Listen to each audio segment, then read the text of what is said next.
This guy is our protagonist.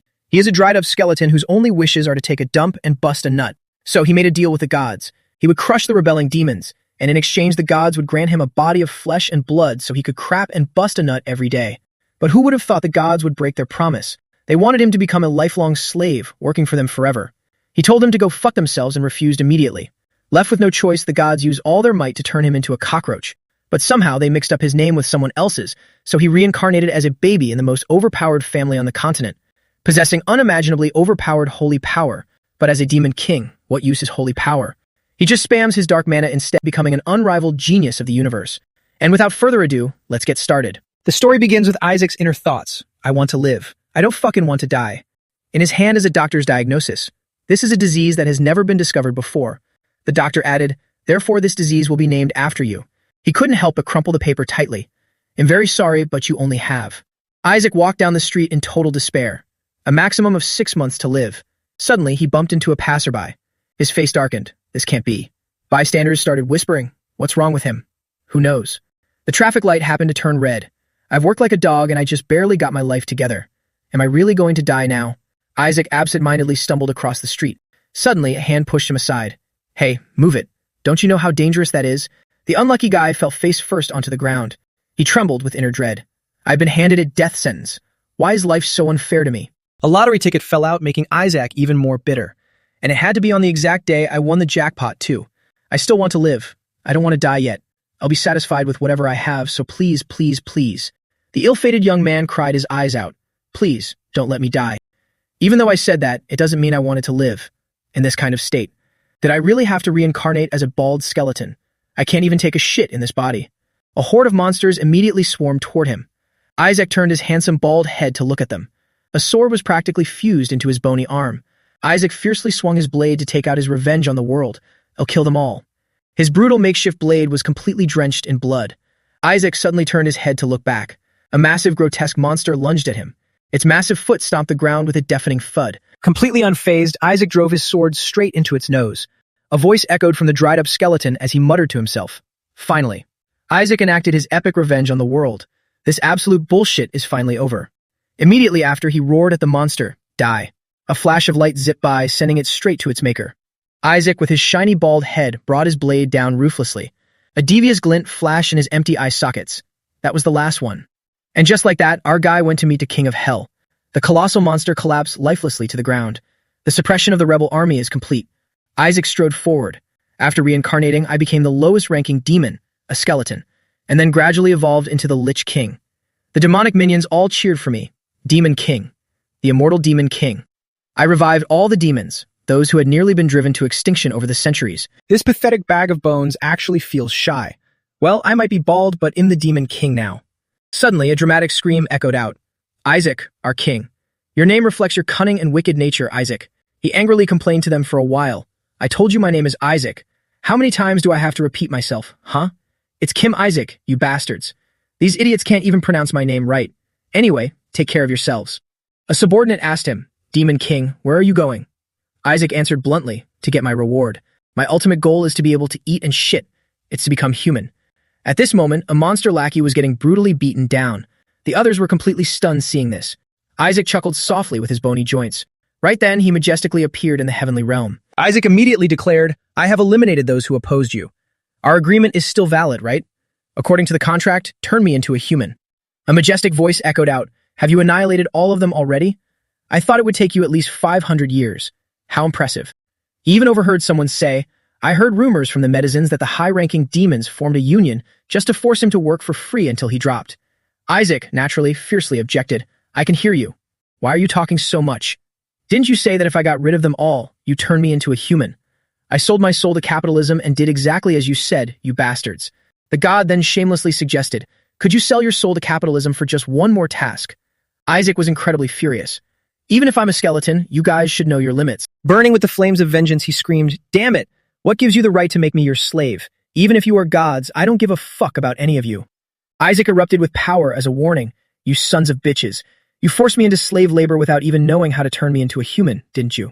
They immediately started whispering among themselves as if no one else was there. It looks like he found out. Shouldn't we have avoided squeezing him dry right from the start? Why did we even make a deal with a lunatic like him in the first place? Isaac instantly roared, "Are you all just all talk? Aside from forbidden summoning arts, you can't create or destroy anything, can you? Because I'm an undead, I couldn't even live a proper fucking life. If you couldn't even turn me, a being capable of threatening the very existence of the heavenly realm, into a mere mortal." The whole group frantically tried to placate him. "Wait, give us an extension on the deadline. If you just do a few more things for us." Isaac completely exploded at this point. "As the price for your broken promises, I will take your lives." The entire group was terrified. This absolute lunatic. Furious, he completely lost his mind. "It'll turn every single one of you into dried-up skeletons just like me." The entire scene was engulfed in a deadly undead aura. Flashes of overwhelming power raged like a ferocious storm. A smirk appeared on Isaac's handsome skeletal face. Suddenly, an anomaly appeared on his hand. Isaac stared at his bony nails in sheer bewilderment. "Holy Mother of God, why has my magic disappeared? I can't move anymore." Then, that bastard put on a villainous act. "It's useless. Whoever has their name written here will be completely paralyzed." On his wretched pig trotters, the name appeared. Isaac. They all began forming a battle formation. Destruction. In the past, this high-tier divine skill was used to seal disasters like you. How dare a lowly demon like you attempt such things?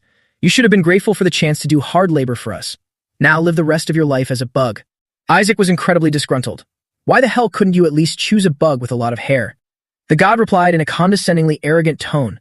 "Are you still obsessed with hair, you adorable, foolish little demon?" And then a blinding halo of light flashed brilliantly.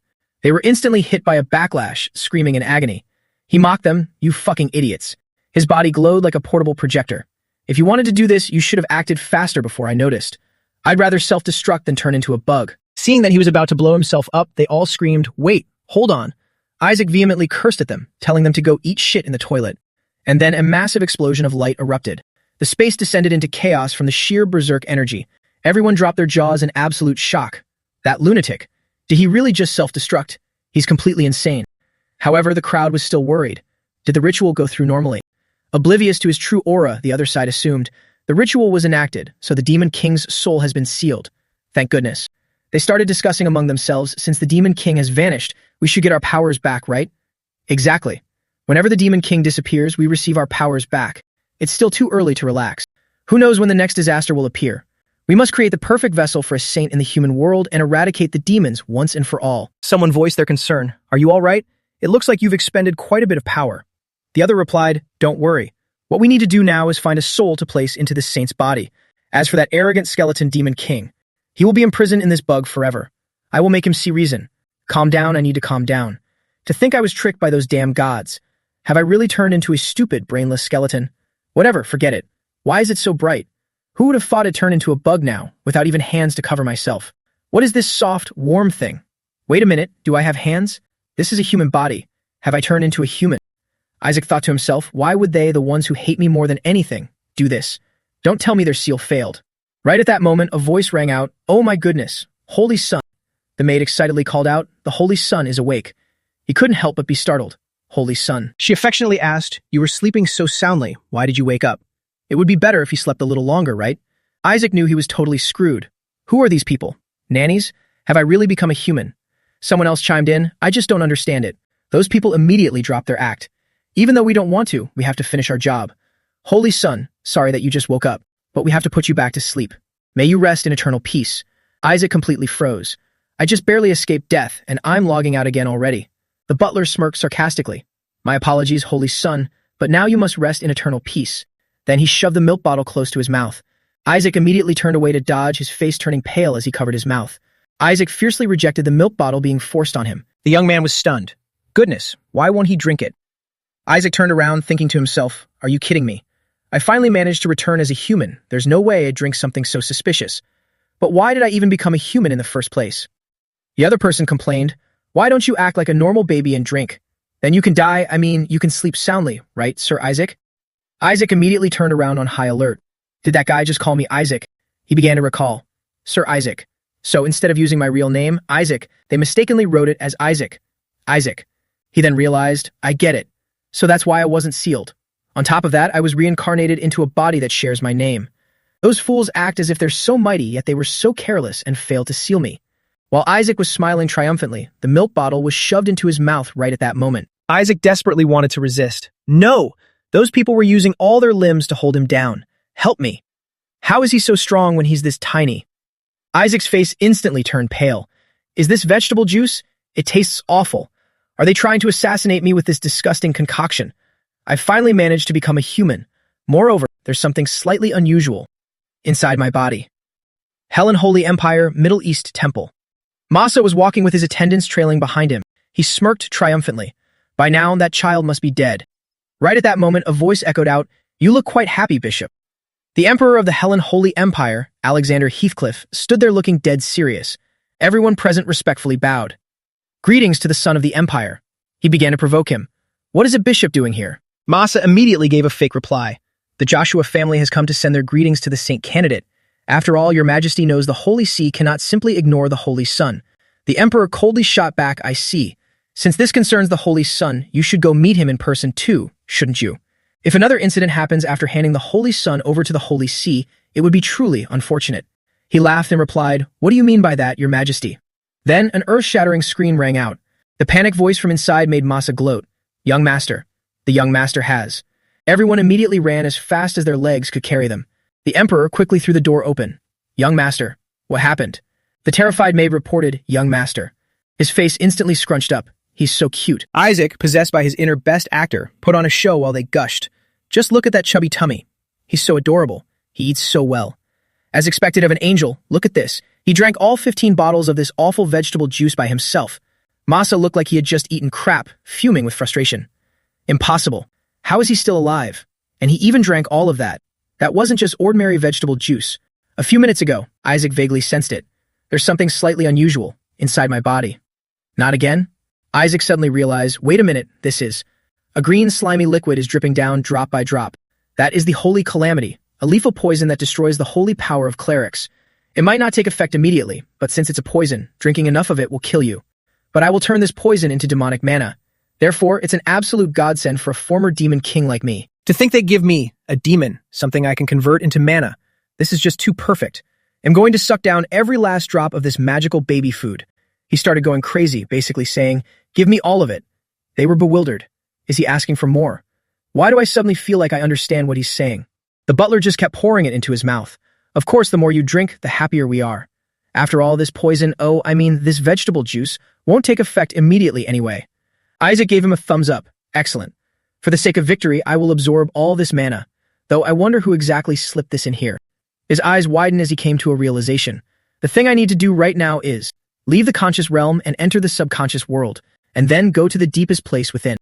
The world of origins, where the mana core is forged, because, after all, I am safe in here. Isaac began to channel his power. Now then, let's focus. I will condense all the mana I've absorbed into my mana core. You'll need a mana core to use magic, so if I want to cast spells in the future, I must trigger this, a magical explosion. Wait, this is. A normal mana core should have 3 colors, but Isaac realized in shock. It's white? No, the color isn't the issue. I haven't even properly condensed the mana into that tiny core yet. So what is this surging energy? Isaac smirked slightly. This completely exceeds my expectations.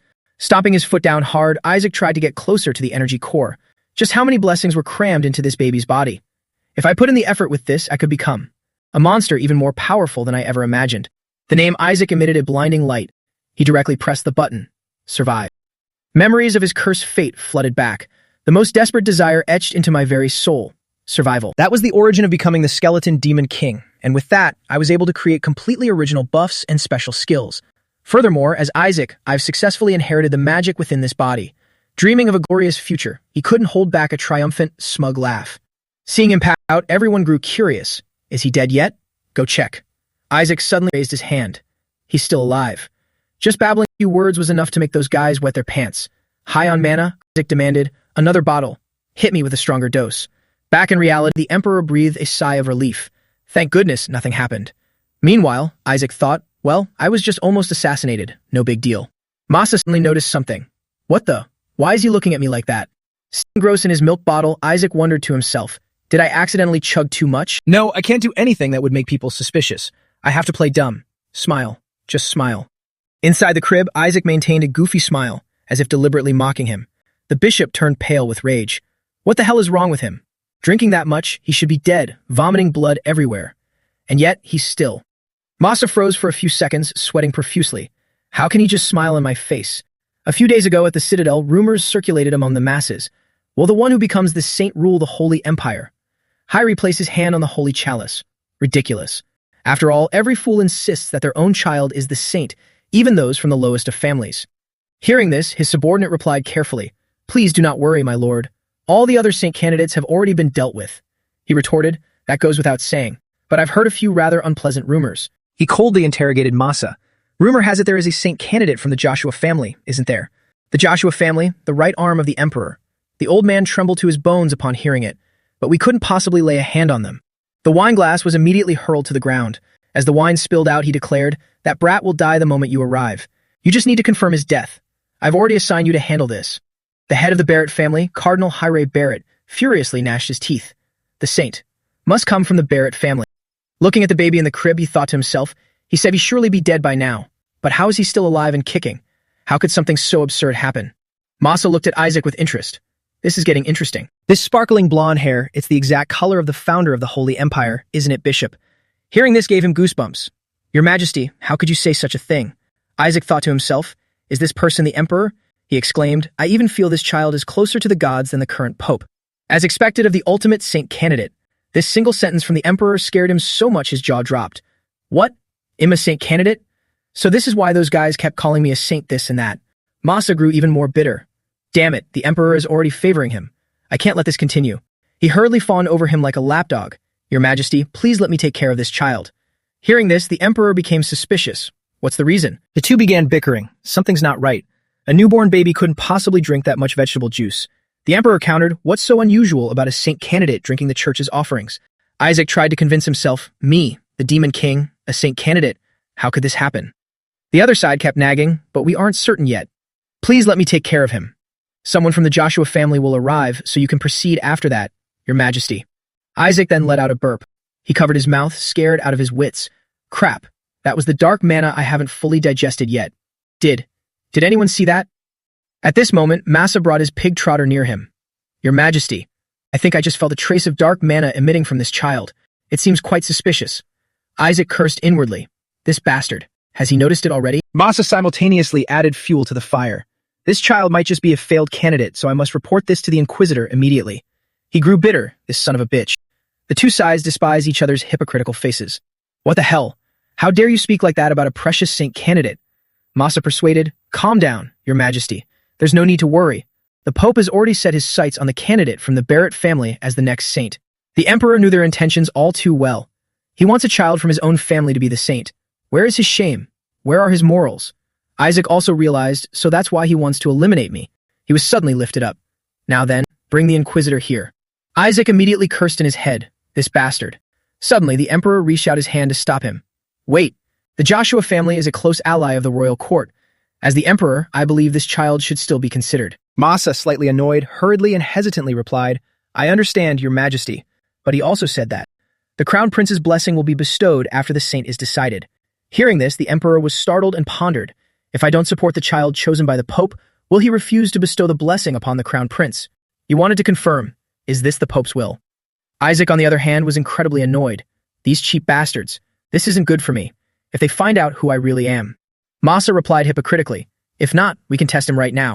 With my exorcism power." Isaac immediately clenched his fists. Right. Masa warned beforehand, if this child is human, he will be fine. Before he could finish, he took a knockout blow. But if this child is a demon, he will immediately. Masa coughed up a stream of blood. Isaac satisfyingly smashed his teeth in. Teeth flew out while Isaac used his baby voice to scold him, "You insolent bastard. Fuck it. I'll just act like a real baby." Masa was both furious and in pain. What the hell? Just with a bottle the damage is. People started whispering again. That light. Is it holy power? Then this child must definitely be a saint. He suddenly realized, no, I do feel holy power within me, but this power is. Isaac excitedly and violently shook his milk bottle. He just smashed it directly into the bishop's face to vent his anger. "Let's see what you can do to me, you son of a bitch." He was beaten to a pulp. His mouth was twisted awry as he thought to himself, this is dark manna. The Emperor, on the other hand, was even more delighted watching this. So blinding. He thought to himself, right, I'll use reinforcement magic to make this bottle harder, and then pretend to be an innocent, naive baby. How about that, you son of a bitch? The onlookers started wildly speculating. The bishop was impressed by his holy power. Suddenly, Isaac noticed a change in the milk bottle. What is this? Even though it's weak, whenever I use holy manna, it's accompanied by. These two things are clearly absolute opposites. How can I use them together? It must have something to do with that white mana core. Masa tried to stop him. He screamed at the top of his lungs. I swear on everything I have, this child is a heretic. We must conduct an exorcism immediately. Isaac started to get pissed off. This stubborn bastard. He reached inside his clothes. Isaac used his small hands to pull something out. A grotesque demon hand appeared. Looks like you've got something interesting here. Masa instantly froze stiff. He eradicated remains of a high-ranking demon, a totem, an item that utilizes a demon's ability to absorb the power of its own kind. He had kept it with him just in case he was chased by demons. Masa looked at the smug Isaac in disbelief. How does this brat know about it? His eyes darted backward. The totem was nonchalantly tossed away. Isaac felt extremely satisfied riding the momentum. Look closely, you bastard, if you keep targeting me. Then the bandages wrapped around the demon's arm unraveled. Then don't blame me. He casually snapped his fingers. Demonic energy surged through the room. A demon. Why here? Try to block it. The sheer shockwave sent Isaac's hair fluttering. This motherfucker. Terrified for his life, the Emperor hastily ordered, Bishop Masa Barrett, explain this at once. A demon inside the sanctuary? Have you lost your mind? He made excuses, can't you see, Your Majesty? This child just pulled out a totem. Hearing this, he roared back, totems are items bound to dead demons. How could it instantly resurrect a demon? Listen here, everyone. Protect the child from that wicked demon and the bishop. The crowd immediately charged forward. Yes, Your Majesty. Swiftly, a young holy knight scooped Isaac up. Masa was panicking uncontrollably. What is the meaning of this? Isaac breathed a sigh of relief. Serves you right, you detestable bastard. Let's see just how strong this bishop really is. At that moment, the lich eerily spoke up. Saint. It screamed frantically. Execute the saint. Isaac stared into the distance in shock. What the? It became increasingly violent. I must kill the saint. The young guards immediately stepped to the front lines. Protect the young master. He couldn't help but freeze. What's wrong with it? I'm the one who resurrected it. Why is it targeting me? Isaac shut his eyes tightly. Whatever. With the holy knights by my side, what is there to worry about? His sweet dream was quickly shattered when someone fainted. Are they even real holy knights? The lich continuously growled and roared, must kill the saint. Save the one who is imprisoned. The scene devolved into sheer chaos. We have to stop it first. No one will notice my mana in the middle of all this chaos, right? The lich lunged forward, extending its long black claws. Kill. He wondered to himself, why are there so many people trying to kill me in this life? I saved you, yet now you're coming after me? Isaac's eyes flashed with burning hatred. He used his oppressive aura to crush it. You ungrateful little demon. The lich instantly froze in terror. Isaac looked at his body radiating holy power and bewilderment. The light grew increasingly blinding, illuminating the entire area. The Emperor was dumbfounded watching this unfold. The powerful holy energy gradually blasted the lich away. Its demonic aura was completely dissipated by the holy power. Seeing the lich attempting to flee, someone nearby yelled, "The demon! It's running away." The crowd began to murmur, "Holy power. That's holy power, right? Young Master Isaac just defeated a high-ranking demon. That's truly impressive, even though he's so young." As expected of the young master, Isaac held out his hand, utterly clueless about what had just happened. What on earth is this? Is it really holy power? How did I? Oh, it's completely gone now. Nonsense. Could this strange body have actually converted my mana into holy power? Wait, then how am I supposed to gather dark mana? This holy empire is already severely lacking in it. Masa struggled. Let me go, you fools. That brat is a heretic. He used demonic power. How dare a demon step foot into the holy empire? Your Majesty, let me show you. I will perform an exorcism to reveal his true face. At that moment, the Emperor spoke up. Enough, Bishop. You dare frame an innocent saint candidate as a heretic? You even released a high-ranking demon in front of the royal holy knights. Even if you belong to the holy church, do not expect me to overlook this. He was immediately pinned to the ground. Masa gritted his teeth bitterly. The seed of doubt had already been planted in his mind. He would soon find the spy. If that happens, it will severely impact the holy church. Even at the cost of my life, I must save my family. He glanced over. Therefore, a fierce tiger was summoned. At the very least, I must eliminate the saint candidate. The fierce tiger lunged straight toward Isaac. He sneered in contempt. Wow, this stubborn fool finally showed his true colors. Did he really think he could kill me with such a weak attack? A white shadow darted by. Wait a minute, I'm completely out of mana. Suddenly, a streak of blue light swept past. The fierce beast was instantly subdued by a surge of mana. Riley arrived just in time. How dare you lay a hand on a descendant of the Joshua family? His cloak fluttered in the wind. Everyone was left in shock. The blue faction. Those are the holy knights of the Joshua family. The seventh son of the Joshua family, Riley Joshua. Immediately after, he gave the order. Arrest this bishop at once. They complied without hesitation. Yes, sir. He stubbornly fought back. Let me go, you Joshua dogs. How dare you touch me? Isaac pondered for a moment. Wait, Joshua. I think I'd heard that name somewhere before. Riley issued another order. Pay your respects. All the knights present bowed deeply. Greetings to the young master of the Joshua family. He approached to greet him. Sorry for being late, Isaac. Isaac couldn't help but panic. Seeing how dignified he is, he must be even stronger than the royal knights. Rilai continued gently. I can't say this makes up for past mistakes, but here is a small gift I want to give you. Isaac glanced over to evaluate it. Gold? A gold bar? The young knight proudly boasted. This is a model of the skeleton demon king being executed. Isaac stared blankly, completely failing to understand the point of this. The young knight went on. We also have a model of him being burned alive. Or do you prefer the one where he gets crushed? Forced to choose, Isaac's face darkened. Our young master is so cute, he cried inwardly while the surrounding guards kept gossiping. How can you be so adorable? Isaac thought to himself, how am I supposed to survive in this crazy family? The peanut gallery started making their own assumptions. Look at how much he's enjoying it. So cute. He loves it so much he's crying tears of joy. The crowd kept cheering. Look at how much he's enjoying it. So cute. He loves it so much he's crying tears of joy. Isaac wondered to himself how he could ever survive in this lunatic family. He furrowed his brows and thought, wait, Joshua. I remember now. It's those saintesses who used to try to defeat me. A fierce woman shouted, I am X. Oh Joshua, the 451st saintess.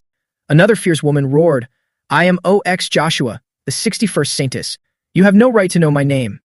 Isaac tore at his hair in frustration. I knew it. They all belong to this damn Joshua family. Not only am I a saint candidate, but I was also born into a family of saintesses. Just what sin did I commit in my past life to deserve this? At that moment, Masa bellowed, you damn Joshua scumbags. The young knight tried to restrain him. How dare you? Shut your mouth. But Masa kept screaming, I knew you were all heretics. Where the hell did you pick up that creature? I will expose your true identity. A sword was then drawn. To think you would dare bring that monster along with you. The Joshua family has rotted to the core.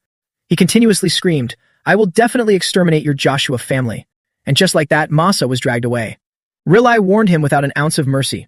You should be grateful for the Joshua family's compassion. That's the only reason we didn't chop your head off. Enjoying the show, Isaac mused, wow, this guy seems useful. He's willing to attack a bishop just for insulting his family.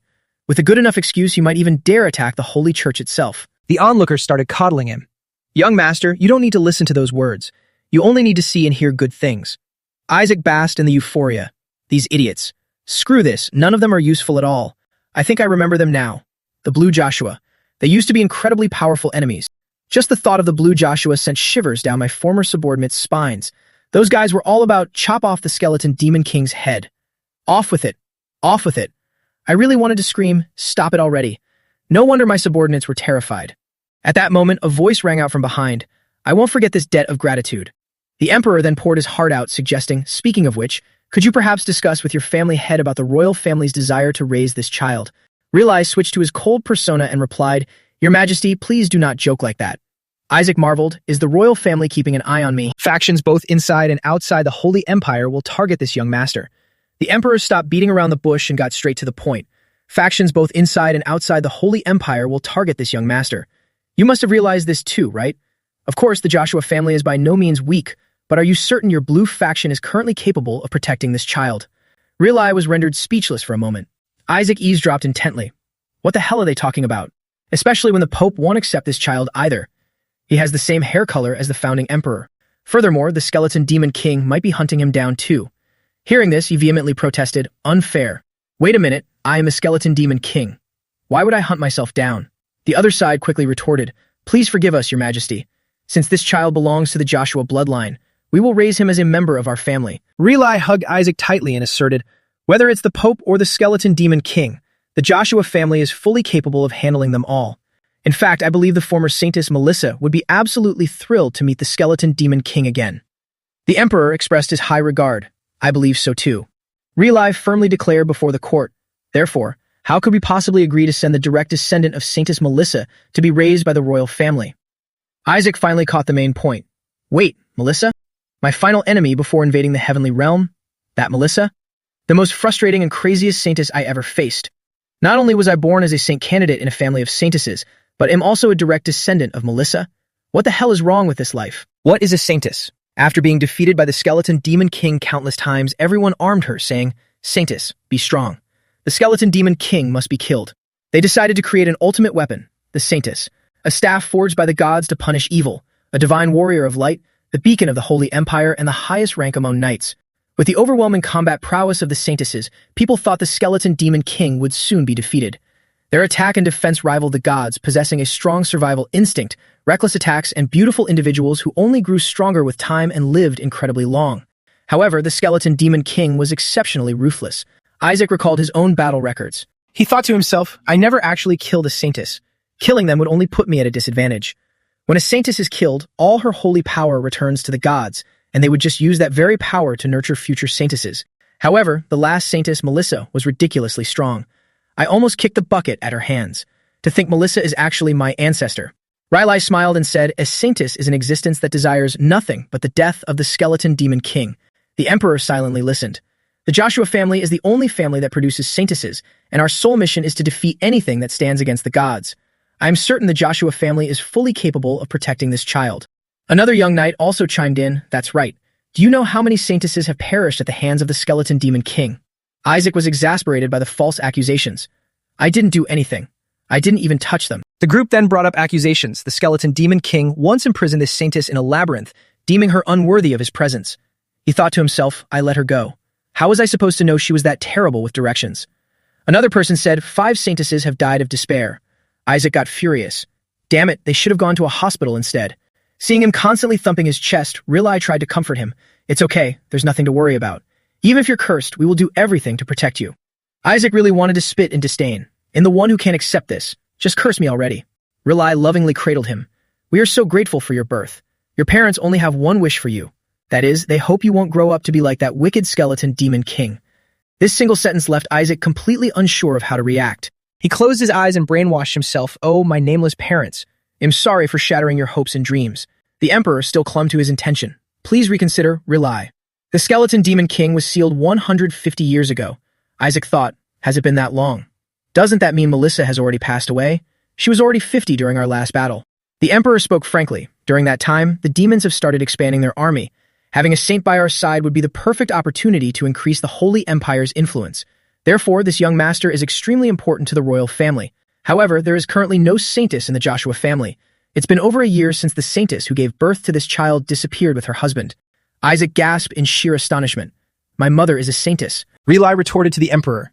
Even though my older brother is not here, the matriarch is still very strong. The Joshua family is fully capable of protecting this child. He told himself, right? I thought nothing could surprise me anymore. What could possibly be more shocking than my mother being a Saintess? The two sides continued their intense bickering. Didn't you say Lady Melissa is currently out eradicating the skeleton demon king's subordinates? She will return soon. The matriarch will surely be delighted to see her grandson. Isaac suddenly realized, hey, she's lived for over 200 years. Why hasn't she died yet? The Emperor continued to persuade, it will be quite some time before Melissa returns. The child seems a bit anxious, doesn't he? Is he all right? Riley replied, he will be fine soon. Hearing this, he spat in disdain, you think I'll be fine anytime soon? When my mortal enemy is still alive and kicking like that. The moment Melissa finds out, I'll be burned at the stake. Anyone else would be fine, but Melissa is the absolute last person I want to run into. He grabbed the Emperor's hand, desperate to survive. Using his adorable appearance, Isaac conveyed, Your Majesty, please take me with you. Seeing this, the Emperor was delighted. This child.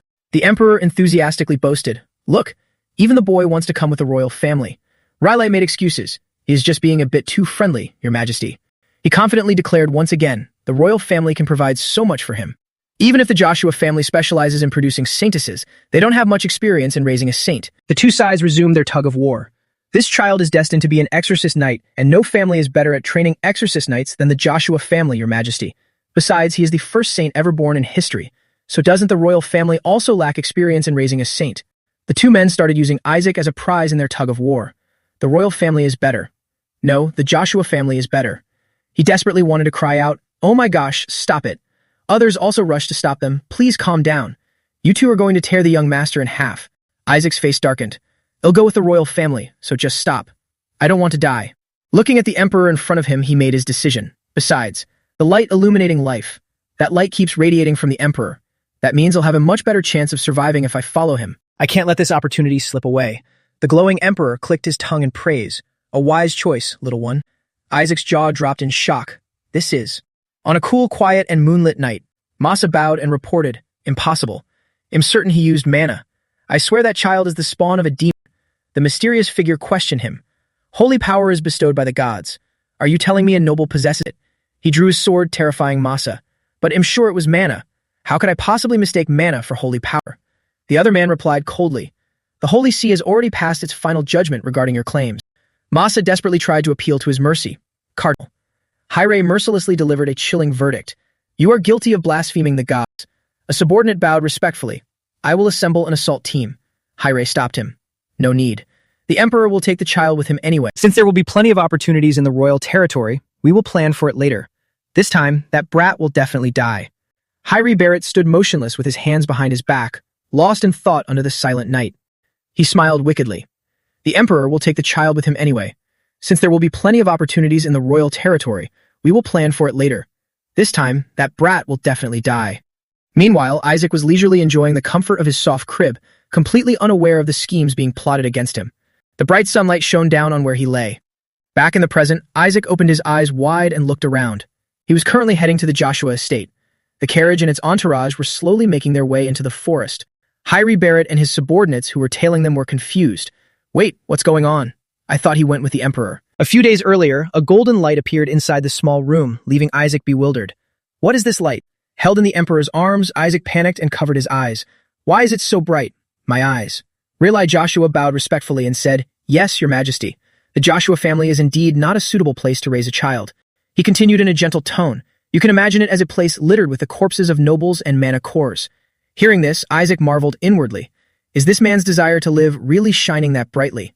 Real extended his hand, emanating the golden light, and emphasized, the most precious thing in the Joshua family is the corpse of the skeleton demon king. Isaac turned pale with shock. My corpse? You guys have it? You should have mentioned that earlier, damn it. He suddenly grabbed one of Real fingers. Real was still trying to persuade, even so, Joshua. Huh? Isaac babbled goo goo gaga, essentially saying, Hey uncle, look here. He widened his adorable eyes and cheered excitedly. Let's go over the Joshua estate. Overcome by Isaac's sheer cuteness, Riley called out tenderly, Isaac. Returning to the present, Isaac lay in his crib, staring outside and thinking sluggishly. Even though I was pulled away from the royal family and dragged into the military, this is the only way to get my hands on my corpse. Isaac began to calculate inwardly. That body of mine cultivated mana to a level rivaling the gods. If I can't get it back, reaching tier 10 would be completely meaningless. He recalled Riley from a few days ago. Above all, that was the first time I've ever seen a desire to live shine that brightly. Following this uncle to the Joshua family will be a massive advantage for my survival. The captain of the Joshua squad suddenly asked loudly, Why is the Pope's army chasing after young Master Isaac? Hearing this, Isaac sat up abruptly, and wondering the same thing. Why are they making such a huge fuss over this? Real calmly explained, It's because we receive a prophecy from the gods. They said a saint would become the child of God. The captain wondered, Does that mean that person will become the next pope? Real confirmed, Exactly. That's why the Barrett family has been trying so hard to create a saint. Isaac's face darkened. What the hell is going on here? The Pope is the strongest clergyman, capable of using tier 10 holy magic. He is essentially the king of all clergymen and holy knights. Within the Holy Empire, his power is almost on par with the Emperor's. Isaac rested his chin on his hand and pondered. Over thousands of years, the Barrett family has produced countless popes. It makes sense they're terrified I, a saint candidate, might steal that from them. So that's why all the other families are desperate to produce a saint. The commotion outside caught the attention of Real and the captain, prompting them to look back. Real poked his head out and asked, What's going on? The coachman reported respectfully, Sir Real, we have arrived at the duchy. However, there seems to be a slight problem. Behind him stood the closed city gates, with a group of knights slowly advancing toward them. 2 soldiers in the back blocked their path with spears. The leader of the group announced in a deep voice, Forgive me, but you are not allowed to enter the duchy. Isaac thought in bewilderment. Now what is it? Annoyed, Real jumped off the carriage and shouted, How dare you? Do you not recognize the crest of the Joshua family? Were you even educated properly? The man smirked sinisterly and replied, Of course you cannot enter. Suddenly, they all transformed into demons, exuding a chilling aura of dark energy. Because we must first eliminate that child carrying the saintess blood. Everyone screamed in terror. Demons. Isaac leaned out of the carriage window, utterly flabbergasted. What the hell? I clearly forbade them from attacking human territories. What on earth is the new demon king doing? The demon pointed straight at them and boasted loudly. Listen closely, you lowly humans. Our revered king has ordered us to mercilessly annihilate all saints and saintesses. Hearing this, Isaac thought, I knew it. A new demon king has taken the throne. The demon continued to roar. In the name of the skeleton demon king, Lord Isaac, we shall eradicate all saints. Isaac couldn't help but curse under his breath. Damn it, when did I ever say that, you idiot? The arrogant demon continued to threaten them. If you leave a child behind, perhaps skeleton demon king Isaac will be willing to spare you. Before he could even finish his sentence, a bolt of blue lightning struck him directly, throwing everyone into a panic. The demon was blasted into charred meat by the lightning, leaving the rest of the demons stunned. They roared in fury, "You lowly holy knight." Real-Eye gritted his teeth and spoke furiously. "How dare you spew such garbage to an exorcist knight of Joshua? So, you have chosen death." He pointed his sharp sword forward and proclaimed boldly, "Listen well. For the ideal of protecting all the little lives in this world." Real-Eye cracked his knuckles and continued in a stern voice, "The Joshua family will eradicate all evil." Real-Eye raised his sword in front of him, and the knights behind him followed suit. He spoke in a deep voice, "We will hunt you down to the ends of hell to eradicate your kind." Real-Eye's sharp eyes curved into an eerie smile. That wicked skeleton demon king.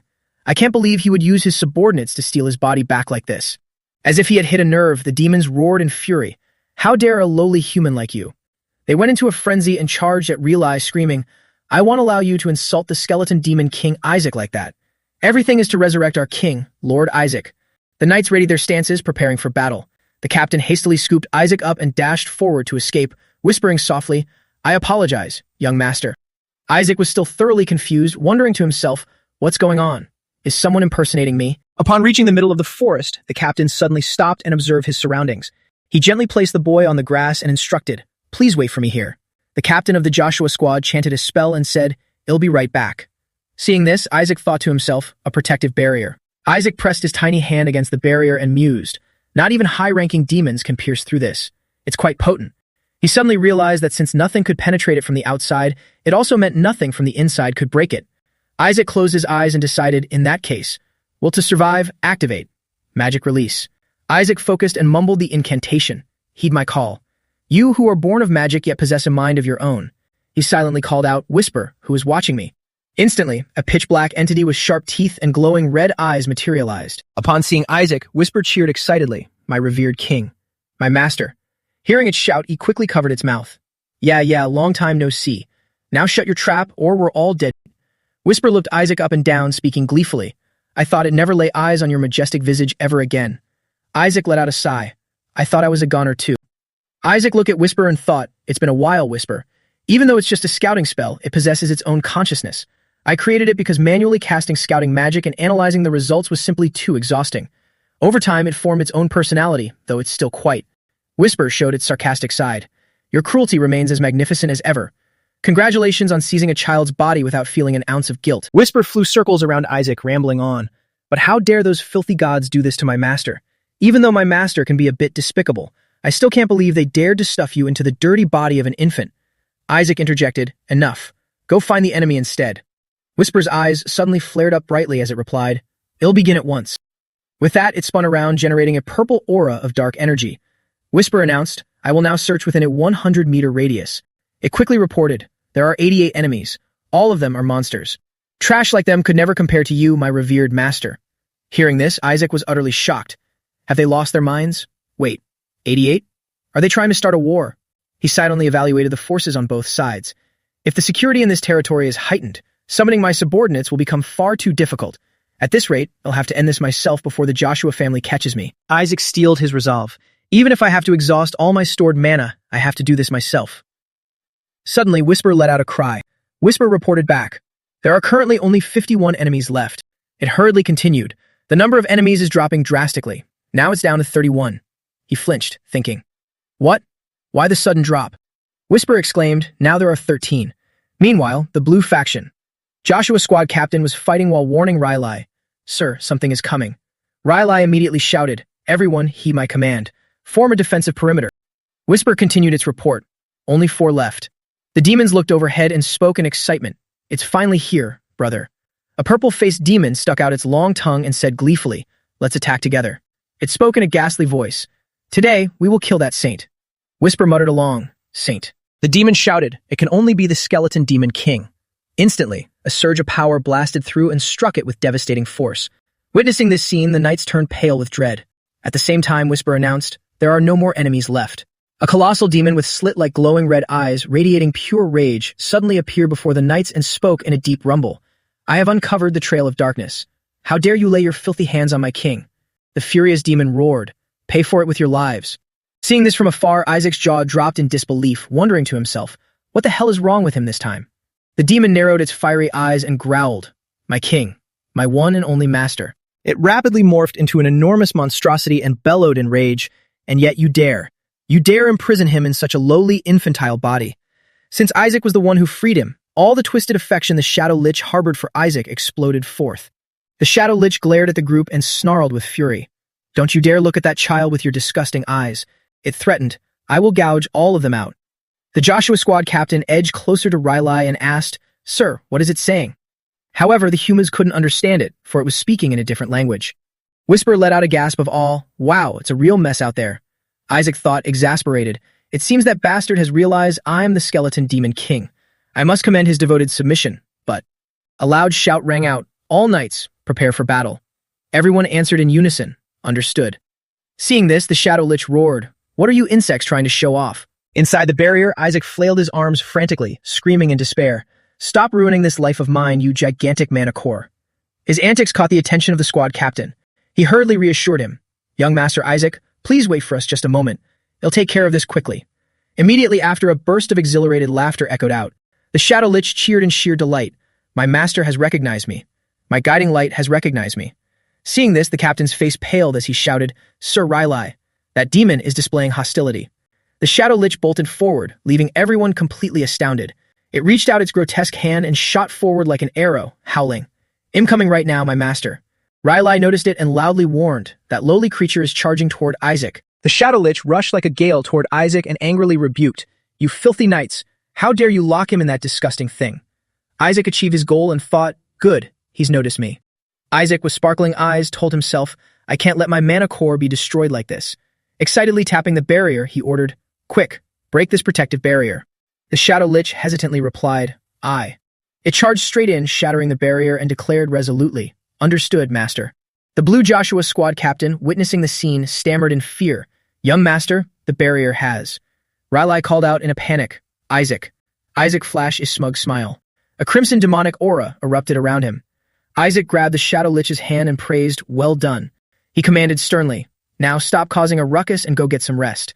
Then, Isaac began casting a spell on it. The Shadow Lich was bewildered, not understanding what was happening. "Master." In an instant, the Shadow Lich was shrunk to the size of a hand by Isaac. It screamed in indignation.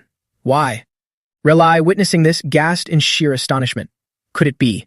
Isaac sat obediently, looking the picture of innocence. Everyone stared in disbelief, wondering, did that baby just turn that demon into a totem? The captain cheered excitedly. He transformed that demon into a totem on his very first try. Isn't that incredible? The holy knights joyfully tossed him into the air, cheering. That's a holy art only a saintess or a cardinal can use. Isaac silently corrected them. That wasn't a holy art. I just used mana. Riley crossed his arms and thought, that was definitely a holy art for totemization. Even though it's a very powerful one, why couldn't I sense a single drop of holy power from him? The captain quickly offered an explanation. It's like how a person's true potential is unleashed in times of extreme danger, sir. He analyzed further. Besides, that thing charged straight at the young master. The Shadow Lich instincts must have sensed danger, so it tried to eliminate the source. The captain hugged Isaac, showering him with endless praise. Our young master is truly amazing. I can guarantee you, he is destined to become a saint. Riley just listened, utterly speechless. He observed Isaac intently, pondering with suspicion. He's not wrong. Even the demon race sought this child out. Even if he isn't a saint, he clearly possesses some special ability. Riley gritted his teeth, asking himself, still, why did it have to be a boy? Because of the skeleton demon king's curse, the sons of Joshua will. Suddenly, a voice rang out, startling him. I've made my decision. The captain spoke with absolute resolve. As the captain of the Blue Joshua Squad, I will protect Isaac's future. He is the future of the Joshua family. Hearing this, Riley froze for a moment. He let out a faint smile and replied softly, I understand. I was being foolish. Riley took Isaac from the captain's arms and continued gently. I was merely worried about the skeleton demon king's curse, but this child will undoubtedly bring glory to the Joshua name. He lifted Isaac high into the air, his voice full of excitement. Let's go home, Isaac. Your uncle here is going to teach you so many things. Riley hoisted him up happily and said, You have a natural gift, so I'm going to raise you into a magnificent holy knight. Isaac forced a smile while secretly thinking, Yeah, I'd rather not be a holy knight. Just give me my body back when we get home. He added, Although your lifespan won't be long, I'll do everything in my power to save you. Hearing this, Isaac froze in shock, wondering, Wait, what? Riley proclaimed excitedly, Your name will echo across the entire continent. Isaac hastily retorted in his mind, Hold on, didn't you just say something extremely ominous? Riley nodded gently. Yeah, I knew you'd love it. Isaac angrily cursed. Hell no. Reali cheerfully promised, once we get home, your uncle is going to teach you how to curse that despicable skeleton demon king. Hearing that, Isaac couldn't hold back his inner cursing. Damn this Joshua family. Sometime later, at the Joshua Duchy, a carriage was slowly making its way inside. The goddess statues were all meticulously sculpted from solid gold. They stopped in front of a massive courtyard. Isaac leaned out of the carriage, unable to hide his inner dissatisfaction. These bastards. The demon race gets battered to a pulp by them, and they get to live in such extravagant luxury. How much money was wasted on all this crap? Thinking of his starving, destitute demons, Isaac thought gloomily, damn capitalists. I work like a dog just to buy food for you guys. Whisper suddenly appeared and remarked, my master, this place is worlds apart from our shabby palace. Just selling a few of these statues would give us enough money to buy 10 Demon King palaces. Isaac gritted his teeth and replied, I know, so shut up. Reali lifted him out of his cradle and introduced, this is the estate of the Joshua family, Isaac, the birthplace of the continent's crusade to eradicate demons. Reali looked outward and said gently, look over there. He pointed to where the young knights were passionately training. When you grow up, you'll be just like those kids.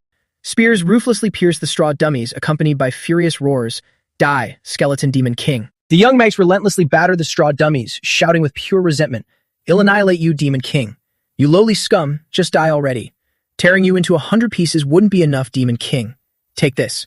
Die. Reali smiled brightly with amusement, while Isaac could only shake his head in utter disgust. What the hell are you teaching these brats, you absolute fanatics? He resigned himself helplessly. Whatever, never mind. Isaac silently calculated, well, I've already infiltrated the Holy Empire anyway. Soon enough, I'll burn the Emperor alive and turn this place into the Isaac Empire. Whisper grinned and mocked him. What's wrong with you? The great skeleton demon king, holding a grudge against kids just having fun. How petty. Isaac scolded it mentally. Shut up and scout the area already. Whisper winked and replied softly, understood. They looked at the glittering palace before them and let out a gasp of sheer amazement. Isaac marveled aloud, wow, are those all mana cores? There are way too many. Whisper's eyes narrowed in awe. This is the first time I've seen so many mana cores gathered in one place. Just how many demons did they slaughter to get all this? The carriage halted and a respectful voice rang out, we have arrived, my lord. Reali stepped down from the carriage and ordered, prepare my room. Isaac will be staying with me. The butler replied awkwardly, you see, my lord. He announced, my apologies, Lord Reali, but we receive orders to escort young Master Isaac to the annex. Reali frowned and demanded, the annex? Why? The butler answered quietly, well, the fifth young master stated that young Master Isaac is never to set foot in the main house. Hearing this, Isaac thought to himself, now what is this nonsense? He angrily snapped back, does he want to send Isaac to that cursed place to die or something? Isaac frowned and thought, this family is something else. I knew it from the moment I had to roll out on my own at birth. The Joshua family is practically falling apart. Reali scolded, my brother is doing something useless. Isaac crossed his arms and nodded in agreement, thinking, that's right. I have the right to live in the main mansion, so why should I be sent to the annex? Whisper gently reminded him, but your mana core is at the annex. Hearing this, he froze. Reali yelled angrily, back off. I cannot allow my nephew to live in such a haunted place. Isaac suddenly protested, no, the annex. I have to go to the annex. He hugged the boy to reassure him. Let's go to my room, Isaac. Every night, I will read you the scriptures about the battle between the saintesses and the skeleton demon king. Isaac was dumbfounded and silently protested. Oh my God, that's no different from trying to kill me. Reali gently continued. After finishing that story, I'll tell you about the exorcism methods used specifically for the skeleton demon king. Isaac screamed internally, are you seriously trying to kill me? An arrogant voice rang out, why must you make such a fuss just over picking up this homeless brat? He gave a contemptuous, mocking smile. I believe I already ordered him to be sent to the annex. He crossed his arms arrogantly. You disappear for a while and only just show your face, yet now you dare to defy your own older brother. He was the fifth son of the Joshua family, Gowel Joshua. Isaac widened his eyes in sheer astonishment. He glanced at Gowel from head to toe and silently judged him. What an all-talk tough guy. Gowel raised an eyebrow, his tone flippant. Put him down. I'll take him to the annex. Reili frowned and loudly questioned. Are you joking? This child is a descendant of the Joshua family. There's no way we're sending him to the annex, a place we used to exile people in the past. Isaac also looked at him with a puzzled gaze. That rude bastard must belong to the faction that doesn't welcome my presence. Reili squeezed the boy's small face and spoke up. Get out of the way. I need to tell my nephew the story of the skeleton demon king's purification. But Isaac was feeling extremely uncomfortable. Hey, put me down. I'm fine with going to the annex. Hearing that, Gowel approached the two of them with an indecent attitude, mocking the boy. By the way, where did you find this little child skeleton? He raised his voice in disdain. Descendant, my ass. Hearing that, Isaac just wanted to curse his 18 generations of ancestors. I actually like that he wanted to send me to the annex, but what the hell is wrong with this bastard? Is he a priest or a thug? But he just sighed and thought, whatever, I'll just go to the annex and absorb my mana core. Meanwhile, Relai was trying to protect him from Gowl. Do you think I don't know why you want to take my nephew to the annex? He even voiced his own assumption. You want others to think the boy is cursed to keep him away from the competition, don't you? This made Isaac suddenly realize something was off. Away from the competition? What the fuck? Wait a minute. Only now did he seriously think things through. No way. I still need to leech off this family, become a saint, and then become the Pope. Most importantly, I have to take my revenge on those bastard gods. Gowl smiled slyly and spat out lies. Want others to think that way? I heard a demon escape from this child's body. Maybe he's already cursed. Hearing this, the soldiers immediately denied it. That's not true. Young Master Isaac helped destroy that demon. One indignant soldier quickly explained. Being targeted by a demon from the very beginning just proves how important he is. Another chimed in, that's right. He possesses the holy power of a saint. Gowl remained extremely punchable as he provoked them. I'm so moved, I could shed a tear. How much effort did you all put into covering up for this piece of trash? Don't mess with me. If you call them the next saint, then show me his power. Whisper took this opportunity to tease Isaac. He wants to see your power. Why don't you summon a meteor for him to see? Isaac gritted his teeth and replied, meteor my ass. Gowl didn't stop rambling. That's right, if you call them a saint. He simultaneously looked in a certain direction and paused. Then over there. In that direction stood a withered tree devoid of any signs of life, the symbol of our family. Why not have him revive that precious tree the family head loves so much? His tone was extremely defiant. That holy tree died due to the dark mana of the demon race. If he has all the qualifications to become a saint, he should at least be able to revive that tree, shouldn't he? He smiled and mocked them. Of course, only if he truly is a saint like you say. Rylai looked a bit helpless as he asked back, have you looked at yourself right now? Meanwhile, Isaac was muttering inwardly, Melissa, you're great at fighting, but why are your descendants so utterly shitty? Less than, greater than. While lost in thought, he suddenly noticed something. The eldest son is missing, and the fifth son is uneducated scum. Huh? Isaac's jaw dropped in sheer amazement. Huh, is that? Whisper also looked over curiously. What? What is it? As it looked, Isaac grabbed it. What are you still thinking about? He yelled, leaving it completely confused. Before it could understand, Isaac hurled it in that direction. Hurry up and take it all from me. Whisper was absolutely panicked. Wait. Rylai was trying to reason with Gowl, a tree that's been dead for 70 years. And you want a baby who can't even speak yet. While they were talking, something bizarre happened. Rylai was utterly shocked by the holy sight before his eyes. What the hell? The holy tree. The holy tree had returned to its lush green state, looking completely different from the withered tree it was moments ago. Looking at the tree from top to bottom, they exclaimed in amazement, has it been revived? Gowl froze completely. He said in shock. Even when using purification and restoration magic, it was slowly dying away. He pondered in bewilderment. What the hell is going on? Isaac smiled confidently. It's no big deal. He was very proud of himself, thinking with a confident face. There was just a bit of dark mana near the roots, so I absorbed it all. Whisper had also returned looking a bit sluggish. I absorbed all the mana there. I'm so full. Everyone asked Relai in surprise, Lord Relai, what happened to that tree? What did you do? But Relai replied coldly, I didn't do anything. Hearing that, a soldier immediately deduced, then could it be? The person everyone was admiring was currently sitting there grumbling. That was all mana. What a waste. Whisper asked him weakly, what now? Do you want me to throw it all up? They shouted in sheer joy. Wow.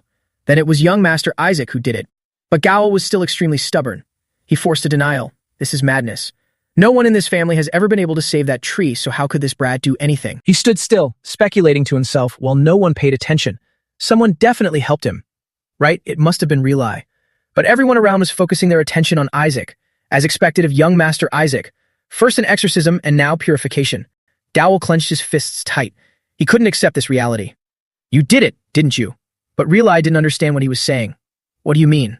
Gowl frantically grabbed Relai and accused him. You definitely received the Saintess' help, and then you made it look like this piece of trash did it, right? Relai was utterly confused. What the hell are you talking about? Gowl shouted angrily, cut the crap with your cheap tricks. Relai felt it was absurd and denied it immediately. How could I have possibly met that missing Saintess? Seeing this scene, Isaac frowned. Melissa, you should focus on managing your family instead of going off to hunt demons. Your family is an absolute shit show. Looking at the guy in front of him, Isaac sighed inwardly. Even so, this guy calling himself her brother looks nothing like Melissa. Honestly, it'd be more believable to say Rylai is Melissa in disguise. Hearing that, Whisper asked curiously, what about him being his stepbrother? Isaac suddenly remembered. I think he looks more like that bastard Pope.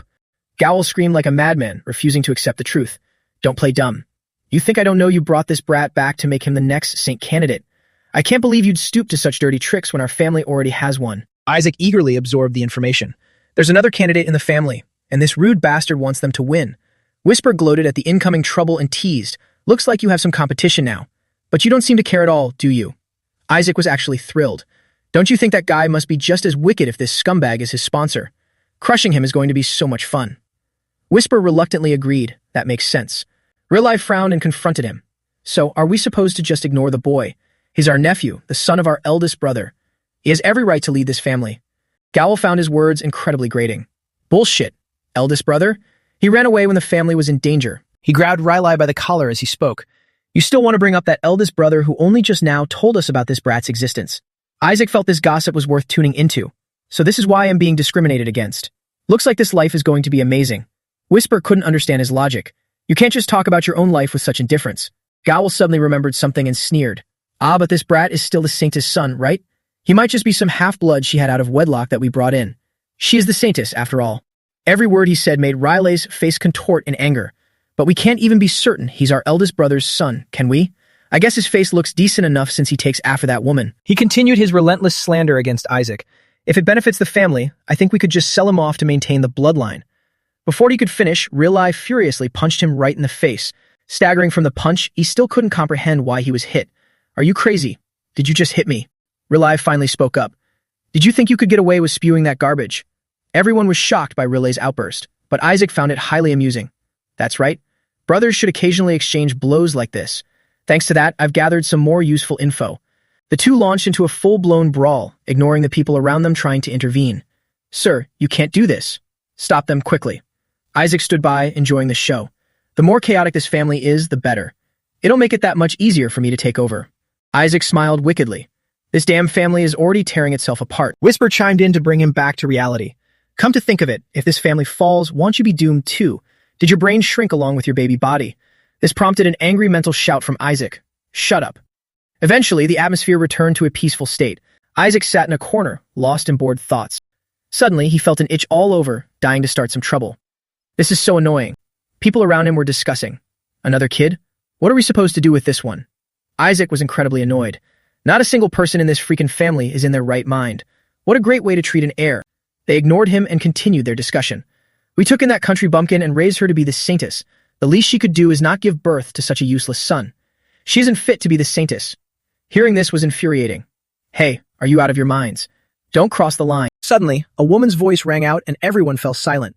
It was the second wife of Duke Eli Joshua, the acting Duchess, Henna Joshua. "Reali, we already decided to raise this child in the annex to avoid any unwanted attention." She interrogated him with a cold voice. "Why did you allow this child to come here?" At a glance, Isaac understood the situation. "She's showing her hostility this openly. She must be the one behind those trying to push me to the annex." Gowl, whose face was already ugly, looked even more battered now. He gritted his teeth and demanded, "The acting Duchess is asking you a question. Answer her, Reali." Isaac made a guess. "She must be this bastard uncle's mother." Reali looked around and asked, "Is father not here?" Henna explained, though her words didn't sound very convincing. "He went out of town." "I must say this whole Saint candidate business is a complete mess." Reali sighed and frowned. What a shame. His next words stunned everyone in the hall. He should have been here to hear the news that the eldest grandson of this family, Isaac, has revived the holy tree. Gowl, furious, immediately denied Isaac's achievement. That was just a coincidence. How could this brat possibly do such a thing? The prayers of the Joshua family must have finally been answered. A white-haired old woman also tried to convince herself. "I think so too. Even our Duke couldn't find a solution, so how could a child like him pull it off?" Henna chimed in. "I agree." She frowned dismissively. There was no proof in the first place. They all chimed in, one after another. "The acting Duchess is absolutely right. It's truly a great blessing that the holy tree has been revived." Isaac couldn't help but look at them with a newfound disbelief. "Look at these clowns." He spread his tiny hands out in front of them. "You want proof?" Everyone was utterly astonished by the sight. A blue light enveloped Isaac, with a glowing stone levitating between his hands. Then watch closely. Their eyes widened in shock. That energy. They instantly recognized it. It's the energy of the holy tree. Meanwhile, Isaac was gloating internally. "Surprise, you ignorant fools." The entire meeting room fell dead silent at Isaac's display. Riley, standing nearby, concluded, "It seems Isaac has purged the mana that was corroding the holy tree." Hearing this, an old elder jumped up in disbelief. "But how could an infant possibly purge it?" Someone behind him reasoned, "Isn't that the most logical explanation? The boy just manifested a physical form of that mana right in front of us." The others, still in shock, voiced their thoughts. "That's true, but even if this exorcism method is effective, It definitely wouldn't be easy. The slightest mistake could have killed the holy tree completely. That's exactly why the Duke opted for periodic purification rather than a direct exorcism. Gowl turned pale, his mind racing in panic. What the hell are they talking about? There's no way an infant could pull off something like that. Rylai quickly countered him. Isaac must have exercised the dark mana purely on instinct. In his tiny body, Isaac agreed. Spot on. Rylai continued to heap praise on Isaac. A child still nursing at his mother's breast has accomplished what no one in the Holy See could achieve for the past 70 years. But Gowl was freaking out inwardly. What is he even saying? He slammed his hand on the table and protested. Elders, do you really believe such utter nonsense? He desperately tried to convince everyone, looking like a madman. An infant exorcising demons? He can't even speak yet. If outsiders heard this, they'd laugh right in our faces. Isaac completely ignored Gowl's words, scratching his ear in contempt. Gowl gritted his teeth and continued his tirade. Look at him. It's highly doubtful he's even of the Joshua bloodline. What if he actually comes from some nameless, lowly family? Suddenly, Rylai stated his stance with utmost seriousness. Esteemed elders, please hear me out. This child will undoubtedly become a saint. He didn't stop there, adding, he could very well become the next pope. Hearing this, Isaac crossed his arms in approval. Abso-freaking-lutely. Then Rylai suddenly lifted him high into the air and declared, and above all else, this child will destroy the skeleton demon king. Isaac immediately gritted his teeth in annoyance. What the hell? You should have just stopped at the last sentence. One of the elders gasped in shock. The skeleton demon king. Another, upon hearing the name, cursed angrily. That vile creature. In the midst of the meeting, the second wife of the Duke sat in the corner, smiling subtly to herself. You're digging your own grave, Rylai. Immediately, she spoke up with a proposal. If you're so confident, why don't we put him to the test? Backlit, Henna looked exactly like a wicked witch as she demanded. I request the use of the Holy Relic Archive. Scene change. The Black Forest in the northwest of the Holy Empire of Helen. A sharp slash instantly cuts through the monster's neck. The patriarch of the Joshua family stands completely still, watching the monster's body collapse among the other corpses. Sheathing his sword, he speaks, This place is nothing special. A holy knight approaches and salutes him. Greetings, patriarch. Ilai calmly asks, What is it? The knight immediately reports, Your representative at the estate has requested the use of the Holy Relic Archive. Unsurprised, he questions, I made it clear that the Holy See is not permitted to use it. The knight replies, It is not a request from the Holy See. Hearing this, Ilai turns his head to listen as the knight continues. Your grandson has successfully revived the holy tree, so the acting matriarch wishes to see if the child possesses the qualifications of a saint. Ilai shifts his stance, turning around with suspicion. What do you mean? With the cold and majestic gaze of a patriarch, he asks, Why would there be a saint in our family? His expression darkens as he coldly commands, I will not allow it. Only a saintess can survive entering that place. Tell them to avoid any unnecessary conflicts. He waves his hand, ordering the knight to carry out the command. There are no exceptions. But suddenly, another voice cuts him off. Tell them to go ahead with it. Melissa approaches calmly and asks, You just said it was Isaac, right? Melissa, the matriarch of the Joshua family and the former saintess, chuckles with a hint of mockery. Reviving the holy tree. Isn't that quite impressive? Melissa continues, Since the archive is already being opened, why don't we just send all the saint and saintess candidates inside? The knight gasps in panic. Excuse me. The knight questions, but if we do that, what if a child from another family obtains something valuable? Ilai remains silent while Melissa replies with a smile. I certainly hope they do. Even the greatest saintesses of past generations couldn't retrieve anything from that archive. An image of a chest flashes in her mind. Who knows? If someone retrieves that item, they might be able to track down the skeleton demon king and annihilate him. Melissa's eyes narrow with calculation as she muses. In that case, we should reward that person, shouldn't we? She then orders the knight, pass on my message. Whoever brings out the best treasure from the archive will be given a reward that not even the Pope could buy. Hearing the matriarch's words, he grows anxious. Will that person receive the family heirloom? Melissa slightly raises her hand and declares, And I will personally teach them our family's secret ritual. With a confident expression, she clenches her fist and promises, Whatever the child who successfully retrieves it desires, I will grant it. The Holy Relic Archive is a place that not only stores holy relics, but also holds a secret technique dating back thousands of years. For generations, the saintesses have taken on the duty of guarding it. Therefore, it's often said that the Joshua family is the true master of this archive. Since only children under the age of 10 are allowed to enter, the archive is often used as a rite of passage for saintess candidates. When they turn 1 year old, these children enter and select an item. People then predict what kind of power the future saintess will awaken based on the item the child brings back. However, the archive is an incredibly dangerous place, and even saintess candidates risk their lives upon entering. After numerous unfortunate incidents, the archive was sealed shut. Back in the present, Whisper's voice rings out, Let's see here. It says in amusement, If my master can survive and bring back the treasure. Isaac, annoyed, questions it. Why are you repeating that? Whisper speculates. But you're looking forward to it too, aren't you, master? He babbles in response, meaning, of course I am. His face twists into a wicked, excited smile as he says, they say the skeleton demon king's corpse is in there. Suddenly, a pair of hands scoops Isaac up, asking curiously, are you excited, young master? A holy knight holding him gently announces, the matriarch has opened the archive to all the candidates. Hearing this, he thinks in bewilderment, all of them.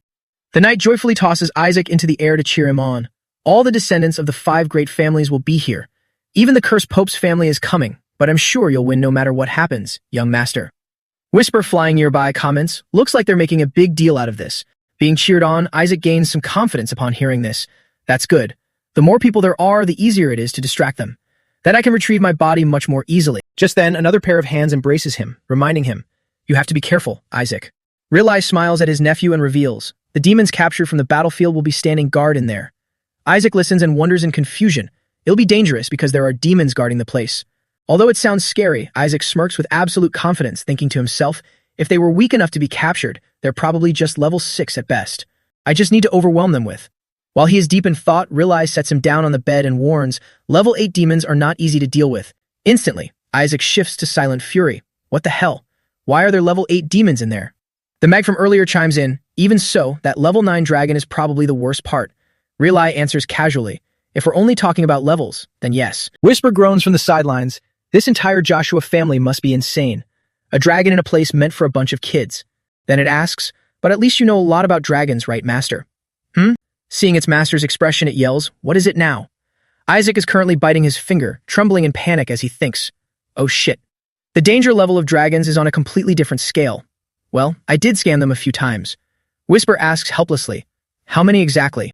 Suddenly, visions of terrifying monstrous dragons appear before his eyes, along with furious voices echoing in his ears.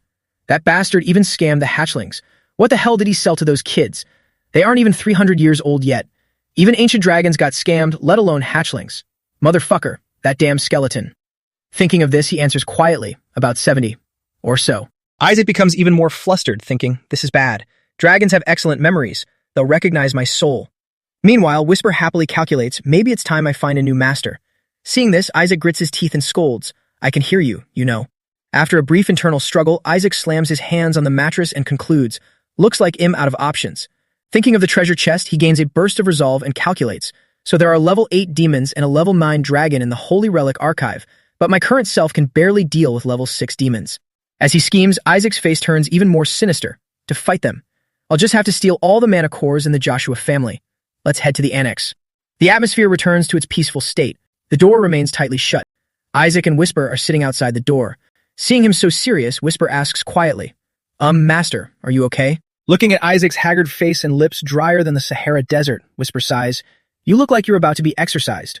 Isaac felt a pang of regret about his actions. Damn it, if only I knew how to control holy power, I could have easily learned all the holy arts by now. Someone give me a summary. I haven't even been weaned yet. Suddenly an idea struck him. What if I mind control them and force them to teach me? Whisper babbled endlessly beside him. Master, are you planning to use dark magic right in the heart of the order? Do you want to be exposed as a demon and bring the Joshua family to ruin? Hearing this, Isaac was dumbfounded by its overactive imagination. What on earth happened to your personality over the past 150 years? He turned back to the book in his hands.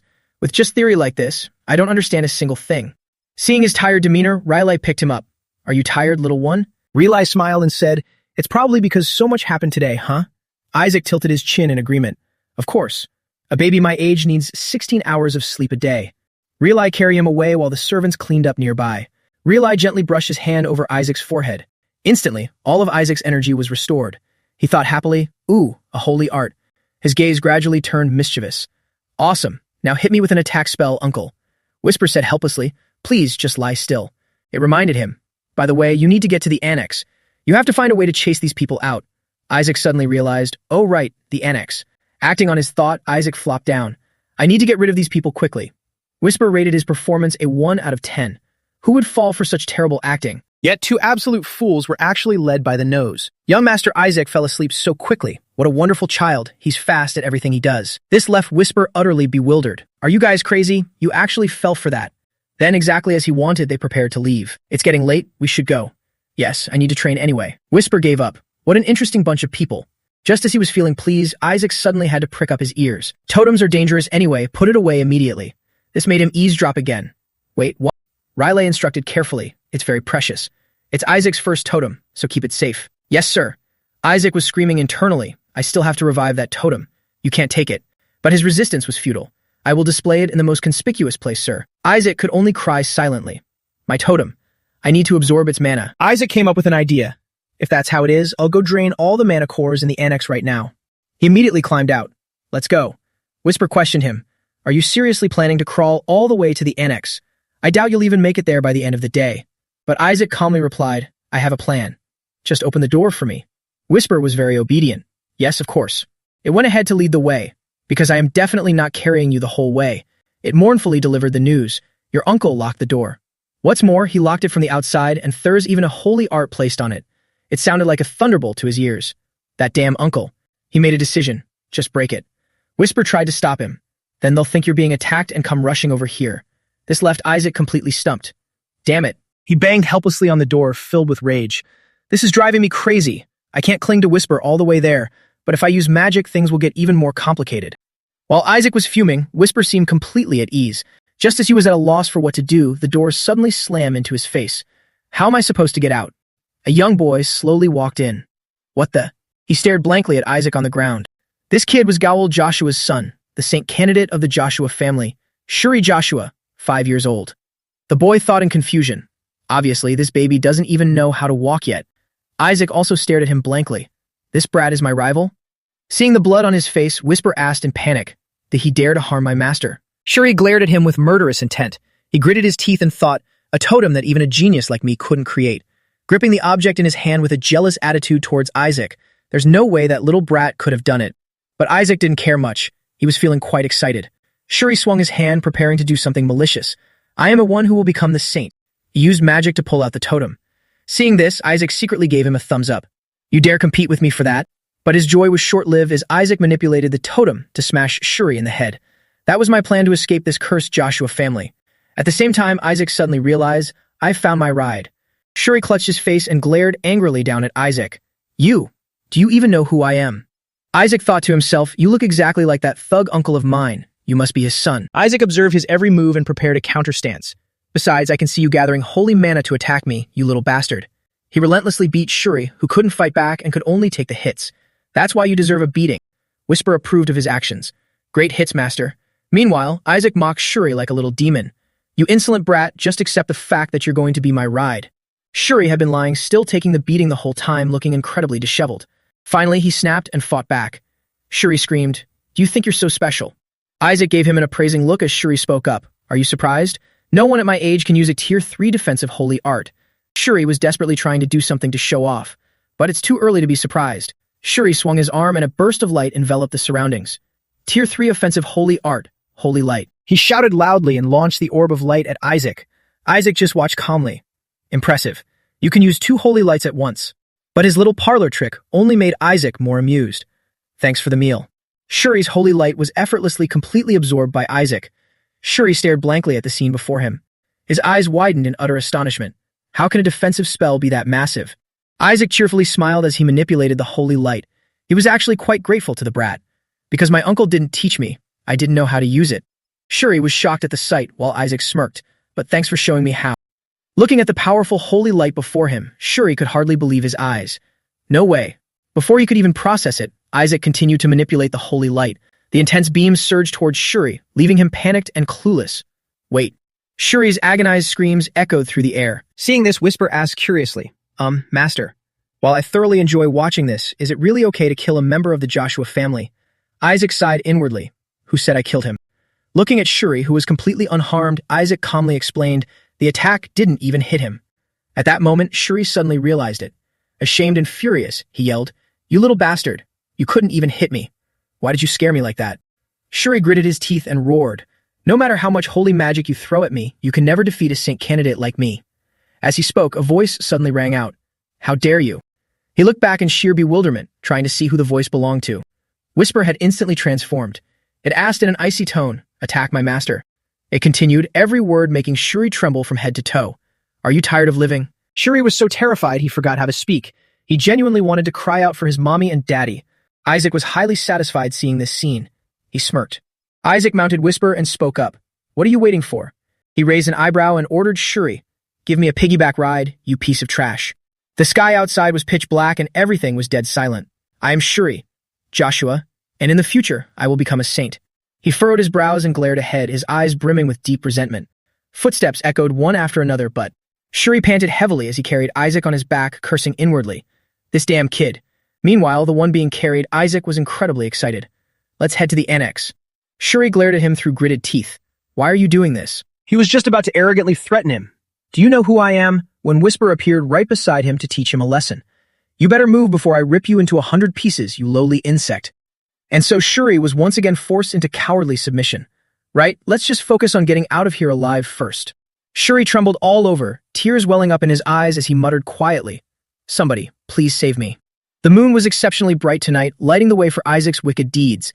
As the rider, Isaac cheerfully directed the one beneath him. "To the left." I said the left. The moment he was displeased, he would lean down and nag. "Do you want to die?"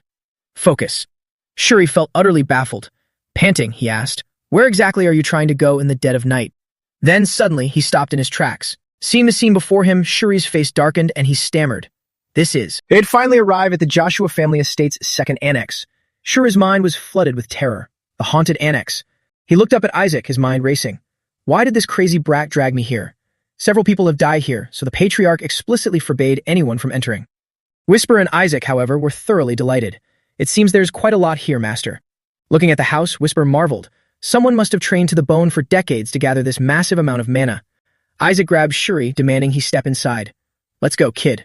But Shuri trembled and resisted. "You want to go in there?" "No. We can't go in there. The adults said it's forbidden." At that moment, Whisper appeared again to intimidate him. "Shut your mouth and move your feet, you lowly scum." Shuri broke out in a cold sweat. Shuri stepped inside.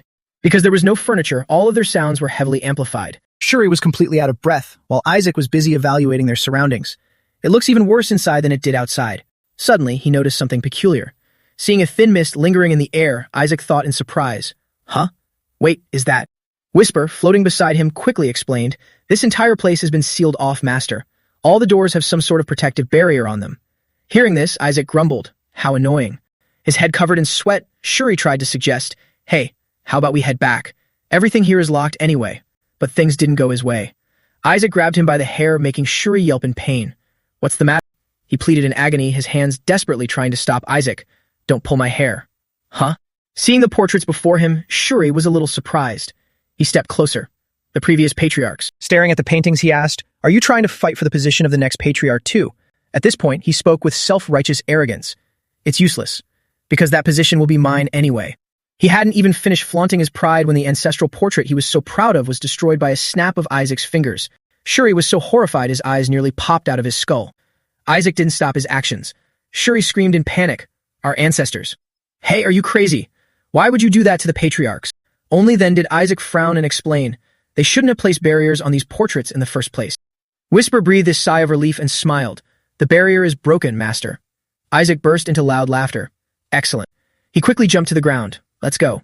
Seeing this, Shuri curiously asked, "Hey, where are you going?" Isaac curled up into a little ball and rolled forward, leaving Shuri bewildered.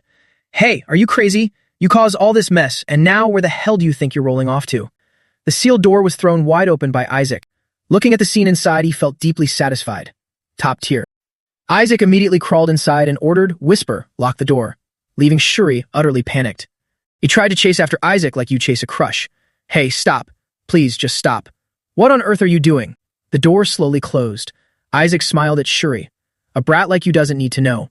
Outside, Shuri's voice still echoed. "Hey, you damn brat." With everything settled, Isaac finally sat down, breathing a sigh of relief. A radiant light enveloped his entire body. "Let's begin." Outside, Shuri was still pounding on the door. "Get out of there right now. Hurry up. Hey, I'm telling the adults everything." As he was trying to convince Isaac to come out, a figure appeared behind him. "I'll tell them everything, and you'll be kicked out of here, just watch." The family members had appeared behind him. Rilai called out softly, "Shuri." He asked coldly.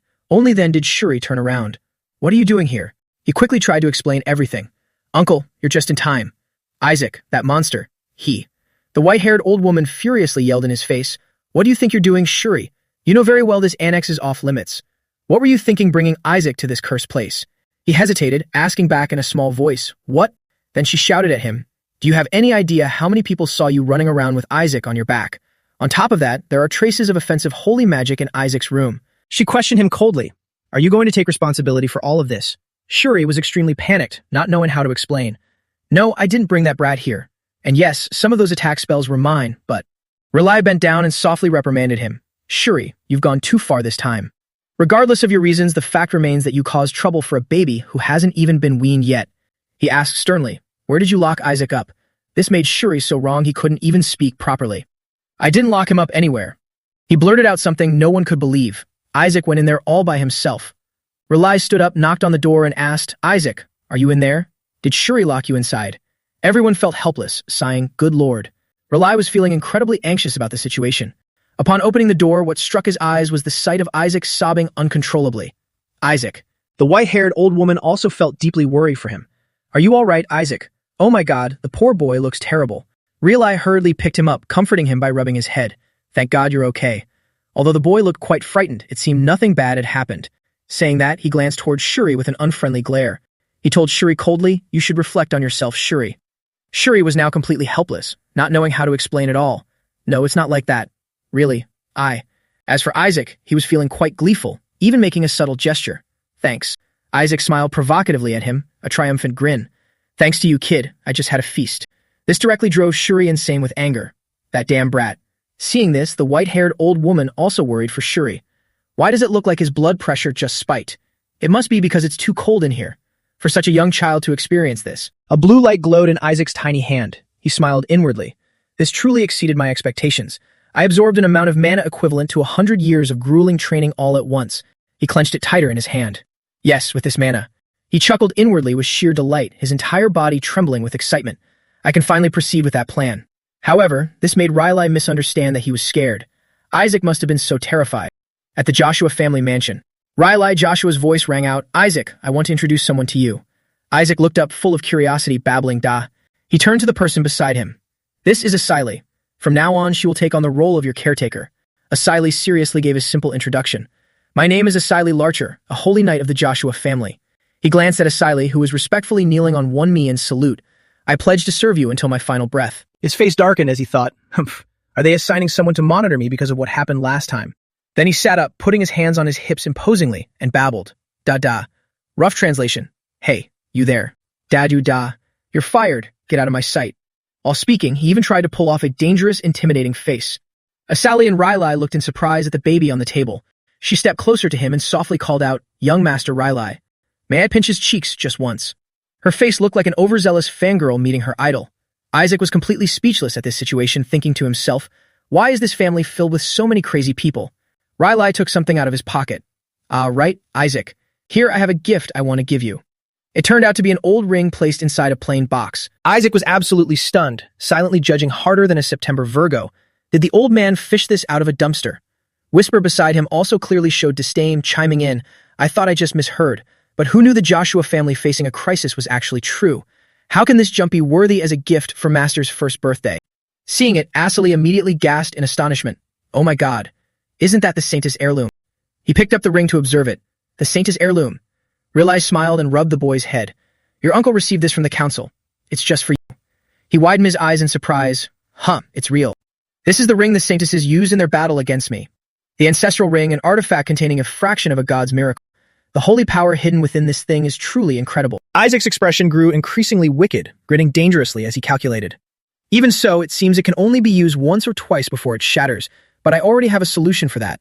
Furthermore, then he turned to look in a certain direction. In the distance stood Gowel Joshua, leaning against a tree, gritting his teeth in sheer bitterness. That look on his face proved this thing is the real deal. He looked like he wanted to strangle this nephew of his to death. Then he walked over with a forced smile. Ahaha, Isaac, my precious little nephew. Gowel put on a sickeningly sweet and fake expression. Oh, look how cute you are. I hope you feel comfortable here. Isaac was momentarily shocked, utterly disgusted. Dada, what the hell is this? Gross. Did he lose his damn mind? Gowel had a saintly smile on his face but daggers in his heart, cursing inwardly. Damn it, the situation just got more complicated. I sabotaged the blessing device in the holy relic storage so this brat wouldn't receive a blessing. But to think they would hand him the Saintess heirloom instead. He recalled the earlier scene where the white-haired old woman negotiated with Rylai. Since Isaac can no longer receive a blessing, to be fair, we will give him this. Gowel was so shocked he stuttered. The Saintess heirloom? Please, give it to my son instead. She turned and asked to Shuri. But hasn't that boy already received a blessing from the Holy See? Don't be so greedy. Go back now. He clenched his jaw, unwilling to give up, and thought to himself, I was planning to steal it while pretending to donate it to the Holy See. There's no way that brat understands the true value of this thing. He then pulled something from his robes and hypocritically said, if you're going to give the boy a gift, you should at least choose something decent. That thing is completely useless. Riley asked in irritation, useless? Are you saying the Saintess heirloom is useless, brother? As he opened a luxurious gold box, he continued, Isaac is my beloved nephew too. How could I give him something useless? Inside the box he opened was an extravagantly sparkling ring. This ring has been directly infused with countless blessings from the Holy See. Therefore, keeping it will be much more useful for the boy when he enters the relic storage. This is an incredibly precious item that Riley will never ever be able to possess. Oh, isn't that right, nephew? Now hand over that dirty old ring, ugh. Isaac flashed an innocent smile and smacked him hard in the face. Daha. Hell no, get lost. He grabbed the fancy ring box and chucked it far away. Dadadaya. Take this stupid thing that reeks of the Pope's stench. Dahaha, you get lost too. Gowl shrieked. Wah! What are you standing there for? Go find that ring, now. Riley, watching the whole ordeal unfold, thought to himself, that ring looked 1,000 times more valuable than the item I gave him. And yet, he still chose mine. He reached out his arms and called out, Isaac, my precious nephew. From now on, I will bring you all the best things in this world. Asili chimed in, young Master Isaac is the absolute best. The two of them, overflowing with love, tossed the baby up in the air like a ball. On the other side, a panicked crowd was frantically searching. It's too deep, young master. Gowl roared, find it at all costs. If it's lost, your lives are forfeit. While being tossed in the air, Isaac crossed his arms, smirking triumphantly. I cast gravity magic on it. They won't find it anytime soon. Whisper flattered, as expected of my master. Your resolve to even touch such a foul object is truly admirable. You go fetch it at dawn. Me? Who else? You expect me to do it? Ah, that thing is worth a fortune, so I'm going to sell it. On the other side, Gowl was still clutching his head, screaming in sheer helplessness. Wah. Back in his room, he slammed his fist on the table, growling furiously at his guard. That damn brat. Does he have any idea how expensive that was? Ha, whatever, forget it. I bet he doesn't even know how to use that ring properly anyway.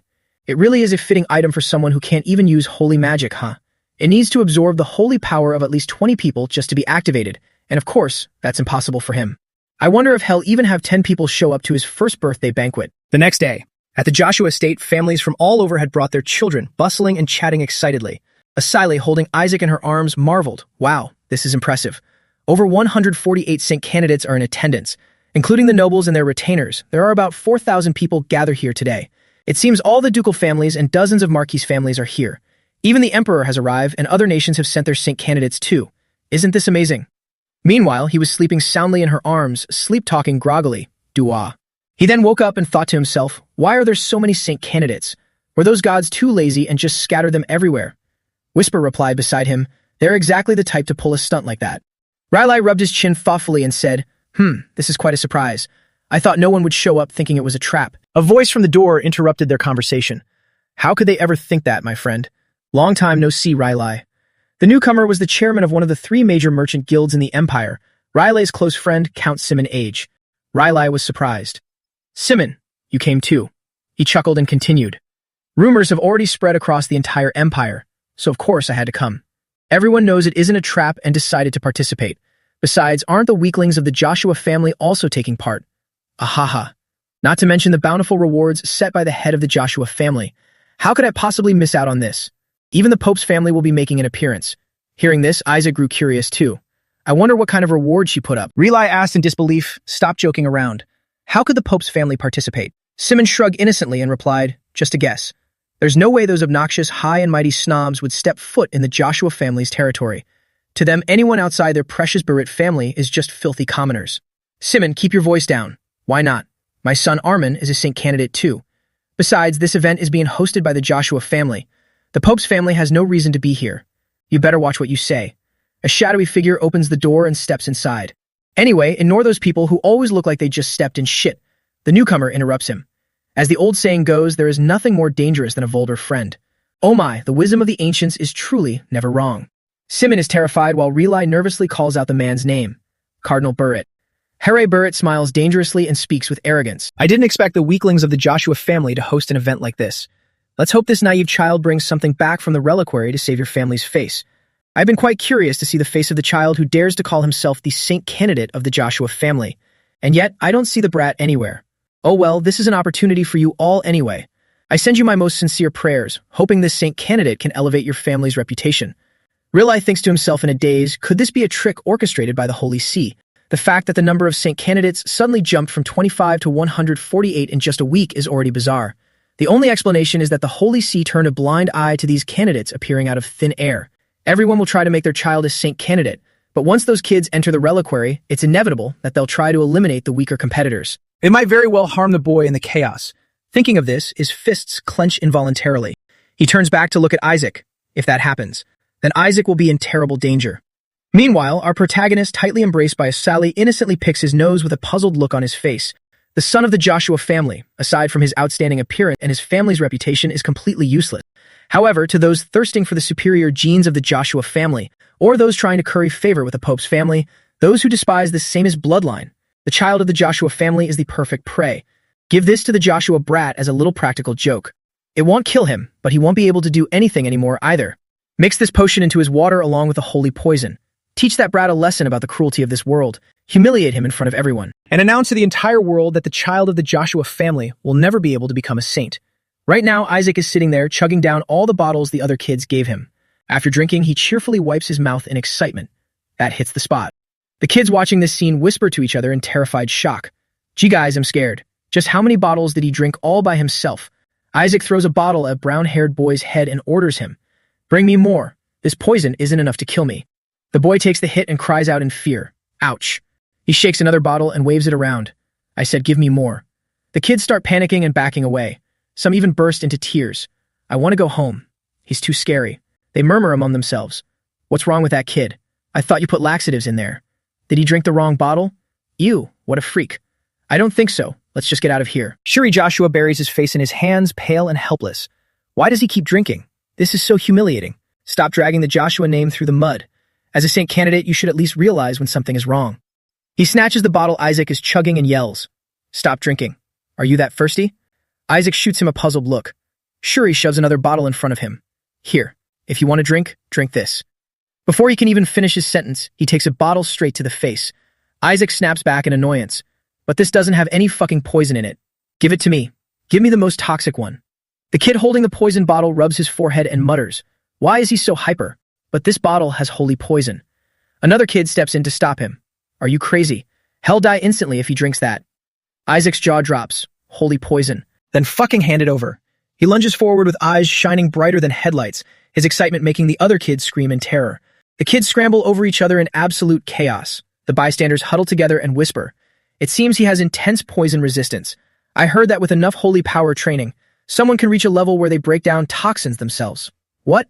Are you saying that brat has already reached that level? But then why is he actively looking for the poison bottles? Could it be that he wants to make sure no one else drinks them because they're so dangerous? Sitting in the corner, Shuri hears this and smirks to himself. What a load of crap. Then a voice rings out. Really? Are you implying that the brat is sacrificing himself? Kina Barrett sneers mockingly. Shuri's eyes widen in surprise. Kina Barrett? Why is he here? I never heard anything about the Pope's family participating. The white-haired boy standing over there is a direct descendant of the Pope's family, Kina Barrett. The other kids start chattering loudly. Wait a minute, isn't that Kina Barrett? Why is the Pope's family inside the Sanctus Reliquary? Oh man, looks like we already know who the winner is. After overpowering the other kid, Isaac casually sits on him and chugs the rest of the bottle. He also notices the new commotion over here. Oh ho, so that's the brat who's guaranteed to become a saint. But can the Pope's Barrett family really have such a pure hair color? Did he bleach it? Every other bastard in that family has shit-colored hair, after all. Kina replied with a faint smile. What's so strange about a member of the Pope's family being present in the Sanctus Relic Vault? Our family stands at the very top of the clergy. So naturally, the Sanctus Relic Vault belongs to us as well. I'm only here to claim what is rightfully mine. Why should you find that strange? Isaac smirked, judging him inwardly. With that arrogant way of speaking, he's definitely from the Pope's family. But that brat is quite the monster too. His pure holy power even surpasses that of a bishop, as expected of Saint Candidate number 0. You plan to use such vulgar methods to insult the patriarch, yet you still dare to call yourselves Saint Candidates? Kina Barrett continued to speak. How pitiful. What good comes from humiliating a child? There's no way a mere child could possess poison resistance. It must be the Saint's power trying to protect this child. He then approached Isaac, half kneeling, and smiled at him. Isaac sighed inwardly. It seems stupidity is hereditary too, huh? Summoning his holy power, Kina smiled gently and said, "How pitiful. It's all right. It'll detoxify you." The surrounding children murmured in awe. He can already use detoxification holy magic at this age. Look at that amount of holy power. He must be at least level 5. Isaac looked at him with utter contempt. Oh? Who is this brat trying to fool? Is he trying to use me to show off his skills? Smart move. You want it? Here you go. Smack. He smiled and slapped Kina Barrett right across the face with a loud thwack. Kina stood there completely dumbfounded. One of the boys cried out, "The holy power." Did it disappear? Kina Barrett looked back, his eyes brimming with sheer terror. My holy power was nullified. That's impossible. By a kid like him. Isaac played the part of an innocent, oblivious child. Kina stared at his own hands, doubting his entire existence. Could it be? He's stronger than me? That mere insect from the Joshua family? Seeing Kina glaring at him, Isaac got annoyed and glared right back. The hell are you looking at, you little brat? I'll smash your skull in with this bottle. Suddenly, a figure rushed in, grabbed Isaac tightly, and shouted, "No, don't do that." The spectating crowd exclaimed, "Oh my, is he looking after the child because they're from the same family? That kid just slapped the face of the person trying to save him. How ill-mannered. Do they really think they stand a chance against the Pope's family? Does he actually think he can protect that child?" Shuri, holding tightly onto the struggling Isaac, thought to himself, "You absolute fools. If it weren't for me, that bottle would be lodged in your heads right now." Regaining his usual arrogant demeanor, Kina Barrett said loftily, "It's fine. Perhaps I simply startled the boy. After all, he's just a baby. Anyway, good luck to you, descendants of the Joshua family. You should at least try to do something to save your family's face." Both Shuri and Isaac gritted their teeth in pure fury. But of course, the greatest treasure here will be mine. After all, a Joshua wouldn't even dare to go near the corpse of the skeleton demon king. Shuri muttered, "What an obnoxious brat. What the hell does he think he's doing, showing off like that?" Isaac leaped up and shouted, startling Shuri. "What did that white-haired bastard just say? Did he just mention the corpse of the skeleton demon king?" Shuri grabbed Isaac's hand, his voice trembling as he said, "Well, what suddenly got him into you? Stop pulling my hair." The family head promised to bestow a secret technique upon whoever retrieves the skeleton demon king's corpse. Isaac froze, whispering in disbelief. His voice came out in breathless, ragged pants. "Mother, Melissa, you, how dare you play around with my corpse?" Isaac's face began to contort with blazing wrath. The children had already begun to scatter into small groups. Isaac sat there in a daze. "I accumulated centuries worth of mana in my original body. If I can just get my hands on it, reaching level 10 would be an absolute breeze. But with all these brats keeping an eye on it now, there's no way I can sneak it out. Whatever. Whoever gets in my way, I'll trample them." Thinking that, he threw the bottle in his hand onto the ground. An elder's voice suddenly echoed. "Everyone, gather around. You are all about to depart, so from now on, listen closely to what I have to say. This relic vault is a holy sanctuary. It houses the sacred artifacts of past saintesses." Hearing this, Isaac thought to himself, here goes the history lecture again. At this rate, when will we ever get out of here? So fucking boring. Welp, in going ahead. Shuri chased after him. "Huh? Hey, where the hell do you think you're going?" He pushed off the ground with his foot. He darted forward with a loud boom, kicking up a thick cloud of dust. Shuri turned his face away to dodge it. Shuri quickly called out, "Elder!" Isaac just... The protagonist, meanwhile, looked more thrilled than if he had won the lottery as he dashed away. "It's time to use that holy magic I just learned." The elder yelled a warning. "Isaac, that's a restricted area. If you go that way, all the traps in the vault will be activated." Hearing that, every single child was scared out of their wits. They frantically rushed after him upon hearing the command. "Quickly, stop that brat." Joshua Manor Banquet Hall. Asili nervously says to Riley standing beside her, "I hope the young master is all right." The announcer declares, "We have established a connection to the inside of the relic repository. My summoned beast is following the third-place candidate, so I will provide live updates for everyone." The door to the first repository has opened, and the candidates are currently passing through. Riley, equally anxious, thinks to himself, has it already begun? Currently in third place is Armin Age. Simon screams in delight, "That's my boy." In second place is Shuri Joshua. Gowl, slightly surprised, proudly boasts, "Why yeah, that's my son." And first place goes to Isaac. Riley and Asila's eyes widen in sheer shock. The loudspeaker almost explodes as it repeats, it's Isaac Joshua." The elder chasing after him looks ready to cough up blood. "Isaac, please, not that way." Then he accidentally steps on a mechanism. If you keep running, more traps will be triggered. Boom. A bolt of lightning strikes the elder, making him shriek in agony. Shuri, utterly terrified, screams along with him, "Elder." The scene is complete chaos. The kids scatter in all directions, some crying and screaming as they run. "Mommy, I'm sorry. Save me." Shuri, sobbing silently, complains, "You lunatic. Why did you run over there and cause this mess? The repository's trial itself is dangerous enough, and now we have to dodge traps meant for intruders." Isaac couldn't care less and continues dashing forward. Da! Arriving before a massive door, he stops and asks, Data. So this is the door to the second repository. The second trapdoor has been triggered. Please enter through the side door of the second repository. Shuri yells a warning, Isaac, not there. Whisper suddenly appears and says, Excellent, Master. Thanks to the mana you absorb at the annex, I've leveled up. Isaac smiles more wickedly than a capitalist. Da. Good, now I can make you work even harder. Damn it. Da. Bring them all here. Without hesitation, Whisper darts off as you command. The kids outside finally regain their senses, taking a breather to discuss. I didn't know it would be this hard. So this is why the Saintesses are so strong. Huh? One boy points at Shuri, who is floating in mid-air. Isn't that the kid from the Joshua family? Yeah, I think his name is Shoe something. How is he flying? His family must have taught him beforehand. That's so unfair. Shuri sighs, they didn't teach me anything, you idiots. You think I want to be floating like this? Put me down. Whisper drops him face first onto the ground and reports, Master, I have secured our informant. Shuri scrambles to his feet and says, Stop this. I don't know how you passed the first repository's trial of choice, but starting from the second repository, a single mistake could get you killed. You must fight your fears and choose the difficult path to enhance your senses of. Gru Herg. Isaac cuts him off by shooting a bolt of lightning straight at him. You talk too much. Whatever, just explain what's inside the second repository. Once you enter, remember that you must never attack the enemy. Got it? Do not attack them. What kind of nonsense is that? Why can't I attack my enemies? It's the only way to clear the second repository. No matter what appears, you must stand perfectly still for 3 minutes until they vanish. Please tell me you understand, otherwise we're both going to die. Less than greater than. Isaac feels himself losing his patience. Bullshit. Are they trying to test my patience? People have actually died because of it. Judah. All right. It's not that hard. Daha. I just have to not attack, right? 3 minutes is nothing to me. As he pushes the massive doors open, a voice echoes out, Welcome to the path of tranquility. Patience is a virtue, as is cold reasoning. Remain calm and steadfast. Then that patience shall guide you to the light. The scene shifts to another location. It's Keena Barrett's group. His blue-haired underling asks nervously, Are you sure this is okay? We're dead last right now. Keena turns around with a confident smirk. There's no reason for us to take the lead on such a dangerous path. Those meat shields will pave the way for us. Did you forget about the rank 8 demon guarding the door to the second repository? I guarantee the vanguard is already stuck there. See that? Following his pointing finger, the door to the second repository is left slightly ajar. The trial has begun. Inside the second repository, do not waver. A figure slowly begins to materialize. It is a devastatingly handsome divine entity who continues. Then that patience shall guide you to the light. Otherwise, it would have only taken 3 seconds. Isaac released his holy power and instantly annihilated that guy. Damn it, whatever. Seeing this, Shuri lost all hope of surviving. He recalled the moment Isaac confidently said, 3 minutes is not a problem for me. Oh my god. He couldn't hold it back and screamed, You lunatic. Isaac gnashed his teeth. How could I stand still after seeing a god's face? Whisper chimed in, I actually think 3 seconds was too long. A dreary announcement echoed, You have failed.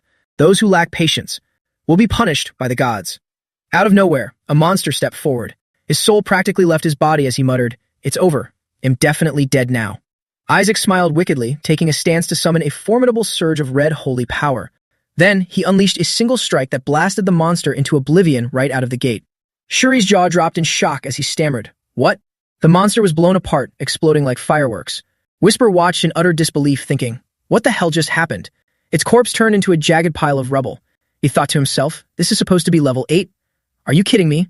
My subordinates' magic created this golem. The elite demons of the Skeleton Demon King, the 14 elite subordinates. This is their unique magic. Have they become lapdogs for the Joshua family now? Or does this place have something to do with my body? I need to go see for myself. Seeing Isaac running off again, Shuri hurriedly asked, Hey, where are you going now? A smug laugh echoed from behind. Ha ha ha. I never expected the descendants of the Joshua family to help us like this. They emerged from behind the bushes, led by a red-haired boy pointing at them. See? I told you those Joshua people know how to pass the trials. He was Nizer Sepet, the third son of Duke Sepet and a candidate of the Red Faction, one of the Pentagon. Nizer laughed arrogantly. Thanks for defeating the gatekeeper for us. Now get out of the way, we'll be the first to enter this second archive. You have no idea what we've been through because of that damn brat. That's right, if that kid goes in first, he'll trigger all the traps inside. Isaac didn't listen to a single word, only wondering, how are there still so many of them alive? Nizer continued to mock them. I didn't expect the Joshua descendants to be so sinister. Shuri, you're in cahoots with him, right?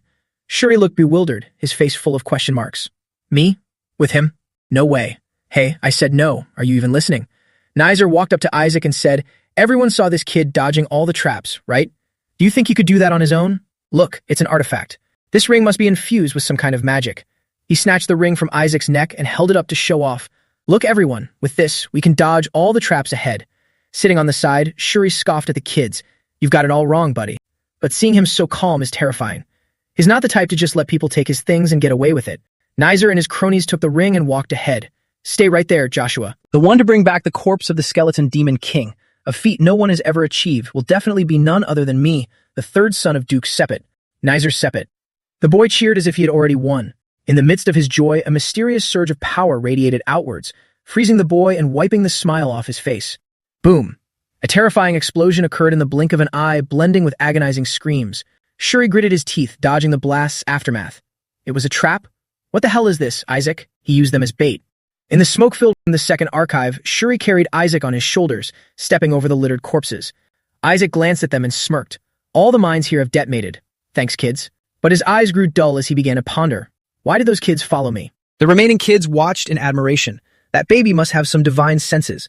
Probably, after all, he is from the Sanctus family. Nizer was acting really weird earlier. That ring just looked like an antique. Right? There's no way someone from the Joshua family would cheat like that. Whisper covered his mouth, giggling. It seems they've realized your greatness, master. How wonderful. Isaac gritted his teeth, disgust written all over his face. I don't need their validation. Shuri scoffed at the naive kids, thinking, you guys better run before it's too late. This brat is more terrifying than any demon. Another figure stepped forward and spoke. If there truly is a saint, I think that child is the most fitting. Isaac glanced over at the person. The blond boy smiled as he approached and introduced himself. Pleasure to meet you, the youngest son of the Joshua family. I am Paris Julius, the second prince of the Julius kingdom. The crowd murmured again. That's a kingdom east of the holy state of Helen. I heard the prince there received a god's blessing. Hearing this, Isaac drew his conclusion. Oh, this guy seems useful. Shuri called out, Isaac. Isaac grunted in response. An announcement echoed. We're here.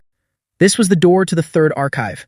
Before them stood a massive gate adorned with intricate ancient patterns. Voices from the void began to echo once more. Welcome, candidates. This is the floor of memories. Show us your courage and determination.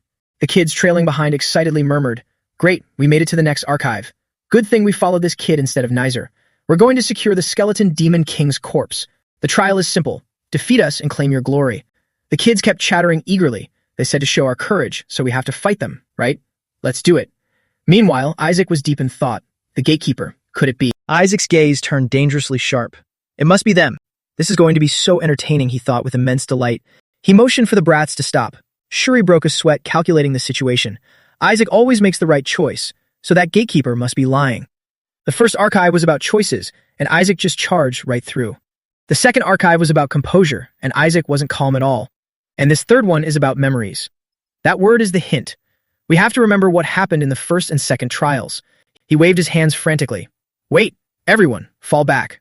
Shuri was taken aback. Huh? Is Isaac actually helping them? No matter how nasty he is, he's still the Saintess descendant.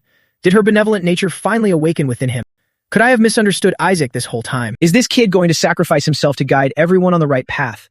Meanwhile, Isaac cackled as he slammed an orb of holy power straight into the monster's face. Shuri was momentarily speechless. Infuriated, the monster gripped its weapon tightly. You. With lightning-fast speed, it lunged forward. It slashed brutally right where the kids were standing. Its voice rang out with a grim warning. You chose wrong. The kids screamed in panic. Help. Save us. Shuri was horrified by the gruesome sight unfolding before him. Mommy. Shuri froze, his brain failing to process the situation. What is going on? Contrary to Shuri's disbelief, Isaac couldn't hide his twisted glee. Could it be this lunatic? Isaac smiled so broadly his eyes turned into crescents, radiating sinister intent. It's been so long since I last saw these. How foolish to blindly trust the words of others. You so-called saint candidates. They're nothing but deceptive puppets, born from the magic of the 14 elite subordinates. The entire area was engulfed in flames and choking dust, a scene of utter chaos and peril. Trapped by a thread, the panicked kids ran around sobbing for help. Where did the Joshua family members go? They were just here. Find them, hurry. But it was a futile effort. The two of them had used a Tier 6 holy magic invisibility, erasing their presence from the world completely. Thanks to this special ability, Isaac smoothly avoided the bloodbath, secretly celebrating inside. This is the blessing the boss bestowed upon me for emergencies. Now is the perfect time to use it. Paris then approached the two, expressing immense gratitude for letting him share their lifeline.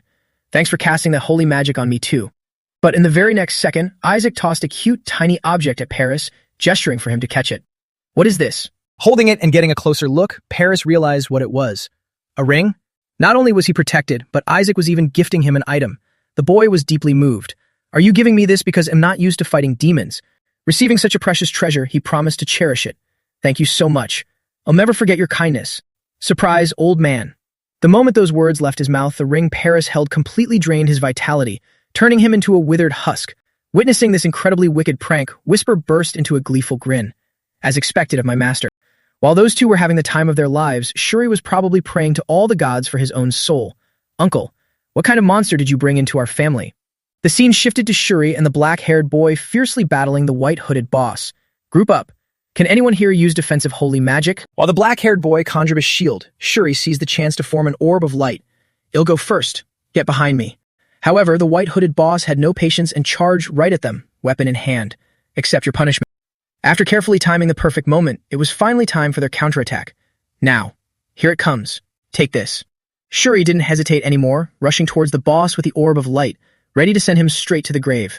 Yet, in the very next second, an inexplicable event occurred. Before he could even do anything, he collapsed to the ground, out cold. Witnessing this surreal scene, the black-haired boy immediately turned to look at the unconscious Shuri and wondered, hey, what's wrong with him? What on earth is going on? While he was still clueless about what was happening, that familiar ring appeared once again. And of course, the black-haired boy ended up suffering the exact same fate as Paris. Both had their life force sucked dry by it, turning into withered husks. Even the white-hooded boss was left with his jaw hanging open. Before he could even make a move, the kid had already kicked the bucket. While he was still frantically looking around, the ring flew back toward Isaac. Is there anyone else here who got fooled by us? After wreaking havoc on those brats, Whisper promptly reported back to him. The ring has absorbed all the holy power from the kids on this side. Then move on to the other side. Understood. As you wish. Unable to disobey his orders, it immediately hauled its ass elsewhere to hunt for its next prey. And so, one by one, the helpless children had their holy power drained by Whisper. Hey, what's going on? Don't hold a grudge against me. The white-hooded boss was completely flabbergasted when the brats he was fighting suddenly all collapsed. These false puppets won't attack neutralized enemies, so fainting after having your holy power drained is much better than getting injured. After siphoning a decent amount of holy power from the crowd, it notified Isaac, Master, we're almost done. However, while still in the middle of its task, Whisper froze for a few seconds upon seeing a spatial rift pulsating with intense lightning magic right in front of it. What is that? Before it could even recover from the shock, the very next second that power amplified, surging with such intense lightning that it instantly fried the white-hooded boss dead. That power was so overwhelmingly out of its league that Whisper had to jump back, not daring to face it head-on. After it tumbled to the ground completely disoriented, the person responsible for the earth-shattering entrance finally revealed himself. Found you, Isaac Joshua. That person was none other than Kina, appearing with a look of immense satisfaction after finally locating him. While Shuri was staring at him, so dumbfounded his jaw was about to drop, Isaac remained incredibly nonchalant. I was wondering where this guy ran off to, so he finally decided to show up, huh? Shuri was still shell-shocked by Kina's earth-shattering power. Mother of God, I knew he was a genius, but still. In a split second, an impossibly terrifying sight appeared before Shuri, the massive wings of a holy beast that he had summoned. To be able to summon a holy spirit at his age, isn't that practically hacking the game? The next second, Kina placed his hand on the head of the flashy eagle and flashed a wildly confident smile. Before Shuri could fully regain his senses, Kina spoke up again. You surprised me. I didn't expect there to be anyone else here besides me capable of destroying demons. Before Isaac could even reply, he rudely interrupted and kept taunting. Or did you just lure those kids into a trap like you did in the first trial? But alas, surprise, surprise. Things didn't go at all the way he thought. The other boys were perfectly fine and slowly approached them. No, that child braved the trial in our place. He even pointed us in the right direction. He's our benefactor. Faced with their blind defense of him, Isaac was utterly speechless. Looks like these brats have lost their minds. Even Whisper teased him. Is this what humans call Stockholm Syndrome? Hearing that, Kina began looking at them with extreme contempt. Benefactor, don't you feel ashamed calling yourselves saint candidates? To think you'd actually need help from a baby like him. Triggered by Kina's punchable words, they couldn't hold back anymore and went off on him. Hey, you've been hiding this whole time. Why are you barking so loud? You didn't help out at all while we broke our backs looking for traps. The people around them all chimed in to defend Isaac. That's right. Isaac acts way more like a saint than you do. You always run away from danger. Once we get out of here, we're telling our parents everything. In an instant, Kina was completely humiliated. It's all thanks to Isaac. You haven't done a damn thing. Everyone, let's tell our parents it's better to ally with the Joshua family. However, Shuri was the only one who knew his true colors. That's not it at all. This evil child is just exploiting them. But right now, the boys were still fiercely defending Isaac. Without them, would be in huge trouble. Suddenly, the very next second, the ground trembled violently, and a new event unfolded before their eyes. Looking ahead, a giant orb of light floated into the air, revealing a massive doorway. Everyone quickly gathered in front of the door and began speculating. That's the real door leading to the third archive, right? I think so. Does that mean the second trial is over? Looks like it. There was no need to guess anymore. The next second, an official announcement was made. Congratulations to the candidates who passed the second trial. I am the final gatekeeper of the Holy Relic Archive. Then, a crucial moment arrived. Now, make your choice. Two options were quickly presented. While all the candidates were panicking, unsure of what to do, Kina stood incredibly calm. Stop the trial here and choose your artifact, or continue to face the trial to reach the third archive. Of course, we'll choose the latter. After hearing a candidate's answer, the system reiterated, choose very carefully. Stop the trial here to select an artifact, or continue facing the trial to reach the third archive. And of course, everything comes with a price. The system immediately warned them, if you pass the trial, you may claim an artifact from the third archive. But if you fail, you will die. Standing on the fragile line between life and death, everyone became extremely anxious, knowing that one wrong choice would mean the end. At this moment, after listening intently, Isaac and Whisper came to a hypothesis. Master, judging by the mana I sense from that voice, yes, it's definitely a dragon. After silently confirming that everything just now was real, his face grew serious. Then what he said about death is all true. Although death sounded terrifying, their fierce determination didn't allow them to give up here. Even so, I will choose the trial. We've worked so hard to get here. That's right. If we can get an artifact from the third archive, we will definitely become saints. Hearing that, the other candidates quickly echoed the sentiment with enthusiasm. Me too. I want to go to the third archive as well. The system asked again for final confirmation. So you are not afraid of danger and choose to face the trial. Seeing that everyone's blood was boiling with fighting spirit, it was very satisfied. Excellent. Just as they wished, the next second, they were transported to the next trial. While everyone else was panicking, only Isaac smiled deviously, having achieved his goal. Then accept the trial. The entire space began to shift, preparing to send the candidates into their next tribulation, these fools who gathered here to become saints. The next second, a powerful explosion of energy erupted from the ground, shattering the earth into pieces. The ground then shook violently, officially marking the start of the next thrilling phase. Accept the trial. Isaac's face clearly displayed his excitement and exhilaration. The final trial is going to be a breeze. In the next second, a divine statue extending one arm appeared before them. Praise our God. The candidates immediately approached the statue and looked up. What's that? Another statue? Is that our God? The task they needed to complete to pass this trial was then revealed. Pay your respects to your God. Only those who can prove their faith may proceed to the third archive. The task seemed a bit vague, so the candidates began racking their brains on what to do. All we need to do is kneel and pray before that statue. But for a trial, isn't that too simple? Upon hearing that he might have to kneel before this statue, Isaac grimaced in absolute disgust. In your dreams. The reason he vehemently opposed this with every fiber of his being was simply, like hell I'd ever kneel before that bastard, especially after he toyed with me for hundreds of years and scammed me at the very end. A black-haired boy then stepped forward. This shouldn't be too hard, right? We just need to pray to the God, isn't that so?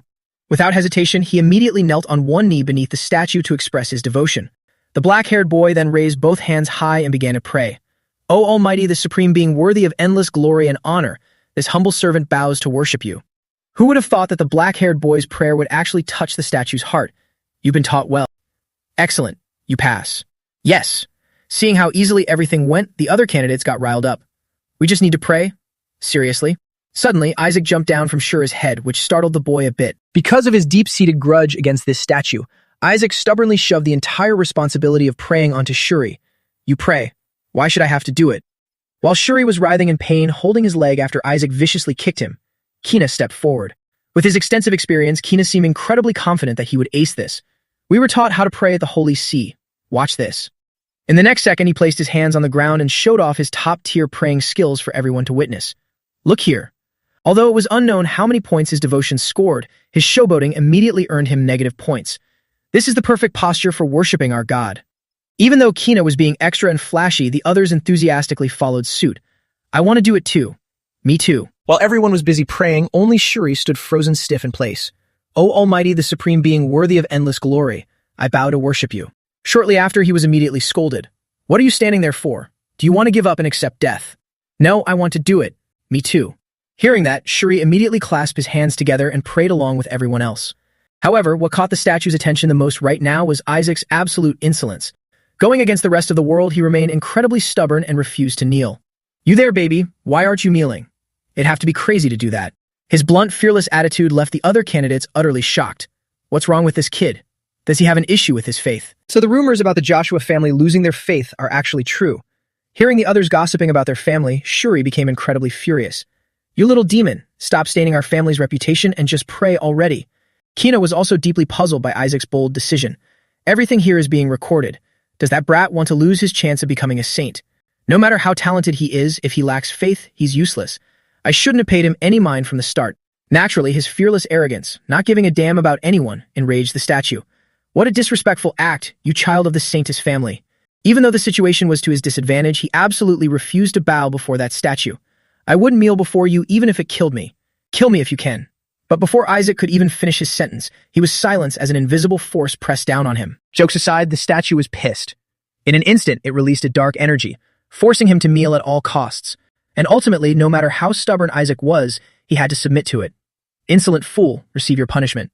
Being suppressed by the statue's dark energy made his blood boil in absolute fury. Piss off. He'll smash that statue to pieces. Seeing his master's boiling rage, Whisper anxiously tried to stop him. Master, that's way too dangerous. But what just happened truly exceeded his limit of tolerance, so Isaac's hand quickly burst into flames as he prepared to throw a punch forward. Die. Yet, just when everyone thought the statue was going to beat him to a pulp, it made a sharp turn and actually praised him. Excellent. The statue's words left Isaac frozen for 5 seconds, completely clueless about what had just happened. Truly, life is full of surprises. His insolent behavior actually earned him a pass at the 11th hour. You pass, baby candidate. Proceed to the 3rd archive. What? Kina, seeing that he had melted until his knees almost gave out for nothing while Isaac passed so easily, found it completely baffling. You said we had to show our faith to pass. That brat didn't even pray, yet he passes? This is beyond absurd. But surprise, surprise, a few seconds later the truth was revealed. That baby is the only one qualified to pass through this door. He was the only one who truly showed his faith to the god, no? At this moment, Kina was left utterly speechless as the entity spoke up. Do you really not understand? The statue then delivered a shocking revelation. You knelt before a statue, not a god. Is your faith merely about bowing down to a statue? As expected, the 3rd trial was nowhere near as simple as they thought. It was actually a massive trick. Hearing the statue hit the nail on the head, Shuri had absolutely nothing left to argue. Although it bears the image of a god, a statue is ultimately just a symbol. The other candidates now fell into a state of utter panic. We were tricked. How is this fair? That statue looks exactly like our god in the sacred painting. Well, the scriptures do explicitly forbid idolatry. Not mincing words, the statue pointed at Isaac. Look at that child. Even when facing the fear of death, he refused to submit and remained steadfast in his faith. Therefore, only that child is worthy of entering the 3rd archive. Seeing that Isaac's blatant disrespect was actually interpreted as faith, Whisper couldn't help but chuckle. Faith, huh? Yet no matter how many times Kina heard it, he couldn't accept this mind-boggling logic. I refuse to accept this. That brat doesn't even know how to speak. How can you tell that his refusal to kneel was out of faith? Hearing his fierce objection, Whisper mockingly retorted to Isaac. I think he has a point there. You obviously didn't want to do it at all. After arguing fruitlessly for a while, Kima dropped a line that stunned Isaac. Besides, if he has such faith, then why doesn't he have a holy mark? Hearing this, he suddenly froze. Kima's move was a critical hit. Now he suddenly became the center of attention. The kid doesn't have one. I have mine right here. How can a saint candidate not have a holy mark? A deeply satisfied smile bloomed on Kina's face after landing such a painful blow on him. He's the only one without a holy mark among all the candidates. Give up, kid. You're not worthy of being a saint without a holy mark. After hearing what he just said, the statue asked once again, Are you saying a saint candidate doesn't have a holy mark? However, Kina was utterly defeated when the statue blatantly defended Isaac no matter what. It's because he's still young. The statue's words left the other candidates completely dumbfounded and speechless. Kina was dragged from one shock to another. What? That sounds so absurd. And wait, you can move? The statue picked its nose and repeated, I mean, it's because he's too young. The other candidates started clamoring for fairness. Then let me in too. If someone without a holy mark can enter, why can't I, who has one? Yeah, I have one too. That proves I'm a candidate. You must understand that having a holy mark doesn't make you special. A tense exchange then took place between the two sides. Do you really think so? Yes. So, you all want to enter the 3rd archive, right? Exactly. Then, the statue stood in deep thought for a moment, pondering what to do. After racking its brain and weighing the options, the statue made a decision that delighted everyone. In that case, go on in. I'll allow it. Awesome. So now we can enter the 3rd archive. Even Shuri was completely flabbergasted. He's letting us in just like that. But as expected, there was no free lunch. The statue immediately pulled a 180. I mean, if you want to jump into the fire like moths to a flame, be my guest. It'll definitely let you in. After flashing a sinister smile, it slowly vanished into thin air. The The door before them slowly creaked open, revealing an ominously pitch-black space right in front of them. Instantly, a bone-chilling aura emanated from that space, blasting straight into the candidates. Everyone who came into contact with this eerie energy trembled uncontrollably, their faces turning pale. Now, their 80-second tribulation truly began. Can you feel it? That is the dark mana radiating from the skeleton demon king. Know your place, you fools. I originally intended to spare those who couldn't withstand the dark mana. The situation looked incredibly bleak as everyone started to succumb and collapse. It's so suffocating. At this moment, the only person who remained largely unaffected and could still smile brightly was Isaac. He was the only one grinning from ear to ear, looking ahead with overwhelming excitement surging through his body. Fantastic. Finally, Isaac had managed to drag himself here to reunite with his beloved body. Here it is, my body. The body of the skeleton demon king. My body is right in there. Isaac smiled excitedly, thinking to himself, to think would reunite one day after my self-destruction in the heavenly realm. Good lord, look at the amount of dark mana leaking out. He put on a ravenous expression at the thought. The voice emanating from the fireball then rang out. Look, that child has proven his faith. That is the face of a brave warrior. Hearing this, the black-haired and blonde-haired boys thought to themselves, right, but his eyes looked glazed over like a junkie's. What kind of demon baby is he? The red fireball continued speaking. It's still not too late. Those who cannot smile in the face of death, turn back now. If you give up right now, I will let you choose a treasure from the second archive. The brown-haired boy cursed inwardly. Damn it, how am I supposed to get past this terrifying dark mana? The boy in black intended to give up. I'm not going in. Entering means death. The black-haired boy also wanted to quit. I guess I'll just try to pick the best item in the second archive. Suddenly, Kina stepped forward and rejected the offer. No, I don't need any treasure from the second archive. We are going into the third archive. Therefore, activate all the traps inside. The black-haired boy cursed inwardly. This lunatic. The fireball asked with apparent interest, Are you serious? Kina replied, No saint in history has ever been able to retrieve the skeleton demon king's corpse. Not even the renowned Saintess Melissa could do it. The fireball seemed surprised. It seems you know something about the third archive. Kina smiled smugly, secretly deducing. There's no way Saintess Melissa would let these children die. This is definitely just a method to weed out candidates. Kina spoke up. I don't want to hear anything about us getting the treasure without running into any trouble. So restore the third archive to its original state at its highest danger level. That's the only way I'll be evaluated even higher than the Saintess.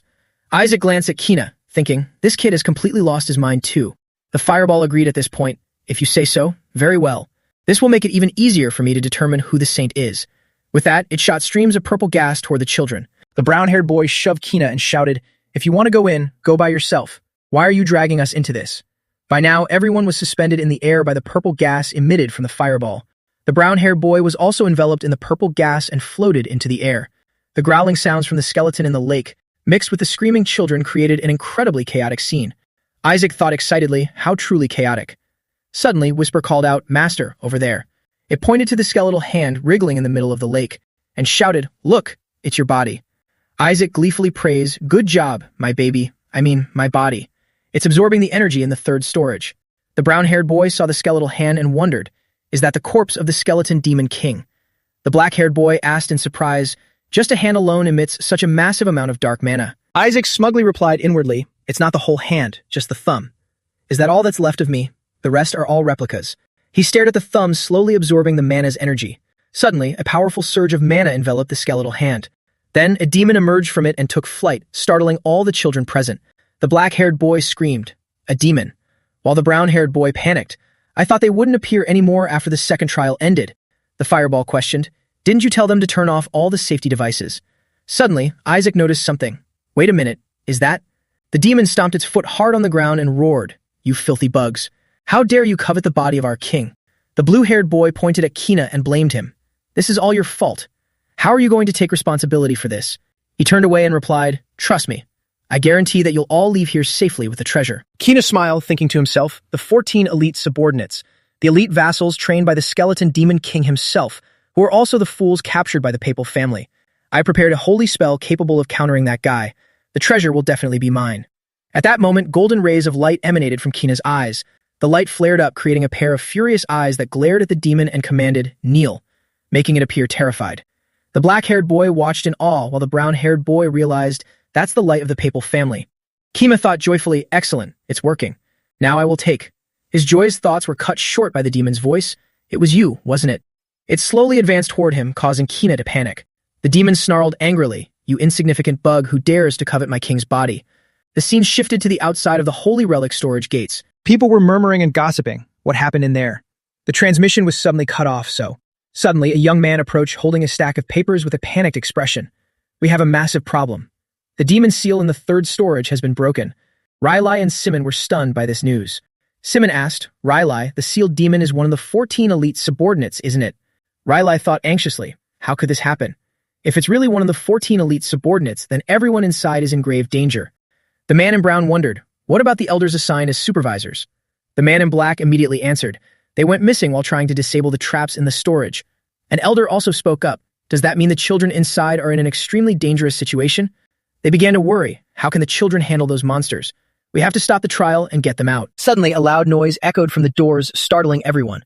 A blinding light erupted from the doors, dazzling everyone present. Simon wondered, what is that? Riley thought to himself, is the holy relic storage opening? What is that blinding light? The man in black warned, please step away from the gates. The leaking dark mana could be dangerous. The elder standing nearby stopped him. No, wait a moment. I don't sense the presence of a demon at all. A female elder asked, has it been defeated? Hearing this, Hyrule inwardly praised with delight. Well done, Kina. Everyone also asked in surprise, you mean the demon guarding the skeleton demon king's corpse has been defeated? Then one of the Saint candidates must have done it. Simon looked at Riley with anxious suspicion. Riley, could it be? Suddenly, a voice interrupted, it must be Kina, as expected of the papal family, causing Riley to angrily bite his lip. The elder walked over to congratulate him. Congratulations, Cardinal. Another person flattered him, a truly fitting result for the strongest Saint candidate. Hyrule proudly announced, it seems Kina has flawlessly completed the mission. He glanced to the side. Then he looked at Riley and thought arrogantly, the Joshua family. This is the outcome of your foolish defiance against the papal family's authority. Now that we have the skeleton demon king's corpse, you'll have no choice but to bow down to us. It's time to put an end to your pretentious noble acts. Thinking this, he smiled cheerfully. Suddenly, a voice rang out. Look, the children are coming out. Hyrule and Riley both looked up toward the gates. He pressed his lips together and thought to himself, Isaac, Shuri, please be safe. From the dark doorway, the children slowly stepped out. The children had now emerged from the gates. Riley saw a child crying while hugging their relatives and thought, thank heavens. Although some are injured, fortunately, no one is seriously hurt. Two people standing nearby murmured, the children who entered the third storage haven't returned yet, right? The other immediately replied, could they be in some kind of danger? Riley frowned in worry. Suddenly, a shout rang out. The last Sync candidates are coming out. Armand, Shuri, and the kids were slowly walking out covered in injuries. Armand's father ran over anxiously. Armand, are you okay? Shuri's father also rushed forward, calling out, Shuri, Shuri. Shuri hugged his father tightly and burst into tears. Father, he asked worriedly, are you hurt anywhere? Meanwhile, Riley anxiously thought to himself, where is Isaac? Isn't he with them? Hyrule walked over and called out, Kina, what are you holding in your hand? Where is the body of the skeleton demon king? Kina timidly replied, that. Well, seeing him stammering like that made him even angrier. When did I tell you to bring this useless thing back? At that moment, a yellow sphere appeared in the air. Then, the yellow sphere instantly expanded, drawing everyone's attention. Someone pointed at the sphere and shouted, look! They saw a wolf carrying a little boy by his clothes and gasped in surprise. A wolf? Someone noticed something and spoke up. Wait a minute, that's Isaac. The wolf was biting his clothes, leaving him dangling in the air. Riley hurriedly ran over calling Isaac. Asile also called out, young Master Isaac. But young Master Riley, that wolf. Is that the guardian worm tasked with protecting the holy relic vault, the holy dragon? The holy dragon's image appeared in two forms, a dragon and a dog. Riley silently agreed. She's right, that's the worm, the creature protecting the relic vault. Although it has taken the form of a wolf, the energy it emits is enough to prove it's the holy dragon. The matriarch, who had a close relationship with dragons, summoned it to guard the holy relic vault.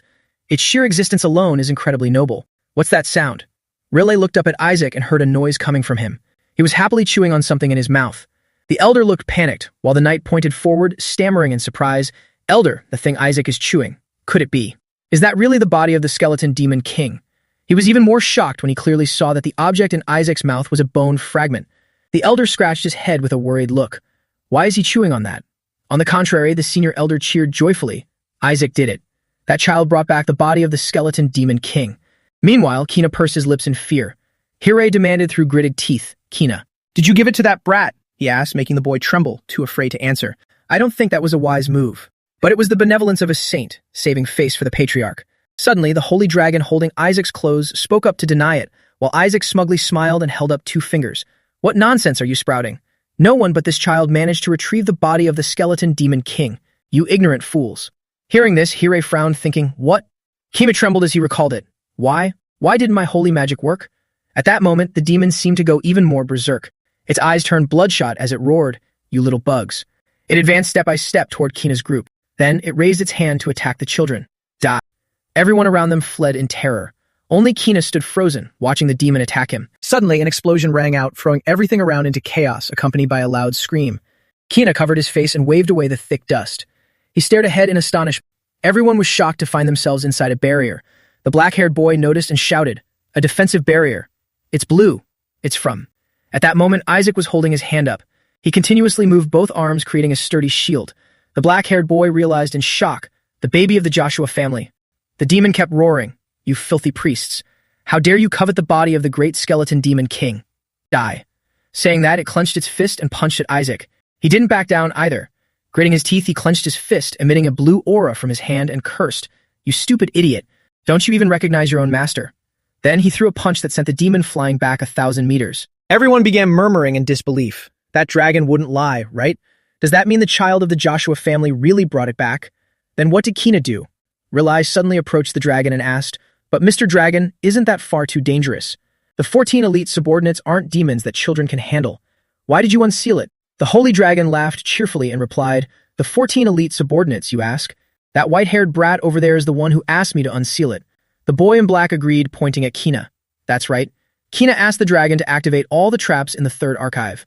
Another boy chimed in. "He even dragged us along and put us in danger." Hearing this, everyone turned to glare at Kina, questioning him. "So our children almost died because of Kina. How could someone from the Pope's family do such a thing? If it weren't for Isaac, things would have been much worse." Wait, does that mean the child of the Joshua family defeated the child of the royal family? Hearing this, Hyrule gnashed his teeth in speechless fury. The crowd continued to whisper, "Isn't that amazing? A child who isn't even a saint yet is already this strong." So the rumors about the Joshua family making a comeback are true. Rilai looked at Isaac, thinking to himself, "Isaac, you truly done a great job." The elder approached and gently tried to stop him. "Little one, spit out that bone. It's too dangerous." The female elder also coaxed him. "Can you be a good boy just this once?" "Oh my," but he quickly slapped their hands away, surprising everyone. How is this child so strong? Lying comfortably on the little dragon's head, Isaac thought, "I have so much mana now. I don't know if it's thanks to my sheer will to survive, but I was able to absorb it almost instantly." The female elder walked over and smiled. Isaac did incredibly well. The matriarch will be thrilled to hear this news. Rilai nodded in agreement. She sure will. Suddenly, a sly smile crept across her face. "With that thing, we can finally track down the soul of the skeleton demon king, using tracking magic." As she spoke, her expression darkened. Isaac, who still had the bone fragment in his mouth, heard this and thought anxiously, "Huh? Wait a minute. Is this why they want my body?" Then everyone looked at him with eyes full of greedy desire. The elder reached out both hands and said in a sickeningly sweet tone, "Give it here, Isaac. Let's go find the skeleton demon king and tear him to pieces." Seeing this, Isaac flinched. "What the hell?" he continuously urged. "We can finally avenge a grudge that has lasted 150 years. Hurry up and give it here." As the holy dragon lowered itself, their gazes followed Isaac. Undisguised greed plastered across their faces. He bared his teeth and pointed at the thing resting inside his mouth. Suddenly, there was a loud cry of Isaac. The holy dragon, now soaring into the sky, thought to itself, "Screw those lunatics. I hope I never have to see any of you again." Murmurs could be heard coming from outside a room. The hatted elder asked anxiously, "Has anyone found it yet?" The female elder, holding a wooden stick as if searching for something, replied, "I don't think it's here. Why hasn't it turned up?" She and everyone around her looked utterly disappointed. Listening from outside, Isaac gritted his teeth and thought, "Keep searching all day, see if you ever find it." Even so, what happened in the relic archive bothers me more. Isaac recalled the events of that day. He had yelled at the top of his lungs, "Do you not even recognize your own master?" Then he kicked the demon away, making it shriek in pain. Suddenly, it recognized the power of the mana and asked, "This mana, is it you, master? When I heard the news of your passing, I thought my world had collapsed. But deep down, I always knew you would return to us, master. I need to serve you, master. I was captured by." But before it could finish, it dissolved into thin air. Isaac cursed angrily in his mind. "Damn it. If you're going to die, at least spit it out clearly first. I still have so much to ask you." He carefully speculated. "The ones who captured him were from the Pope's family, right? I need to investigate this." Suddenly, someone walked over and handed him a baby bottle. It was Rilai. He rushed him. "Isaac, hurry up and poop, kiddo." Hearing this, Whisper burst into laughter. Riley called out, "Bring more laxatives here. The strong stuff." Whisper laughed even harder while Isaac pressed his lips tightly together and cursed, "This damn family. One day, I'm going to turn this whole family upside down. Just you wait." The elder stood nearby, nervously biting his nails. If the matriarch finds out, we're dead. She might even gut the boy alive. Riley quickly reassured him. Calm down, elder, it'll be fine. Even though she once dissected one of her own sons in the past, he's still her grandson after all. Both of them bit their nails in fear. The elder was shocked to hear this. Her own son. Whisper wondered, but didn't Melissa go on a pilgrimage with the family head? Isaac glanced at it. He silently agreed. Yeah, it'll be a while before they return, so I just need to absorb all the mana before Melissa gets back and then make my escape. Suddenly, Gowl walked in from outside and called out, Riley, come out here immediately. The matriarch summons you. Hearing this, Isaac looked at him and thought, what? Riley asked in panic, Mother is back already? But she's never returned from a pilgrimage this early. Isaac also gritted his teeth in fear. Damn it. Did they come back early because of me? I haven't even absorbed all the mana yet. Knowing Melissa's personality, she's definitely going to rip my guts out. He collapsed to the floor in despair. Looking at the rare and expensive items, a voice exclaimed in awe, oh my goodness, are all of these really gifts for Isaac? Everyone marveled at the sight of these priceless items. When Riley realized the person who arrived wasn't Melissa, he let out a sigh of relief. I thought the matriarch herself had come. Gowl chuckled and asked, are you scared? She's not back yet. She just sent a voice message saying she'd be returning with the patriarch. Besides, I never said she had already arrived. Hearing this, Isaac scowled at him and cursed, this damn bastard. The knight suddenly gasped. It seems the Pope's family has also sent a gift. The elder turned his head and said, sell them. The other elder looked completely indifferent. The knight stepped up to remind him, the Pope's envoys will hear you, sir. They are waiting right outside. Suddenly, an envoy approached and spoke up. The emperor is very concerned about this incident. Therefore, this is a gift prepared personally by the Pope's people as an apology and a token of gratitude to the Joshua family. But it seems the Joshua family doesn't quite like the Pope's gift, do they? However, I guarantee everyone will love this one. The cardinal said it will be of great help to Isaac. Saying so, the envoy opened the red box and a bright light emanated from within. The elder stammered, that is, the king of the three armies. It was a dazzling golden medal. Isaac, not knowing what it was, wondered, what is that? Whisper quickly replied, it's a medal. Everyone immediately started whispering among themselves, a medal from the Pope. No way. Suddenly the envoy called out, Lord Rely, please accept this. It is meant for Isaac. Sitting below, Isaac was confused. It's mine, so why is he giving it to Uncle? Rely responded, did he really say to give this to me, and not Isaac? The envoy confirmed, yes. I was ordered to ensure that it is handed directly to you. Rely gritted his teeth in anger. The elder stepped forward and demanded, are you giving something that belongs to Isaac to another family member? Have you gone mad? Do you know that giving a medal to another family member implies that the intended recipient is already dead? Hearing this, both Whisper and Isaac were shocked. Isaac thought to himself, what? The envoy smiled and explained, oh my, please don't misunderstand the Pope's good intentions. I was instructed to do so simply because Isaac is too young. But the elder continued to question, then what about the ornament on the medal's ribbon? Don't the Pope's people know that sunflowers symbolize that the recipient has passed away? Isaac thought helplessly, does you want me dead that badly? The Pope has lost his mind. The female elder also gritted her teeth and cursed, damn that Pope and his family. How dare they blatantly mock us over the Joshua curse? Seeing the situation become tense, Gowl spoke up to mediate. Calm down, elders. We can't act so recklessly. The elder retorted, how can we possibly stay calm, Gowl? He continued to explain, this could be misunderstood as the Joshua family showing open hostility towards the Pope's family. If this blows up, it won't be good for our family. Saying so, Gowl thought to himself, to put it bluntly, we need to know our place. This must be the cardinal's deliberate doing. Even though I married into their family, this is still downright dirty. Well, whatever. This means Riley and that brat won't be able to do anything anymore. It works out perfectly for me. Then Gowl quickly urged, what are you standing around for? Riley, hurry up and accept it with gratitude. But Riley argued back, but brother. Over here, Isaac thought to himself, what's there to get so worked up about? This won't do. The envoy held out the box with a smile.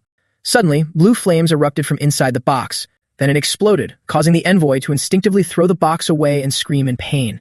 Gowl suddenly yelled, that is, holy fire. The blue flames blazed through the air. Everyone there asked in confusion, who cast the holy fire? The envoy, pale and trembling with fear, stuttered, the medal.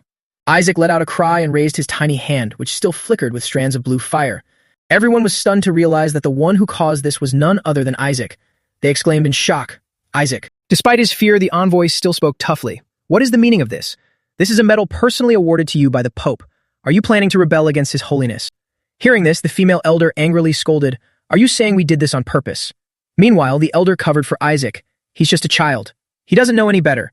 Another elder chimed in, are you trying to incriminate Isaac, a toddler who didn't even want the medal? Rely picked up the charred medal. Unfortunately, this happened before the boy even received the medal. Therefore, let's just pretend we were never awarded it. The envoy asked in astonishment. What? Are you crazy? Relai spoke in a cold, chilling tone. Or perhaps you want to accept the medal sent personally by the Pope, despite the fact that it was melted by the mere flames of a child. He then held up the warped, distorted medal. The elders immediately activated their acting mode. Did that medal really melt? Oh my heavens. The envoy hastily tried to do damage control. Please give it back to me. I must have brought the wrong item. Suddenly, a cluster of blue flames appeared. It then engulfed the envoy in flames, leaving him frozen in terror. The elder walked over and playfully covered Isaac's mouth, scolding affectionately. Oh my, our little Isaac is so naughty. Annoyed, Isaac silently warned, you better let me go, or I'll roast you too right now. The envoy stood up, clutching his back as he groaned in agonizing pain. He then ran outside, cursing, Why you damn Joshua bastards? The elder picked Isaac up and cheered joyfully. Great job, Isaac. Thanks to you, I feel so much better. Meanwhile, another elder ordered Gowl, throw that disgusting medal away immediately. The matriarch should have seen the look on that Pope-kissing bootlicker's face just now. Another elder praised him, well done, Rylai. You were the one behind all of this, weren't you? The female elder chimed in, using holy fire was indeed a brilliant idea. Rylai froze in surprise at their sudden praise. Excuse me. The elder whispered, stop playing dumb. You're the one who cast the holy fire, right? Question marks popped up in Rylai's head. He scratched his cheek in confusion.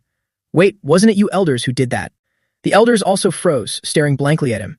The elder asked, didn't you also cast holy magic on the boy when he entered the holy relic archive? Rylai replied, I only cast invisibility magic. The female elder wondered, then what about the quick step that Isaac used? He looked surprised. The boy can do that. Both elders were stunned by this revelation. They then turned to look at Isaac and said in unison, don't tell me.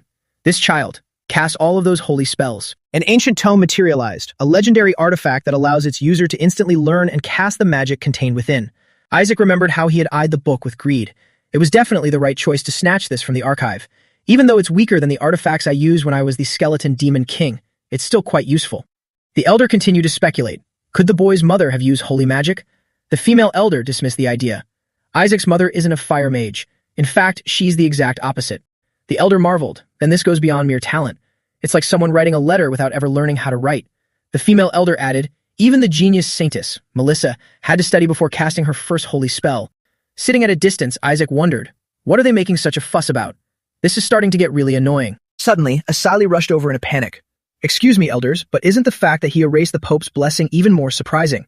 The elders' eyes lit up like stars as they replied in unison. That's right, you're very sharp.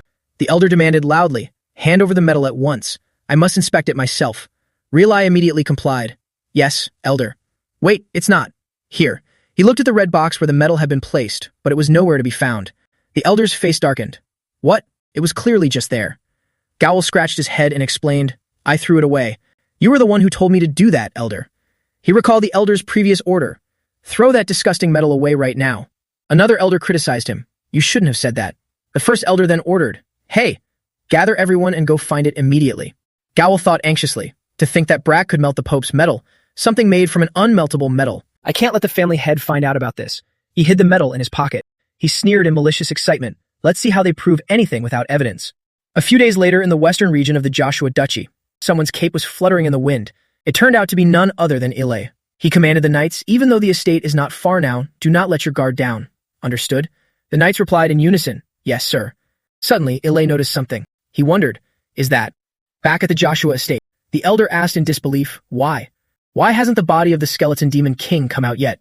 Meanwhile, after eating to his heart's content, Isaac thought to himself, thanks for the meal. It was basically tonic for me. The elder slumped down, groaning. Those 300 bottles of laxatives, and even the 500 spirit fruits from the Vuliwa family. Isaac burped and wondered. Those were delicious. I heard they're supposed to boost the power of holy beasts or something. Holy beasts. Supportive entities in battle.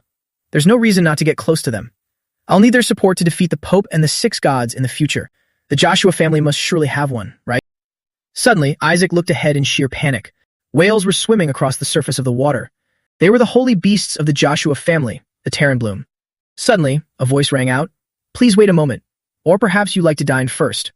Isaac flinched and glanced behind him. A knight was desperately trying to stop Eli. My lord. Upon seeing Eli, all the elders bowed respectfully. Greetings, family head. Isaac looked at Eli and thought, that man is the head of the Joshua family, which means he's my grandfather. Holy crap, look at that survival aura radiating from him. I have a good feeling about this. Realize suddenly stepped in front of him to block the way. Father, please give us a moment. Slitting Isaac's stomach open won't solve anything. Meanwhile, Isaac sat happily nearby thinking, "Don't worry, my beloved uncle. There's no way he'd actually cut my stomach open." Eli stared sternly at Isaac. He pointed at the boy and ordered, "Throw him into the fire," terrifying both Isaac and Rilai. He pleaded, "You can't do that, father." Meanwhile, Isaac began doubting his very existence. Is there something wrong with my survival aura reading? Why the hell is he trying to burn me? Is he insane? So my uncle is the only one on my side. Rilai continued to explain, "The boy is still too young to step into the fire." Hearing this, Isaac frowned in horror. "So if I were a little older, you toss me in? Why does it sound like I'm going to get burned alive either way?" He said earnestly. "Please reconsider, father." Gowl then stepped forward in agreement. "That's right. Such a reward is far too generous for that brat." He angrily cursed inwardly. "How the hell is that a reward?" Rilai analyzed, "It's true that if we throw Isaac into the fire, we might be able to recover the skeleton demon king's body, and the boy could also grow stronger through the flame's blessing." Hearing this, Isaac panicked. Blessing. He continued, "But please give us a little more time." Gowl offered a different idea. "Why don't we just slice his belly open?" Rilai suggested, "Or maybe we should submerge him in water." Isaac cursed inwardly. "These lunatics. Go straight to hell, all of you." Gowl frowned and spoke up. "That's impossible. The temple's fire and water are the secret treasures of the Joshua family, meant for nurturing a saintess. Yet you suggest using them on a useless, snot-nosed brat?" Rilai argued, "Useless? How could you say that?" Isaac watched his reaction and deduced, "Judging by how fiercely he's objecting, those things must be good for me." Gowl reasoned, "Shuri is the one who deserves it. Let me repeat, it was Shuri who defeated the demon in the Holy Relic Archive." Rilai challenged him, "What are you talking about? It was Isaac who defeated that demon. Even the Holy Dragon has spoken up for him." He sneered, "That dragon must have been mistaken. How could a toddler who can't even walk do all that?" Rilai angrily warned, "Don't push your luck, brother. This has gone too far." Isaac even used holy fire to melt the metal sent by the Pope. "We saw it with our own eyes. Are you going to deny that too?" Gowl shamelessly replied, "Who knows if you and the elders colluded beforehand? Besides, there's no proof." Suddenly, Eli spoke up. "A medal, you say?" He brought out the scorched metal and asked, "Is this the one? The only one who connects with the gods is the Pope, less than greater than. And the item blessed by him is called the blessed gold. Less than greater than." Isaac thought to himself, "Even back when I was the skeleton demon king, I couldn't melt it that easily. How did this happen? Is it because I was born stronger in this life?" Rilai asked in surprise, "How did you find it, father?" Eli calmly replied, "I picked it up on my way here. I believe it was at the bottom of Lake Elisiva." Rilai urged, "Look, father. The boy harbors a flame powerful enough to melt the Pope's symbol." Isaac smiled inward with satisfaction. "That's right. Now you can prove that the Joshua family is superior to the Pope." He boasted further, "The boy can even withstand the skeleton demon king's flames." The elder chimed in with praise, "Exactly, my lord. This child is definitely destined to become an outstanding skeleton demon king hunter." Hearing this, Isaac glanced at them in amusement. He added, "Haven't many commoners been injured by the skeleton demon king, who had been in hiding until recently?" The elder agreed, "Exactly. If this issue is ignored, the era of the skeleton demon king will rise again." Isaac sat nearby, eagerly eavesdropping on their conversation. Whisper heard this and remarked, "Whether now or in the past, it seems imposters are running rampant everywhere, master." He replied inwardly, "I'm also wondering who they could be. But it doesn't really matter. The more attention they draw, the better it is for us." Whisper agreed, "That makes sense." Then, Relay's pleading voice rang out again, "Not just right now, father. Please think about what happened 70 years ago. The skeleton demon king came to the Joshua family and cursed us." Isaac looked shocked at the news. "What?" Relay recounted, "He came to us and declared he would eradicate the Saintess bloodline. Just thinking about that curse makes my blood boil." Whisper cheerfully denied it. "If that happened 70 years ago, it couldn't have been you, master. You died 150 years ago." Meanwhile, Isaac rubbed his chin and wondered, "A curse on this bloodline.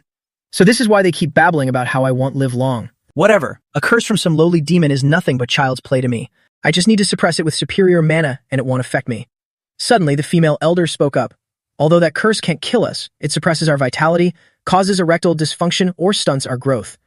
The male elder deduced, "Because of that, many have lived their entire lives without growing a single strand of hair." Isaac cracked his knuckles and thought coldly, "I'm definitely going to kill that imposter bastard." Whisper laughed. "Baldness can be genetic, you know." Isaac questioned inwardly, "Can't you see the Duke and Rilai have a full head of hair, you punk?" Suddenly, Eli approached Isaac and asked, "The curse, huh?" He observed him and remarked, seeing his red eyes, "The boy must be cursed too. The fire and water won't be enough."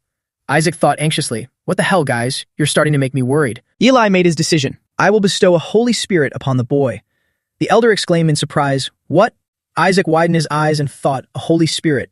You mean those entities that can only be possessed when bestowed? I really need one to reach the transcendent stage, a level where not even the gods can touch me. What a wonderful gift.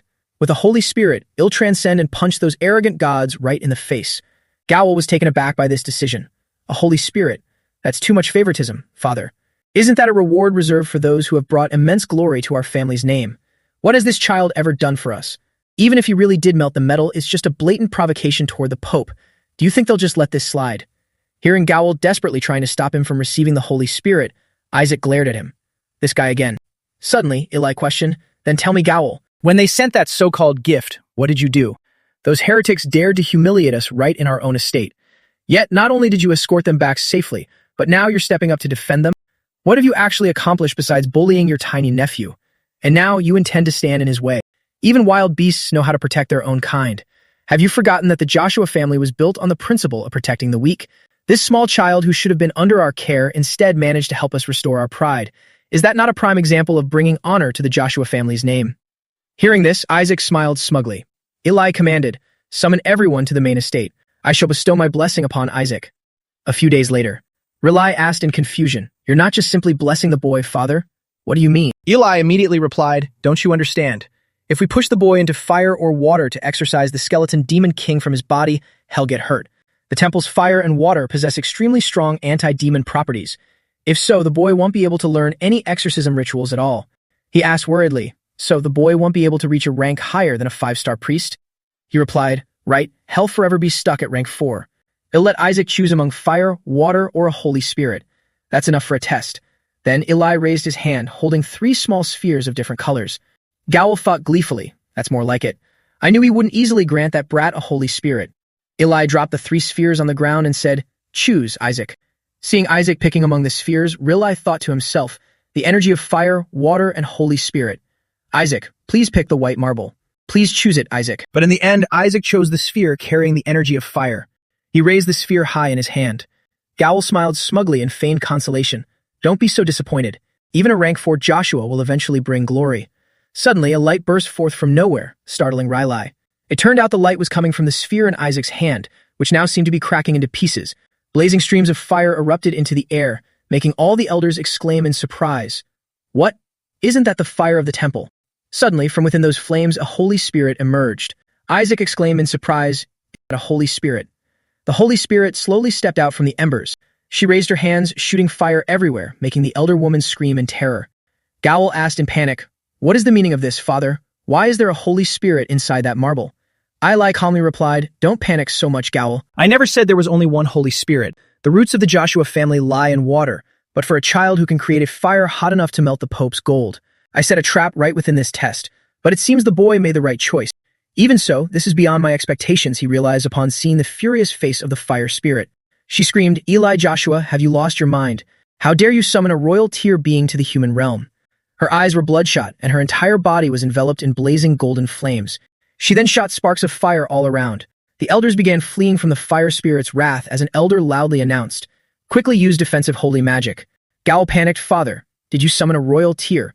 Are you planning to burn our entire land to ashes? Eli calmly pointed forward and replied, it wasn't me. This child was the one who did it. This brat really planned to turn this place into his own grave. Meanwhile, Isaac stared at the burning flames around him with a bewildered expression, unaware of what had just happened. The furious fire spirit shot fire at the ground to incinerate everything, causing everyone to scream in pain. At this moment, Isaac thought in fear. I just intended to add a bit of holy power to summon a mid-tier. Why the hell did I call out a royal tier? Whisper asked, trembling. What the hell are you even made of? He widened his eyes, looking forward, and continued his train of thought. I was just wondering what I could summon if I tried a little harder. Around the fire spirit, even more flames containing a powerful source of energy burst forth. Suddenly, Whisper realized anti-demon flame. That's it, the flame that can convert mana into holy power. It'll be of great help to you, Master.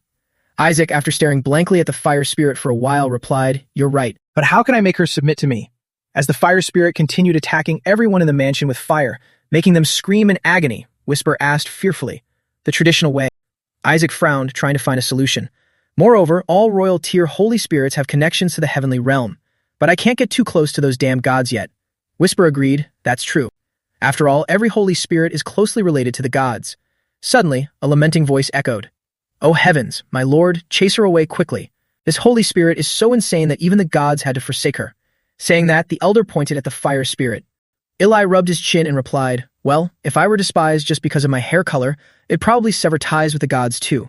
He then thought to himself, it seems the saying goes you can't trust anything with black hair. So that's the reason this Holy Spirit was abandoned. She pointed at the elder, shooting a blast of fire at him, and shouted, silence, you weak humans. What the hell are you thinking? How dare you summon me using a ritual of sub? Eli calmly replied, I wasn't the one who called you. But she didn't believe him and continued to assert, mission. Bullshit. You definitely used your authority as the family head to summon me. But he immediately cut her off and pointed at Isaac. It's that boy over there. She fell silent for a moment, looking at Isaac. Then, even more furious, she scolded, you're insane. Did you sacrifice a child to summon me? Eli denied, I would never do such a thing. She questioned, even if your family were to fall into ruin, you couldn't go this far. What in the world did you do to this infant? What the hell is wrong with this kid? She wondered, seeing Isaac reaching both hands forward, looking at the fire spirit with pure excitement. He thought excitedly, not only is she powerful, but she also holds a grudge against the gods. I must have her. I will use you as my mana filter. The fire spirit raised her hands high and yelled, fine, then I'll test it myself. If this child truly summoned me through the subjugation ritual, he will survive this attack. As soon as she finished speaking, she unleashed a blast of fire right at Isaac. The flames quickly rushed toward him and erupted instantly. Eli, watching from the outside, cried out, Isaac. She smiled in satisfaction. It's better if I just give him a painless death. What? She stammered, seeing Isaac still alive, crawling out from the blazing fire she had just created. Eli finally spoke up. Do you believe it now? It was this nursing infant who summoned you here. Now make your choice. Form a pact with this child or refuse and face the punishment. The fire spirit gritted her teeth in defiance. She questioned him angrily. Do you think a high-ranking spirit like me cares about your so-called punishment? Actually, this works out perfectly. Since I'm already here, I'll burn down the entire Joshua family and seize my freedom. Watch your souls burn to ashes, you stupid whales. Before she could finish, Isaac walked up and swallowed half of the spirit's body, leaving only her legs flailing wildly. Everyone stared at him in utter shock. Everyone rushed over to stop Isaac while the spirit cursed furiously. Hey, you crazy brat. Real-Eye ran in to intervene. Isaac, you can't eat that. Don't swallow it this time. Hearing this from inside his mouth, the fire spirit gritted her teeth in confusion. This time. Have you all lost your minds? How the hell are you raising this child? Just you wait, you bastards. They'll retreat for now, but I will definitely make you pay for this. Hearing that, Isaac thought to himself, planning to teleport away, huh? The fire spirit sneered gleefully. See you later, you sons of bitches. After a while, everyone held their breath as they watched Isaac still holding the fire spirit in his mouth. Whisper, standing nearby, sighed inwardly. Oh boy. Inside his mouth, the spirit was baffled. Why can't I? Suddenly, she was enveloped by a terrifying surge of mana. She suddenly screamed, damn it, this is dark mana. What the hell have you been feeding this kid? Eli explained. He swallowed the thumb of the skeleton demon king. Isaac smirked inwardly. Spirits are the purest beings in the entire holy realm. Therefore, they are practically the embodiment of holy power and are extremely vulnerable to dark mana. She covered her mouth, showing signs of exhaustion. Damn it, am I losing my power? I feel so nauseous. The fire spirit begged, stop it. Isaac just giggled happily, while Eli casually picked his ear. What a pity. The skeleton demon king's power is too overwhelming, so we can't get close. She asked furiously, you holy knights go berserk just hearing the demon king's name, yet you're spouting this nonsense now. Eli crouched down and coaxed her. If you stay by my grandson's side and purify all of the skeleton demon king's dark mana, I will send you back. She immediately scolded. Are you out of your damn mind? Do you even know who I am? Eli replied, then feel free to stay there and be eaten. This left her speechless with rage. The fire spirit cursed endlessly. You lunatics. This is exactly why I hate all of you. If you weren't the descendants of the Saintus, I would have cut ties with you long ago. Damn it. Since it's come to this, I'll use this brat to destroy those bastards. Someone angrily yelled out, those bastards? What did you just say? Meanwhile, Isaac was preparing to swallow her completely. The fire spirit compromised in fear. 4 days. Just let me stay with this brat for 4 days. 4 days is more than enough for a measly finger. Eli thought to himself, only 4 days? How boring. He then turned around and ordered, open the gates to the East Mansion immediately and take the child and the spirit inside. No one is allowed to enter until the purification process is complete, understood. Real-Eye called after him, Patriarch. Meanwhile, Gowel also tried to intervene. Father, the East Mansion is. But Eli cut him off indifferently. That's enough. I don't want to hear another word about it. Only then did Isaac slowly spit the fire spirit out. Gripping her tightly in his hand, he secretly rejoiced. The East Mansion is located next to the Annex, the place with all the mana cores, right? The scene shifts to the East Mansion of the Joshua family. A massive explosion suddenly erupted at the mansion. People standing outside the mansion couldn't stop murmuring. Another explosion. Is that young Master Isaac? More like the skeleton demon king and his mana. Looks like the patriarch has given up. A male servant wondered. In that case, the next successor will definitely be Lord Gowl, who belongs to the Pope's lineage, or perhaps his older brother, right? A maid replied, it seems young Master Isaac is cursed and has been removed from the line of succession. Suddenly, another male servant chimed in. But, is young Master Isaac really cursed? At this point, the gossip continued to spread. Let me tell you, just yesterday, a servant who went in to check on him got so terrified that he ran out screaming. The brown-haired male servant interjected. He even said the young master looked like a bald old man. The maid asked in surprise, wait, wasn't he supposed to be a skinless monster or a skeleton? Now that I think about it, he's been locked up in there with a holy spirit. It's been 10 years, hasn't it? They said, recalling the mansion that burned down a decade ago. At the Joshua estate in the Eastern Mansion, an agonizing scream echoed. Everyone was frantically rushing around the mansion. Asili stood trembling before a room. She placed her hand on the doorknob. Pushing the door open, she called out, young Master Isaac, I'm here. Asili asked anxiously, young master, are you all right? At this moment, Isaac was sucking on something in his mouth. It turned out to be a lollipop. He pulled it out and glanced at Asili, the atmosphere around him incredibly gloomy. Asili wondered aloud, just how powerful is the skeleton demon king's curse that you still haven't grown? Isaac smiled, thinking to himself, what are you talking about? I'm intentionally trying not to grow. After all, absorbing power is most efficient when you're an infant. There are innate abilities you can only acquire right after birth. The fire spirit, sitting on a chair, stretched exhaustedly. My whole body aches. Seeing this, Asili asked with concern, did you sleep well? The spirit cursed. Damn it, no matter what happens, I'm going to purify all of that mana today. I purified almost all of it yesterday. Hey, you little brat, why did your mana level go up again? You absolute monster. Just how much of the skeleton demon king's body did you swallow? Even after 10 years of purification, the mana hasn't decreased at all. It even increases every time I wake up. She yelled, angrily grabbing Isaac by the collar. Isaac gleefully replied in his mind, well, that's because for the past 10 years, I've been secretly absorbing the mana pillars in the annex every night. Whisper, beside him, continually marveled. I never expected the annex to have so many mana cores. That's incredible, master. I thought it would take 40 years, but to think you finished it in just 10. The fire spirit floated in the air, groaning. Oh my god. Meanwhile, Isaac happily thought, finally, this exhausting mana absorption is over. Since I am self-taught, my knowledge is a bit limited, but I've already trained up to Tier 6 Holy Magic. Isaac's expression was full of excitement. Suddenly, Asili came over to comfort him. It's okay, young master. The Holy See is about to take action. She then picked him up. Isaac thought to himself, the Holy See. Asili continued, the skeleton demon king's subordinates, the 14 elite subordinates. They are all going to be executed. Now we can completely purify the skeleton demon king's mana, so please don't worry too much. Hearing this, Isaac panicked. No, are you crazy? I still have so much to ask them, and you guys are just going to execute them. Asili took out a lollipop to coax him. Now then, have some candy and get some rest, young master. Sitting in his bed, Isaac schemed. That damn imposter. I need to do something about this. Suddenly, a loud laugh caught Isaac's attention. You did great, Shuri. Gowl and Shuri were walking to the mansion together. Gowl turned to him and proudly said, not only did you skip grades, but you're also the youngest ordained priest. I heard the princess will be attending this ordination ceremony soon, right? It's a tremendous honor that you, the valedictorian, have been appointed as her escort. Shuri smiled and replied, of course. I'm your son, after all. This is nothing. Flattered, Gowl grinned from ear to ear. That's right, and you're so humble too. My son is getting more and more reliable. You're just like me, you're so smart, less than greater than. Before he could finish, a sudden swooshing sound echoed, and Shuri was abruptly dragged away, leaving a bewildered Gowl behind. Huh? Shuri. Shuri. By now, Shuri had been dragged into a room. Falling from above, he screamed in panic. He crashed onto the floor with a loud thud. Suddenly, a voice called out, Hey, Shuri. Isaac, standing on the edge of the bed and radiating bloodlust, asked, Do you have a death wish?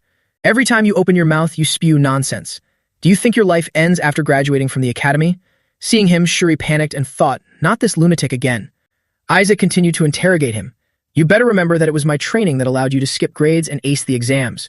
And now you're acting all high and mighty. Shuri stammered in reply, I worked really hard too. Do you think becoming valedictorian is easy?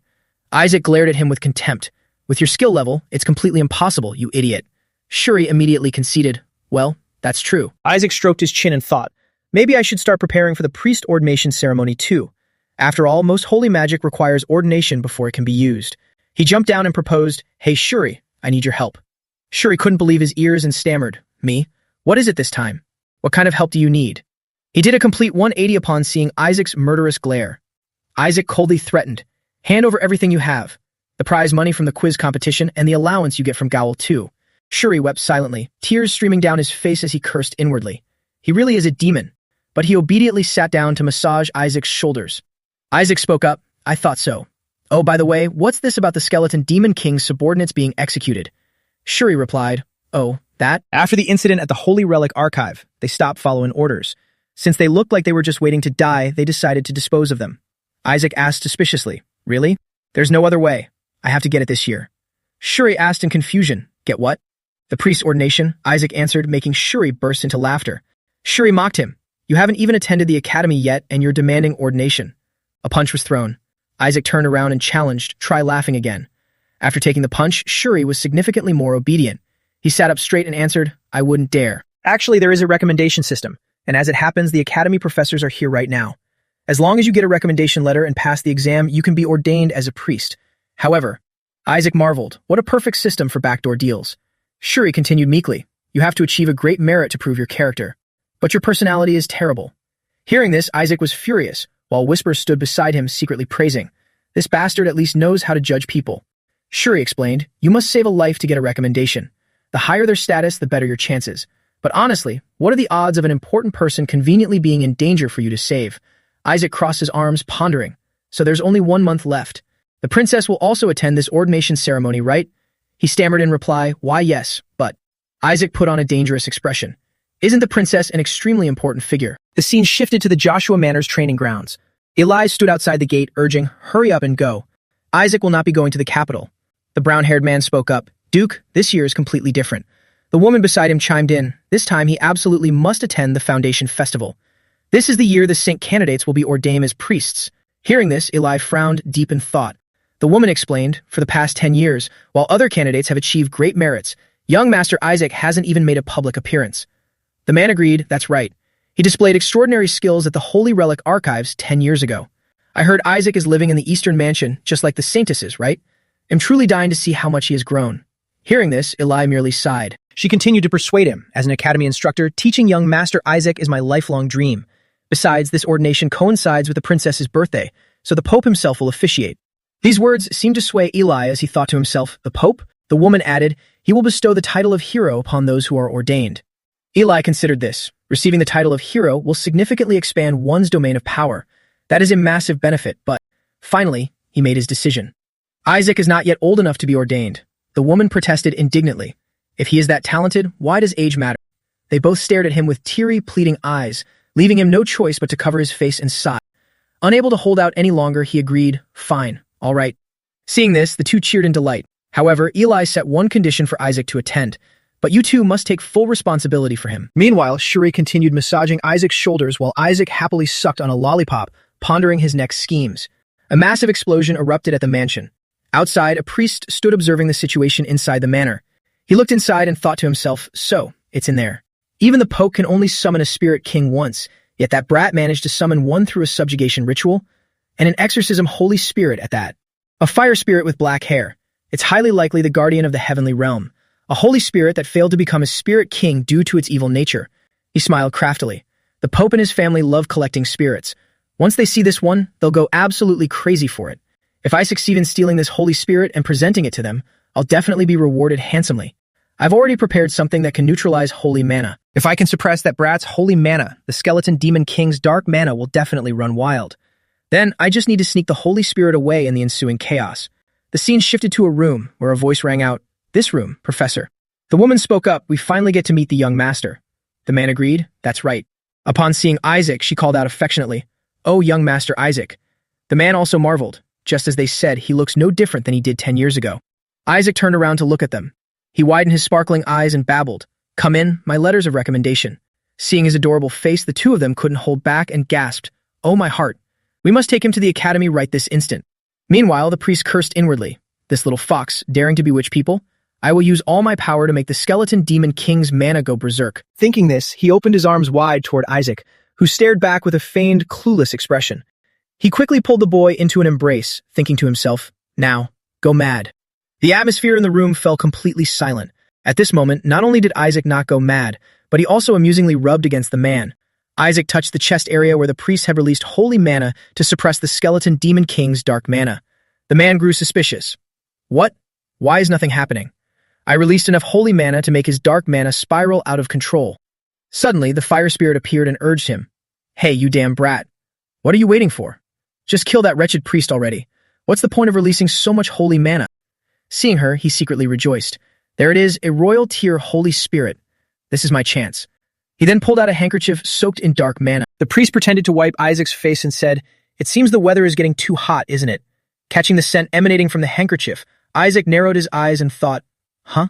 This smell. Isaac cursed inwardly. Look at this bastard. The dark mana quickly took effect on the Holy Spirit, making her scream in agony. Seeing this, the man panicked and shouted, Holy Spirit, what's wrong? Suddenly, the fire spirit's power was unleashed throughout the entire room.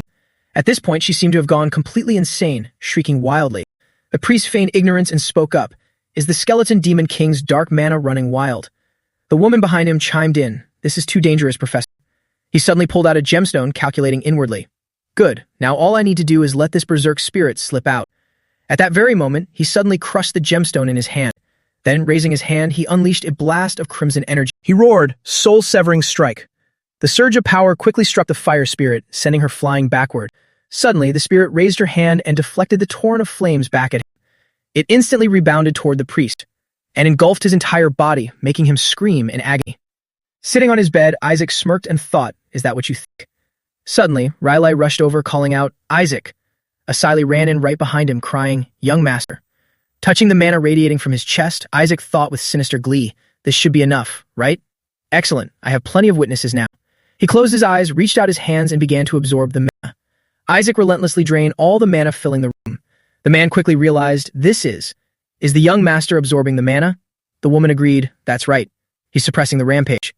Suddenly, Isaac opened his eyes and smiled. He raised his hand and thought to himself, Well, that takes care of the mana. Then he spoke up, commanding, You there, stop this at once. Everyone in the room watched as the spirit was enveloped by streams of blue aura. Isaac remarked, Blue holy power. Asili gasped in shock. Oh my goodness. The fire spirit slowly descended to the ground. She was also completely taken aback by this. The man clasped his hands in awe. Incredible. Is actually controlling the skeleton demon king's dark mana. The woman added, and is pacifying a berserk spirit on top of that. With the blue holy power of the Joshua family no less. Meanwhile, the spirit, still in a daze, muttered, What is this? Someone cheered joyfully. It's a miracle. Riley walked over, calling, Isaac. Asili chimed in, Young master. He praised him, You can finally speak. I'm so proud of you. Hearing this, Isaac thought in disappointment, Hey, is that seriously the only thing you noticed? They suddenly tossed him into the air and cheered, Long live Isaac. The priest had woken up by then, still failing to comprehend what had happened while he was unconscious. What the hell just happened? The spirit stood furiously before him, demanding, I should be the one asking you that, you lackey of the yellow faction. Who is the mastermind behind this? He trembled as he replied, Mastermind?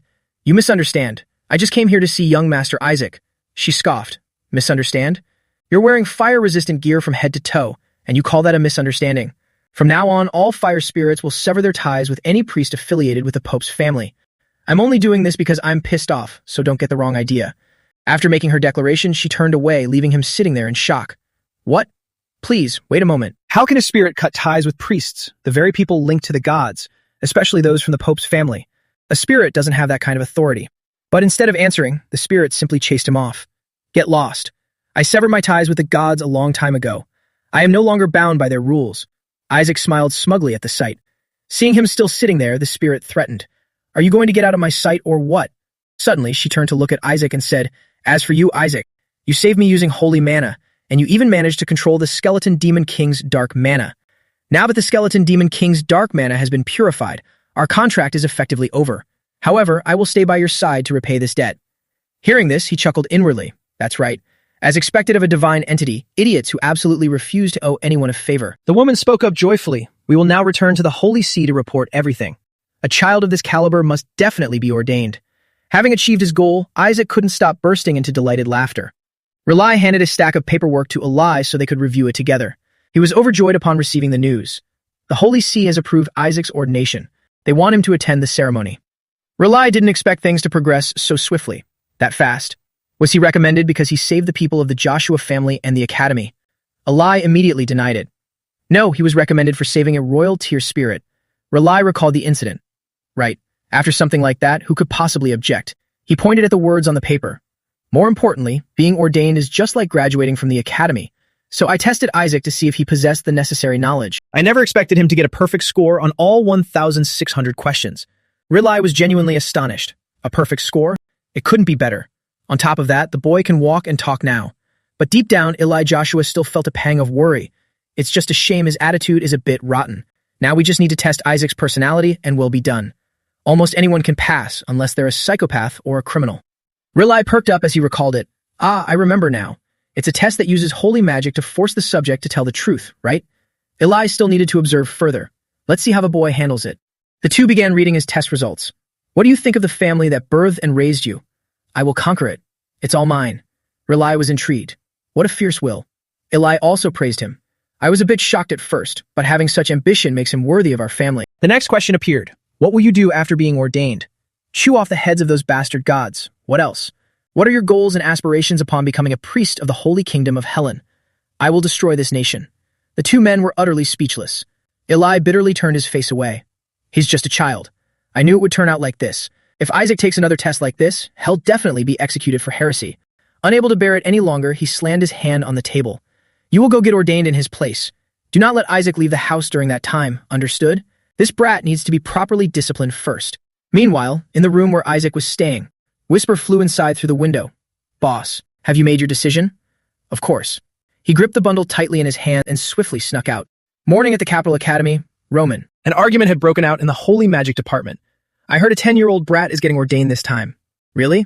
What do you do to get ordained so early? Looks like this year's graduation ceremony will be quite interesting. A smirk crept across Nizer's face. He sneered in contempt. Ordination? For a toddler who doesn't even know how to walk? What a joke. His classmate was utterly confused. Nizer, what do you mean he doesn't know how to walk? He didn't even bother explaining fully. It is what it is. That brat hasn't grown a single bit in the past 10 years. He's cursed by the skeleton demon king. There's no way he could ever grow up. Nizer shifted his attention to someone else. Isn't that right, Shuri? A brat like that getting ordained? It must just be an honorary title. Shuri had been watching them from a distance, making it impossible for him to focus. So annoying. He was quiet for a bit, but now he's starting up again. Nizer was intentionally mocking him. But being in the Sinkus family must be nice, huh? Even a useless brat gets ordained. What an absolute disgrace. Shuri couldn't take it anymore. This bastard. How dare he? Kima stepped out from inside right then. Do you think the Holy See is a joke, Nizer? Besides, the one who accepted Isaac's letter of recommendation was Duke Mion, your own father. I didn't think you were stupid enough to insult your own father. Humiliated, Nizer flared up in anger. You're not even a student anymore. What are you doing here? Kina retorted, it's not like I wanted to be here. I was simply invited. After all, I've been asked to guide you all as an advisor and a holy magic instructor. He brought up Shuri's name again. Shuri, I'm quite worried about you too. That cursed Isaac could never become a priest. It'll be a miracle if the Joshua family even survives until you become the family head. But if it does collapse, come find me. I'll give you an errand boy position in the papal family. Shuri told himself, no, I need to calm down. Now is not the time. He coldly turned away. I don't need your help. Saying that, he walked away as if nothing had happened. Worry about yourself. Shifting the scene to the dormitory, Shuri violently hurled a book to the ground. He clutched his head in sheer frustration. Those damn bastards. Why is this absolute bullshit happening to me? Our family didn't even bother attending the ordination ceremony just because that brat ran away. Why now of all times? That useless piece of trash. I curse you to go completely bald like the skeleton demon king. Isaac just happened to appear at that exact moment. What did you just say? Shuri practically jumped out of his skin. Isaac was absolutely furious at the remark. Go completely bald? Do you have a death wish? Shuri hadn't even processed it yet. Why did you just pop out from there? And besides, how did you even get here? Isaac threw a little tantrum. To get ordained, obviously. The family head and uncle kept trying to stop me, so I ran away. Anyway, Shuri, you.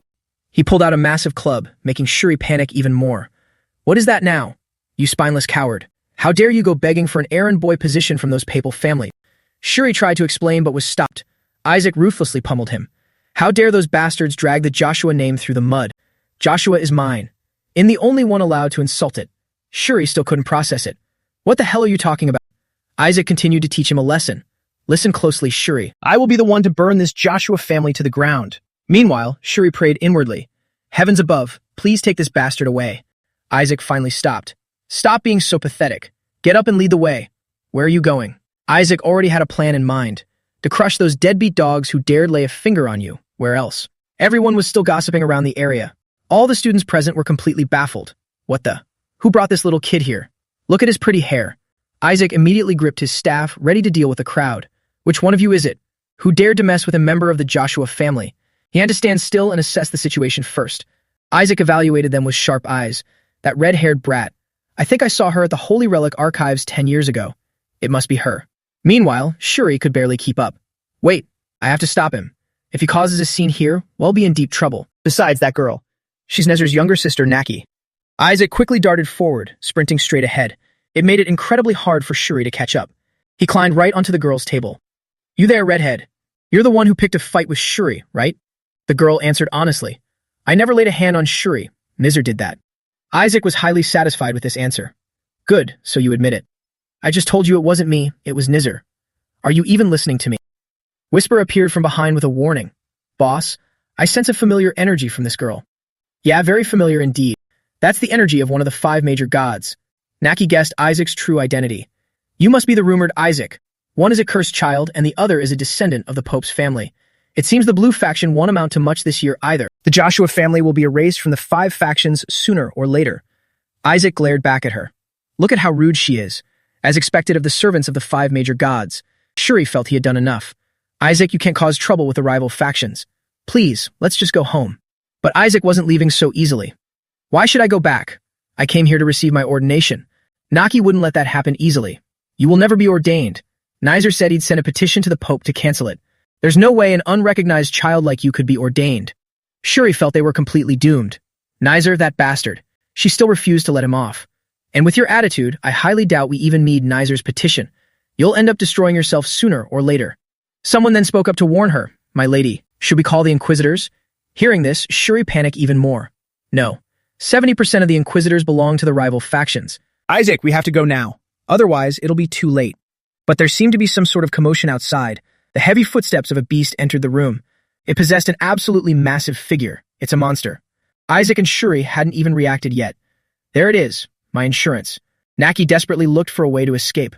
A monster. Did it break out from the training room? It's too dangerous, my lady. Step back. Unnecessary chaos immediately erupted in the area. Nobody knew where this monster had come from. Naki trembled in fear as she realized it was approaching her. Since when did it? Isaac already had a firm grip on his weapon. He bravely stepped up to fight it alone. It won't be that easy. I've been calling for you all this time, and you just now drag your ass over here. The beast's claws were incredibly sharp. It wanted to annihilate everyone in the room. Naki ready to spell in her hands. You damn monster. The fury in his heart began to boil over. But the giant monster didn't seem afraid in the slightest. It could clearly feel the burning flames within its body. Then suddenly, it turned and ran away. Whisper couldn't help but acknowledge his plan. As expected of my master, you dragged out a peacefully sleeping monster, beat it to a pulp, and then kicked it aside just to show off in front of everyone. Isaac felt extremely pleased inwardly.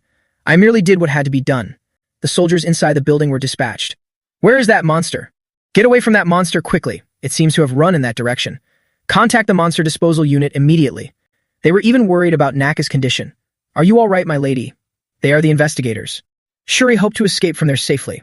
Then please excuse us. But unfortunately, he was stopped. Halt right there. No one is allowed to leave until the investigation is concluded. He felt completely doomed. We truly don't know anything at all. Naka's attitude suddenly changed. Stop doing useless things. Naki pointed at him. That child saved me. Even Isaac was surprised by this attitude. Naki continued to step closer. It's Isaac, right? I apologize for what I said earlier. But don't think I'm especially grateful to you. Got it? Everyone couldn't help but wonder. What's wrong with her? So that kid really? No one could have expected someone like him to receive a recommendation letter for saving someone. Charlotte was also bewildered by this. That child. Is the one my brother mentioned? The scene shifted. At the Joshua estate in Eliah's office, a frustrated voice rang out. Why do you keep refusing?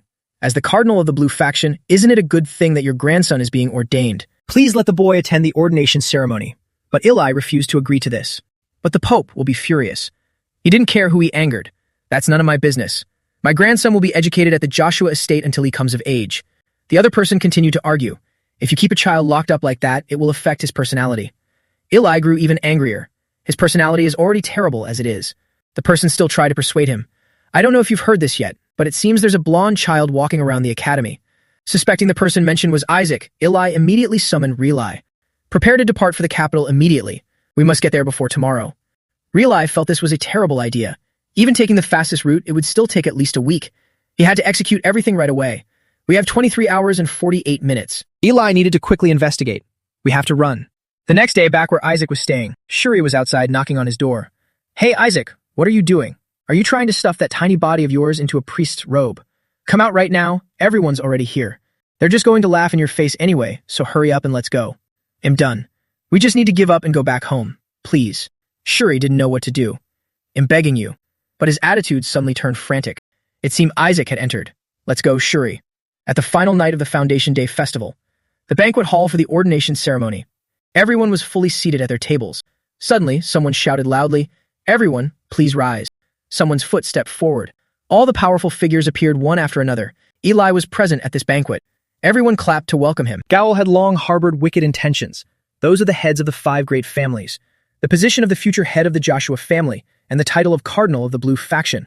They will definitely all be mine. Realize suddenly appeared from behind him. "In not late, am I? Have you seen Isaac anywhere?" Gowl couldn't care less about this. "Why are you looking for him here? He's probably just at home. Besides, don't tell me you ran all the way here." He nodded in agreement. "Indeed I did. By the way, do you know where Shuri is?" "I think Isaac is with him." He answered honestly. "I haven't seen them yet." "His Holiness the Pope has arrived. Pay your respects." Julio was now present. His face was as gentle as ever. May God's blessing always be with Hela. Julio's hand gently rested on the armrest. He took his seat. He then ordered everyone to drop the formalities. "Please sit down, my esteemed guests." Eli looked around. "I don't see Isaac anywhere." "The ordination ceremony will begin right now. When your name is called, please step forward." He swirled the wine glass in his hand. Well, maybe it's for the best. Eli froze when he heard his boy's name being called out. "Isaac." The announcer called repeatedly with no response. "Are you here, Isaac?" He thought to himself. If he isn't here, stop calling him. He should have been crossed off the list already. He isn't here, so let's just move on. Before he could even finish his thought, a response echoed. Isaac had answered. Gowl suddenly flared up in anger. That shameless brat. How dare he show his face here? Isaac strode out confidently from inside, and yet here he was. Everyone inside panicked. What the? The announcer quickly called him up. Isaac, please step forward. Rilai couldn't even stand steadily anymore. He was so moved that he teared up. Isaac. Is that really Isaac? Since when did my nephew get so big? He's even wearing the formal suit I prepared for him. Whispers erupted as he walked up. I heard he was still a toddler. Could he have broken the skeleton demon king's curse? To think the Joshua family had such a powerful child. He's so handsome. Nizer couldn't believe his eyes. What the hell is going on? How did he suddenly get so tall? Isaac completely ignored the gossiping crowd. Eli deduced the truth behind this appearance. That damn skeleton demon king. You monster from hell, what have you done to Isaac? My grandson could never smile like that. Did he take over the boy's body? Or has the Joshua family's curse finally been broken? Kina continued listening to the murmurs. If he isn't a saint, then who is? He looks more blessed than cursed. He now stood right in front of Julio. Isaac eyed his face with suspicion. Is this guy the Pope? He looks well over 70, but the aura he emits is like a monster's. Plus, I can see traces of the popes I've faced in the past on his face. Should I just kill him right now? Eli and Rilai suddenly remembered what he had written on that piece of paper. As a new spirit, you have anything to say to the Pope. Meal, so it's easier for me to chop off your head. He had to do whatever it took to stop the boy. Why are my hands so slippery? Rilai seamlessly played along. Ah, a cockroach. Gowl couldn't understand their bizarre behavior at all. Are you guys crazy? I swear there's a cockroach here. It's as big as your head. The announcer intervened. Everyone please maintain order. Next, Shuri, please step forward. He felt incredibly awkward. These bastards are trying to hold me back. But Shuri had no choice but to follow the instruction. Julio had remained completely silent this entire time. Next, the ordained will offer their tributes to God. Everyone eagerly awaited the results. It's finally time for God's selection. I wonder which deity will bless my child. Eli observed the situation from afar. He could already guess the outcome. It will likely be the patron saint of the blue faction. Rilai stood nearby just as nervous. I sure hope so. I mean, an evil god wouldn't choose the boy, right? Eli had planned for everything. If that happens, I'll deal with him. He turned pale upon hearing this. You mean Isaac? He looked surprised by the question. I meant the Holy Grail. Did you think I meant Isaac? Shuri drew blood from his hand. He dripped it into the prepared basin. The red drop of blood dissolved into the water and transformed into a brilliant blue light. Gowl was absolutely thrilled by this achievement. That's my boy. The patron saint of the blue faction has descended. Isaac turned away in annoyance, not wanting to look anymore. So the deity the Joshua family worships is the god of light, a destitute but righteous god. He also had his blood drawn according to protocol. As for me, no matter which god it is, it's just going to piss me off. Julio found it strange when he saw his drop of blood. He seemed to have discovered something. The drop of blood had turned a deep crimson. Isaac also panicked upon seeing this bizarre phenomenon. Both Eli and Rilai were equally surprised. He feared that what he suspected was coming true. Could it be? It was exactly as he thought. Even Isaac didn't expect to have this inside him, the Skeleton Demon King. The Skeleton Demon King had truly revealed itself. Eli couldn't let it ruin everything. He immediately used a rope to bind Isaac first. He swung a fist packed with immense power. Eli instantly threw a punch at that demon. The Skeleton Demon King had escaped from his body. I've waited a long time for this saint to appear. Isaac still didn't understand what was going on. I will destroy the Holy Empire bit by bit, starting with this brat. Isaac wondered inwardly, what the hell is going on? I have to admit he looks exactly like me in my past life. It's so creepy. Whisper was worried about its master. What's wrong with this imposter? My master should look much dumber and like more of a loser. Hey, you bastard. Julio was still focused on gathering his power. Everything was rushing toward the Demon King. Eli quickly dodged away, avoiding the attack. Rilai immediately yelled at everyone to stop at once. Eli was still gathering his strength. He could control everything, even the intense power of that soul. A vortex of reincarnation was taking place here. The Skeleton Demon King painfully endured the hit. Patriarch of the Blue Faction. Because of my curse, you probably can't use your full strength, right? Wouldn't it be better if you just stood still and behaved? Eli calmly stood there and replied, to prevent accidentally destroying this place, I originally had no intention of acting. His eyes were glowing. Eli was annoyed seeing this scene. But you're blabbering way too much. The Skeleton Demon King had something else in mind. It switched to taking control of him. Do you want to see this saint kid die? Eli immediately responded to that question. I was thinking the same thing. My grandson is taken hostage, yet you still summon such a dangerous thing. Huh, why is it opening its mouth? He continued speaking, not caring if it listened. A saint won't die just from taking this attack, you maniac. Isaac was on the verge of not surviving. Suddenly, an explosion occurred in the area, causing everything to shatter to pieces. The blinding light made it impossible to see clearly. The Skeleton Demon King could no longer run rampant either. The palace had become a desolate ruin. Everyone was trying to hide. Gowl didn't forget to ask, did you take him down? Everyone present was utterly terrified. The Skeleton Demon King has returned. Didn't he disappear after cursing the Joshua family 70 years ago? Could he have accumulated enough power and returned? Isaac slammed his hand on the table. No. He was already suffering so much. That bastard is a fake. Eli immediately came over to check on his well-being. Isaac, are you okay? Even as a member of the Joshua family, taking a hit like that and still being unscathed. It seems the Skeleton Demon King just called Isaac a saint earlier, didn't he? He's really dead, right? Probably. The Patriarch of the Blue Faction dealt with him using the Holy Whale Beast. He replied to those meaningless questions. How could he possibly die? It was just an illusion. Everyone looked at him suspiciously. Whisper had suspected this for a long time. It seems he created it as a clone and sent it here. However, there's something a bit strange. Did you feel it too? Isaac could be certain of one thing. He used my mana. Could my mana core have fallen somewhere? If there's a piece of my bone in the Saintess Relic Vault, then it's not impossible. But if that imposter has it, even better. Then, I just need to kill him and take it back. Eli sighed in relief seeing his grandson safe. He thought to himself, just now, for sure. If I had him attacked, he would have conveniently dealt with Isaac too. Eli then noticed Julio's concerned demeanor. He couldn't understand it even more. But why? Julio looked at him with pitying eyes. Unbelievable. The supreme god that the Yellow Faction has yearned for over 1,000 years. A god standing even above the 5 great principal gods. Julio was clearly furious inside. And yet, he chose to pick a brat from the Joshua family. Julio walked away without even looking back. Eli approached to check on Isaac's condition. Come here, let's go home. My grandson defeated the Skeleton Demon King's curse, and even grew up to be so handsome. Isaac was terrified seeing that expression. Why is his smile so scary? He even made all sorts of promises. Grandpa will buy you candy. Isaac was extremely terrified. I'm never going with you. Your face looks like you're about to drag me to a slaughterhouse. Kina spoke up to remind him, Duke, it's still not the time for Isaac to return. Another massive explosion occurred outside. Where did these monsters charge in from? There are still unresolved matters here. Isaac silently let out a deep sigh. It can't be helped, Grandpa. I don't think we should head back right now. Kina continued walking out from behind Isaac. He thought to himself again, this arrogant bastard. Growing up fast wasn't enough, now he's a saint too.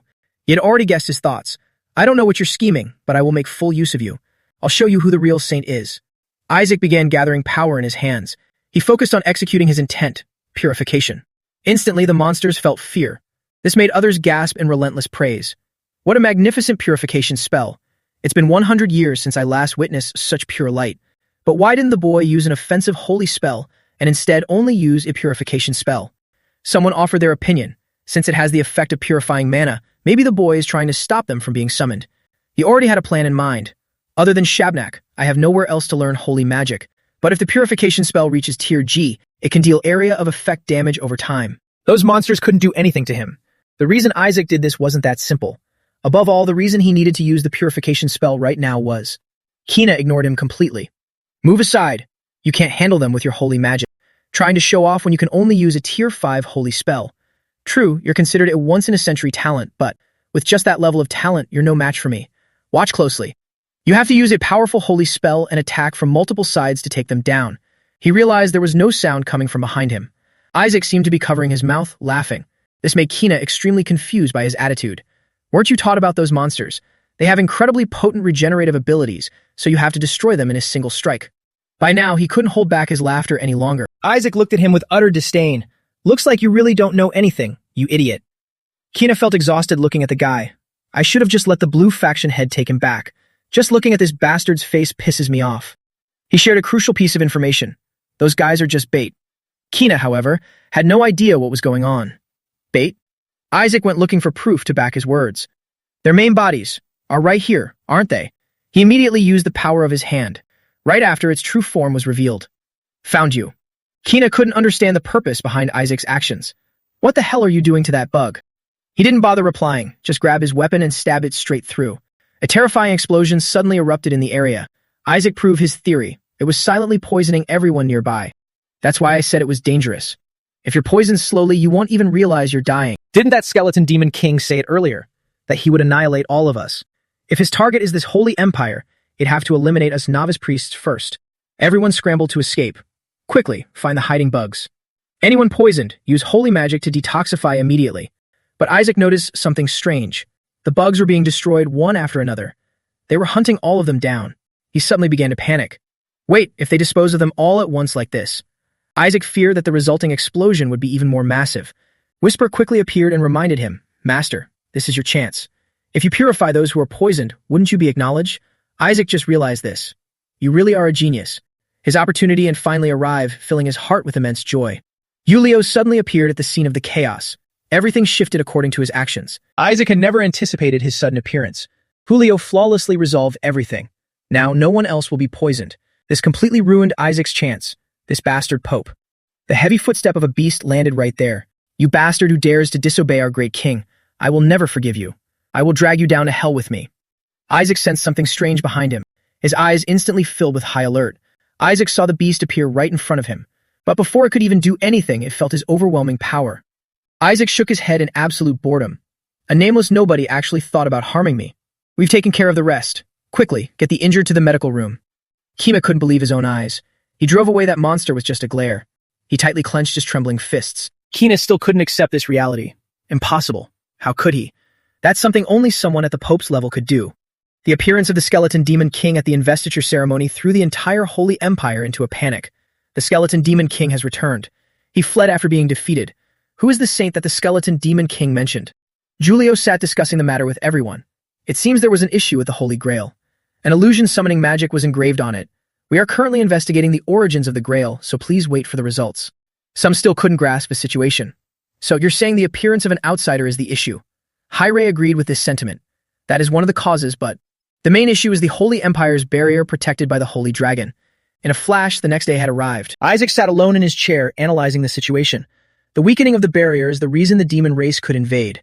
And since the Holy Dragon is linked to the royal family, shouldn't the Pope be held responsible? What a bunch of slippery bastards. Gowl suddenly appeared from behind. My dear nephew, you're even reading the newspaper now. Congratulations, my nephew. You've been officially invested. Isaac couldn't stomach his attitude. How should I dispose of this bastard? It feels like the family head deliberately forced him to do this. Real Eye continued to shower Isaac with praise. Since you can speak fluently now, why don't you recite the poem cursing the skeleton demon king? Give me a break. Eli suddenly made his appearance. He had been looking for the two of them. Good, you're both here. Isaac, step outside so we can have a private chat. Obeying the order, he immediately stepped outside. Eli brought a grave demeanor into the room. He cast an absolute soundproofing spell. Real Eye, curious, immediately asked, what are you planning to say that requires soundproofing holy magic? Just to be safe. It's about Isaac. I believe Isaac was chosen by an evil god during the recent ordination ceremony. The god who chose Isaac is definitely not ordinary. It seems to be a mark that has never appeared in the history of ordination ceremonies. The Pope and the Yellow Cardinal were the only two who saw that mark, and the Pope tried to eliminate Isaac. Real Eye couldn't believe this truth. What? The Pope did that? He couldn't believe it, but it was indeed the truth. That's right. Unless he was chosen by an evil god, the Pope wouldn't have acted like that. Gowell suspected another possibility. Could it be that it wasn't an evil god, but the god their family worships?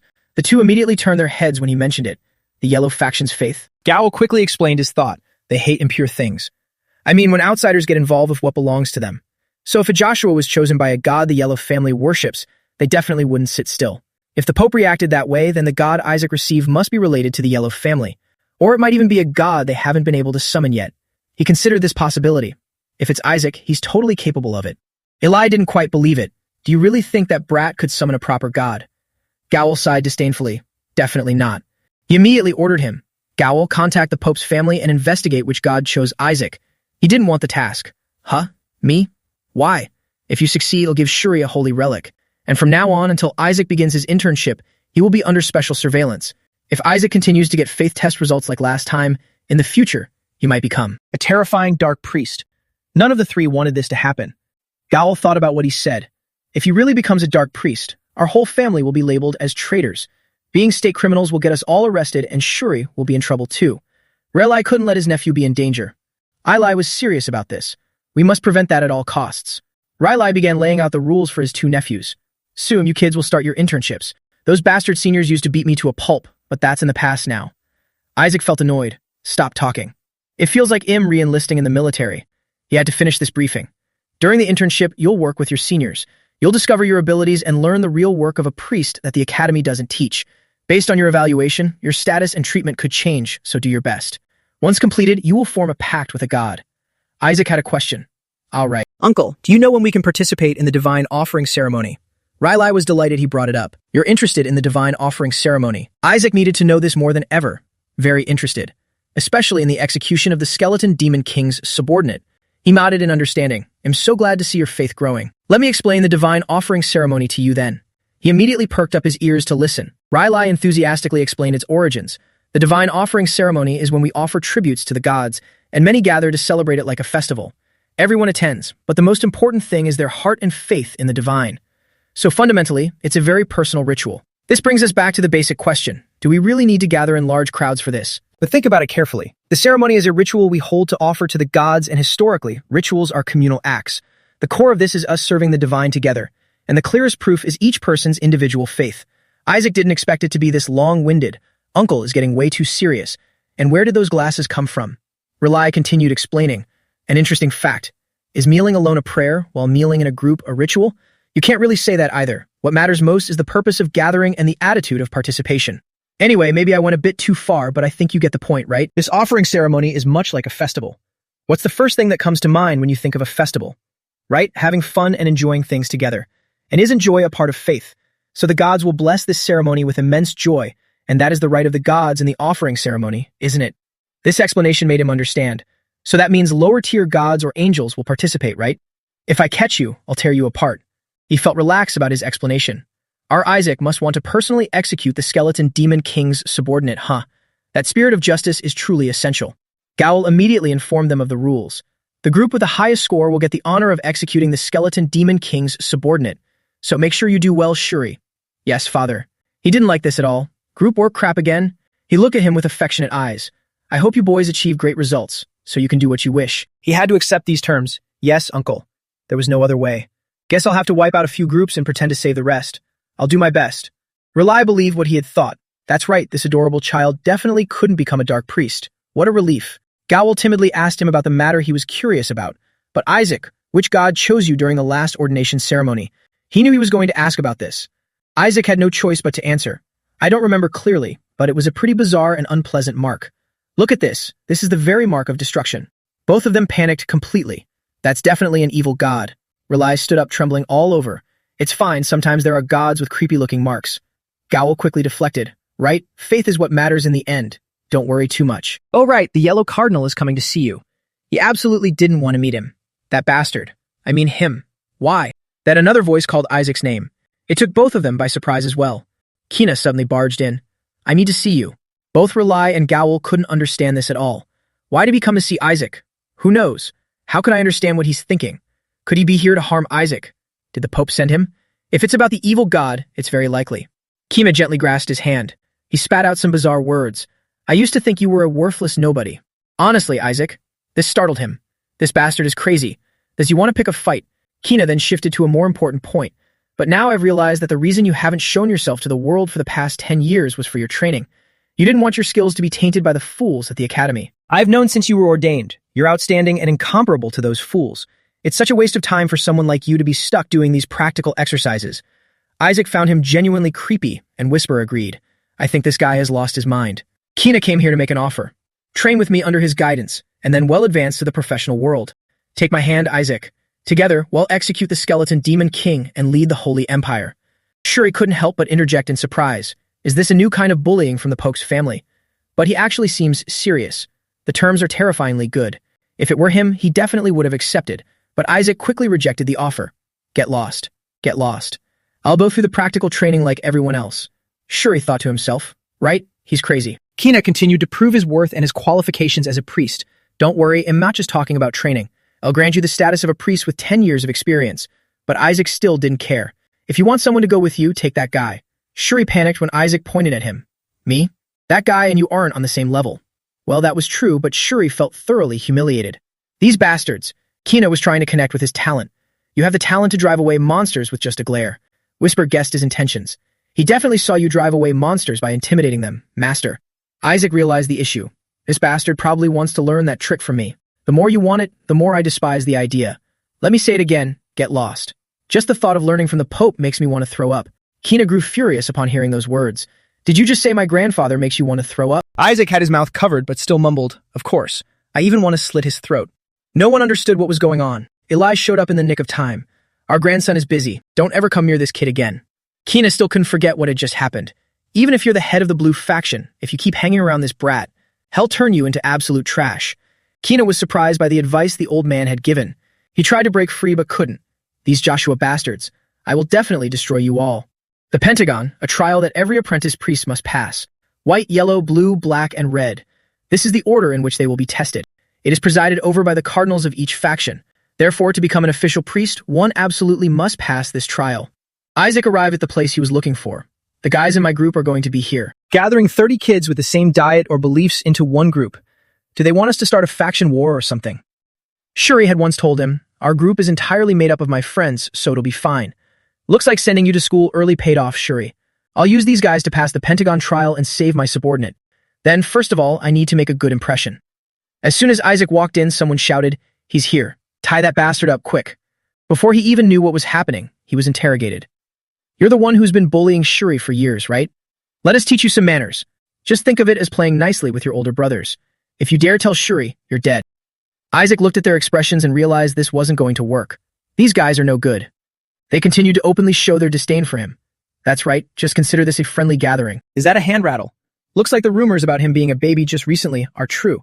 Just hang him up somewhere. But Isaac interrupted by kicking him right in the face.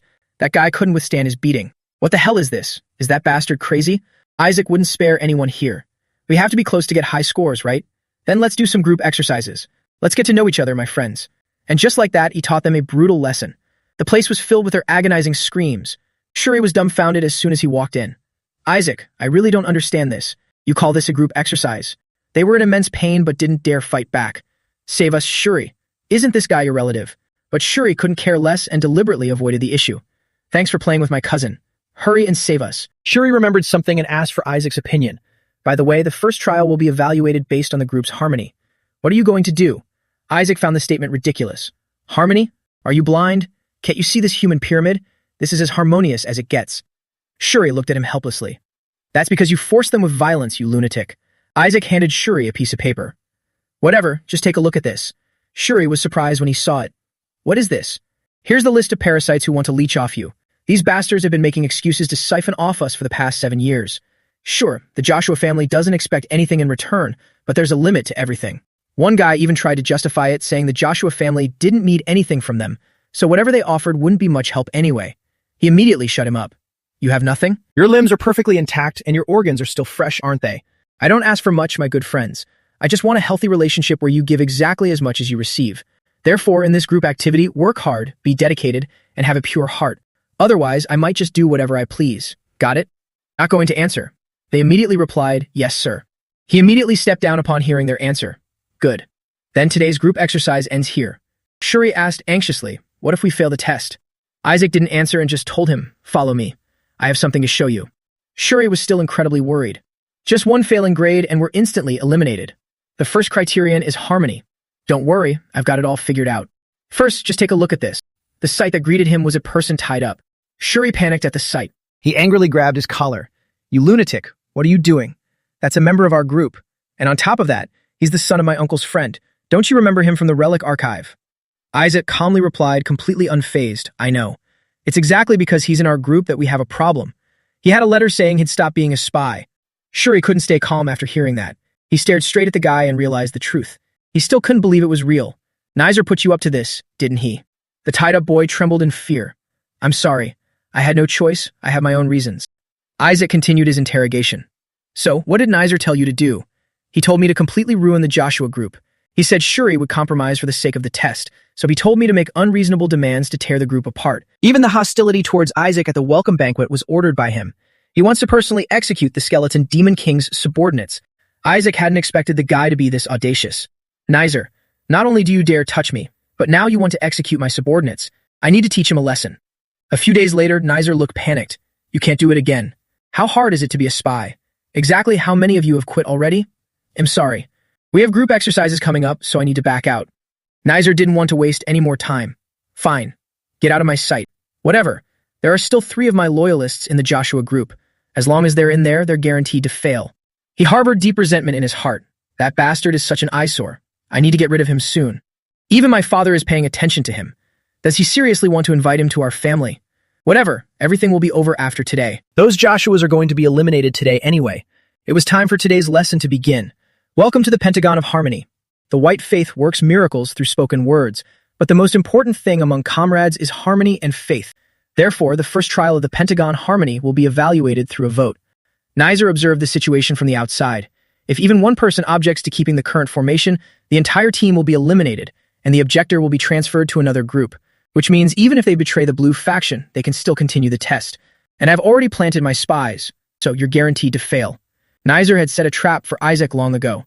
If he wasn't careful, failing was a given.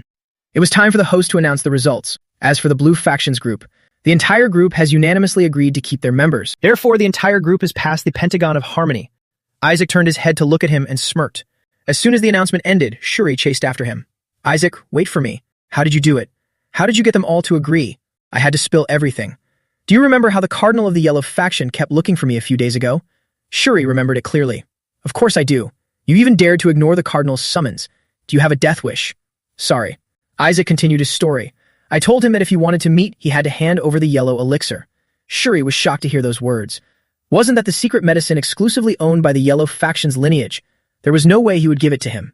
Isaac dropped another bombshell, and then he actually gave it to me. So I used that pill to strike a deal with those guys.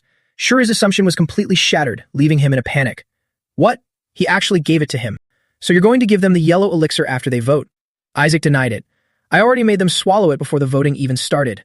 Shuri was even more dumbfounded. What? What if they betray you? Isaac had already calculated everything. It's fine. I believe in my comrades. Shuri felt that Isaac's expression was incredibly bizarre. Could it be that he had actually turned over a new leaf? If that's really the case, then that's a relief. But as soon as he walked in, he saw them trembling violently. Please. Hey, we did exactly as you asked. Please give us the antidote. Shuri couldn't even process what was happening. What antidote? My stomach. It hurts so much. Isaac had concocted this masterpiece. I believe they wouldn't dare to betray me. What the hell did you do, you lunatic? Shuri had already figured it out. Don't tell me. You gave him poison instead of the yellow elixir. Isaac deliberately dodged the accusation. I gave him the real yellow elixir. 93% flour, 5% of the skeleton demon king's mana essence, 1% laxative, 0.5% hair extract, and a tiny speck of the yellow elixir. Even if you washed a real yellow elixir with water, you get more than that. Isaac felt no pity for the pathetic sight before him. It's about time they paid their debts after sucking people dry for all these years. They were begging miserably. Save me. I can't take it anymore. We even passed the Pentagon trial together, didn't we? Please just give us the antidote. He opened the cabinet as if he had forgiven them. All right. I'm a man of my word, after all. Let's see, where did I put the antidote again? To everyone's horror, he pulled out a diaper. Found it. Shuri was absolutely horrified just looking at it. You're insane. That's a diaper he used to wear. Who the hell hides an antidote in a diaper? Isaac was deliberately toying with them. Now then, who should I give it to first? Nizer couldn't take it anymore and immediately barged in. Give my people back, you bastard. I don't know what you bribed them with to snatch my subordinates away, but I won't let this slide. He threw down a furious warning. Don't you dare lay a finger on Isaac. Nizer couldn't understand what they were thinking. Why would his own pawns suddenly jump out to protect him? What did you do to them? Isaac confronted Nizer, questioning him word by word. I heard you told them this. In times of crisis, what humans seek is overwhelming power. But you're wrong. The most important thing for them right now is simply saving their own lives. No one can defy death. Nizer was struck with terror upon hearing those words. He couldn't believe this was real. No way. Are those really the eyes of a human? Meanwhile, at the Holy See's office, Hyrie was busy with his work. Come in. Taking 7 days just to meet a novice priest? How utterly insolent. My apologies, Your Eminence, but regarding his demands, Isaac said he won't be coming. Hyrie didn't expect him to be so stubborn. He already received the yellow elixir and he still won't come. That's what he said, sir. Also, he asked me to pass on a message. Hyrie was losing his patience. What message? Next time, if you want me to come, send me a giant chunk of gold. Hyrie frantically smashed everything in a fit of rage. By any means necessary. Drag that brat before me. Nizer stormed off furiously after the argument. That bastard. Still, it wasn't a complete loss. My people told me he has something that cannot be seen by the inspectors. If I investigate, I'll definitely find a clue. I will personally strip away his facade. He suddenly noticed a crowd gathered here. What are you guys? Why is the dorm so noisy? They immediately explained the reason. Because we have business with the young master here. One of them muttered inwardly. Why did we have to run into someone from the red faction? The sworn enemy of the yellow faction. Please get lost, you red freak. It will be a massive headache if rumors spread that the yellow cardinal summoned someone from the blue faction. Nizer glared at the person with eyes full of hostility. Isaac stepped out from inside upon hearing the commotion. Why are you guys so late? I'm pretty sure I told you to come early because I need something for the tea party. They were secretly overjoyed in their hearts. This brat is definitely trying to help us. Given what he's received, he should at least do this much. Typical Joshua, always so predictable. That's right. We came because we have something to give the young master. It is currently being prepared. Exactly. A social gathering requires proper hospitality, so bring it before the day ends. Nizer grew even more furious inside. A social gathering? That was the very gathering where you bewitched my subordinates, wasn't it? Then, if you'll excuse us. Nizer immediately cast the Tier 5 holy spell, Hell's Repentance, on them. I just gave your subordinates a little rest. I have some private business with you. Why don't we do a fun test of faith together? Shuri imagined the worst-case scenario. No, he would definitely be burned at the stake if he took that test. At worst, the entire family could be wiped out because of him. He was tempting Isaac into doing bad things. I have something handy. It reacts just by placing your hand on it. Let's just use this for now. Hyrie was so furious that he came all the way here. Isaac, I didn't expect you to dare refuse my summons just because you were busy playing around. Do you think I'm a joke? Nizer turned around only to see a terrifying sight. Do you think I'm a joke? I didn't expect you to dare refuse my summons just because you were busy playing around. He didn't expect to run into him here. A cardinal? Hyrie looked down at where Nizer was standing. So you're close with the red faction. A brat from that family dares to lay a hand on my subordinates. He was shocked to hear those words. Nizer never expected things to turn out like this. Was this guy on the Barrett family's side? Isaac formally apologized. I am so sorry, Your Eminence. As you can see, young Master Nizer here told me not to associate with people from the yellow faction, so I couldn't respond to your summons in time. He immediately glared at him with hateful eyes. Nizer had to justify himself and get out of there. When did I ever say that, you bastard? Not to mention, what do you mean a cardinal summoned you? I thought no bishop was allowed to contact cadets during their probation period. Could the cardinal have? Hyrie was startled upon hearing this. Is that true? Isaac was still chuckling inwardly. This was getting fun. Hyrie felt truly disappointed in him. The third son of the red faction. I gave you time to bond with your teammates, but it seems you squandered it. I let you off the hook this time because I'm acquainted with your father. Nizer desperately tried to explain he was being framed. That's not it at all. He was starting to find him completely detestable. But I will specially assign extra duties from the Holy See to your group. Nizer was having a really hard time explaining himself. Please don't. Hyrie spoke sternly to Isaac. Now then, follow me to my room. He was about to decline the invitation. I'm sorry, Cardinal of the Yellow Faction. But the Cardinal of the Red Faction called me first. Before Nizer could escape, he heard more bad news. Isaac simply didn't want to talk to him. What can I say? I already made an appointment. I'll meet you if the conditions are better. Hyrie had to ask for clarification. The Cardinal of the Red Faction just called you? He completely affirmed it without changing his story. Yes, the Cardinal of the Red Faction just called me. Nizer hadn't made any such offer to him. I clearly haven't said a word, so how could he know? If this keeps up, Cardinal Barrett will hate me. My evaluation score will be completely ruined. I need to get out of here right now. That's right, I came here mainly to call Isaac. Therefore, if you'll excuse me, I'll take this him with me. Hyrie still didn't quite believe this. Huh?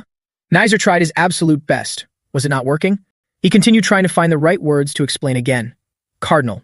But he only replied with a short sentence. Is that all? I guess I have no choice. If you have a prior engagement, there's nothing I can do. Go. Nizer could finally breathe a sigh of relief. Even Cardinal Barit wouldn't want to pick a fight with his family, but he still hadn't forgotten what just happened. However, it was still a fact that he caused trouble for the Yellow faction. He still couldn't escape his misery. Therefore, starting tomorrow, I will assign you extra work. Nizer reassured himself. It's fine. If I hand this guy over to father, then the cleaning duties will just. He looked around but couldn't find him anywhere. Where did that brat go? Shuri answered on his behalf. Isaac went to sleep. He said he has to sleep early to grow taller. Nizer gritted his teeth, completely unable to take it anymore. It's only 2 p.m. This bastard. Hey, wake up. Please just wake up. Drag that Nizer out of here quickly. Meanwhile, he was still fast asleep. 3 days later, it was time for him to do the cleaning. Nizer still held a deep grudge against Isaac for what happened. I will kill you. Who could endure cleaning for 18 hours a day? An incompetent fool who can't even bring a kid to me. Yet you dare ask for my help. His teammates were constantly whining about getting low scores, and even his father couldn't be bothered to help.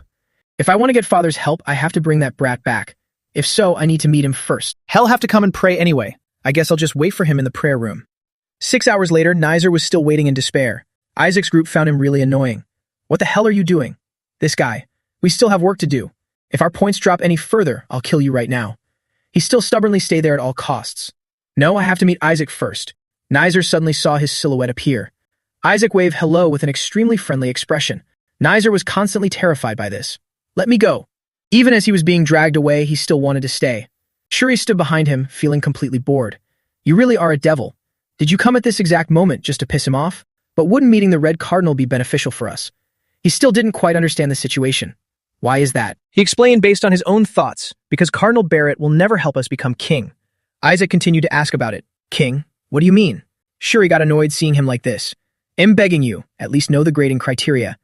Isaac, on the other hand, felt he should have mentioned that earlier. He had thought of the worst-case scenarios. If the Cardinal gets mad and grades us as skeletons, we'll be demoted to the Academy. On top of that, Cardinal Barrett might even want to kill you. But Isaac still didn't believe it. Say something that actually makes sense. Who holds a grudge deep enough to kill a 10-year-old kid? He even gave me a holy elixir. Shuri was surprised that Isaac still couldn't figure it out. Don't you know? Your mother was once engaged to Cardinal Barrett, but your father stole her away from him. That engagement was ruined because your father turned it into a conflict between the two families. Isaac began to pale as the realization hit him. He definitely wants to kill me. 100%. He turned around and saw Whisper. You scared the life out of me. Shuri was forced to lead the way for Isaac. If you can pull the Red Cardinal to your side, you can use him to keep the Yellow Cardinal in check. Not to mention, the descendants of the Yellow faction also have to pass the Red faction's test. So just promising that they won't get a skeleton rank in the Yellow faction's test is enough. He felt this was very reasonable. That makes sense. Let's go see him and find out. But suddenly, a hand clamped over Isaac's mouth. Shuri hadn't even caught the rest of the conversation. What did you just say? But Isaac was already nowhere to be seen. Hi-Ray was still reading documents in his room. Isaac's sudden disappearance was exactly his doing. Isaac was furious about this. Mr. Kidnapper, what the hell do you think you're doing? You always act so high and mighty, yet you ordered your subordinate to kidnap me. Hi-Ray was seething with anger inside. This little brat. I have something to discuss with you. Isaac understood his intentions perfectly well. Yes, of course you do. Didn't you call me here just because I've been ignoring you all this time? Words couldn't describe Isaac's current mood. Hi-Ray reached out his hand. I want to take you in. He was trying to make a deal with him. Isaac wondered why he would do such a thing. Questions flooded his mind. What did he just say? Adopt me? Meaning joining the Yellow faction. He wants me to join the Yellow family. What the hell? Is he mocking me, or is this some new trick to control the Joshua family? Hooray knew exactly what Isaac was worried about. There are no ulterior motives here. I am simply offering for you to leave Joshua and become the adopted son of the Barrett family. But Isaac still didn't accept this reason. That just makes it even more suspicious. Why would you guys do that? Is it because that fake skeleton demon king called me a saint? Whatever. Regardless of what their goal is, it doesn't matter, but if I become your adopted son, what's in it for me? If you want to negotiate, you should at least clarify your terms. He didn't expect the boy to be this smart. Is he trying to negotiate with me at his age? We will give you everything the Joshua family cannot. The Pope's family can make up for all your shortcomings. Isaac found this utterly ridiculous, but the Joshua family isn't lacking anything. Hooray came up with a more effective approach. I heard the Joshua family is trying to lock you up in the mansion. The Blue faction's faith requirements thanks in suppressing your true nature. Thus, you'll have to face countless restrictions. Meanwhile, our Yellow faction will not interfere with any of your affairs. On top of that, we will also fully support whatever you want to do. He still didn't feel satisfied. That still sounds like too little. Unless you're planning to support me as the next successor of the Barrett family, it's just not enough. He hadn't expected the boy to be this greedy. I heard you were aiming for the position of saint, yet now you're also eyeing the Pope's seat. If you truly want to become the Pope, wouldn't it be more beneficial to switch to the yellow faction? Isaac replied coldly with just one sentence. But I am still a member of the Joshua family. If you think ill switch sides just for things like that.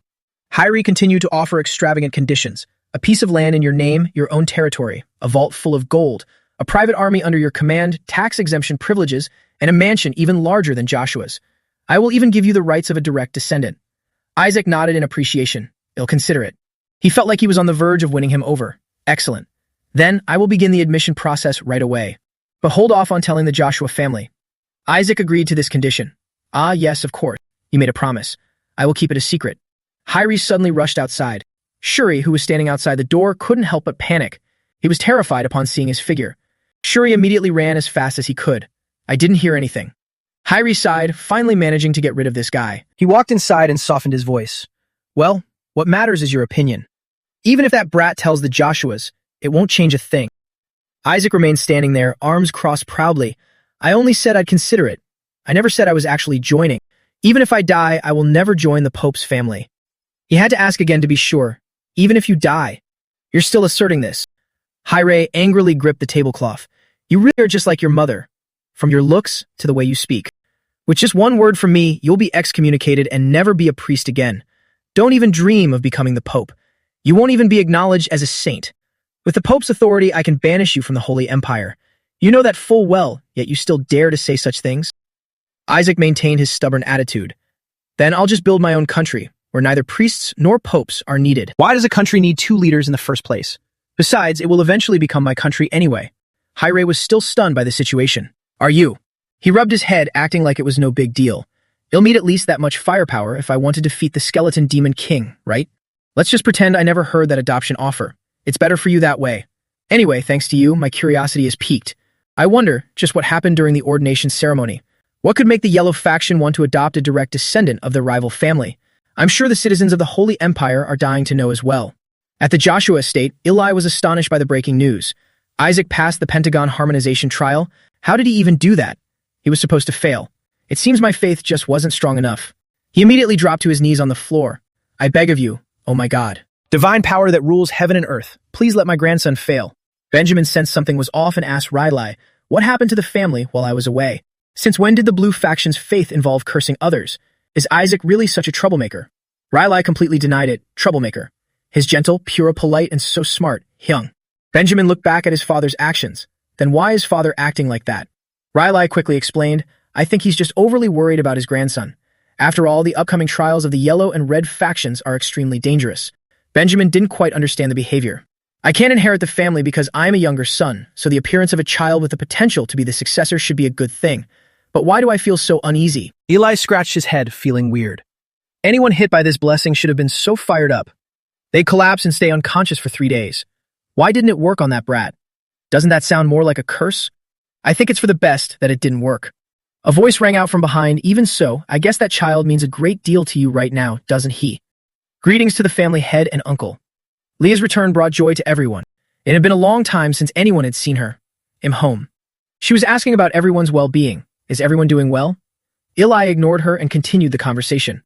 But how did that brat pass the harmonization trial? He shouldn't have been able to pass. The Pope's family is showing far too much interest in Isaac. If they're really aiming for his life, it'd be best if he just accepted it and returned early. It would be fine if he were ordained in a year or two. The problem is the boy is too exceptional, so the ordination can't be delayed. Because of that, everyone's attention is focused elsewhere. Benjamin had been wondering for a while, Father, who sent that letter. That envelope looks too luxurious, nothing like ours. He let out a heavy sigh, realizing he had to explain everything. It's from your fourth brother. Hearing that it was from their fourth brother, both of them panicked. Eli could easily guess who it was, Noel. He sent a letter. Eli picked up the paper and read it aloud to the two. Hey, when are you going to stop being the family head? You're going to die soon anyway, so why not pass down the position already? That's what he wrote. For this reason, we have to properly train Isaac. No matter what, we can't let your brother take over. Riley immediately agreed with this. He just wanted what was best for the family. If Isaac is still unqualified, then Riley, you will be the next family head. But he passed the harmonization trial, so maybe there is still hope. Shalark angrily flew over to them. Eli remained calm and asked her, "What's wrong, Shalark?" She urgently reported the critical situation. "That bastard is going around beating up the other kids with his rattle. What kind of lunatic uses healing magic just to beat people up even harder?" He wasn't entirely surprised, classic Isaac, but Benjamin didn't look too pleased. "Father." And it didn't just stop there. He even poisoned and threatened his teammates to pass the test. Eli tried his best to stay calm. "It's fine, as long as the Pope's family doesn't find out." Suddenly, Shuri barged in. "Grandpa, we have a problem." He panted heavily as he spoke. "Cardinal Barrett has offered to adopt Isaac." His whole body trembled. "So, what did Isaac say?" Rilai couldn't believe it. "Father, Isaac is a member of the Joshua family. There's no way he'd betray us." Shuri relayed it clearly. He said, "That's awesome." This made him lose his temper entirely. "What do you mean, Shuri? What exactly did he use to lure Isaac?" Terrified of getting hit, Shuri replied, "An amount of money that no one could refuse." Rilai felt that family was truly despicable. This issue got everyone talking. As they say, money makes the world go round. True. Rilai couldn't let this happen. Those bastards. This old man is still alive and kicking, and yet they dare to steal a member of my family. A massive pile of gold was displayed right before his eyes. Everyone was in awe. Is all this gold from the Barrett family? Rumor has it it's all for Isaac. So, the rumor about Isaac being close to the Pope's family is true. He stood behind them, listening to the whole conversation. More like hush money. Regardless, gold is still gold. Shuri brought over a white flag that read, "Isaac is a member of the Blue faction." He glanced at it and found it bizarre. What the hell is this? Why did the family head send him here? That stingy old man. Isaac had to read the content of the paper. Eli had sent him a sweet message. "You and I are family." Isaac felt goosebumps all over. What the hell is he doing? Shuri looked around in bewilderment. Why are they here? He was shocked to spot someone. Sister Leah? The matriarch is here too. Isaac turned around in a panic. What? People were still gossiping. They are the saintesses of the Joshua family. Look, it's Melissa. Isaac couldn't believe it. Melissa? Why is she here? Does she have any idea how hard I've been trying to avoid her? He was trying to avoid her. I need to find a place to hide. It looks so real. That's a video from the communication orb, right? Isaac angrily vented his frustration on Shuri. You scared the crap out of me. Stop overreacting. I thought she actually came here. Shuri hugged himself in pain. Hey, what did I even do wrong? Melissa spoke to him. You must be Isaac. It seems the rumors about you growing up very fast are true. So you really did break the skeleton demon king's curse. I'm quite impressed. Isaac breathed a sigh of relief internally. Thank goodness we're only talking through the communication orb. Since we're not meeting in person, she probably won't realize that in the skeleton demon king. She continued speaking. I heard you were kidnapped by his subordinates, right? You must have suffered a lot. He panicked when he realized something. No way. Can she sense it through the communication orb? Melissa probed Isaac's identity. Why do I sense the skeleton demon king's power coming from you? This made him take a step back. If I get caught, I'm dead meat. It's probably because I swallowed the skeleton demon king's finger 10 years ago. The space suddenly felt eerily silent. She nodded in agreement. Ah, right. I heard that from Rilai. I mean, there's no way he could be here. Isaac escaped the uncomfortable situation. Thank God I swallowed that finger. Melissa was full of hatred. If he were actually here, I would have skinned him alive and hung him upside down. Isaac thought to himself, but how are you supposed to skin a skeleton? Did those people really come all the way here just to see a trainee priest? Nizer had the same question. I heard that Samuses don't get involved in family matters. Why are they here? Melissa turned to answer that question. Because I'm interested in you, the third son of the Red faction. I heard you were chosen to inherit the family head position, yet you lost all your men during the Harmony trial, and you were even stupid enough to get your whole team penalized. He fainted upon hearing that. Nizer, wake up! Damn it, did he just have a mental breakdown? Her tone softened significantly towards him. Anyway, Isaac, I prepared a special gift to reward you for your recent efforts. He had no idea what it was. A gift? Is it money? Melissa then announced what the gift was. My ultimate technique. The strongest holy attack magic that can even defeat the skeleton demon king. Isaac gritted his teeth, trying to endure it. I don't need that. Shuri couldn't help but exclaim, the Saint's ultimate technique? Does that mean it's divine power? You couldn't even buy that with money. It's basically an upgraded version of holy power. The people from the other family were getting anxious. Nizer, at this rate, the blue faction is going to surpass us. Damn it, this will only make that brat even more arrogant. Right after that, someone immediately spoke up. That's not going to happen. Do you think the Saintess will just overlook the fact that you poisoned your teammates? I must tell her everything and strip you of your right to stay here. Saintess, I have something to report about Isaac.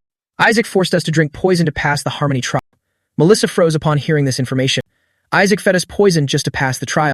How could a saint candidate use poison? Can you believe it, Saintess? Still in shock, she muttered, What? Poison? Nizer was thrilled. Good job. You're finally useful. Once we get rid of this brat, I'll let you join my team. Melissa turned to him for an explanation. Isaac, did you think poison alone would be enough? Poison is one of the least effective ways to forge willpower. And quite disappointed in your methods. The accuser was baffled. Wait, Saintess? Isaac actually beat us to a pulp. She panicked once more. Excuse me, what? Listen closely, Isaac. Mere flesh wounds do nothing for training. From now on, remember to break their bones. That is the true way to make them stronger. To make up for it, I shall personally break their bones in Isaac's stead. Leah tried to stop her. You can't do that. Hell die if you do. How about I do it for you? Don't worry, your big sister will make it quick and painless. Isaac frantically waved his hands in refusal. No, it's fine, I'll do it myself. See, if you had just listened to my threats, you wouldn't be suffering like this. From now on, you will be my meat shield and subordinate. Shuri stared in utter disbelief. The entire Joshua family has lost their minds. They returned to the estate to settle in comfortably. Melissa immediately cut to the chase. Isaac, do you wish to become the head of the family? What would you do if you became the family head? Isaac answered without a moment of hesitation. Wipe out all the Saintesses, of course. Shuri nervously chimed in from behind. You lunatic. Leah asked for his reasoning, so he bluntly explained, because Saintesses are unnecessary.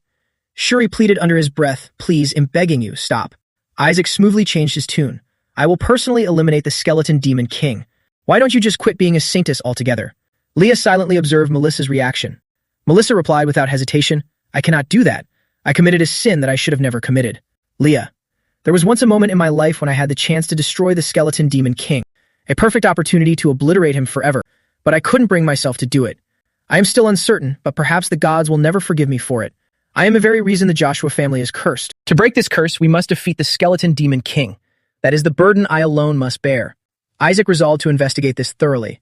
A sin she shouldn't have committed? Melissa seemed entirely consumed by guilt over the incident. Leah pondered deeply to herself. There must be a reason why she couldn't kill the skeleton demon king. Melissa had wanted to come clean to him for a long time. Isaac, that is the reason I wanted to see you today.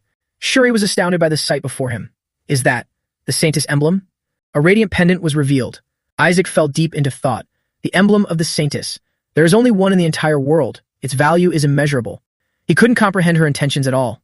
Why on earth is she giving this to me? Melissa provided a logical explanation.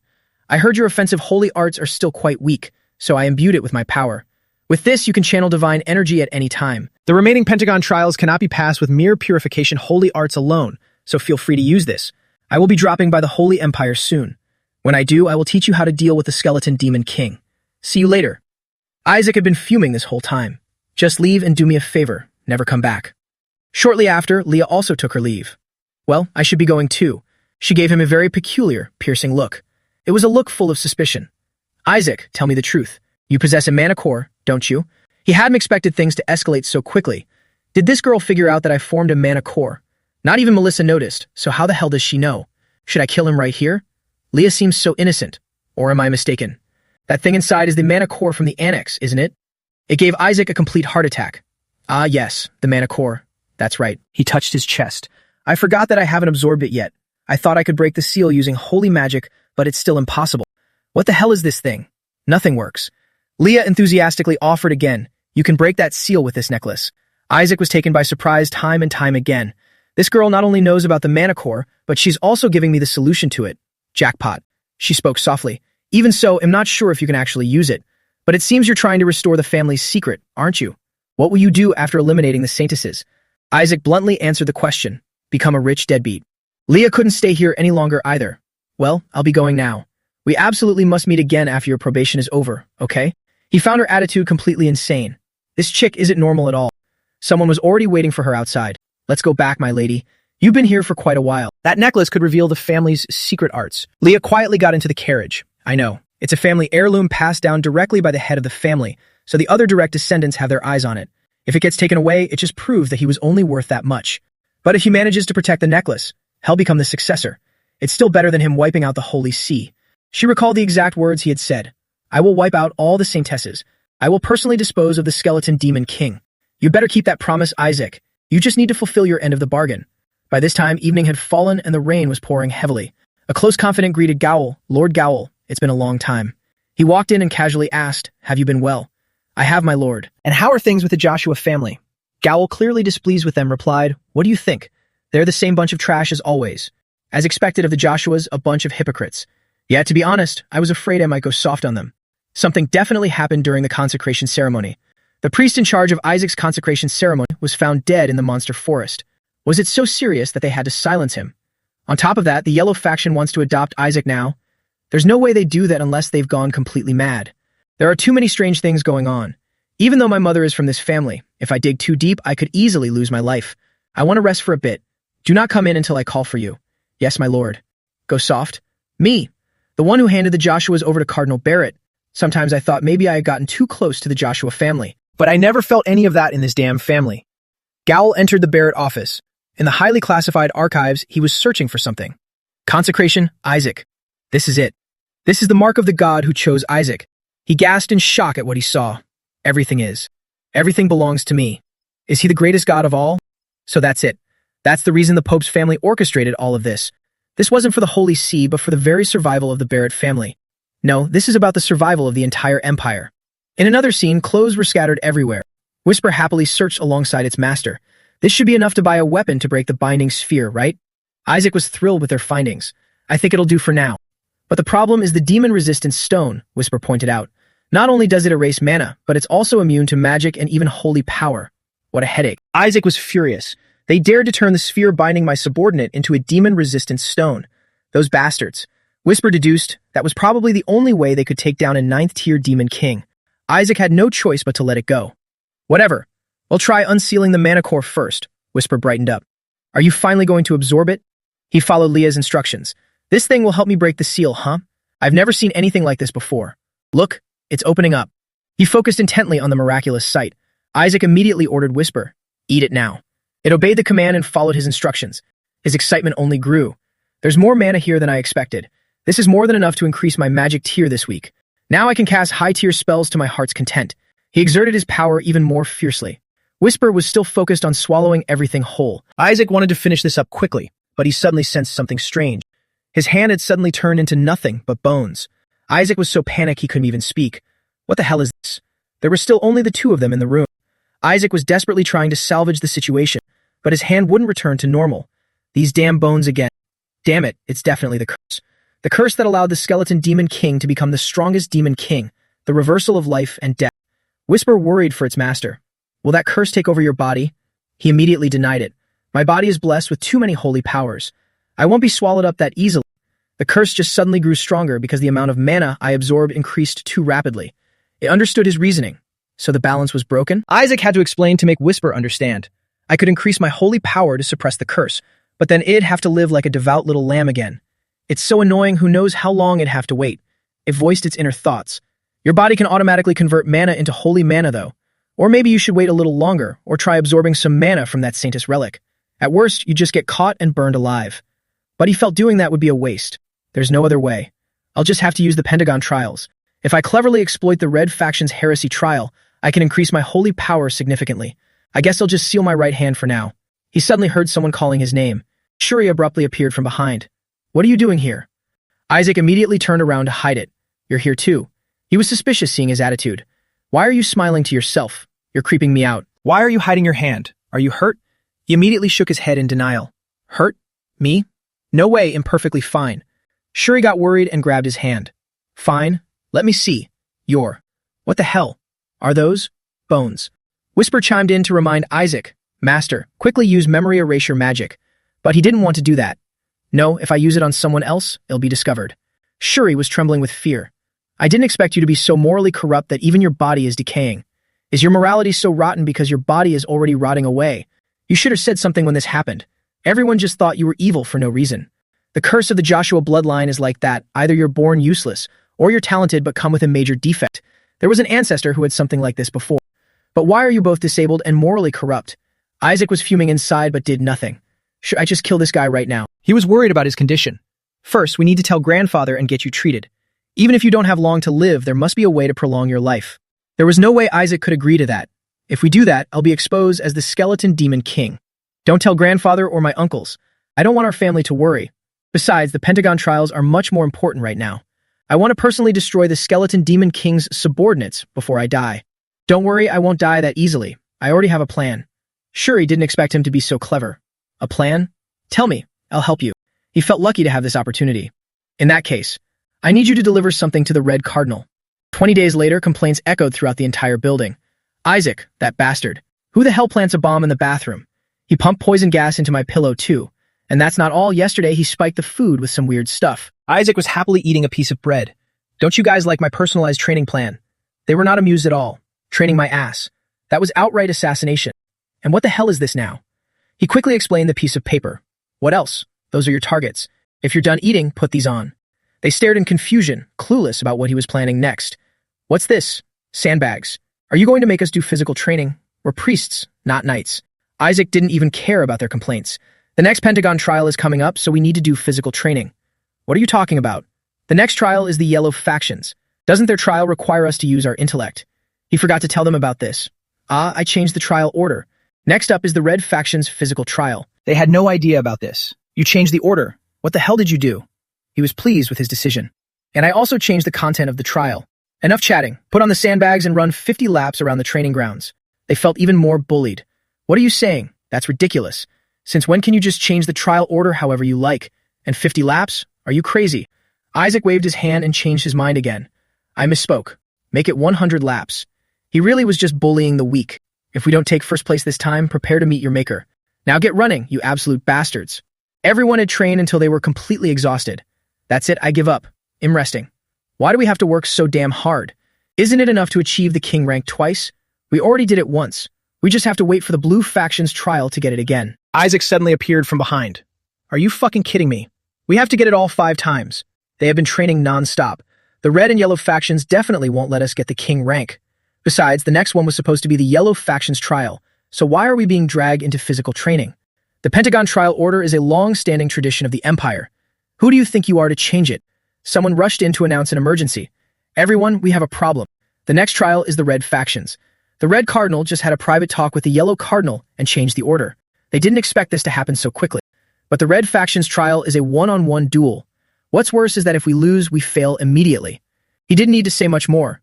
Now you guys know exactly what the next trial is, right? Then get your asses back to training. A few days later at the Empire's training center. Everyone had gathered here. Nizer was absolutely furious inside. He couldn't believe his father had agreed to Isaac's proposal. His father had made it clear.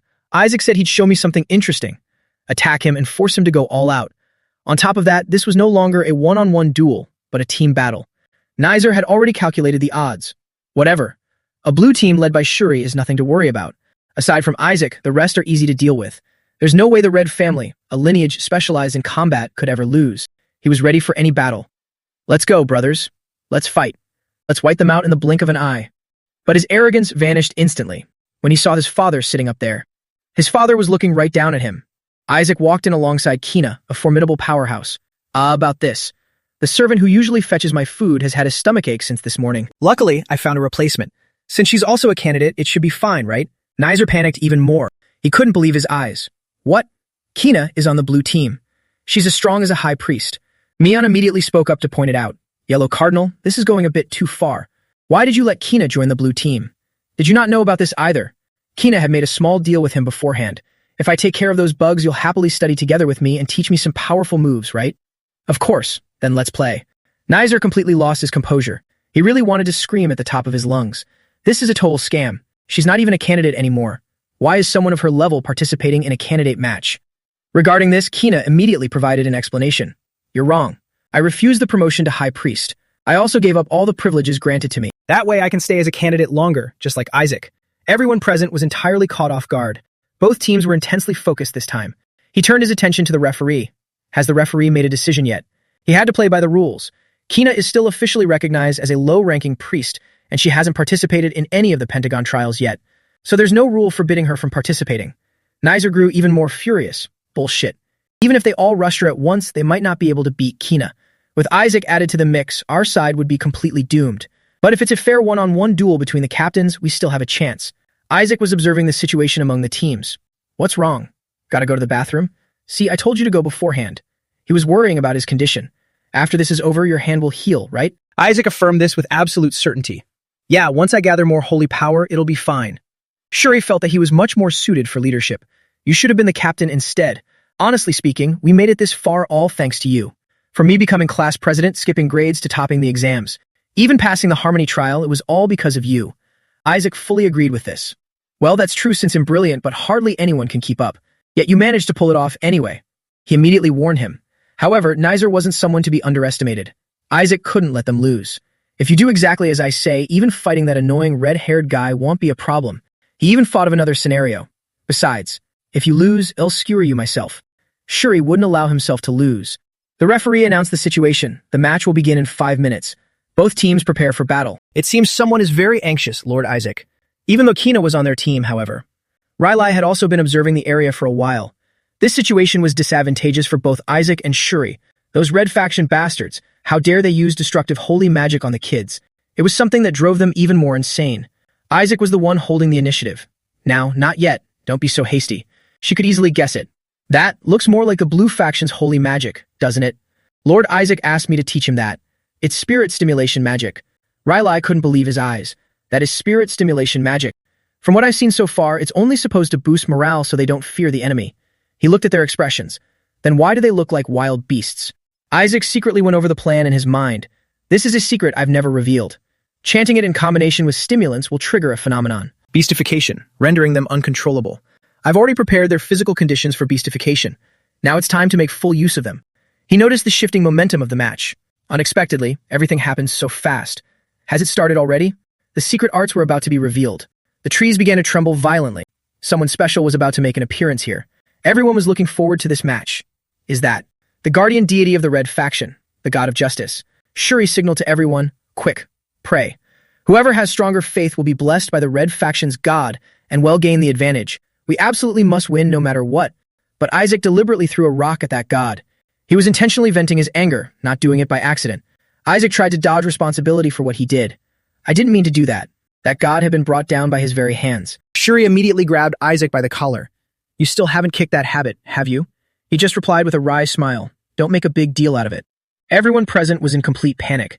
Did Isaac just destroy the red faction's statue? Isaac just decapitated the statue.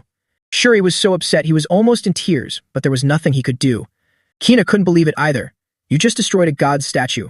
How on earth did you do that? It was through some kind of holy magic, right? Can you teach me? But he didn't quite understand. Why would you want to learn that? Besides, smashing a statue's head is. Kina turned to him with a glaring look. So what? Other than the yellow faction's god, none of the other gods matter to me anyway. He was completely speechless at these two. May the gods save this guy as well. Isaac, you bastard, you're just testing the durability of the arena, right? You're completely insane. You should apologize. Isaac, you were forced into this. I'm sorry, okay? Mion and Hyray are still sitting up there. He was so impressed that he had to admit, this brat is an unpredictable troublemaker. Tearing him down will definitely be interesting. Shuri easily noticed this. Were they planning to interrogate Isaac? Hyray is launching a psychological attack on him. Speaking of issues, wasn't it the red faction that allowed the idol to be destroyed?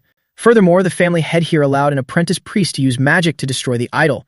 Perhaps the red faction's faith should be re-evaluated first. I won't let you lay a finger on Isaac. The two sitting together are actually sworn enemies. Mion had long seen through his true colors. You venomous snake. Organizing a heresy inquisition just for a few apprentice priests is a bit ridiculous, isn't it? Let's just continue the Pentagon trials.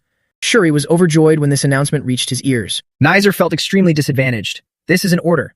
He looked toward his beloved father. Mion was using his gaze to give a command. Turn Isaac into a cripple. It's time to announce the rules of the match. The rules for the red trial are very simple. Find the real necklace among the fake ones. The first team to find the real necklace wins. The keeper of the real necklace will be chosen by each team's captain, and once chosen, it cannot be changed. He understood the issue. Therefore, choosing who keeps the necklace is crucial. There are 3 ways to find the real necklace. First, capture the opposing captain and force a confession. Second, use deduction to guess who is holding it. And finally, defeat the entire opposing team and collect all the necklaces. Captains proceed to distribute the necklaces. Nizer looked busy. Everyone gather around. Don't worry, it's just the weak blue faction. Shuri went to the proctor to discuss an important matter. I want to resign as captain. Isaac furiously approached and grabbed him by the collar. What the hell are you doing? Distribute the necklaces right now. But he felt terrified. Wait, Isaac. Nizer probably thought victory was already in his grasp. That Shuri really is weak. Isaac is such an idiot. He should have volunteered to be the captain instead. There's nothing to worry about when fighting those blue faction fools. Just watch out for Kina and everything else will be fine. She knows how to hunt monsters, but she probably doesn't know how to handle humans. They're all just a bunch of meatheads. The match is about to begin. He was completely nonchalant. There was no reason to fear that pathetic blue faction. However, Nizer's teammates were looking terrified. Isaac was charging at them with a bizarre demeanor. What is that? He had already calculated his actions in advance. A legal trial where I can beat the crap out of those obnoxious priests? I have to take full advantage of this. Even Shuri was panicked, let alone the others. Is that even a human face anymore? So the blue faction is trying to disorient us with that expression? Don't be afraid. They won't dare attack because of our rules of honor. They can only play defensively. He was ready for all the upcoming battles. Now then, you apprentice priests. Isaac was wielding the golden rattle, an upgraded version, a spiked chain flail. Hand over your captain right now. Isaac charged straight in without a moment of hesitation. The opposing team couldn't even anticipate it. Is that really the blue faction? What the hell is this? I thought they were supposed to uphold their honor. He was approaching like an assassin. If you still want to live, then hand over your captain right now. Isaac was frantically destroying everything in his path. Nizer was still trying to control the situation. Someone get over here and help. Hold the formation. Do not retreat. Kina leaped straight up into the air. These people felt even more panicked. Quick, stop them. Kina was aiming directly at Nizer. A feint attack? Nizer, look out. He truly didn't expect this person to be so fast. Just as I thought, you really are highly skilled, Kina. But this still isn't enough. I've already seen through everything you're planning to do. Is this the holy clone technique?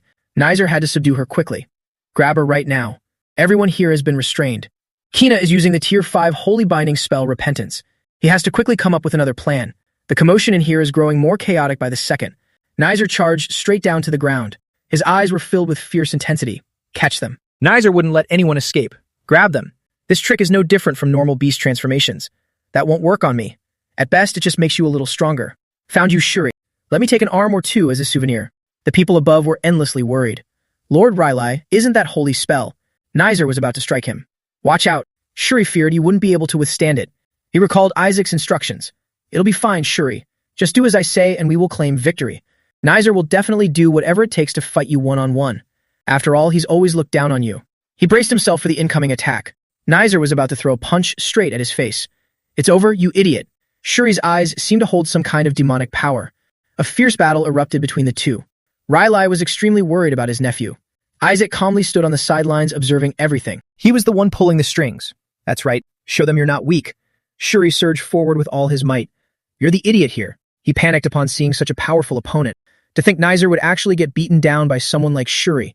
He tried his best to subdue the formidable opponent, leaving Nizer completely unable to do anything. He was suffering the consequences of his own actions. Shuri wanted to teach this guy a lesson he'd never forget. Do you know why we aren't allowed to use our family's techniques on humans? Do you think it's because they only work on demons? Both were panting heavily after the clash. Shuri didn't expect himself to be so strong. No, it's because humans can't withstand them. Shuri hadn't even realized he'd won yet. He had never fought back against this kind of attack before. Rylai was overjoyed to see his nephew's growth. Never.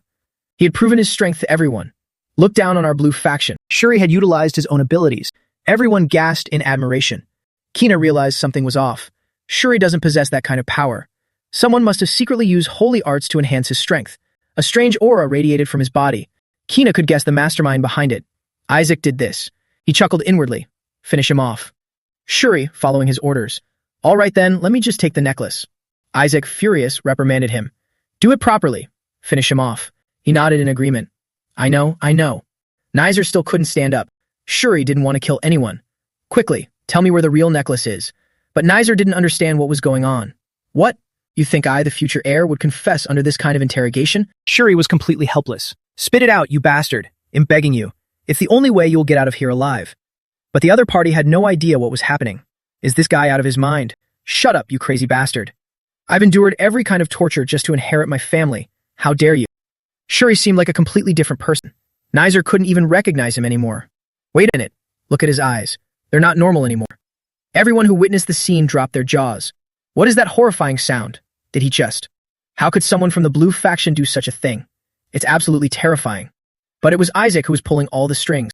The entire hall was sent into an absolute panic. Nizer was completely pinned down, unable to escape. I told you to spit it out quickly. His teammates were rushing over to help. Shuri, you son of a bitch. Kina immediately ordered everyone to stay back. Stay exactly where you are. He channeled his power right into his foot, unleashing a wide-range, paralyzing holy art, repelling the enemies. That overwhelming power radiated everywhere. Nizer found himself bound by a current of electricity. Damn it! Were they pretending to be captured on purpose? Did they already know where the necklace was hidden? But why would they? He suddenly remembered Shuri's words. All right, then let me just take the necklace. Don't tell me. He planned this all along? Isaac knew this victory was right within his grasp. They were trembling from head to toe. Did you set up all these rules just to force Nizer to talk?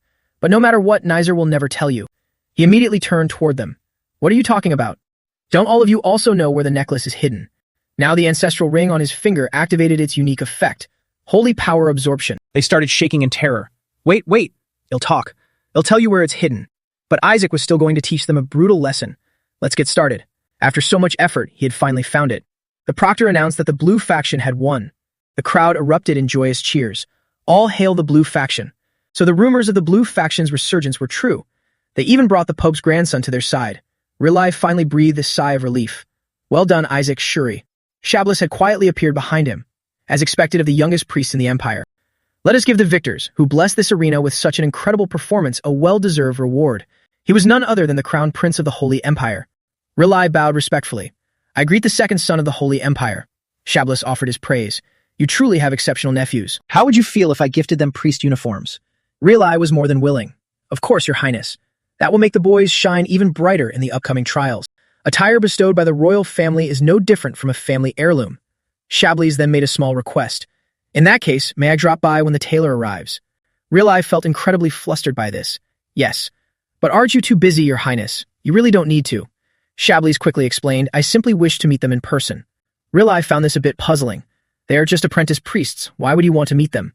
Shablis suddenly remembered something. Ah, right. Think of this as another small gift. It would be best to advise your youngest nephew to forfeit the Yellow Faction's trial. The Pope is planning to kill Isaac. Rilai was utterly shocked upon hearing this. He grew deeply worried for his nephew's safety. Rilai couldn't help but express his deep gratitude to Shablis. Thank you for your grace, Your Highness.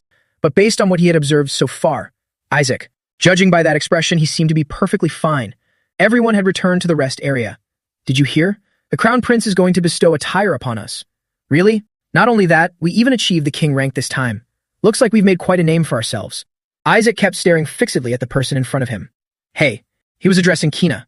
Aren't you going to go home? The trial is over. I don't need you anymore. Even his close aide agreed. He's right. You need to return. The head of the family is looking for you. But Kina seemed to still want to stay here. No.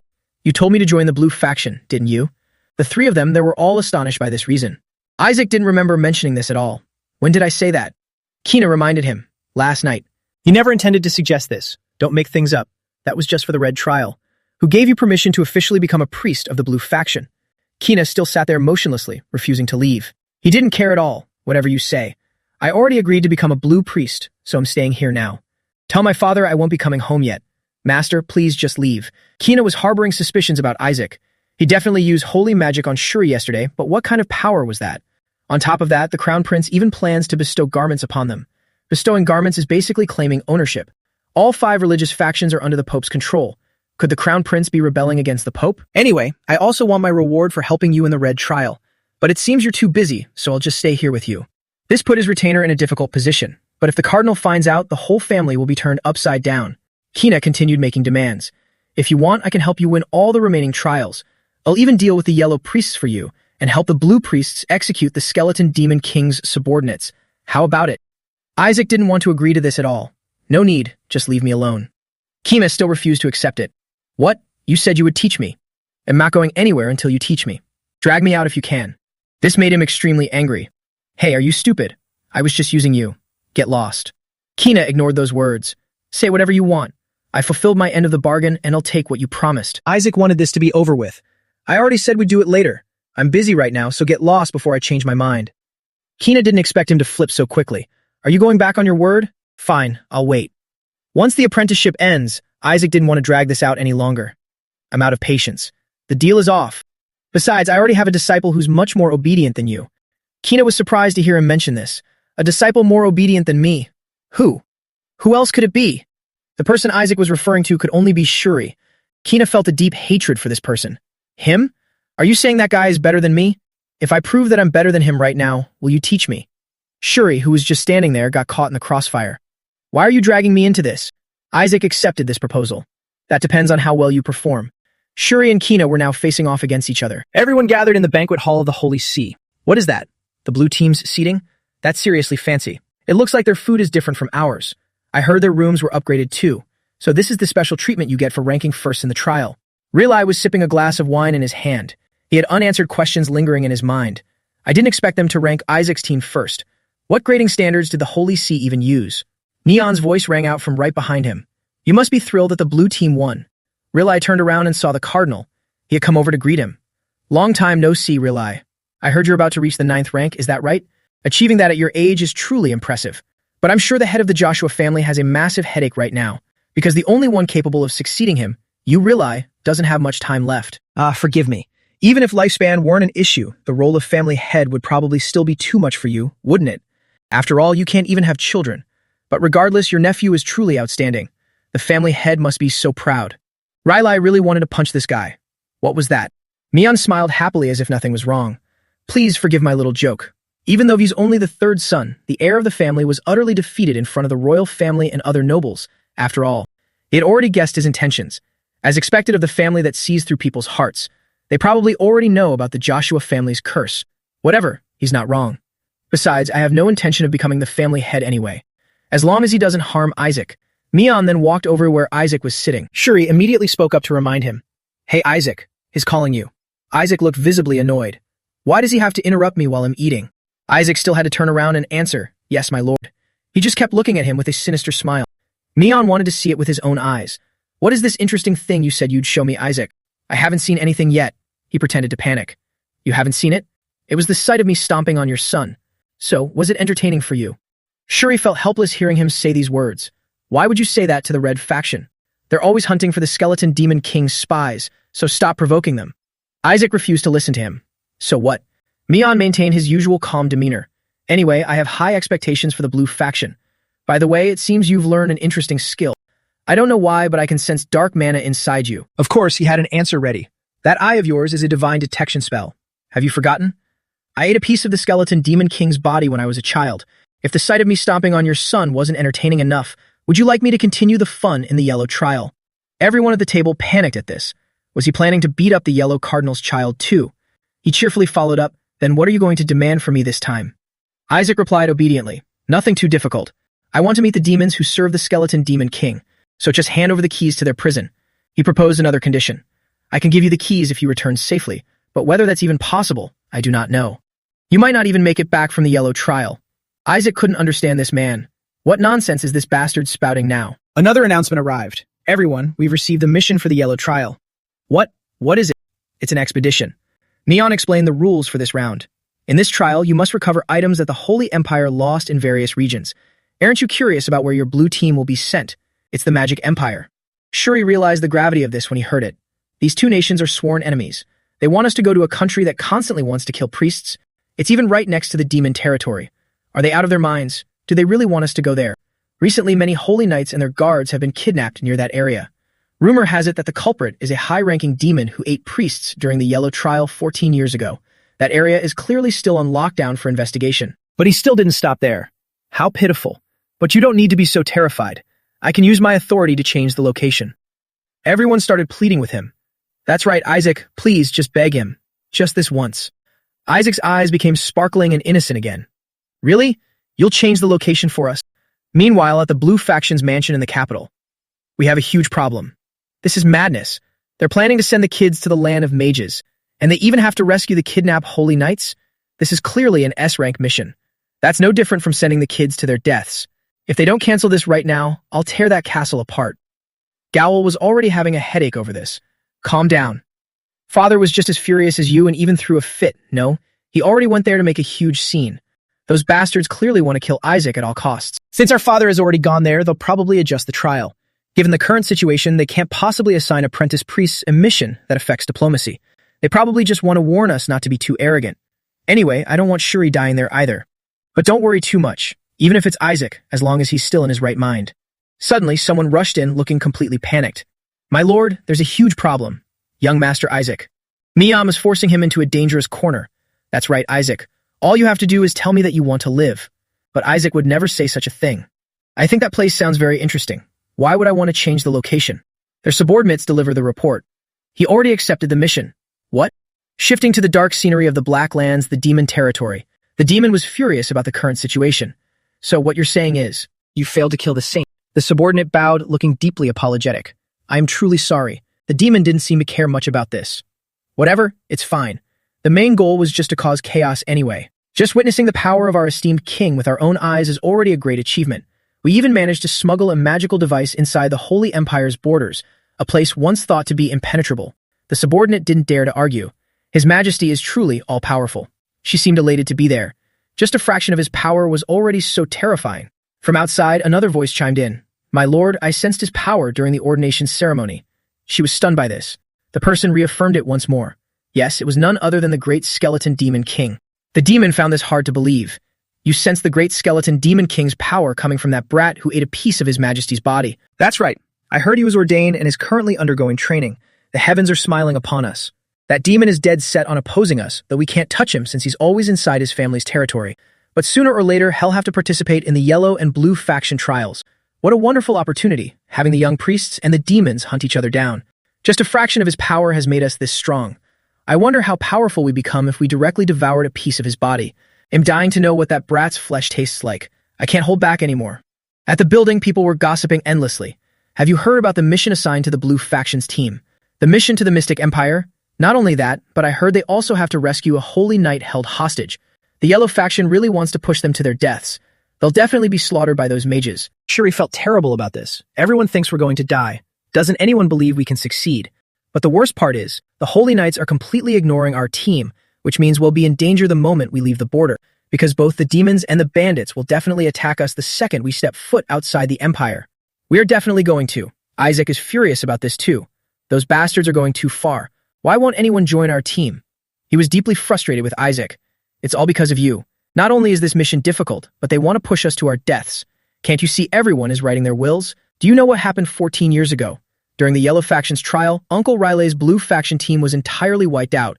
Isaac thought to himself, cursing Hyre, that despicable cardinal. How dare he play such a dirty trick? If we refuse, he'll suppress our team, but if we accept, it's certain death. Whatever. If I succeed, no one will dare look down on me anymore. Besides, this mission involves both the Mystic Empire and high-ranking demons. It's basically a Manicore factory. Shuri desperately hoped for a worthwhile chance. Even so, we can still choose our Holy Knights. We might still have a chance. We absolutely must secure the first squad Holy Knights from the Royal Knight Order. We absolutely have to. Just then, Isaac noticed someone's silhouette. It was Count Molek.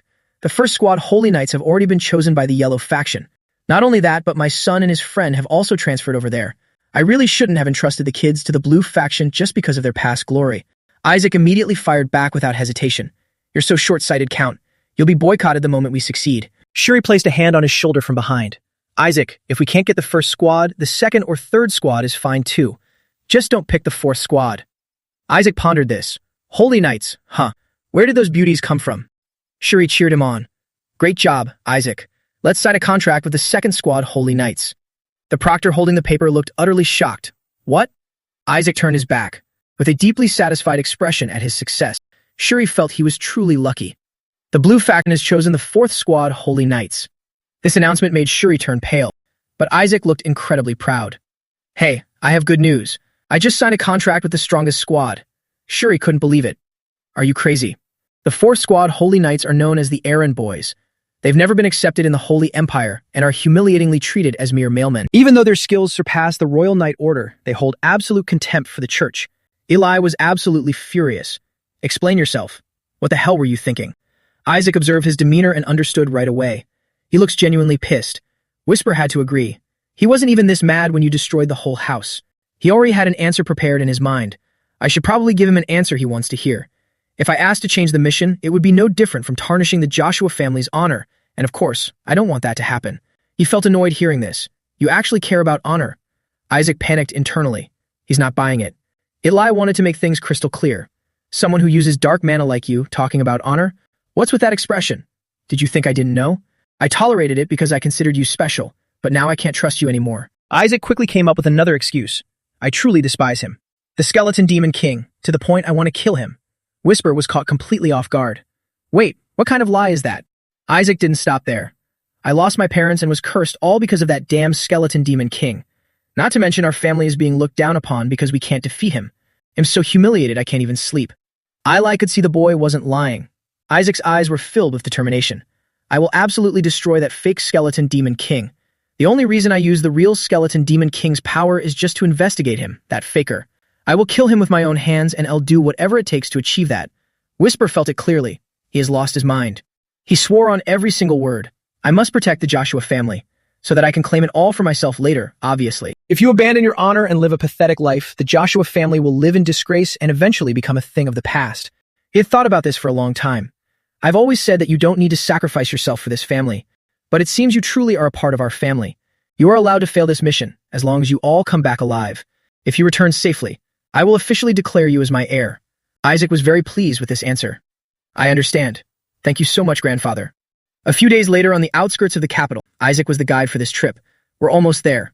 Well, meet the knights in this village. They were still crying their eyes out. Damn it. Now that it's come to this, we must survive at all costs. Whisper had uncovered some interesting information. My lord, I've looked into the demon from 14 years ago. Isaac wanted more certainty. Have you found out who it is yet? It had investigated this thoroughly. It's a demon from the Western Legion.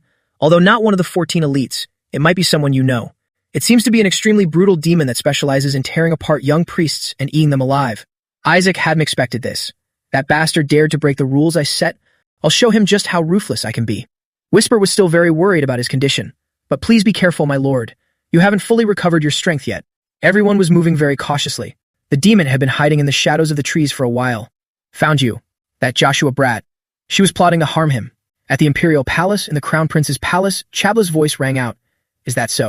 Isaac chose the errand boy squad of Holy Knights. This is information we've confirmed beforehand. It seems he doesn't care at all about the knight squad you dispatched, your highness. It seems he doesn't have a very good eye for people, but Chablis didn't think so. Not at all. I actually think he has a very keen eye. The knight commander I sent is a half-spirit, which means they are quite weak against demons. This caused his subordinate to panic. Sir Silent is a half-spirit. Did you send him just to test Isaac? He shook his head in denial. No. Although Silent is weak against demons, his abilities are still highly reliable. But Isaac choosing the errand boys is truly interesting. After all, that entire Holy Knight squad consists of half-demons. Chablis had already gathered information on the members of that group. There's one more concerning thing. They are extremely difficult to control. Didn't they once throw a priest straight to the demon? Right now, Isaac is probably at the Blue Faction's assembly point. Derek was so angry he slammed his hands on the table. Why aren't they here yet? It's been over 5 hours. Are they trying to pick a fight with us? He was fuming with rage over this. Or are they intentionally making us wait because of our bad reputation? For the Blue Faction to be late like this, there must be a reason. Derek was on the verge of losing control of his anger. Those filthy priests. We can't let them look down on us. Suddenly, Isaac appeared. A pleasure to meet you, Commander Derek. It looks like we're a bit late, huh? He immediately turned to scold him. I heard the Blue Faction's doctrine is very strict about punctuality. You have any idea what time it is? Isaac tried to justify his reasoning. It wasn't something we wanted. We were blocked by bandits, and my arm even got broken. It's almost as if someone hired them to attack us. But I tried to get here as fast as possible, since making everyone wait so long would be rude. Derek agreed with the sentiment. Even so, you should have been on time. He gave a gentle smile. Why?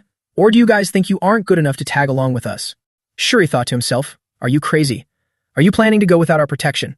Derek was very confident in his abilities. We have absolutely nothing to lose, so it's fine if we just turn back. Isaac immediately hit him with psychological warfare. People with nothing to lose wouldn't have waited around for 5 hours. If that were truly the case, why are you still standing here? Besides, this is just a simple escort mission. Why are you so heavily armed? You're planning to use us as bait to rescue your missing comrades, aren't you? If you don't need us, let's just part ways right here. Derek was so furious he cursed at Isaac to shut up. Did that knight tell you? That bastard dragged you in here to ruin my mission, didn't he? Upon hearing this, Shuri immediately recognized the name. That's my fourth uncle's fake name. Don't tell me he's involved in this too. He could confirm this. It's true that without you guys, we wouldn't be able to get in. Therefore, I'll drag you along even if I have to chop off your legs. Isaac shot Derek a signaling glance. His eyes changed in an instant. Put your sword away now. He had started to feel a deep sense of fear. Derek could see the terrifying illusion of the skeleton demon king within him. It completely stripped away his aggressive demeanor. His whole body trembled. Can't I resist his command?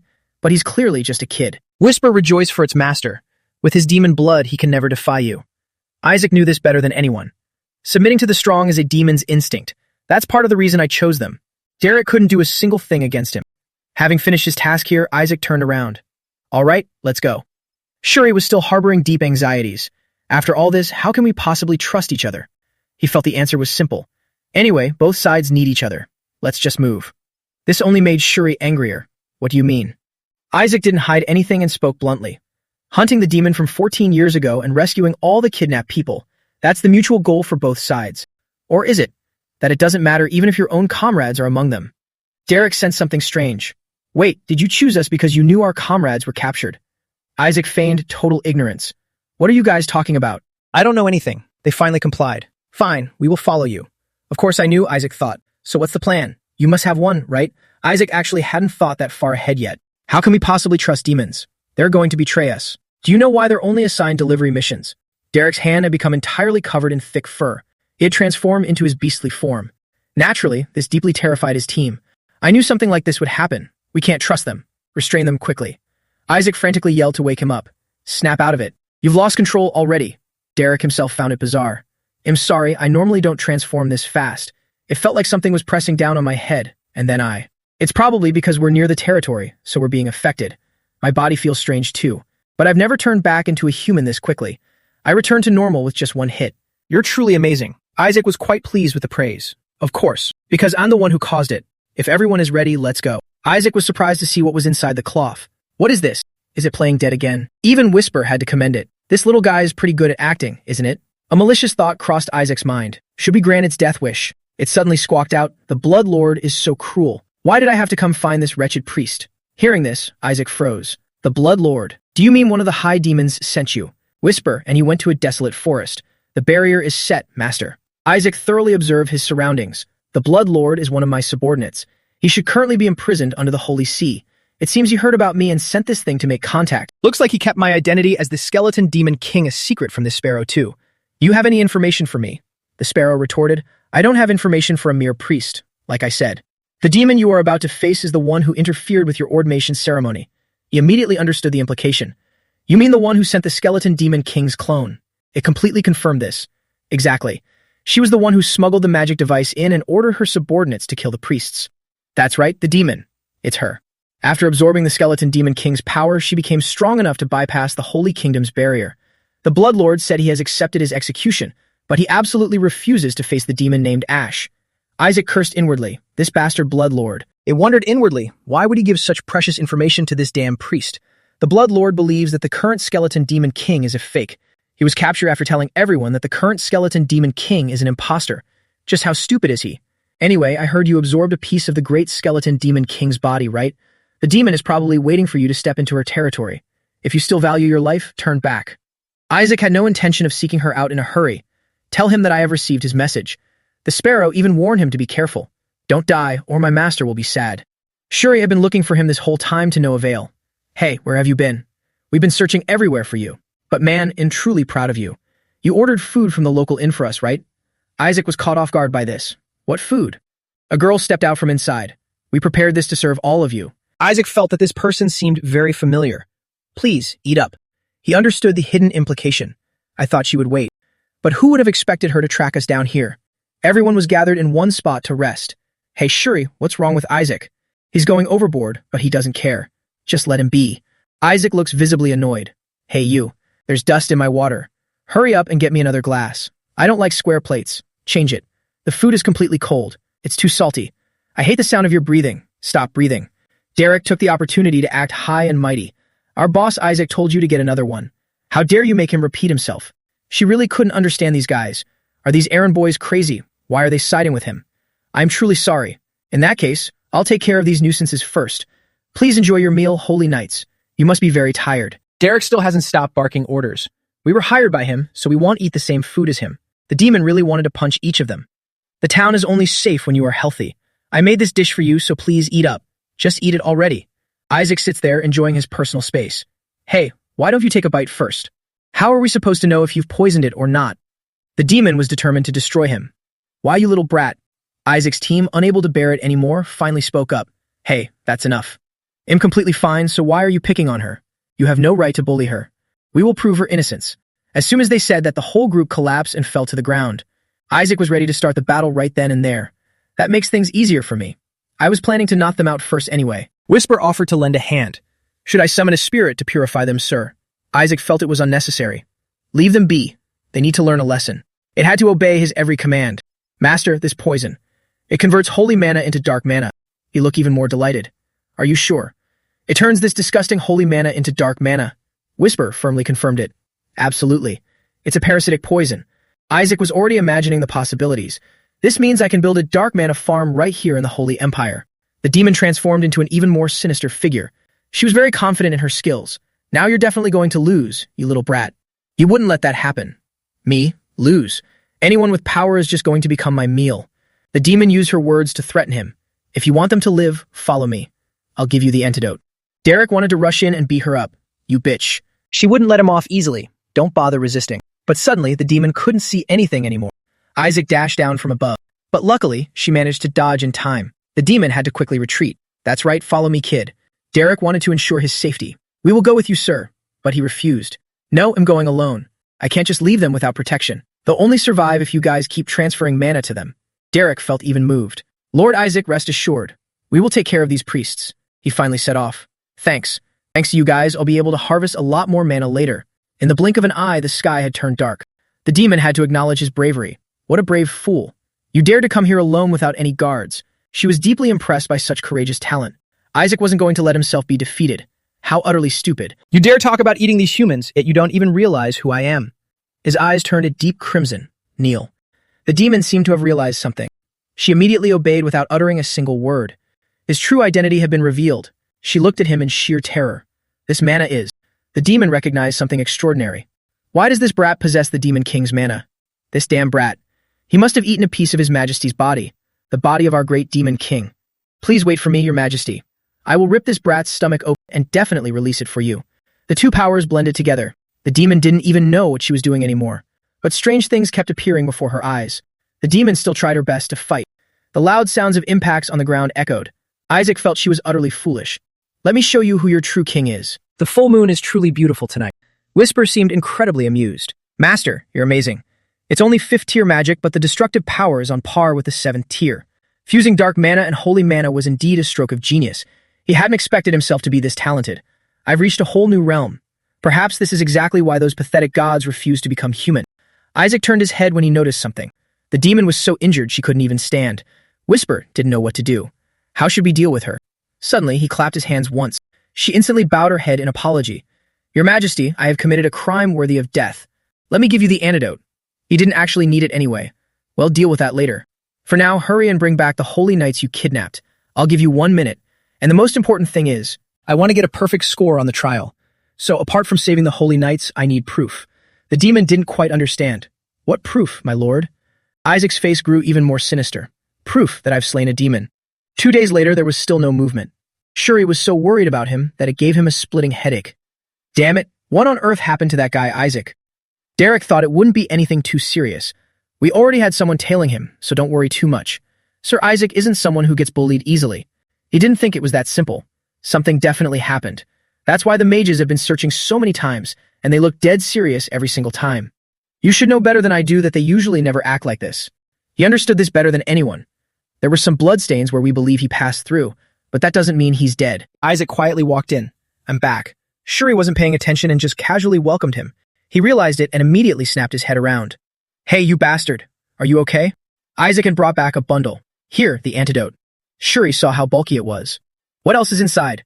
He simply replied, that's very important, so hold on to it carefully. Shuri ignored the warning about being careful. He opened it and was endlessly horrified. What the hell is this? His attitude remained completely calm. Oh, that? The kidnapper's head. And also the proof we need to get a perfect score on the trial. But they still had questions. What about the Holy Knights? What about our comrades? Isaac stretched, feigning exhaustion. The Holy Knights, you say? Because they were too heavy, I hid them in the bushes out front. Hurry up and bring them in. Someone quickly walked in to report the situation. Commander, our comrades have returned. They were all familiar faces and they had returned safely. Shuri seemed to have guessed it. So did you really? Derek also realized what the so-called kidnapper's head meant. He didn't want to hide it anymore. That's right. I went there and chopped his head off. He couldn't keep his composure anymore. You barged into a land crawling with mages all by yourself. How is that possible? That's absurd. Isaac had to fabricate another excuse. I need to come up with a very reasonable story right now. Actually, they must have heard we were coming here for a mission, so they planned to kidnap us and then make up a story about saving us from demons to bargain with the Holy Empire. Oh right, the woman who drugged us was a mage. It seems she intended to drug us and sell us to the Magic Empire. We're highly valued, so it makes sense they'd resort to human trafficking. Really, how could anyone treat people like that, right? The moment I threatened to report this to the Holy See, she instantly backed down. She was even scared off by a kid like me. It seems the Pope is truly terrifying, isn't he? I also asked where the Holy Knights were being held, and it turns out everyone knew. She even knew the secret passage leading there. Luckily, the Holy Knights were still being kept as emergency rations. Since they hadn't been eaten yet, I brought them out. There was a demon guarding them, but since it was sleeping, I just disposed of it right then and there. What, you don't believe me? Want me to reenact it for you? Shuri no longer had any doubts. Never mind. Anyway, it doesn't matter what really happened. I believe you. But that was still too reckless. What if something had happened to you? Isaac acted like a brave hero. I had no choice. It was better than clashing head-on with that mob of mages. If we fought, there would definitely be casualties. But as a defender of the faith, I couldn't let that happen. Derek was moved to tears. You truly are a saint, sir. Shuri was annoyed by this. What nonsense are you spouting? Watch your mouth. Anyway, at least you returned safely. The mages who came looking for you seemed genuinely worried that you had been kidnapped. Isaac couldn't care less about this. Would those bastards really care about a priest? Suddenly, voices came from outside. You're being a bit too harsh. We came looking for you because we were worried you'd be killed by demons. Who knew it would be misunderstood like this? He wasn't buying this nonsense. Cut the crap, you bastards. You came snooping around for the mana core. He gave the order. Please cooperate with our investigation. There have been reports that Isaac coldly asserted, I haven't seen any. But they still insisted. We clearly sense one nearby. He immediately denied it. You guys are mistaken. At least make some sense when you speak. They're demons, not stray cats or dogs. Do you really think a trainee priest like me could defeat one? That's true. If a trainee could defeat a demon. But this makes no sense. There was definitely one here. Shuri realized what was going on. They must be talking about fourth uncle. Or maybe I'm wrong. It's a common name anyway. He replied, whatever. Anyway, I'm going to rest. You guys sort this out yourselves. He still had many unanswered questions. Hey, we're not done talking. Finish explaining before you leave. Instead of going to rest, Isaac went to a place surrounded by trees. There was only a small cabin here. Isaac gently placed his hand on the door. Then he threw the door wide open. Isaac had been hiding her in here all this time. All right, let's wrap this up once and for all. 2 days ago, Isaac had said to Ash, the proof that I took down the demon. She knelt trembling on the ground and spoke, the proof that you killed the demon. Could it be? He continued, the one that devoured the trainee priests of the Blue faction 14 years ago. You're the one who did it, aren't you? How could a weakling like you pull that off? Even 14 years ago, there's no way you were the one who defeated Rylai. Even if I take your head, they'll doubt you're the real culprit. So go and bring me some valuable proof. I need a demon's head to present to the papal court. Back to the present, Isaac sat calmly on the edge of a wooden barrel and said, I didn't imagine you'd actually bring back the real culprit's head. Turns out you're not a complete idiot. What about you? Ash, her face pale as a ghost, struggled to ask, you knew who the culprit was from the very beginning, didn't you? He replied instantly, a woman and a beast she kept. Did you think I wouldn't know at least that much? Just being questioned, she cowardly denied it at once. No, my lord. Isaac interrogated further. Then why did my spies specifically name you as the demon from 14 years ago? She confessed honestly. The truth is, the culprit from 14 years ago was my older sister. She used her beast to hunt priests and ate them as snacks. At this moment, thoughts flashed through his mind. Because they share the same bloodline, their auras and traits are similar. It's understandable that they were mistaken.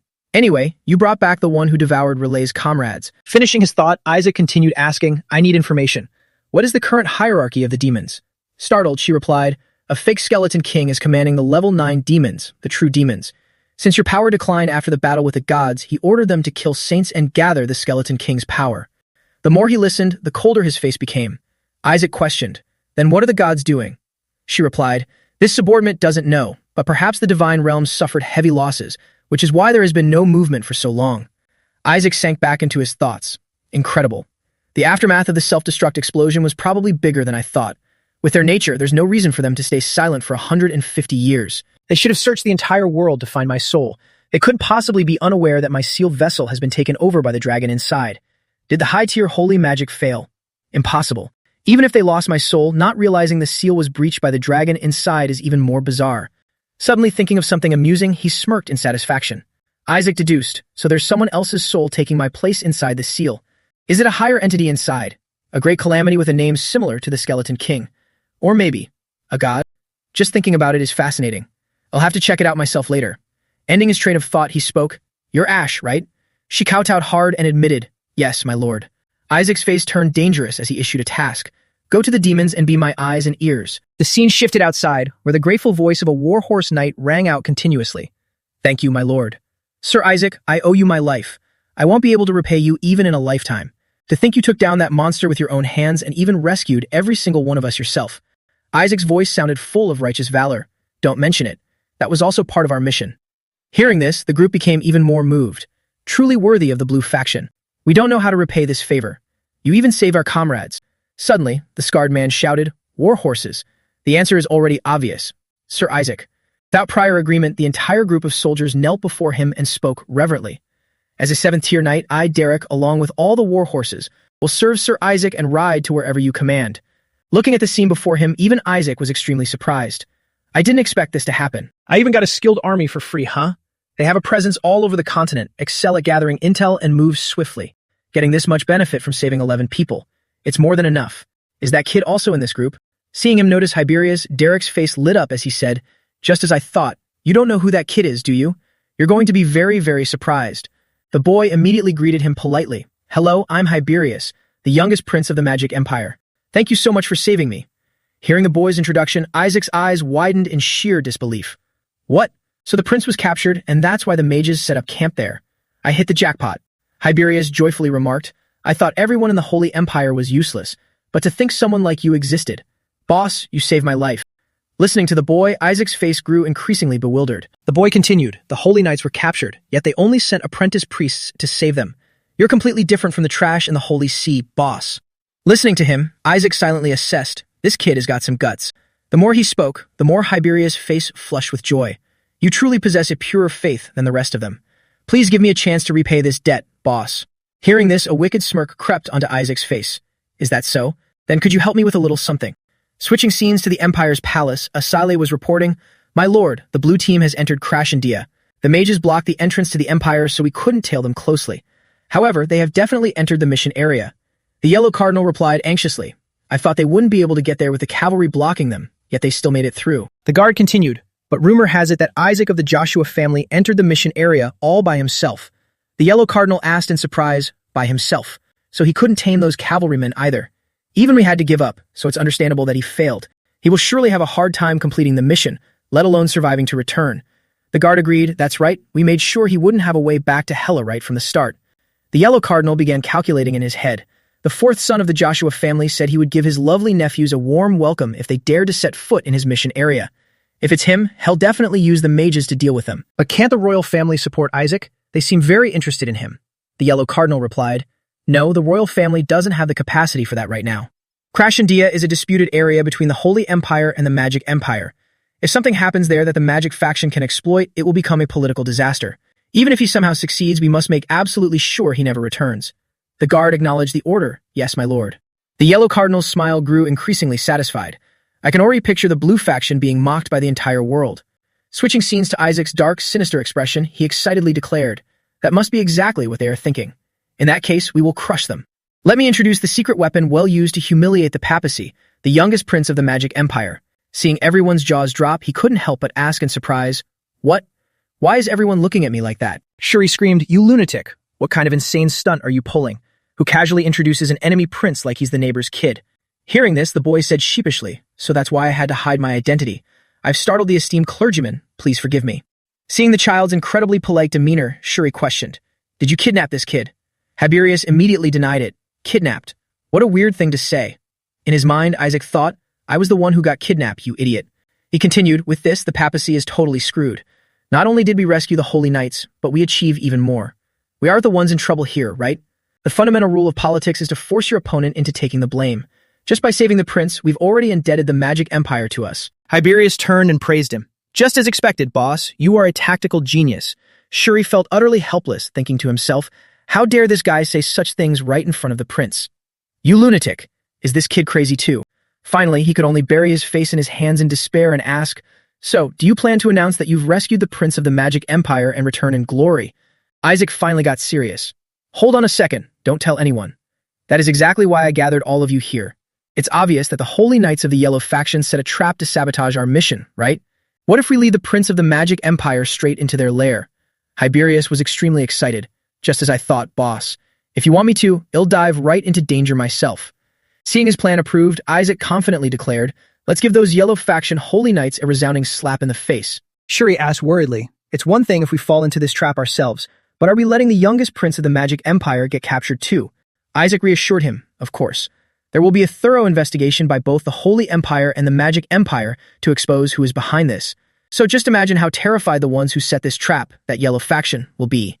Shuri, still worried, continued, I roughly understand your logic, but Cardinal Barrett isn't the type to act so blatantly as to expose himself as the culprit. Isaac analyzed. It's fine because he has an accomplice. Shuri asked in confusion, an accomplice? Don't tell me you're planning to use the mages. Isaac replied, they are quite annoying, so I intend to sabotage their plans a bit. But if we fight them directly, it might escalate into a diplomatic issue. Hearing this, Shuri became even more suspicious. Then what are you going to do? He flashed a deeply sinister smile. Then he suddenly exclaimed, I'm just kidding. Tiberius quickly chimed in, he's kidding. The boss is always right. The people nearby thought in bewilderment, what nonsense is he spouting? Has he gone mad? Suddenly, a loud noise rang out, startling everyone. People frantically asked, what is it? What's going on? Isaac silently assessed. That came from the mage's camp, didn't it? At the same time, a threatening voice rang out. The first strike is a success, you damn mages. Tiberius dashed outside with all his might and shouted, how dare they try to take my mana core? Die. Seeing the reaction, the boy Isaac couldn't help but panic. That crazy bastard. The mages outside were extremely anxious. We're under attack. All the mana cores we stored have been destroyed and the tools to create the magic circle are shattered. They began to suspect, could it be the blue faction trainees? Did they find out about our attack plan and strike first? Unable to keep their calm, the mages shouted, attack those priests. Suddenly, a voice rang out to stop them. Wait. So, from now on. Isaac held Tiberius up in front of the mages and said, I'll leave it to you, your highness. The boy cursed, you bastards. How dare you attack me? Only then did the mages react and call out, the youngest prince. Your highness, why are you with those priests? Please come this way. We will escort you. Isaac then spoke up, threatening them. Listen up, you bastards. If you value this kid's life, hand over everything you have. Tiberius also played along, just give it up. Acting his part, Isaac scolded, didn't you hear him? Hand it all over, you bastards. Shuri, hiding nearby, silently prayed, O Lord, please take this bastard away. The Joshua family, known as the Blue Faction. Among the 5 great faiths, they, along with the White Faction, are the most righteous and despise injustice. Following the path of chivalry, even with a blade at their neck, the heir of that faith would never raise their weapon. Yet now he was holding a sword to the neck of the Demon Empire's prince and pulling off a hostage situation. Isaac continued to threaten the demons. Are you saying it's fine if this brat gets beheaded?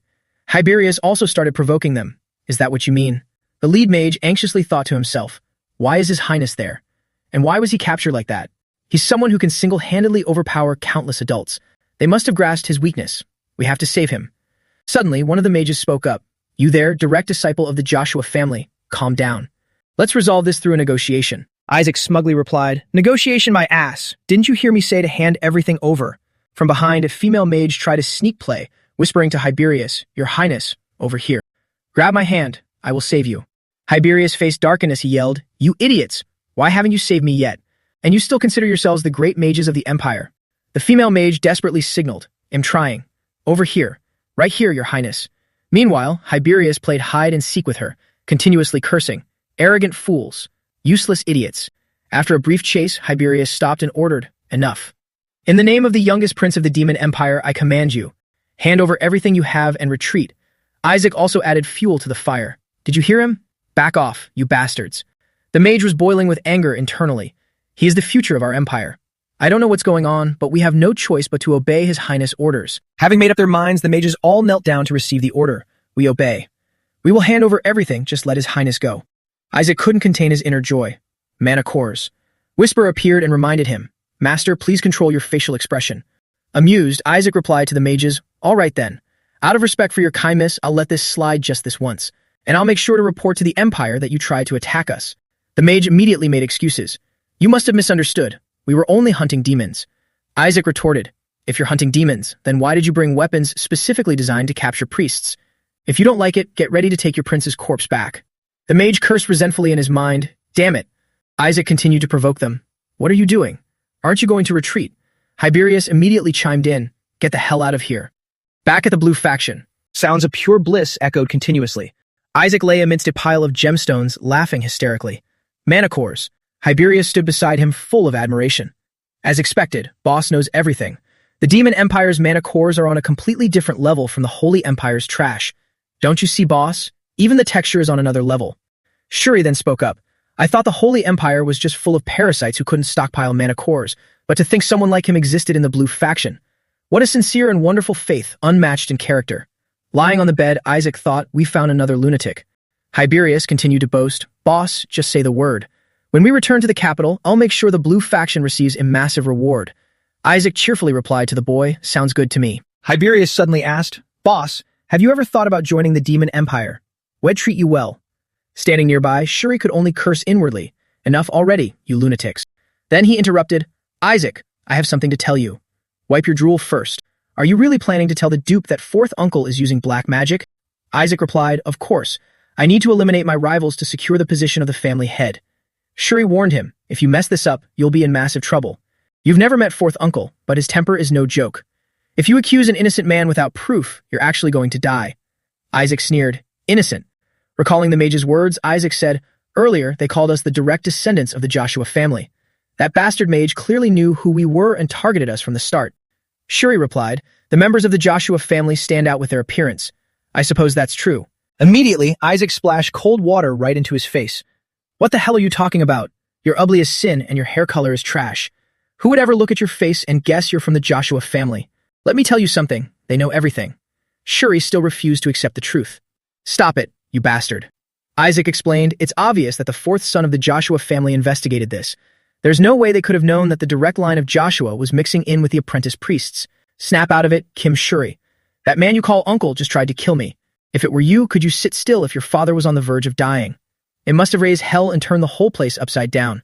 Shuri looked bewildered. They shouldn't know yet. What got exposed? Suddenly realizing something, he jolted in shock. "You bastard, don't tell me." Isaac finished with a gloomy expression. "They've definitely turned everything upside down, right? The blue faction, the yellow faction, the royal family, and the Holy See, all of them must be completely turned upside down by now." At the Citadel, the panicked voice of a guard rang out, "What did you just say?" "The apprentice squad of the blue faction has returned alive." The blonde guard replied anxiously, "Yes, I heard they are currently on their way back to the capital. Furthermore, after checking their squad's head count, the numbers have actually increased. It seems the survivors who were kidnapped have also been rescued, sir." The blue-haired guard, still in disbelief, asked again, "What the hell are those mages even doing?" The yellow faction cardinal thought in disbelief. What did the fourth son of the Joshua family and those mages even do? How could that brat survive and return entirely unscathed? The blonde guard continued to speak. "Actually, I heard they weren't able to make a move." The blue-haired guard was utterly confused. "What?" He explained, "Among the survivors that the blue faction squad rescued, there is a prince of the magic empire." The blue-haired guard was dumbfounded. "Who did you say?" The blonde guard replied, "The youngest prince of Britannia." "Tiberius Britannia, sir." Isaac Joshua has adamantly demanded a thorough investigation into whoever is backing those mages, saying that they will definitely find the one who plotted to assassinate the prince. The yellow faction cardinal bit his lip tightly, cursing inwardly. That damn brat dares to pull a trick like this. As long as the prince is involved, the entire chessboard will be flipped. The investigation will definitely be far more exhaustive. If that happens, not only will we be unable to make a move, but our side might even be branded as the ones who attempted to assassinate the prince. Like father, like son. Both of those bastards are equally despicable. Suddenly, a guard rushed in frantically to report, "Your Eminence, a major incident has occurred. The head of the blue faction is storming into the Barrett territory and causing an absolute uproar.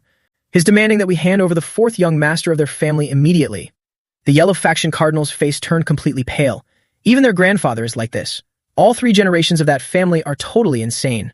The scene shifted to the holy capital of the Holy Empire, Hella Roman. Tears welling up in his eyes, Isaac said to his grandfather, "Grandpa, I almost couldn't see you again.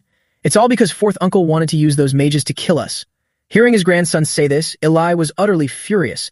That lunatic. Recalling the scene from earlier, Isaac marveled internally, as expected of Grandpa. Even though I already knew he wasn't an ordinary man, I never expected him to charge straight into the yellow faction's family like that.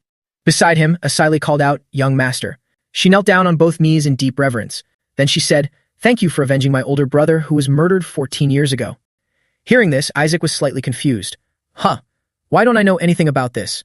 But he still replied aloud, "It's nothing. It wasn't a big deal. So what's the situation with the others in the family?" Asili answered, "Just like the family head, sir. Only young Master Gowl inexplicably got angry over some strange things. He lashed out, 'He's crazy. He's completely lost it.' Not only Isaac, but he even wants to kill his own biological nephew." Relai had responded, "Isaac is also his biological nephew, brother." However, Gowl refused to accept it. "Can't you see our hair colors are different, you idiot?" Relai agreed, "Yeah, the looks are different too." Hearing that, he flew into an even crazier rage. "Shut your mouth." The sudden appearance of a third person caused the two of them to stop talking abruptly. Asali continued her report, "And young Master Benjamin, who is in charge of finances, has burned up all of the fourth young master's inheritance. At the time, Benjamin said he no longer has any inheritance rights. Give it all back to society." Isaac felt like crying his eyes out upon hearing that. Why did you burn it instead of giving it to me? Asili continued to speak. Next year, all of the main Joshua bloodline will gather at the main hall. Honestly, I'm very worried. It seems he still hasn't given up on his intentions to kill you, young Master Isaac. He is obsessed with the position of family head, so he wants to eliminate you first. Isaac reassured her, don't worry, I don't plan on dying anytime soon. But it's strange. There should be one more place that's completely in an uproar right now. Why is it still so quiet? It's here. Right on cue, a letter fluttered down from the sky. After reading the letter, Isaac was immensely thrilled. Just as I predicted. A magical formation materialized right before Isaac's eyes. Asili was incredibly surprised, thinking to herself, a holy summoning spell. Looking at the people who had just arrived, Isaac greeted them. You all seem to be in quite a hurry, huh? You even used a holy summoning spell to come all the way here. A foot stepped out from the teleportation space. Sepet approached Isaac and said, you said you wanted to show me something fun. Isaac calmly replied, it seems our Prince of the Magic Empire is doing quite well, isn't he? I knew you'd love it. He gritted his teeth in sheer resentment. Then, he slowly took his hands off Isaac's collar. Returning to a composed demeanor, Sepet posed a question. What is your purpose for bringing the Prince of the Magic Empire here? Isaac shot back, what do you mean? I brought him back to be of use to you. He smirked. Helpful, you say? He recalled the moment he first received the letter from Isaac. At first he thought it was a fine idea, as the opportunity to eliminate the mages was truly precious. Isaac had written earnestly, the mages might be targeting the prince. Please thoroughly investigate the mastermind using the Red Faction's expert interrogators. He had thought to himself, isn't it too obvious? It's a joint conspiracy between the Pope and the fourth son of Joshua to cripple Isaac. Thanks to that foolish brat Isaac Joshua, I now have a chance to wipe out both the yellow and blue factions. That will be enough to earn me an audience with the 14 elite subordinates of the Demon King, or perhaps even more. Sepet was currently being judged by Hiberius. Is this how your holy empire interrogates people? Hiberius thought, is the holy empire really this barbaric? Hiberius shouted, what? You dare ask for my name? You have zero respect for human rights. Are all you priests like this? How dare you ask about my boss Isaac's family? Do you even know the meaning of morality? A bunch of useless scum like you dare question the descendants of the blue faction. You will never understand boss Isaac. Release me at once. An impatient soldier was about to charge forward. Let me kill this little brat, even if it means I go to heaven right after. Another soldier calmed him. Hold it in. Meanwhile, Sepet fell deep into thought. That little brat. So he asked me to investigate the mastermind just to intimidate the yellow faction. He didn't want the blue faction to get dragged into this, so he sent over an uncooperative prince like him. Now only the yellow faction will be sitting on hot coals. That damn brat. How dare he use me? Back in the present, Sepet threatened him. Isaac, do you really think I'll let this slide? Seeing my subordinates suffer makes me quite displeased. Isaac playfully retorted, oh my, why say that? You don't look displeased at all. You actually enjoy watching your subordinates suffer, don't you? Sepet fell silent. How strange. I've never let anyone figure that out before. The vile aura emitting from him was so overwhelming that Asili couldn't bear it and collapsed. Sepet interrogated, did the head of the blue faction tell you that? Even if I killed a mere candidate right now, no one would dare say a word. Who told you that? You've had your fun. Now it's time to pay the price. Isaac called out sternly, Cardinal Sepet. He smirked. Then, with a dangerous tone, he said, does the blue faction only teach their children how to die by someone else's hands? Asili shouted anxiously, young master, run. However, Isaac calmly gave him a light nudge. Then he said softly, thank you, Cardinal. This is more than enough as my payment. Asili stared at the scene unfolding before her, still in complete shock. Isaac held up a token engraved with a flower right in front of Sepet. He then said, by the way, Isaac, I'm suddenly curious about something. Did you really defeat that monster all by yourself? How could a mere candidate do that? Isaac replied, that is a family secret, Cardinal. Unlike our blue faction, your family is terrible at hunting demons, so it's only natural you wouldn't know. That's exactly why your son was defeated. Sepet's expression softened significantly. He turned his back, thinking, what an insolent brat. Isaac also cheerfully bid him farewell. Have a safe trip, Cardinal. Asili hurriedly checked on him. Are you all right, young master? I really don't understand. Why is everyone in the Red Faction so insufferable? Isaac explained, the heads of the Red Faction have always been a bunch of lunatics. Asili asked curiously, what is that? He answered, an access pass to the papal dungeon. Isaac thought to himself, with this, I can finally go meet my subordinate. At the evaluation council of the Yellow Faction's Pentagon trials, someone asked, which team do you think will secure the scripture in the Yellow Pentagon this time? Another replied, the Yellow Faction's team, of course. There has never been a time when the Yellow Faction failed to retrieve it. Keep in mind that even the Red Faction had their scripture stolen by the Blue Faction. Oh, the candidates are returning. Which team is it? The announcement echoed. The faith of the Blue Faction, Joshua. Blending into the crowd, Shuri thought to himself, we finally made it back alive. That bastard Isaac Joshua. Thanks to him, we almost got sent to our next lives a few times. Seeing everyone looking so gloomy, Isaac reminded them, I see everything, you bastards. Don't you know how to smile, damn it? Suddenly, the murmurs of the crowd flared up again. Over there, look. It's the members of the Yellow Faction's team. The Yellow Faction glared at Isaac with contempt. Those foolish Blue Faction bastards. Thanks to Kina, we retrieved the ancestral relic of Hela that was stolen by the enemy nation. Only this can bring true benefit to the Holy Empire. What the hell is the point of a mission in Mage territory? What changes if you save a few lives? What a bunch of Blue Faction idiots. You have to use your heads. Your heads. At that moment, the MC raised their voice. Trainees and esteemed guests attending the Yellow Pentagon evaluation, please stand. The results of this Yellow Pentagon evaluation will be announced by His Majesty the Emperor himself. Everyone was astonished. His Majesty came to the Pentagon Awards ceremony? That's incredibly rare. It proves how important this Pentagon is. Furthermore, His Majesty is announcing the results himself. The Yellow Faction fought gleefully. That's right, this is it. Because we retrieved the Holy Empire's lost treasure, His Majesty came in person to award us. The MC's voice echoed again. Then, the Yellow Pentagon evaluation will now begin. The treasure brought back by the White Faction consists of lost ancient tomes. Meanwhile, the Red Faction brought back a holy sword forged by the genius artisan Artega 300 years ago. The spectators marveled. Not bad, that holds a lot of research value. Artisan Artega. His works are still sold at astronomical prices to this day. This year's trainees are quite impressive. Last year, they couldn't bring back a single decent item. And the Yellow Faction. Absolutely extraordinary. They have retrieved the Imperial treasure that was stolen hundreds of years ago. The entire stadium erupted. That's a treasure passed down through generations of the royal family. Is it the necklace stolen by those barbarians? Isaac was also somewhat surprised. An Imperial treasure. So that's why His Majesty came in person. The Emperor admired the treasure and sighed. Truly extraordinary. This is a treasure passed down in Imperial weddings, stolen back during my grandfather's era. I thought I would never lay eyes upon it again. Yet you all brought it back. The strength of the Yellow Faction is truly remarkable. The Yellow Faction immediately thought with disdain, see the gap in our levels now, you useless Blue Faction trash. If anyone has made a greater contribution than this, step forward. Seeing the proud attitude of the Yellow Faction, Isaac muttered internally, these guys are so annoying. The MC continued the announcement, and lastly, the Blue Faction. The Blue Faction valiantly rescued all the Holy Knights kidnapped by the demons in Crashadia. The spectators were stunned. They saved people in the Mage's territory. But they're just trainees. Just surviving and returning is extraordinary enough. However, the Yellow Faction was extremely contemptuous. What's the big deal about just bringing back survivors? The MC continued. They also annihilated the demonic beast that drove our clerics to their deaths 14 years ago, personally defeating the demonic beast that even mages coveted, and rescuing all the survivors on top of that. Finally, Hela's 14-year-old wound has been healed. The Yellow Faction tried to reassure themselves. It's fine. It's a bit surprising they took down the demonic beast, but the Imperial treasure is far more valuable anyway. The MC spoke up again, but they didn't stop there. The Blue Faction also rescued Prince Hyberius Britannia of the Magic Empire. At this moment, everyone was utterly shocked.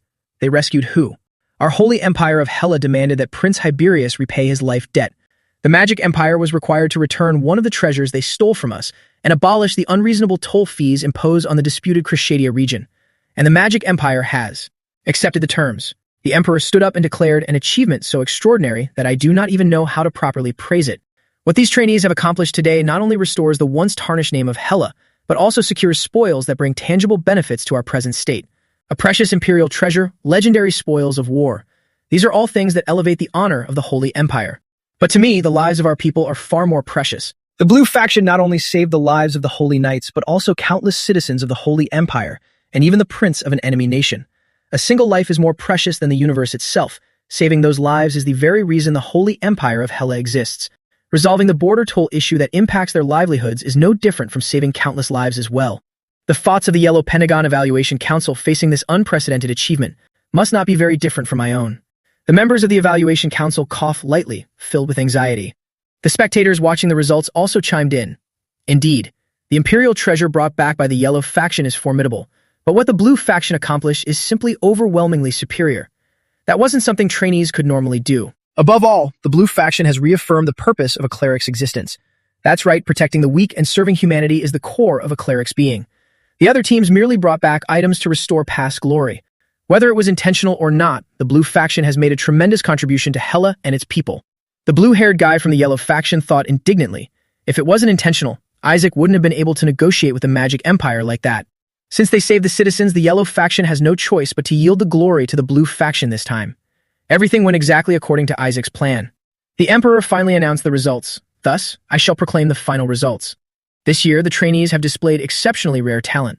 In particular, there is one team that never gave up despite the arduous mission and even rescued many of their comrades. That achievement is not only an example for their peers, but also for their seniors. Therefore, the winner of this yellow pentagon is the Blue Faction. At the Blue Faction's dormitory, Eli walked alone down the dormitory corridor. He thought to himself, I only told you to return alive, but you did incredibly well, Isaac. Maybe the boy can truly become a saint and bring glory to the family. His personality definitely has serious issues, but if taught properly, yes, it can certainly be fixed. As he thought this, his hand gently pushed the door open. Before he could even enter the room, Isaac's voice echoed out, The heir. It's no big deal. I just need to spout a few words, say a thing or two about comrades, and recite some doctrines.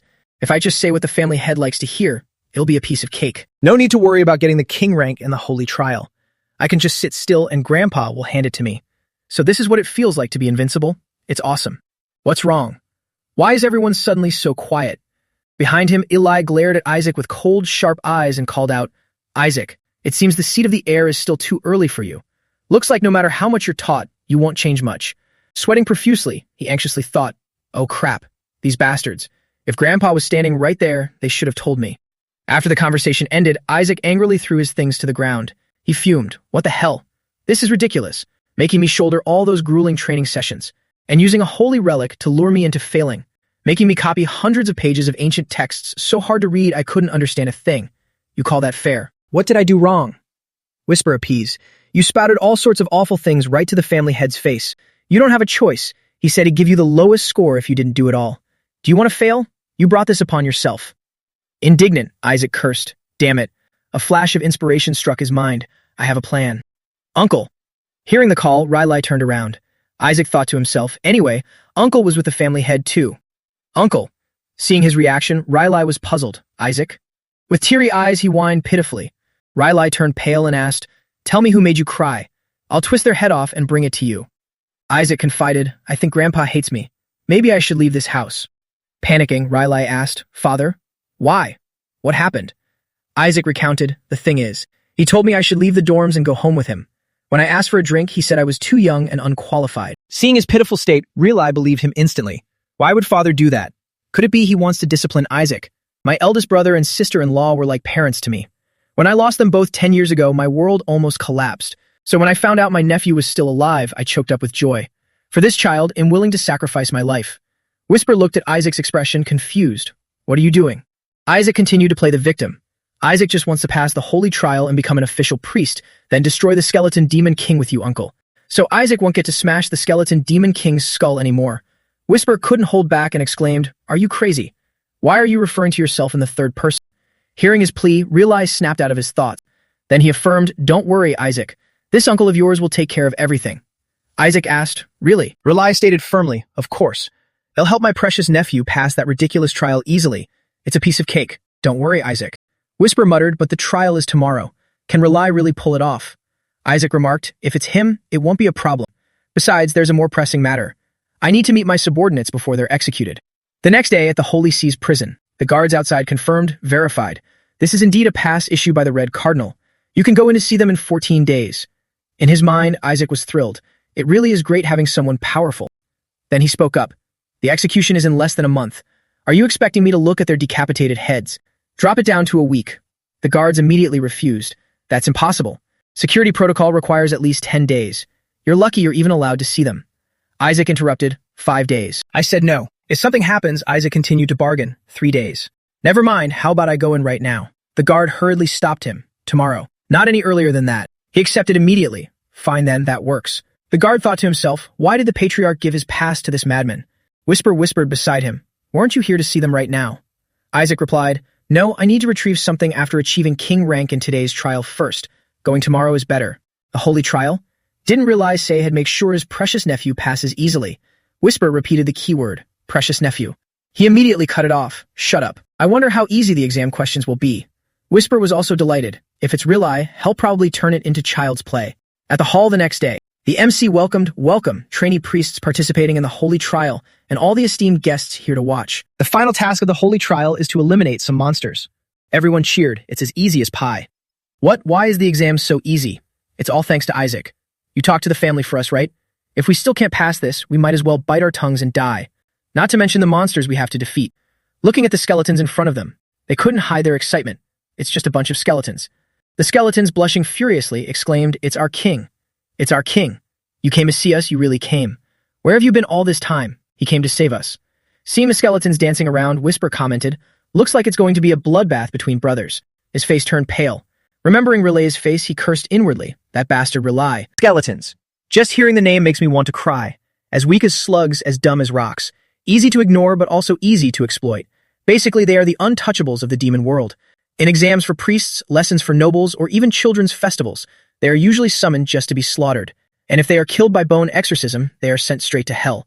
When they die, they start all over from zero, respawning at level 1. You died again? This is the 43,721,376 time already.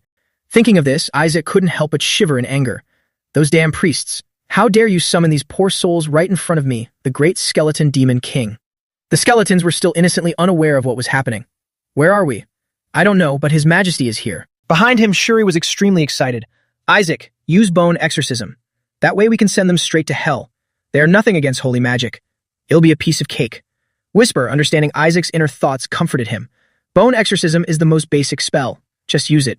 He thought to himself, I've died millions of times because of that damn bone exorcism, and now you're telling me to use it on these kids? Are you crazy? Riley, you bastard. The skeletons couldn't contain their happiness and rushed towards Isaac. It's His Majesty. He came for us. I'm so happy. Seeing the skeletons lunging at Isaac, Shuri's group froze and called out, Isaac. The skeletons asked tenderly, why did you disappear for so long? You finally came to see us. Being crushed by their weight, Isaac groaned, I know you guys are happy, but you're too heavy. Shuri asked blankly, are they attacking Isaac? But why does it look like they're just overjoyed to see him? Isaac couldn't calm his racing mind. Damn it. If this messes up, my identity will be exposed. I'll just extract their mana cores to incapacitate them. The exam began. If I return their mana cores later, they should be fine. The MC then announced the rules. During this test, you absolutely must not touch their mana cores. The priests must use bone exorcism to turn them into ashes. The more he listened, the angrier Isaac became. Those bastard priests. The Joshua family had come to cheer him on. Young Master Isaac, we've prepared everything to be this easy. Make sure you get first place. Isaac cursed even more fiercely. You damn Joshua family, it'll wipe you all out. The spectators below assessed, we can pass with just bone exorcism. This is the easiest exam in history. Another replied, yeah, normally bone exorcism is already too powerful against undead creatures. They should have increased the difficulty by forcing the priests to extract their mana cores. Like this, even a newborn baby could pass. Meanwhile, Isaac was still struggling internally. Those dead dogs. This is even worse. There's no way I'm using that damn bone exorcism spell. I'll just deal with them using normal holy attack magic. Damn it. I'm sorry, guys. Even though it's just normal holy magic, it will still deal critical damage to undead creatures. But it's better than sending you to hell. The skeletons still didn't know what was going on and kept marveling. Oh, His Majesty is looking at us. Oh, Your Majesty, what should we do now? Please tell us. Just seeing you makes us so happy. Finally, Isaac collapsed to the ground.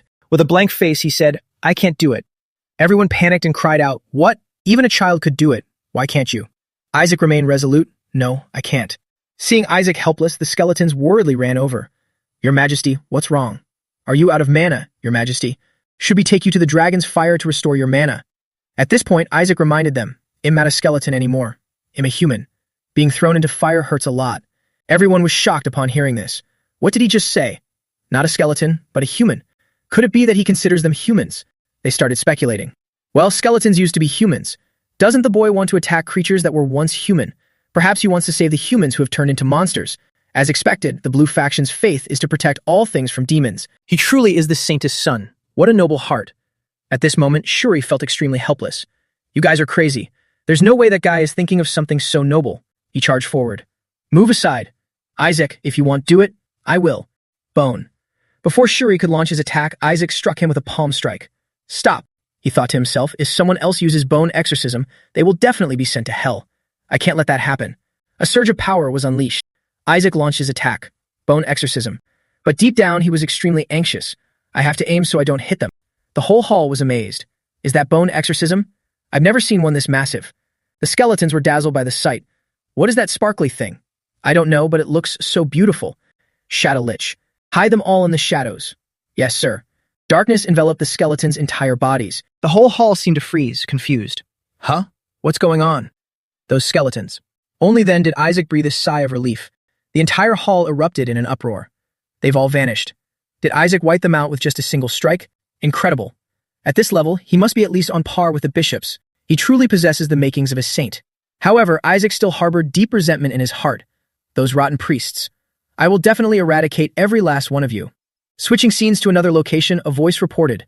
The Red Faction's cardinal wants to take Isaac away. He's convinced that Isaac will summon an evil deity during the divine summoning ceremony. Hearing this, Eli replied, if the boy can manage to summon even a mid-tier god, I will be more than satisfied. Gowel spoke up, Father, if you knew which god had chosen Isaac, I'm afraid merely fainting wouldn't cover it. Eli asked, is it even worse than an evil god? Gowel shouted, it's absolutely incomparable. Eli looked utterly devastated. Damn it, just how rotten of a god is going to appear. Rely anxiously added, could it be a disaster-level god? Eli let out a heavy sigh. That's why bringing Isaac back for re-education is our top priority. I've already sent someone to him. We should hear back soon. A man stepped in from behind to report, my lord, I have just returned from visiting young Master Isaac. Young Master Isaac is on his way to the holy prison. Eli flared up in anger. Why is he going there? That's the Red Faction's territory. The boy shouldn't even have the clearance to enter. The man explained, well, the Red Cardinal gave the young master a pass. Eli grew increasingly furious. That bastard. Is he trying to lure my grandson with such cheap tricks? Does he think I don't know how to play dirty? We are going to the holy prison right now. Shifting the scene back to Isaac at that moment, his mood was utterly terrible. At the holy prison, Isaac grumbled, I've been defiled. To think I actually used that filthy bone banishing magic. Whisper encouraged him, but didn't everything work out fine in the end? Did you bring the reward you got from the trial? Isaac replied, I went through all of that just for this. Of course I brought it. Whisper was extremely surprised. It's just a string. Isaac explained, it's a core that can purify demonic aura, a precious artifact that cures people of demonic aura addiction. For me, it's also a tool that helps conceal my dark mana. Whisper understood the plan. So you're going to hide your mana before entering the prison. Isaac looked around cautiously. But before we go in, there's no one around, right? Whisper replied, within my sensory range, there's absolutely no one. Hearing that, he made a decision. All right, come out now. At that moment, the skeletons he had hidden earlier emerged from the shadows, cheering, Master. We thought we'd never get to see you again. We love you. Afterward, Isaac issued another command. Shadow Lich, take them home. The skeletons panicked. Master, did we do something wrong? Well, do anything you say. Please don't abandon us. Can't we stay by your side? He struggled to explain. If you stay here, you'll be wiped out, you idiots. Do you think I want to do this? Make sure they get home safely. The Shadow Lich promised. Yes, my liege. Having dealt with the skeletons, Isaac finally commenced his mission. All right, let's go in. Suddenly, he realized a sneaky skeleton had clamped its jaws onto his body to hide. Isaac looked ready to lose his mind, demanding, when the hell did you latch onto me? The skeleton clung desperately. I don't want to be separated from you again. Beside him, Whisper felt completely helpless. Holy crap, its mana is so weak I couldn't even sense it. The guards returned and announced, Isaac Joshua, it's time for your visitation. Isaac massaged his temples thinking, why did they come back so fast? Do you have any idea how hard I worked to keep these skeletons alive? If they get caught, they'll be annihilated. Hiding the skeleton deep within his clothes, Isaac lowered his voice to warn it. Hold on tight and absolutely do not show your face. Please step inside. Finally, Isaac successfully entered the holy prison. The truth was, 50 years ago, the Holy Empire captured a rank 9 demon. That demon had infiltrated the Holy Empire alone to reclaim the skeleton demon king's corpse. However, the priests used the corpse as a hostage, and in the end, the demon willingly fell to its knees to protect its master's body. Whisper read aloud in awe, the capture of a pure-blood true demon, an entity that has existed since the dawn of time, shook the entire continent. That's what the records say. Listening to the information, Isaac confirmed in his mind. So it really is you, Blood Lord Shabnak. Whisper observed through binoculars. But I can't even see him with a telescope. Looking at the empty space, Isaac furiously screamed, You call this a visitation? You bastards. I can't even see him. The guard down below smirked in amusement. You should be grateful we're even letting you see this much. Isaac shot back mockingly. Yeah, screw off. Suddenly the guard declared, In that case, we need to search you. There's definitely something suspicious going on here. We expect your full cooperation. As the guard reached out to touch him, Isaac spoke up, Hey, if you lay a hand on me, you'll die. Seeing the terrifying aura radiating from his body, the guards froze in their tracks. They were bewildered. What is this pressure? Damn it, I can't move. Isaac grimaced and spat. Do you dare doubt a descendant of the Joshua family? If you touch me, I will take it as a declaration of war against the entire Joshua family. What do you think you're doing to a child, huh? Do you want me to bite my tongue and kill myself? Don't believe me? I'll really do it. The lowly guards begged for mercy. Sir, please don't say such misleading things. Isaac played the nepotism card, saying, Do you think my uncle will sit still? Hearing this, the two guards quickly whispered to each other, If it's Riley, he'll definitely start a war over this. Did you forget he even bragged about his nephew taking his first dump? But the patriarch told us to find out this brat's motive. For now, let's just let him through. The patriarch gave him a pass anyway. Concluding their discussion, the guard turned and said, "Understood. Please follow me." Isaac pouted. "You should have done that from the start." Inside the prison, the guard announced, "We're here. Behind this door is that demon's solitary confinement cell. I'm warning you, its demonic energy could give you a heart attack." Isaac frowned. "Shut up and open it." The door slowly opened. The aura from behind the door blasted straight out. A fierce face was imprisoned within. Bound by chains, Shabnak let out a massive roar. Seeing his extreme reaction, the guard asked in confusion, "Why is it acting like this? It's always been so calm." Shabnak continued to roar wildly. The guard turned back to warn Isaac, "See, this is that demon's power. Head back immediately." However, Isaac was incredibly thrilled inside. He's still so strong. Seeing his expression, the guards were baffled. Is this brat smiling in the face of that massive demonic energy? Is he crazy? Isaac was still deep in thought. It seems he thinks I've been captured by the priests. Whisper sighed beside him. This guy has completely lost his mind. We weren't captured and brought here, we were forced. Shabnak asked, "Forced?" Seeing the demon grow increasingly frantic, the guards became even more terrified. It's getting crazier by the second. Whisper quickly explained, "You misunderstood, it's not like that. Master said he'd bite his tongue and commit suicide." Luckily, it ended with them bowing their heads. Shabnak remained frenzied. They dared to force Master to bow down. And they even made him say such things. Whisper was also terrified by his power. I mean, they were the ones who had to bow down. The guards were looking for an escape. Why is it going crazy like this? Call someone, quick. It can't die before the execution. Seeing the guards about to leave, Isaac thought to himself, here's my chance. But the guards are still watching me. I need a better opportunity. Shabnak was still thrashing wildly in rebellion. At this moment, Isaac realized a grim danger. Damn it, the Poke's power has activated. He'll die before I can save him. Should I use magic to draw their attention? But if I use it now, it'll definitely be discovered. The little skeleton hiding under his cloak spoke up. Master, let me help you. Isaac was thrilled. Oh, this beautiful little darling. Go on. With your size, you can easily slip through the iron bars. Give him that stone and hell be able to break his cuffs. Whisper completely trusted the little skeleton. It has so little mana that it won't be detected. Isaac also cheered it on in his mind. In counting on you, little skeleton. Now then. Thinking this, Isaac suddenly spoke up. How admirable. The red faction is truly impressive. The guard was completely stunned. Someone from the blue faction is praising us. It doesn't sound like he's being sarcastic. Whisper asked in confusion, "Are you crazy?" Isaac denied it. "No, I'm stalling for time." Then Isaac continued to exclaim, "The red faction is the absolute best." Meanwhile, the little skeleton eagerly delivered the item to a safe spot. The moment I saw the 14 demons, I almost died, but the red faction's response was truly amazing. The guard reminded him, "You're smiling, young master." Isaac reacted immediately. "Oh, I was so scared that I smiled on instinct, that's all. To think the red faction would leave people like you here as wardens. What a wonderful family. With your skills, if you were in the blue faction, you'd be more than qualified to be Holy Knight commanders." The guards' heads ached listening to this. What is this guy suddenly babbling about? Finally, he continued, "Big brothers. Actually, this is a secret, but the reason I'm here is because of the Patriarch's orders." The guards suddenly froze. "Huh? The Patriarch's orders?" He replied, "This is a family mission. The truth is, I'm currently in a succession war. My mission is to injure the 14 demons." The guards immediately fell for it. Oh my god, that's so harsh. Is the succession war so dangerous that people could die? This isn't normal at all. It's like the battle for the next cardinal. Who would be crazy enough to give a child a mission to injure the 14 demons? Since it's the Saintus family, it's understandable, but still, giving this kind of mission to a kid. At the same time, the little skeleton successfully delivered the stone to Shabnak. The guards were still chatting, completely oblivious. The blue faction's faith is famous for being insane. Isaac stalled. By the way, are you guys planning to come work for the blue faction? They asked in return, to the blue faction. Is this an invitation? A recruitment? I mean, he sighed, it seems the 14 demons are still beyond my capabilities. The guard asked out of concern, are you all right? Why do you insist on meeting the 14 demons anyway? Well, escort you back. Receiving Isaac's gift, Shabnak was deeply moved. Thank you, my king. The guards gently supported Isaac. We're almost there, please hold on a little longer, young master. He replied politely, thank you. Suddenly, someone stepped forward to stop them. Hold on. Before you go, I need to check something. I need to inspect the token you're holding.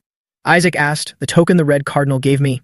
Nizer spoke up, that token is also used to evaluate a person's faith. Did you really think receiving an item from the family head would be that easy? The weaker your faith, the darker the token gets. We want to check its color right now. Whisper was also curious. The token can change color? Looking at the token, it let out a gasp. Then it stated bluntly, it's pitch black. Nizer threatened, hand over the token. Isaac pretended to act tough and replied, no, I want. Thinking he had found a weakness, he guessed, what's wrong? Are you afraid it's turned dark red? Whisper corrected him from the side. Dark red. My master's token is as pitch black as his conscience. Isaac remains stubborn. Get lost. I'm not giving it to you. Nizer provoked. You're definitely hiding something. Isaac used reverse psychology. You're planning to steal the token and then blame us in the blue faction for losing it, aren't you? Hearing himself being accused, Nizer lost his temper. What are you talking about? Isaac continued laying the blame. That must be it. You'll steal it and then extort the blue faction for a massive compensation. The guards were also bewildered upon hearing this. How could this kid come up with such a thuggish idea? Isaac got more fired up as he spoke. We're on your turf, surrounded by your people. A few twisted words are all it takes to make a fool out of me. How could I possibly trust you? Nizer gritted his teeth in anger. You lunatic. How dare you insult my family? Fine, then we don't need the token anymore. Without another word, he charged forward and slammed something fiercely into the ground. A smug look appeared on Nizer's face. I have something even better. Whisper looked at the object in front of them with fear. Master, that is. A pedestal rose from the ground. Is that the judgment pedestal? The blood tribunal, the secret art of the red faction. Isaac thought to himself, the pedestal of destiny. It's a statue that exposes demons disguised as nobles or those devoid of faith. This madman. He actually dares to use this on a noble. Nizer announced gleefully, if you possess true faith, the goddess will shed tears of repentance. But if you are a heretic, she will angrily open her eyes at your blasphemy. He also thought to himself, if you're not absolutely certain the target lacks faith, you'll suffer a massive backlash. However, the guards enthusiastically cheered for Isaac. Don't worry. With your courage and devotion, young master, there won't be any issues. Use this chance to prove your innocence and make them pay for their insolence. Isaac worried inwardly. If I step up there right now, this statue is definitely going to open its eyes. Nizer goaded him. If you're truly a saint candidate, then step up here with confidence. Isaac tried to hide his fear. Why should I listen to you? He replied. If you don't want to be excommunicated from the blue faction, and hurry up. Isaac was confused. Excommunicated from what? He refused. Save your breath. Do you think the blue faction is that easily bullied? Nizer played dirty, suddenly appearing and forcing Isaac onto the pedestal. Stop spouting nonsense and get up there. Isaac's face went blank.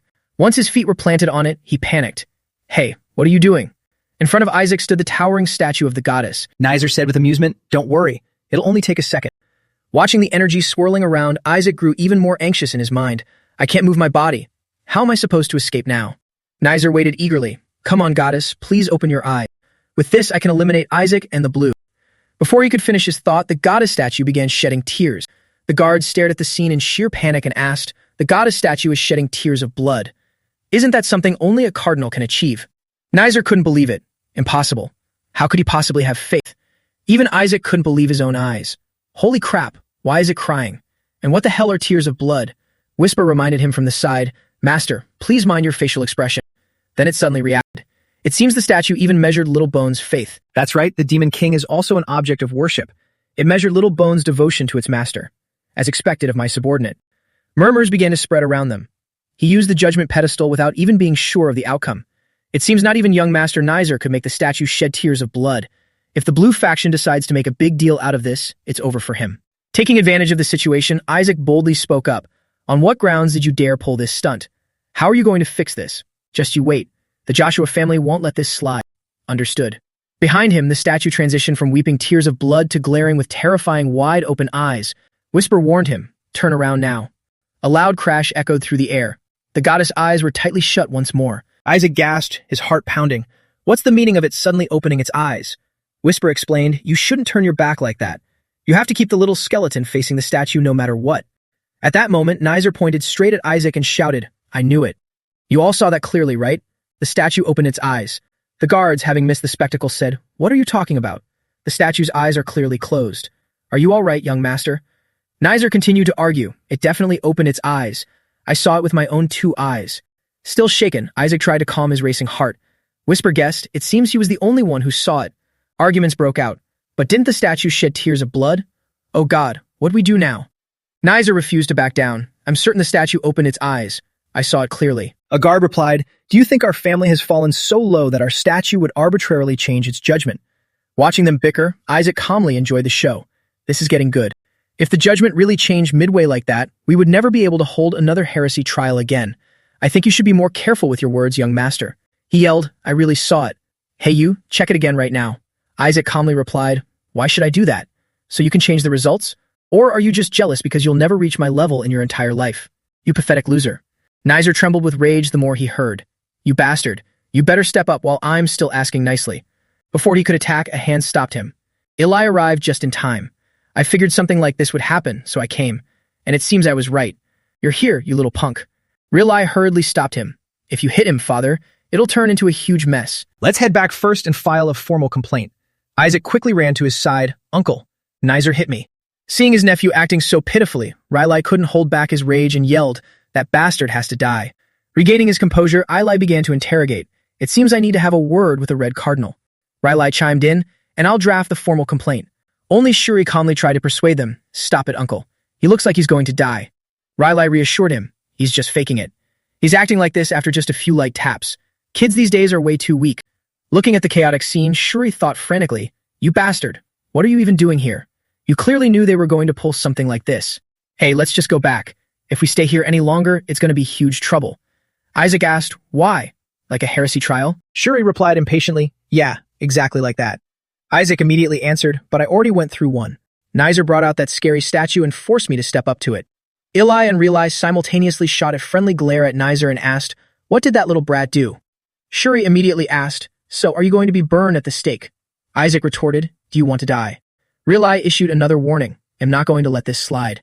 Finally, the guards had to step in and stop them. Listen, Real-Eye. The trial is already over and the results were phenomenal. Honestly, young Master Isaac passed with flying colors. We've never seen such beautiful tears of blood before. Eli found it hard to believe. Tears of blood. Just then, Sepet's voice rang out. I came here because I received a report of troublemakers at the prison. But I didn't expect the head of the blue faction to be here as well. Eli immediately confronted him. You bastard, you came at the perfect time. You were only supposed to let my grandson meet that demon. How dare you test his faith? Sepet calmly replied, wanting to meet a subordinate of the skeleton demon king is suspicious enough. Furthermore, this was a request from a member of the blue faction. I think it's perfectly reasonable to conduct such a test. Eli objected. Your third son used the judgment statue on Isaac. Are you trying to start a war? Sepet replied, goodness, I had no idea he brought the statue out. All right, I apologize, okay? I assure you that you'll be properly compensated for this. Now then, could you return the pass I gave you? Eli quickly agreed. You don't need to ask. I don't want to hold on to it for another second anyway.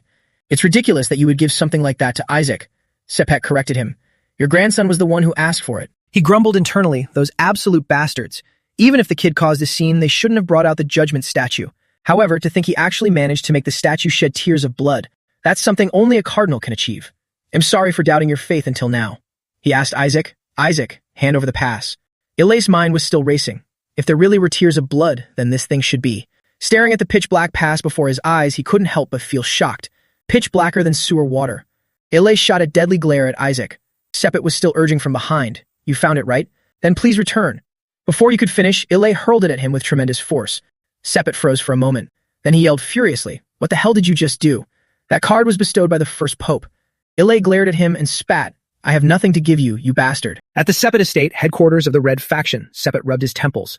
Not only did his faith not waver, but the statue of the goddess of judgment shed tears of blood. It's practically confirmed that he's at the top among the saint candidates. On top of that, you demanded a re-examination after everyone had already seen the results. Mion, hearing this, angrily shouted, do you want our family to be publicly humiliated? You were already set to be the future head since your siblings are all idiots, yet you couldn't even handle something this simple.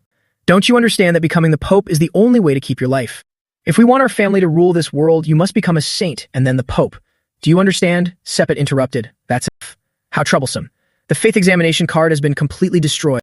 Tisk, it can't be helped. It's not like there are no other ways. The upcoming divine summoning ceremony will be our chance. When the messenger of the gods descends, anyone with an issue will be immediately exposed. So, until then, don't do anything. However, Nizer still remembered the sight of the goddess opening her eyes. No, I definitely saw it.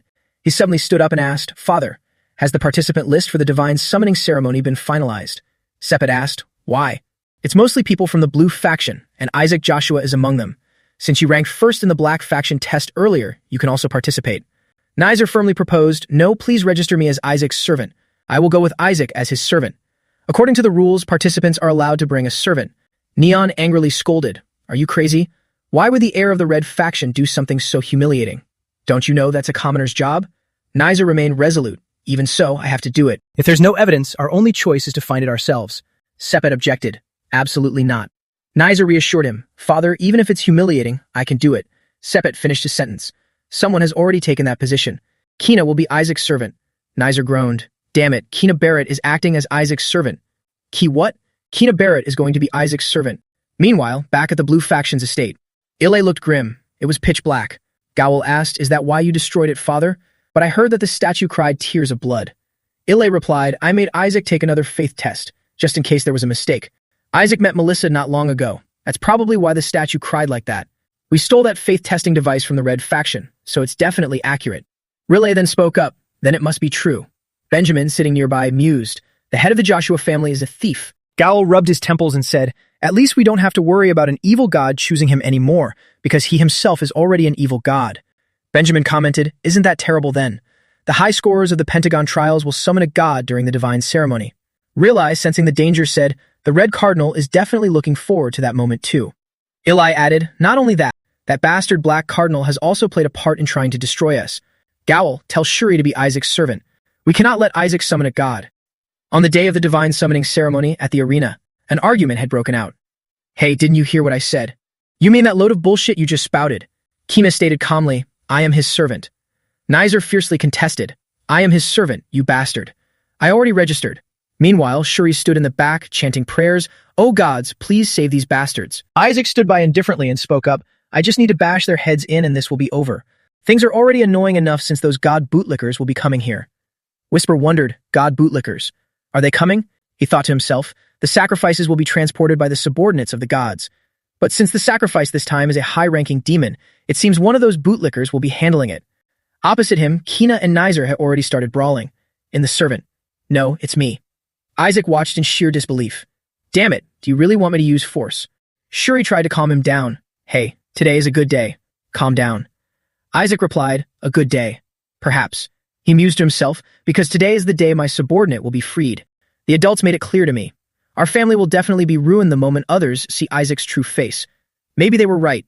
He truly is a villain." Isaac glanced at Shuri and asked, "What's the deal with you and those two? Why is everyone so eager to be my servant?" Shuri froze stiffly and explained, "Because priests are expected to serve the people from the lowest of positions." Nizer was still arguing, "It's my duty to be Isaac's." "Well, generally speaking, I have to be his servant." Kina objected, but Isaac said if I stayed by his side, he would train me. Isaac hurriedly stepped forward to mediate. "Hey, stop arguing. I don't need either of you." "What? You be the horse. You be the servant. And you be the coat rack." Shuri was helpless. "Damn it, why is it me?" Back at the arena, everyone was eagerly waiting. "I'm really looking forward to this year's ceremony. Rumor has it that the saint will be one of these children. Seeing them with my own eyes is even more exciting than the High Demon's execution. The kids are about to come in. We're finally going to see Lord Kina. This is my first time seeing him in person. He will definitely become the saint." Hearing this, the cardinal's servants wondered, become the saint. People started to argue. "Haven't you heard the prophecy? The new saint will hail from the Red Faction." "What kind of nonsense prophecy is that? It doesn't sound reliable at all. Do you know how rare Lord Kina's stigmata is? Who doesn't have his stigmata nowadays?" The MC then announced, "The priests have arrived." The procession entered. First was Kina's dark, scowling face, then Nizer's pale face. All of them were supporting Isaac's brilliant entrance. Shuri thought to himself, this bastard will definitely summon the most wicked evil god. He's been an evil god himself right from the start. Everyone was stunned by the sight. No one could hide their shock. What is going on? That guy acting as a horse. Isn't he from the Red Faction? And why is Lord Kina there? Oh my god, what on earth is happening? Seraphine couldn't hide her laughter. Ili growled a warning. Stop laughing. Still chuckling, she replied, how could I hold it in? Was this arranged beforehand? I never thought Nizer and Kina would act like that. You think so? She turned and asked. You don't seem bothered at all, Yellow Cardinal. I heard you were quite strict with the boy. He recalled Kina's previous words. Being a servant is a crucial step to becoming the Pope, and I have no intention of letting that position fall into Isaac's hands. The Yellow Cardinal frowned and pondered. As long as his words are true, it's fine. Isaac is strong enough to choose the most powerful gods. Kina being by his side is also beneficial to our plan. Seraphine still wouldn't stop and continued. Why are you so quiet? Are you scheming something? He replied, nothing other than making Kina the Pope. Anyway, Isaac won't be summoning a god today. Suddenly, Sepet spoke up. Oh, right. Isaac isn't on the god's summoning list for the second part of the ceremony, is he? It seems you forgot about that. So I went ahead and added his name back in. Everyone was dumbfounded. What? Sepet said dangerously. I'm looking forward to seeing which god Isaac will summon. Everyone simultaneously cursed in their hearts, this lunatic. The MC announced, the execution officially begins. A loud explosion suddenly erupted violently. The space seemed to shift wildly. The Bryon exploded with shouts, if the High Demon. He stared at the crowd surrounding him. Then he let out a massive roar. Everyone was shocked by his power. Is that a high demon? Even though he's bound, he's still this strong? Just how powerful is that skeleton demon king to have someone like him as a subordinate? This power is insane. He's sealed and bound even tighter than when he was in prison. Shabmak's body was firmly pinned down by chains. Isaac clenched his fists and silently promised, Shabmak, I will definitely save you. Looking at the swords piercing the high demon's body, Isaac felt a pang of sorrow. What have you done to that child, you damn priests? They'll tear you apart. You'd even dared to stab torture devices into him. Have you lost your minds? I'm disgusted by them. I despise those priests. The people around started discussing. As expected, that kid's eyes changed the moment he saw a demon. Daring to show such a glare in front of a grade 9 high demon, he truly lives up to the blue faction's faith. Sepet looked at his reaction and thought with amusement, how surprising, to think he harbors so much hatred. If he were truly corrupted, he should be rejoicing at the sight of a demon. Isaac reassured himself, calm down, that's right, it's fine. I just need to get him out of here. A flash of unwavering resolve gleamed in his eyes. He assessed the situation. There are 5 seals on Shabnak. I already gave him the tool to break them, so I don't need to worry about those complex bindings. The rest won't be a problem. I've also planted dispel charms on the priests conducting the ceremony. When it begins, they'll unconsciously remove the seals. Hiding and sighing in relief, he thought, thank goodness. It's a good thing I kept that bastard Ash around. Thanks to him, I won't end up on the suspect list. Isaac grew excited. All right, it looks like the ceremony is about to begin. Then he ordered Nizer, hey, what are you doing? Get moving. Nizer seethed with anger inwardly. You insolent brat. Shouldn't you step down? Isaac questioned. Since when does a horse talk back to its master? Do you no longer want to be my servant? If you don't like it, you can quit. Nizer was fuming but helpless, thinking, just endure it, just wait until I have proof. Isaac got even rougher, pulling his hair and saying, not going to answer. The MC raised his voice to announce, we shall commence the execution right now. The surrounding emissaries began chanting their spells. Isaac also made his move. The magic device has been activated. Now I just need to open the gate. Shabmak, you can escape within 5. Suddenly, a voice called out, my master. I Shabmak, even if I die right this moment, I hold no regrets. Long live my king. Isaac angrily scolded, what the hell are you saying? Shabmak replied, to witness this entire bunch of faithful heirs kneeling and trembling before you, I, Shabmak, have nothing left to regret. Isaac frantically signaled, run away. Otherwise, you'll die. This is your only chance. Shabmak continued praising, oh my king, you have restored your power. Just the thought that you would want this lowly servant is a grace I can never repay. Isaac kept cursing. What are you muttering about, you idiot? What's wrong with him? Whisper also couldn't guess his thoughts. Unclear. Maybe there is a reason. That thing on his chest. It looks like another seal. Isaac finally realized in shock. Another seal was added. Was it attached when he left the prison? Then he signaled to Shabnak. Is that why you gave up on running away, Shabnak? Shabnak replied, you just got another chance at life. There is no need to risk it for a subordinate. The Pope and the Cardinals are not to be underestimated. Please, leave me be and seize the faith of these believers.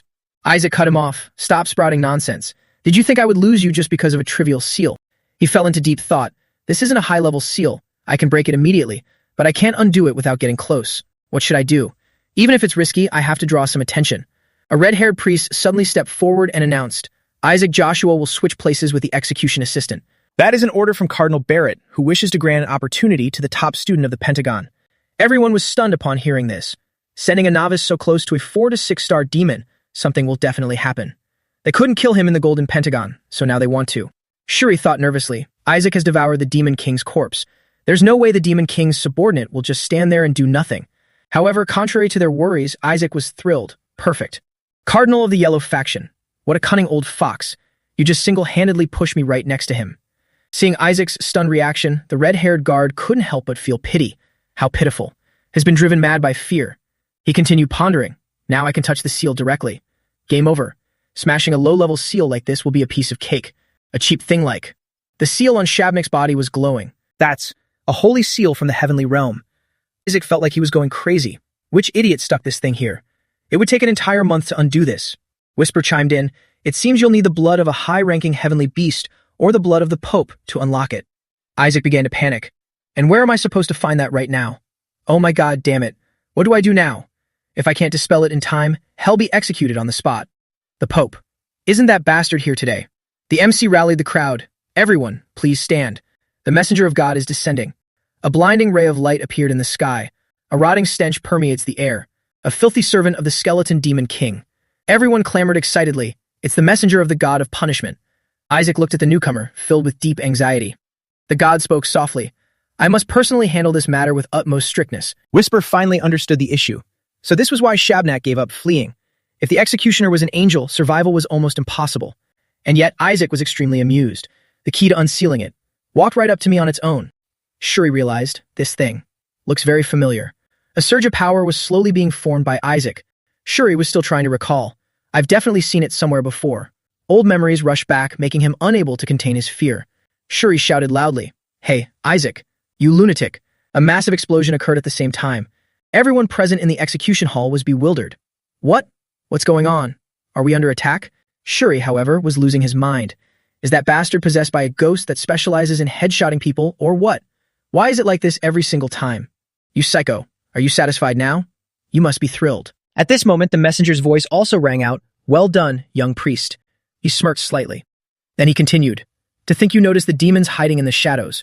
A demon had been struck down on the spot by Isaac's attack. Shuri only then realized and asked, "Don't tell me you were aiming for the demons from the start." However, Isaac was incredibly tense. This guy, he left behind traces of holy power. It seems the rumors were spread very effectively from the beginning. Today is the perfect opportunity to absorb dark mana from the corpses of high-tier demons. Moreover, they even think they can feast on young priests. They would rush in like madmen just for the corpse of a rank 6 demon, let alone this execution of a rank 9 shadow lich. Dozens of demons will charge in blindly. If attention is diverted thanks to him, all the better for me. Those who fell for those words and came here were never my subordinates to begin with. But that guy dodged it. He dared to dodge my attack? I pretended to aim at the demons just to eliminate him, yet he still managed to evade it. Let's see if you can dodge it again. Seeing him about to launch another barrage, Shuri shouted anxiously, "Hey, you brat." The surge of power was aimed straight at the god. He raised a hand, effortlessly blocking the power. Another demon died at his hands once more. Refusing to back down, Isaac unleashed even more power, radiating it all around his body. Numerous strikes were aimed at the god, but time and time again he dodged them easily, and with each evasion, another demon met its end. He assessed, still an apprentice, so your aiming skills are quite immature. Or perhaps you intend to use me to target the demons. Keep throwing them, I will correct the trajectory for you. You must practice to improve. Shuri helplessly thought to himself, well, if he thinks that way, I guess we're lucky. Isaac fought with increasing ferocity, just as I planned. Shuri looked on in despair. Are you planning to attack him openly? There are so many eyes watching. Yet another group of demons suffered collateral damage and died tragically. Isaac cursed inwardly. Damn it, it's because we share the same attribute, isn't it? He's not dodging. He's altering the trajectory of my attacks. If I don't increase the firepower, will it just continue like this forever? If not, the only way is to borrow the power of a god higher than an angel to obliterate him. No, that's wrong. I need a contract with a god to borrow their power. Something I can use right now. Melissa's holy relic. Prepare to die, you damn angel. Annihilate them all. Just as he was about to attack, a swarm of demons suddenly rushed out, lunging toward him. They charged straight at Isaac in a single wave. Panic erupted everywhere. Isaac. Everyone, draw your swords. Protect our esteemed guests. The demons are here to disrupt the execution. Just as the demons were about to devour Isaac, they looked again and found him gone. It turned out Isaac was already being held in the angel's arms. The angel said, "That was close, young servant of God. Are you hurt anywhere?" A servant brimming with God's talent. Not only was Isaac ungrateful, but he also directly blasted him with a palm strike. The recoil sent Isaac flying backward. He quickly touched down, using the momentum to stick his landing. The deity said, "You startled me, child. I know your aiming skills are still inexperienced. The demons aren't over here, they're over there." Unable to hold back, Isaac furiously yelled, "Damn it, why is it so hard to hit?" Yet the god kept blabbering, "I told you, it's not over here." He was also secretly wondering, why would a servant of God attack me? No matter how you look at him, he's a devout believer. Isaac continued attacking like a madman. "You bastard. Do I need to rip your wings off first?" The deity thought to himself. Good lord, it makes sense since he hasn't been properly educated. To a child, this is no different from a monster suddenly appearing. Isaac continued his mockery. That bastard is a demon in disguise. I saw it. The demons are attacking everyone except that bastard. Is a minion of the filthy skeleton king. He came here to steal the demon-slaying cross. Hearing this slander, the messenger nearly went insane. How on earth does this country train its priests? Calling an angel a minion of the skeleton king. I have no choice. Even though God commanded me to care for and protect the saint candidates, he needs a proper lesson without being seriously injured. Isaac continued his instigation. Look, he's definitely a demon's minion. The demons are charging in, and he doesn't even care. We must eliminate him right now. The deity pondered. The divine realm cannot directly interfere in human affairs, child. Our kids these days not even taught this. Wait, maybe this is actually for the best. The god of the enemy faction ordered to spare only the child of the opposing family and wipe out all the other candidates. I can use this chance to frame him as a heretic and eliminate him. An attack was aimed at the messenger. Isaac cheered excitedly. Beautiful. Nice shot. Shuri was going crazy. You lunatic. The messenger was also a bit stunned after taking the hit. Isaac pointed at him and demanded, if you aren't a demon's minion, then show us some proof. He thought to himself, asking a messenger of God for proof. How ridiculous. Isaac interrogated, you don't have any proof, do you? He channeled his internal mana. Another massive sphere of energy was formed. Looking at that surge of power, Shuri broke out in a cold sweat. The sheer power looked as if it wanted to devour the entire space. Isaac's smile became increasingly wicked. He raised his voice in a challenging tone. If you don't have any, then take this, you bastard. An energy sphere gradually flared up in mid-air. Below in the stands, the priests and knights stared at the sphere in awe. Shuri's eyes widened at the sphere, screaming internally, why is it so huge? If that thing hits, this whole arena will blow up. He glanced at Isaac, who was laughing heartily. Surely he won't drop it on purpose, right? Shuri screamed out to stop him. Stop. Isaac lowered his hand, making the sphere plummet as he shouted, die, all of you.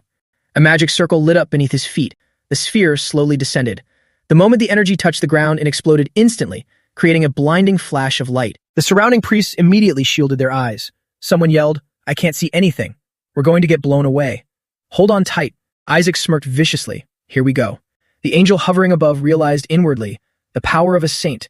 It's definitely the child of the Joshua family. He gritted his teeth and thought, letting a mere child wield such power. These fools don't even know how to teach a kid, let alone stop the skeleton demon king. The angel cursed furiously in his mind. The skeleton demon king. The skeleton demon king. Who the hell is he causing so much trouble just over the execution of his subordinate? He slowly flew down, walking toward Isaac while muttering to himself, first things first, let's just deal with this kid. He looked at the silhouette hidden behind the smoke and thought, I'll finish this mission and then go home to rest. A voice rang out, making the angel freeze. Stand right there. He opened his eyes wide in shock. Isaac's physical form from his past life appeared right before the angel, directly threatening him. The angel stiffened as he heard his command, or you will die. The angel's entire body went rigid. He was secretly astounded. I can't move. It feels as if I'm facing a supreme entity. He looked toward Isaac, who was grinning wildly. This child. Isaac lunged forward and threw a straight punch right into his face. The angel groaned in pain, clutching his face. He smiled, and a terrifying voice immediately echoed out, you are merely an angel. The angel's eyes widened in sheer astonishment. Before he could regain his senses, he took another vicious punch from Isaac. Isaac swung his fist with immense force, slamming the angel's entire body straight into the stone floor. Terrified, the angel realized, at this rate, I'm going to lose. In rage, his entire body was instantly enveloped in crimson lightning as the angel roared, you are just a mere human. Isaac smirked coldly. Gotcha. The lightning struck down from above, blasting straight into his body. The smoke on the altar slowly began to clear. Shuri ran toward him, calling out in a panic, Isaac. He continued to scream, Isaac, while the angel declared, do not fret, I merely stripped him of his saintly powers. Shuri rushed to Isaac's side and roared, what the hell is this? How could he do such a thing? The angel was taken aback by Shuri's furious scream. He furiously interrogated, how can a messenger of God? Isaac's body was covered in blood. Shuri protectively embraced him, grinding his teeth as he yelled, use such lethal force against a servant of God. Shuri shook him, crying out, Isaac, hey. Oh my God, Isaac, wake up. As he screamed for Isaac, the angel thought in horror, impossible. The heavenly lightning of punishment is a divine spell meant to paralyze. There's no way it could cause this much bleeding. At that moment, Isaac slowly opened his eyes, blood continuously pouring from his head and body. He spoke with great difficulty, Shuri. His cousin immediately urged, get up, Isaac. Isaac forced a weak smile, blaming himself. I truly am a fool, in being punished for mistaking God's messenger for a demon. He continued in feigned agony. It's all my fault. Please don't be angry. Shuri panicked as Isaac coughed violently. Isaac. Kina slowly approached and began healing Isaac, saying, it's fine, he will pull through. Only a man like him is worthy of teaching me. He suddenly looked up. But this is incredibly strange. Kina grit his teeth, glaring at the angel. There is no way a messenger of God would do something like this to priests like us. Shuri chimed in, shouting, and to do this to someone weaker. Isn't this going way too far? The angel retorted mentally in horror. Weaker. That brat nearly defeated me. He almost killed me. Kina stood up, declaring, this makes no sense. Lethal spells are only meant to be used on demons. The angel instantly replied, no. I never used any lethal spells on him. Isaac glanced at the angel as Shuri interrogated. Then why is he in this state? Everyone saw you do this to him. The angel cried out, I'm just as curious. How did he get so severely injured? Isaac smirked coldly. He cursed at the angel, you are truly despicable. Kina stepped toward the angel and questioned, everything is incredibly bizarre. Why is a messenger of God here unannounced, and right during an execution? The angel was stunned. What? He continued, horrifying the angel even more. Isaac said it himself. The demon didn't attack the angel at all. The angel screamed, "How am I supposed to know?" Isaac tried to hold back his laughter, thinking, I set this all up perfectly. I used my mana so the attacks wouldn't hit him. Just wait a bit. Just a little bit more. The angel stepped forward and angrily declared, all of this happened because that child went berserk. We will know the truth once we investigate the boy. He commanded, hand the child over to me. I will bring him to my master for an investigation. Isaac's lips curled up slightly, parting in a subtle smirk. He smiled wickedly, his eyes flashing crimson. Come and get me if you can. A crushing aura descended, instantly halting the angel and everyone else in their tracks. The surrounding holy knights were also affected, someone yelling out, what is this? The angel turned pale with fear. A dark silhouette appeared behind him and someone shrieked, no. The curse imprisoning the demon has been broken. The angel immediately spun around, screaming in shock. What? How did it escape? Didn't you say you used a sealing orb from the heavenly realm? The demon's hand slammed straight into the angel's face as he roared. You. Shabnak crushed the angel's face in his grip, smiling as he said, thanks, I was able to escape because of you. Shabnak laughed gleefully, adding, thanks to you, I've made it out safely. Watching the scene unfold, Isaac smirked and thought, Shabnak, looks like being locked up for so long actually made this guy a bit smarter. His eyes glinted as he inwardly mocked, this idiot never understood a damn thing before, but it seems he's finally learned a trick or two. Shabnak's arm reached for the angel's wing and crushed it. Isaac transmitted an order telepathically. Now just deal some damage. Shabnak violently tore off the angel's wings as Isaac continued, then retreat. As the angel screamed in agony, Shabnak calmly said, I need to devour a mana core to recover my strength. Let me borrow yours. Isaac froze, thinking, looks like he knows how to bluff now. The angel tightly gripped Shabnak's hand and roared, you damn demon. He swung his arm, forcing Shabnak to release his face and jump back. The angel yelled, stop spouting nonsense. A surge of power gathered in the angel's hand as he told himself, I must kill him before he can recover his strength. Shabnak coldly raised his left hand. The angel thought, I will offer this arrogant fool as a sacrifice to the gods. He suddenly stopped. Shabnak's arm had pierced right through the angel's body. Shabnak pulled his arm out and the angel stepped back, clutching his stomach in agony. He looked at Shabnak, calculating inwardly, no, at this rate, I'm going to die. The angel gritted his teeth as Shabnak's arm pierced through him again. If only I could call for reinforcements. The angel screamed in sheer agony. He clutched his throat, wondering to himself, wait, my voice. Shabnak sneered, thanks for the mana core. I'll be taking my leave. The angel immediately thought, I don't even have a mana core. Before flying higher, Shabnak added, I'll leave the rest to you, comrade. A priest muttered in confusion, comrade? The angel roared, what the hell is he talking about? The priests in the stands began to murmur. Did a demon just call the messenger of God a comrade? A barrage of questions flooded the angel's ears. Not to mention, he even used death magic on a priest earlier. He gritted his teeth and glared at Isaac. Damn it, this is all because of that disgusting brat. Seeing Isaac sticking his tongue out to mock him, the angel told himself, there's no way someone like him could be a saint candidate. The angel thought furiously, I will never forgive him. Suddenly, a barrage of light arrows struck the angel. The light arrows pierced straight through his body. Someone slowly stepped forward as the angel struggled to stand up. The angel fumed with anger. What the hell is this now? He glared at the person standing behind him and demanded, how dare you? A sword of light materialized in the air. Rylai controlled an array of light swords and slowly approached. He questioned the angel, did you just lay a hand on my nephew? Blue flames erupted across the altar. The angel quickly dodged to the side, internally wondering why. Shocked, he thought, why is he attacking an angel? Rylai, standing above, demanded, what are you doing, Rylai? He shouted an order, don't just cut off his head. Kill him slowly. Make it painful. The angel immediately cursed, you absolute lunatics. The red-cloaked knights immediately rushed in to stop them. Are you attacking a messenger of God? Has the blue faction gone mad? Rylai turned around, glaring at them. Then who was the one who used death magic? He asked coldly, my nephew is lying there dying, covered in blood. If that wasn't death magic, what do you call it? Hearing this while being held by Shuri, Isaac trembled.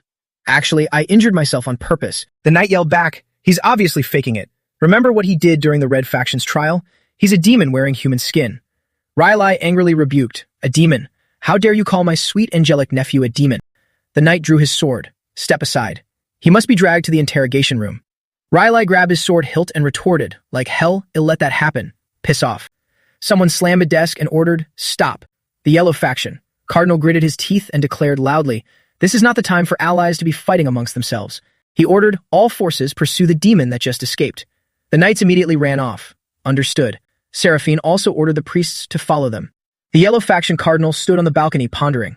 Even though we let one of the 14 elite subordinates escape, it's not entirely a bad thing. He smirked and thought, With injuries that severe, that brat won't be able to summon a god anymore. The Yellow Faction Cardinal turned around and shouted an order. The demon has escaped. All high-ranking clerics, pursue it immediately. His subordinates replied, yes, sir. Eli quickly jumped down from the balcony as Riley rushed to Isaac. He asked frantically, Isaac, are you okay? Damn it, I should have been right by your side. Eli suddenly issued a command that made Isaac freeze. Riley, take care of Isaac. He gripped his sword, his face dark as he headed in the direction the demon fled. I will hunt down that demon myself. Eli furiously declared, I will catch it with my own hands and prove my grandson's innocence. Isaac panicked internally. Hey, you're way too strong to be getting involved in this. He imagined Shabnak getting captured again. If you get involved, he's definitely going to be caught. You have any idea how much trouble I went through to secretly free him? He gritted his teeth. Damn it, I have no other choice. Isaac then called out hesitantly, Grandpa, Uncle. Isaac looked at them with sparkling eyes and spoke in a tone that made Shuri gag. Please don't go. It hurts so much. Riley and Eli immediately froze, staring at him in sheer terror. Then they both happily approached Isaac. Eli said, all right, I won't go anywhere. There's no need for everyone to join the pursuit. Let's go, I'll heal you first. Isaac smiled wickedly. Good, everything is going exactly according to plan. A moment later, Isaac lay on the hospital bed, covered in bandages. He cursed inwardly, but these idiots. He looked around the room. Eli and Riley were sitting by the bed with the knights standing all around. What are they doing in a hospital room? Riley gritted his teeth and ordered, get out right now. What are you doing in someone else's room? A knight immediately retorted, since when did a Holy See hospital room belong to you? And why on earth did you bring a demon in here? Eli muttered, a demon. The knight interrogated, Your Eminence, what is the meaning of this? Why are you obstructing the investigation? He spoke coldly. Riley, I order all members of the Blue Faction to cut off all cooperation with the Red Faction and commence a general strike, including halting all of the Holy See's missions. The knights immediately protested. Wait, Your Eminence, please. Why are you doing this? Let's resolve this peacefully. Whisper searched his records and said, Note, the Blue Faction is a very diligent and devout organization. They take on the dirty, dangerous, and unprofitable jobs that no one else wants. And thanks to you, Master, this is the first strike in their history. Eli gritted his teeth and angrily questioned, peacefully. A messenger of God appeared before the execution and attacked my grandson, and you expect me to resolve this peacefully? He continued, not to mention that demon even called the messenger of God its comrade. The knight frantically retorted, what if the demon was lying? Eli asked coldly, if it was lying, how did it break the binding sphere? The people in the room continued to argue. But how can we examine anything when you've wrapped the kid up so tightly? We need to see his wounds. Isaac remained silent and said nothing. Eli angrily questioned, and what if his injuries get worse? Eli crossed his arms and said coldly, the important thing right now is who freed it. The Inquisitors have already started their investigation. There will be results soon. The red-haired knight exchanged a glance with his comrades and thought, that's right, all we need to do is find even a single trace pointing to the culprit, and it's over. We will definitely find a trace of him, he told himself. When that happens, we'll grab him and less than greater than. Someone pushed the door open, rushed inside, and yelled, Your Eminence, something terrible has happened. Less than greater than. Isaac and Riley looked toward the door in astonishment. A man pushed the door open, ran in, and shouted, Your Eminence, we have a huge problem. He stammered, the evidence. Then he announced, much to Isaac's delight, the evidence is gone. The man covered his face and frantically explained, I was just about to start the investigation, but the chains suddenly exploded. Isaac smiled and silently praised him. Shabnak is always so thoughtful. The man continued, besides, right before the explosion, I also felt the power of that person. The red-haired knight immediately covered his mouth. Shut up. Eli angrily gestured, You heard him. The investigation is over, so get lost. Isaac thought to himself, and just like that, Grandpa has closed the case. A moment later, there was a knock on the door. May I come in? Isaac awkwardly walked in slowly, secretly astonished. Nizer. He hesitantly called out, Isaac. He stepped inside and asked, How are you feeling? Isaac groaned inwardly. I felt worse the second I saw your face. Nizer took out a glass bottle filled with red liquid. I brought our family's secret elixir to help you recover faster. He thought to himself, with Isaac injured this badly, won't he be unable to participate in the god's selection ceremony? He pondered, those Yellow Faction believers must be overjoyed right now. Nizer thought of Sepet's wicked smile and told himself, but I won't let that happen. He clenched his fists, recalling his words. Bring this over and make him drink our family's secret elixir so he recovers quickly. Isaac quickly poured the entire bottle of medicine into his mouth and then praised it. Fucking delicious. Nizer thought in horror, I can't believe I had to give our family's secret elixir to this bastard. Do you have any idea how expensive that is?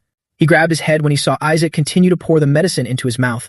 Just one drop is enough, yet you're chugging the whole bottle? You maniac. Less than greater than. Isaac's entire body emitted a faint glow. He wiped his mouth with his hand and thought, I suspected he had poisoned it, but it's genuinely a secret elixir. I can already feel my stamina increasing. He proceeded to drink all the liquid in the bottle. It even tastes like alcohol. Whisper floated beside him and said, "It seems to have some disgusting blessing effects too. Looks like it'll be useful during the god selection ceremony." Nizer panicked and tried to stop him. "Wait, I didn't say you could drink it all." Isaac angrily demanded, "What the fuck did you just say?" He stammered, "The family head said he'd give you more if you come to the main estate." Isaac frowned and thought, that bottle was more than enough. But they'll give me more for free if I go to the main estate. This seems suspicious. Then he lay back down on the bed, clutching his leg, and said, "I'd love to go, but my leg still hurts." Nizer quickly offered, "Then I'll let you use my equipment. These boots will help you move. Put them on and come to the estate with me." Isaac realized inwardly, looks like he came prepared. Whisper mocked from the side, "His ambitions are as dark as yours." As Isaac sat up, he said, "I need to get changed. Wait outside." Nizer quickly replied, "All right." He turned and walked toward the door thinking, what a greedy fool.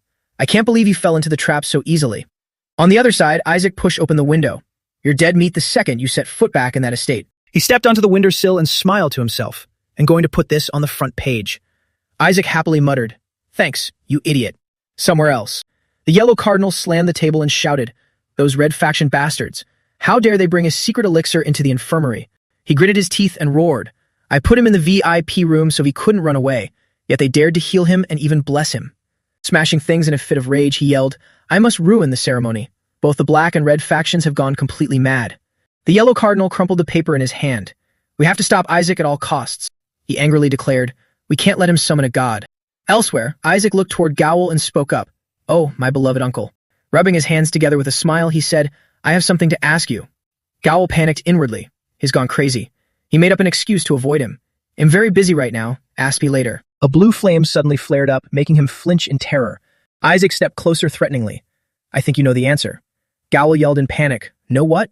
He smiled sinisterly and asked, "Which god do you think I'll summon?" Gowl gritted his teeth as realization hit him. This brat. Is he asking because he knows I can get information from the Pope? He thought of Masa and pondered. What if I tell him and the news gets out? The blue faction can't go against the Pope. Gowl smiled to himself. But everything changes if he summons the highest-ranking god. He happily imagined the scenario. Then no one would dare look down on the Joshua family anymore. Suddenly, Isaac said, "I'll give up on summoning a god." Gowl shrieked in shock. "What did you just say?" Isaac immediately replied, "I bet it'd summon an evil god, which is why you won't tell me." He feigned sadness. Besides, what if an evil god actually shows up? Gowl roared, "Are you crazy? Why would you give up? What evil god? It's the highest-ranking god." Isaac's lips immediately curled into a smirk. He slowly approached Gowl. "The highest-ranking god, huh?" Gowl quickly backpedaled.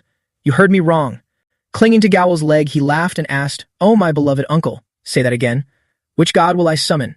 Gowl panicked and yelled, "Let go of me." Isaac completely lost his filter as he fake flattered him.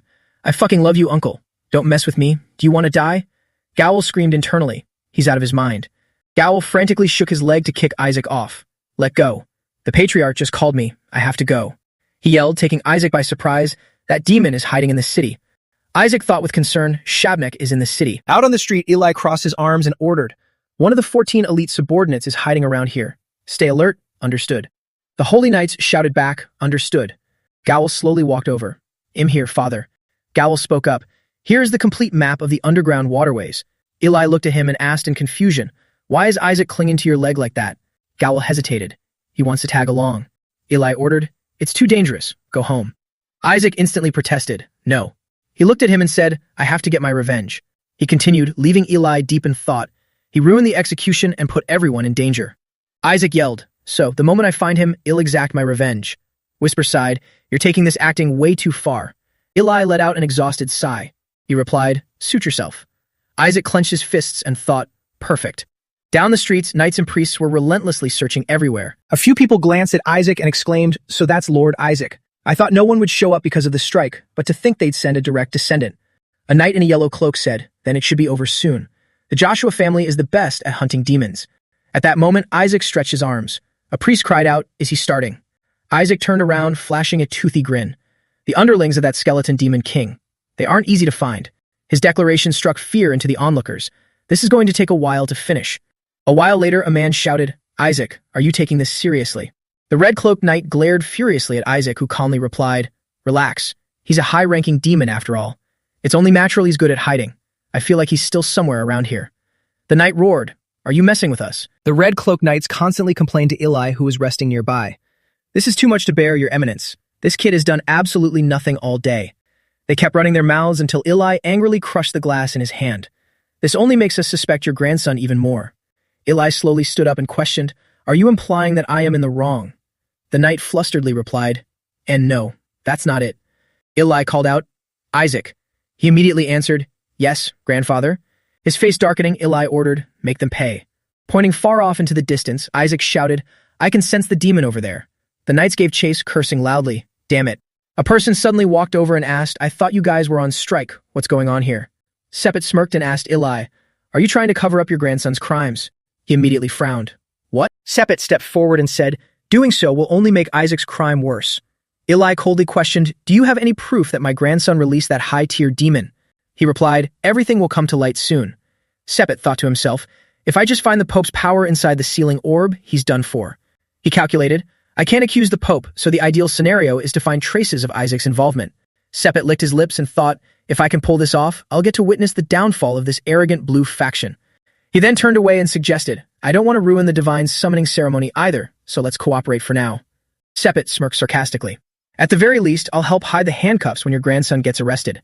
Gowl stepped closer and whispered, Father, don't listen to him. He's only doing this because he's scared.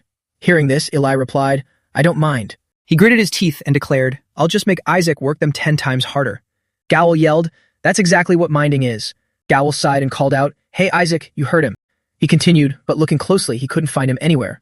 You need to investigate this more carefully, Isaac. Gowl screamed, Where did he disappear to? Isaac touched the writing in a wooden cabin. Whisper, beside him, said, These traces belong to Shabmak. It's been a while since I've seen this cipher. Isaac pondered, I see. It followed Isaac and exclaimed, To think those true demons would take your position. He immediately explained, It's not surprising they do that. Being orthodox demons, they've always despised serving a skeleton. Isaac rested his chin on his hand in deep thought. Perhaps breaking my magic was too difficult, so they propped up a fake skeleton demon king to control the demon race. Meaning, they exploited a loophole in the magic rather than defying a direct order.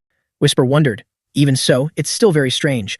The sealing orb, the Pope, the Crown Prince. Isaac pondered. Both the Pope's and the Crown Prince's mana are lingering inside Shabmak's sealing orb. He mused to himself, the Pope makes sense, but why the Crown Prince? Why would the Crown Prince care about a high-tier demon? Whisper suddenly asked, Anyway, how much longer are you going to pretend to ignore them, Master? Isaac looked back and asked, Are you talking about those guys? He looked up at a group of people hiding on the ceiling and said, I didn't expect assassins to join the fray. They thought in horror, Have we been spotted? But priests usually have such poor awareness. One assassin froze. Isaac maintained his posture, looking up at the assassins as a blue mana aura emanated from his entire body. The assassins jumped down to the ground. One thought in shock, What? I didn't even see this kid cast any holy magic. Isaac asked disdainfully, Are you guys mages too? The assassins lunged straight at him. One yelled, Take him out quickly. Priests can't match our magic. Whisper shouted in disbelief, Just how weak do they think you are? I can't believe they're only using tier 3 magic against you. He muttered angrily, These bastards, I'll deal with them. Isaac suddenly stopped as he felt a needle pierce straight into his neck. He immediately grabbed his neck and spun around. The assassin laughed loudly, You're dead now. Prepare to taste the holy poison. Whisper stood beside him and commented, This holy poison is actually quite high quality. Isaac calmly rubbed his neck and thought, It would be nice if I could absorb all the mana in this. The assassin, meanwhile, wondered in horror, Is he completely unaffected? The assassin trembled and questioned Isaac, You should have collapsed by now. Don't tell me you took the antidote for the holy poison beforehand. Hearing this, he grabbed his face and put on an act. My head hurts. But this isn't enough to take me down. I am a member of the noble blue faction. An assassin's face darkened as he wondered, What the hell am I watching? Another yelled out an order, his Stilla Joshua. Give him another dose. Another needle pierced straight into his neck. Isaac feigned weakness again. Just two won't do a thing, you bastards. Do you think a Joshua falls to poison that easily? The leader roared, ordering his underlings. He can still talk. Listen up, everyone. Shoot everything you have into him. 3 needles struck Isaac's left chest. 2 needles pierced his thighs. While the assassins panted heavily, Isaac continued his act. A Joshua won't fall with just that. He smiled excitedly and declared, I need at least 50 more for it to even work. The assassins thought in panic, Oh my God, he's terrifying. One trembled and said, We're out of poison needles. Isaac frowned, secretly disappointed. What a shame. He looked at the assassins and muttered to himself, I'll just absorb the mana first and then retreat. One naive assassin asked as Isaac fell to the floor, Did we finally take him down? He slightly opened his eyes and heard someone say, Serves you right, Isaac Joshua.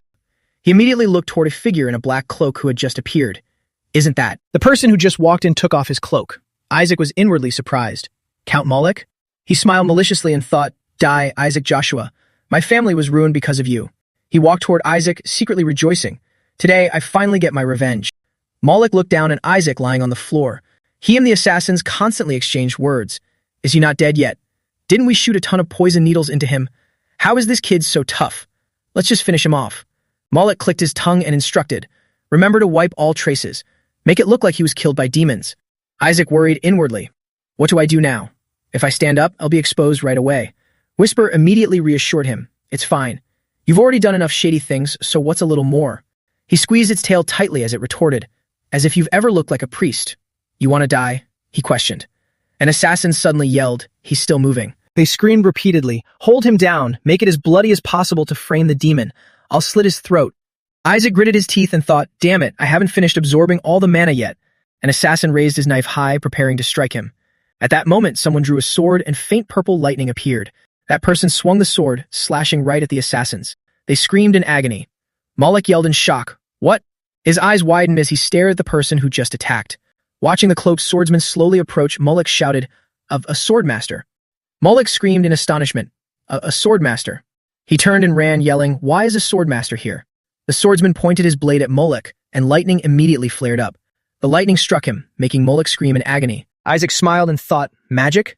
Whisper stood beside him and sneered. Compared to you, master, this guy is still way too green, but his skills are passable. Moloch clutched his head in pain and dropped to his knees on the floor. He yelled out, do you know who I am? The swordmaster sneered as Moloch shouted, How dare you touch a noble? He cursed under his breath while struggling to stand up. Damn it. Moloch thought as he bolted for the door.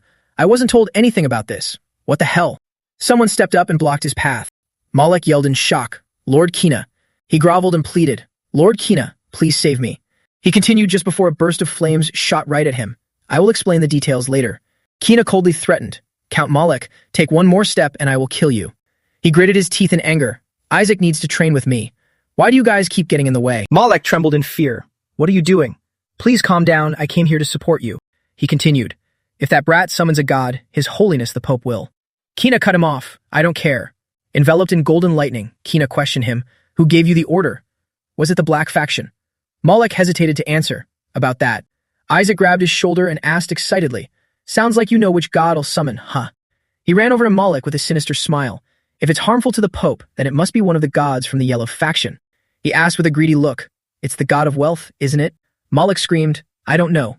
Get away from me. Isaac hooked an arm around his neck and coaxed, Stop lying. I bet you know. Is it the god of wealth, the god of money, or the god of gold? Kina turned to the cloaked figure and spoke, If you're in disguise, then I'll skip the formalities. He looked at the crown prince and continued, Your retainers must be exhausted because of you. He coldly ordered, For now, prioritize taking Isaac back to the palace. Kina immediately objected, No, Isaac will be taken to the Holy See. A voice rang out, making the crown prince freeze. No. Someone stomped heavily on the ground. Isaac will be going home. Eli stepped forward with a dark expression and demanded, Which bastard dared to touch my grandson? Moloch's pained groans echoed. The cloaked figure hesitantly said, Well then, there's no place like home. Kina agreed, I guess Isaac will be going home. A while later, someone said to the crown prince, Please don't mind it, your highness. He leaned against the wall and muttered, What? He explained, He's already being watched, yet that brat still dared to go and study the demonic language. He continued, I don't think he's that stupid. That black-masked man was the cardinal of the Black Faction, Ian Balig. The crown prince questioned, So, was ordering Count Moloch to send assassins to kill Isaac a wise idea? Ian immediately asked, Didn't you want to get closer to Isaac Joshua? The crown prince exclaimed in shock, What did you just say? He slowly replied, If you save someone from assassins, that person will naturally have a good impression of you. Ian looked at the crown prince and explained, Furthermore, with the Joshua family's personality, they'd rather hang themselves than not repay a favor. So, you will definitely swear loyalty to you voluntarily. The crown prince sneered inwardly. Ridiculous. Is that how the Black Faction usually thinks? He pondered.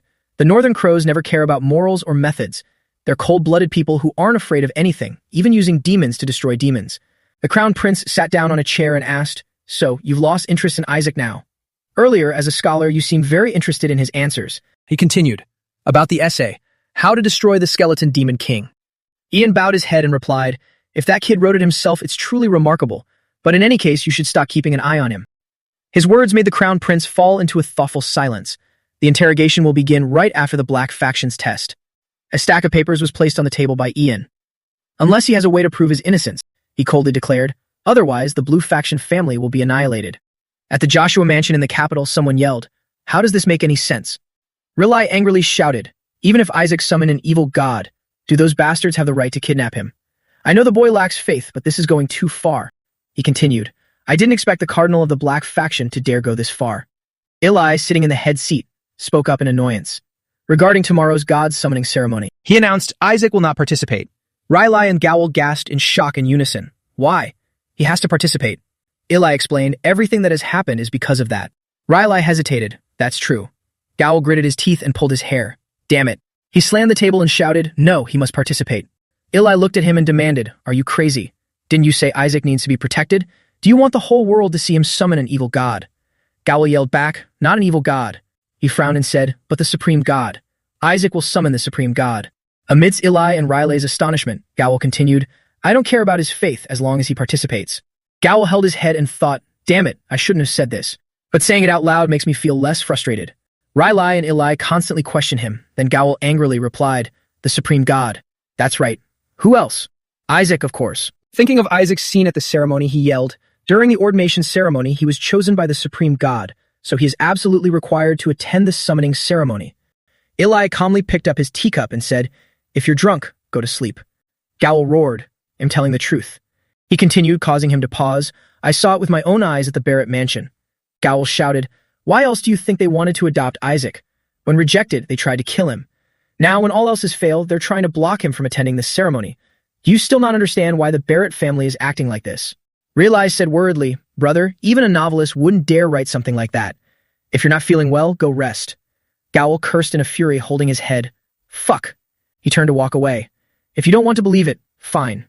We finally have a chance to get back at them, and now you want to throw it away. He declared, I will take Isaac out of this house. Rilai asked in amazement, don't tell me you're serious. Rilai suddenly demanded, is everything you said true? Gowl answered loudly, yes. He lowered his teacup and muttered, it seems the supreme god. His arm trembled, causing the tea inside the cup to splash out. Is a pervert. Gowl tore at his hair and cried out, how could you possibly come to that conclusion? Rilai tried to calm down and ponder. Isaac is in danger now in a completely different way. The supreme god is an entity humanity shouldn't get involved with, but at least we can avoid the interrogation. He thought of Isaac. Faith is nothing now. Isaac has been chosen by an existence beyond even the prime gods. No one can oppose the will of the supreme god. And Knight pushed the door open and rushed in. My lord, we have a major situation. His announcement made Rilai freeze. The Red Faction has begun an inquisition on young Master Isaac for heresy. At the courtyard, on the day of the Black Faction's test, the priest acting as the examiner announced, the second part of the ceremony will begin right now. The priest explained, the divine selection ceremony will take place before the entire audience, so please be careful and do not make any mistakes. Shuri panicked, biting his nails and thinking, this is insane. He secretly observed his surroundings. There are inquisitors everywhere.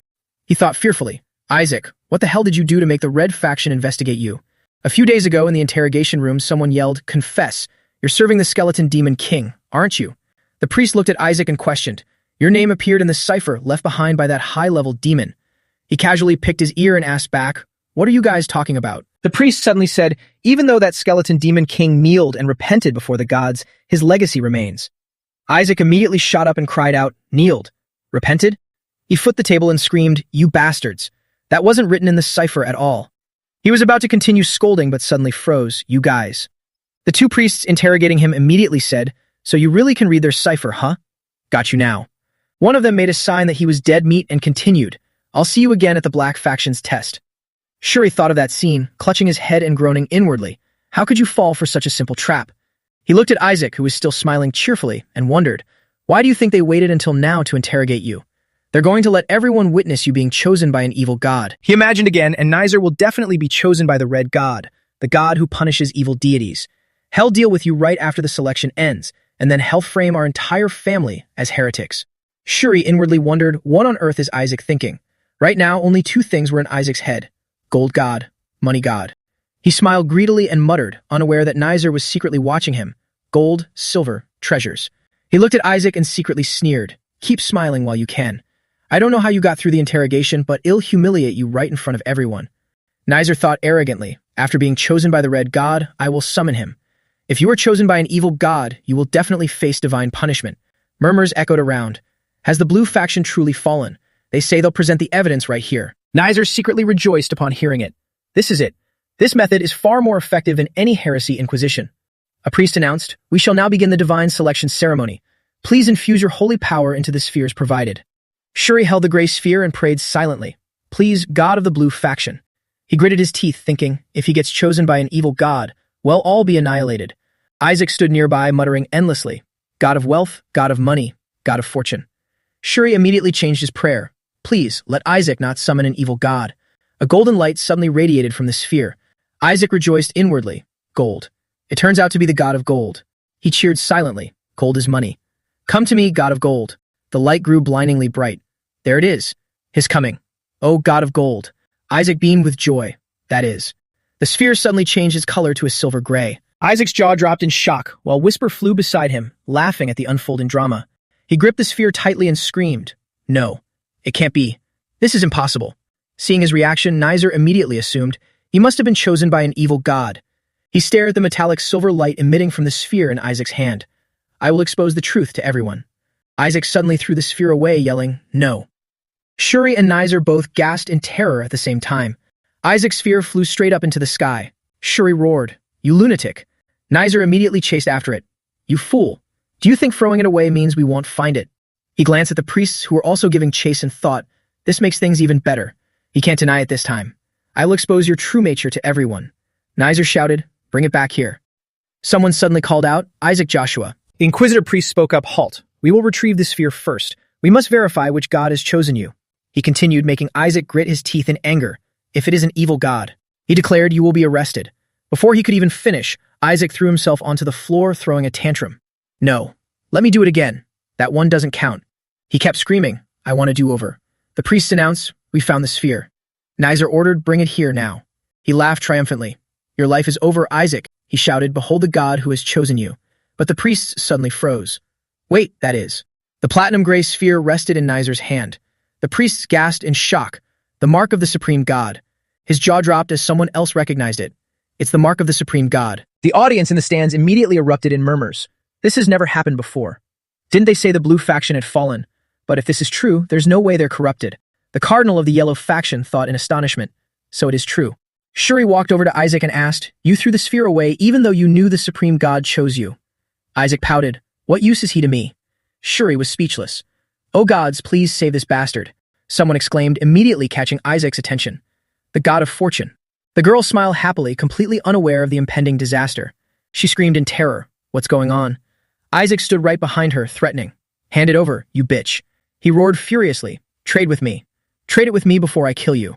Isaac grabbed the girl's hair and ordered, "Give it to me right now." Nizer trembled with rage, gritting his teeth. "Damn it." Sometime later in the cardinal's meeting room, Seraphine smiled as she spoke, but was cut off by Eli's faint chuckle. "So, everything will be settled by." She looked at Eli, who was trying to hold back his laughter, and said awkwardly, "Your Eminence, it seems you are in very high spirits." The Emperor chimed in, "Duke Joshua must be thrilled by the news of his grandson. After all, the boy was chosen by the supreme god." Eli replied proudly, "Indeed." The Emperor chuckled warmly and continued, "Perhaps this is a sign of an era of prosperity for our empire." Eli said modestly, "That only matters if the boy can actually summon him." The Yellow Cardinal sneered, "Anyone can be chosen, but it's only valuable if they can summon him and form a pact." Eli immediately chuckled and shot back. "You say anyone can be chosen, yet no one in your entire family has ever managed it." The two engaged in a fierce staring contest. Sensing the tension, the Emperor quickly intervened. "Even so, being chosen is significant in itself. I, for one, am delighted by this good news." He added, "I hope everyone can get along." The Yellow Cardinal angrily gritted his teeth. "I plan to expand my influence using the god that chose Kina, but it seems things haven't gone my way." He thought bitterly. "I did my best to back her because she was favored by the god of fortune, but in the face of the supreme god, all my schemes are meaningless." The Yellow Cardinal pondered. "It's fine. That brat was chosen for his talent, but he lacks the qualifications to actually summon him." He told himself, "At all costs, I must prevent him from signing the contract." While the Yellow Cardinal was scheming, Isaac was struggling with the ceremony, thinking, "Even if I have to bury the supreme god with my own hands." Isaac yelled in frustration, "Let me do it again." Shuri walked over and asked, "You hate studying, yet you want to study now." Isaac immediately shouted back, "I have to study." Frantically flipping through the book, Isaac screamed, "Why isn't there a single line here about canceling a god's selection?" Shuri thought in dismay, This guy is crazy. He placed a glass of water on the table and asked, I don't get it. Why do you hate this so much? Isaac glared at him and asked, do you want to know? Terrified, Shuri replied, no, don't say anything. He scratched his head in confusion. You've already received a gift from the Supreme God, which means you've officially been chosen. Isaac announced, I threw it away. Shuri yelled, why would you throw it away? With that gift, you wouldn't have to worry about summoning him. Isaac scoffed, I don't need it. Shuri sighed, I respect your thoughts, but even if you hate it, having a high-ranking god is still better. Isaac stubbornly asked, why is that? Shuri immediately explained, because the Red faction is planning to summon their god and capture you. He continued, as soon as their god tests your faith, you'll definitely be punished. If the Supreme God doesn't block it, you'll die. Isaac suddenly said, then give me the Blue faction's god that you're going to summon. Wouldn't that be enough to block it? As for the God of Light, I bet that guy is great at finding shiny things like gold, right? Shuri angrily cried out, the God of Light isn't like that. Isaac pondered deeply. Is there really no high-ranking god who will listen to me? Whisper muttered, do you really think there is? You better prepare a plan B. A week later, at the god's summoning ceremony, the priests whispered among themselves, are we really going to see the Supreme God? You're joking. Being chosen and actually summoning him are two entirely different things. How could that brat summon him? A few words reached Nizer's ears. Haven't you heard the rumors about Isaac Joshua's faith? If the Red God is summoned, won't Isaac be executed? Nizer sneered, I don't know what tricks you've used before, but this is the end. The Red God will obliterate you. Pointing at Isaac's face, Nizer declared, Isaac, today you are definitely going to die. Isaac thought wearily, not this again. Someone walked over and said, Nizer is right. The Yellow Cardinal continued, your body won't be able to handle the summoning. Isaac cursed inwardly, why are so many people looking for trouble today? He suddenly made a proposal that left Nizer gaping in shock. I will help you summon the Supreme God. The Yellow Cardinal went on, but after the summoning, hand him over to the Yellow faction. Relai immediately shielded Isaac. Even if you make that offer, it's useless. The Yellow Cardinal suddenly exclaimed, oh right. He said, I'll swap him for the God of Wealth. Relai quickly covered Isaac's mouth before he could say, deal. While stopping Isaac from struggling, Relai thought, that offer isn't bad at all. The God of Wealth is also a high-ranking god, so he can block the Red God's attack. He gritted his teeth and thought. More importantly, without their help, Isaac might actually die trying to summon the Supreme God. While Isaac bit hard on his hand to break free, Relai thought, I cannot accept letting my beloved nephew die. He gently called out, Isaac. His words made Isaac freeze. Do what you want to do. Isaac then stood up straight and told the Yellow Cardinal, deal. The man immediately praised him, a wise choice. Suddenly, a priest rushed into the room. My lord. He announced loudly, something serious has happened. The order of the summoning ceremony has been changed. He cried out, Nizer has been placed right before Isaac. While Isaac was overjoyed, the Yellow Cardinal angrily questioned, what? Eli walked over with a dark expression. It seems that Red Bastard has bribed the Black Cardinal. Relai shouted in panic, Father. He said furiously, I'll go take care of it. At the ceremonial altar, a priest wondered aloud, Nizer will summon before Isaac. That moment, Eli rushed toward Ian and remarked, that's no different from publicly declaring Isaac's execution. At that moment, Eli rushed toward Ian. The priest whispered, it's the Blue Cardinal. Is he going to protest against the Black Cardinal? Eli took out a chest. A priest commented, the Red and Blue factions are always at each other's throats. The moment the chest was opened, someone wondered, I wonder how the righteous Blue faction will react. Eli presented a chest full of gold and said, here's the money. Change the order back. Relai and Shuri screamed in panic. Family head. Seeing this scene, the priests murmured, is the Blue Cardinal offering a bribe? They wouldn't accept something so blatant. Ian looked at Eli and said, it's worth considering. This is a massive sum of money. Isaac suddenly yelled, no. He ran over and cried out, Grandpa, our Joshua family cannot do this. He pleaded, Grandpa, no, family head, please stop. The people in the stands immediately marveled, as expected of a saint candidate. That child truly is suited to be the future pope. Isaac's next words instantly left everyone dumbfounded. If you have that much money, give it to me first.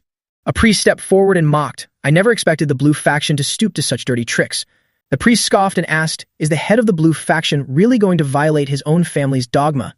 Eli replied coldly, the Blue faction's faith exists to protect the small and weak. He held a large gold bar and questioned, and we are protecting the smallest, weakest person in our family, so are we following the doctrine exactly?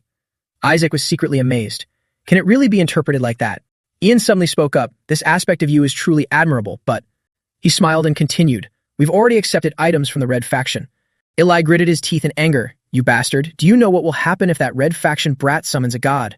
The priest immediately asked, so even you find Isaac Joshua suspicious, Blue Cardinal? He smiled faintly and said, please stop. What's been decided cannot be changed. Ian added, that's right, what's been decided cannot be changed. He suddenly suggested, therefore, let both of them summon at the same time. The priest immediately yelled, "My lord, how could you allow such a thing after receiving that much money?" Ian turned around and said, "Then you better find a way to summon faster." He questioned coldly, "Are you scared?" The priest gritted his teeth, thinking, "Damn it, arguing now won't achieve anything." Ultimately, the cardinal is the one who decides the order. He clenched his fists and replied, "Fine, but we will remember this." As he turned and walked away, the priest declared, "The blue and black factions will regret this." Seeing Ian accept the chest of gold, Isaac called out, "Grandpa." Eli patted his shoulder and said, "Don't worry, it's fine even if you can't summon." He smiled and continued, "Even if those bastards manage to summon their god." Isaac's eyes sparkled as he looked at him when Eli said, "We will still protect you." He called out, "Grandpa." Seeing Ian accept the chest of gold, Isaac called out, "Grandpa." Eli patted his shoulder and said, "Don't worry, it's fine even if you can't summon." He smiled and continued, "Even if those bastards manage to summon their god." Isaac's eyes sparkled as he looked at him when Eli said, "We will still protect you."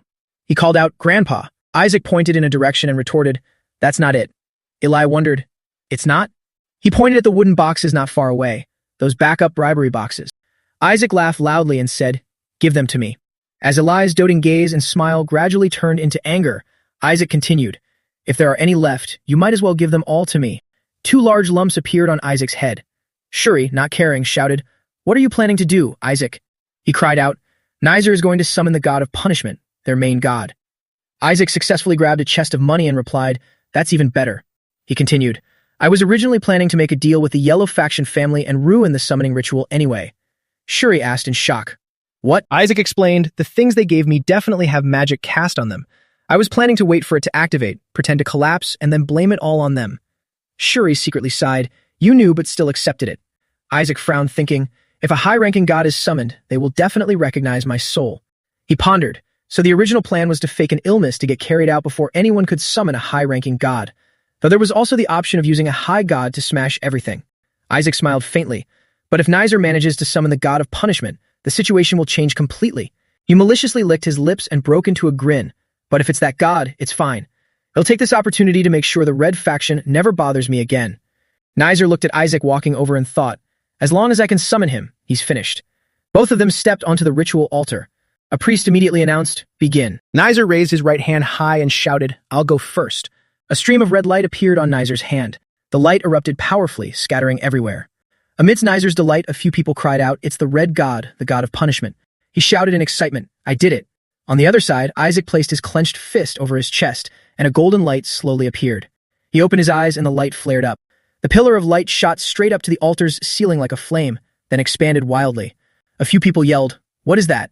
Did Isaac really summon a high god?" Nizer looked over and reassured himself. Just summoning isn't enough. He still needs to sign a contract to complete it. He told himself, "That means I still have time." Nizer clasped his hands together and cried out, "Oh God." He looked towards the bright red sphere of light. "Please examine that bastard's soul and punish him. He is an existence that violates the laws of this world." A voice echoed, "Very well. Which child dares to call himself a saint?" Whisper screamed in panic. "He actually appeared. We're going to be wiped out." Isaac reassured him, "It's fine." It cried out, "You need to form a contract too." In the stands, Ian watched in silence. The priests muttered among themselves, "Did that brat really summon a higher god?" "It's fine." Young Master Nizer was faster. Someone shouted, "As long as he forms a contract first, this will all be over." At that moment, the figure of the god Nizer had summoned began to take shape. Nizer suddenly froze. The god of punishment spoke.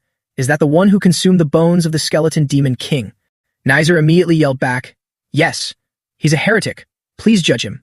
The god cut him off. "No need for judgment." Isaac silently looked up, listening to the god of punishment declare, "That brat has no faith."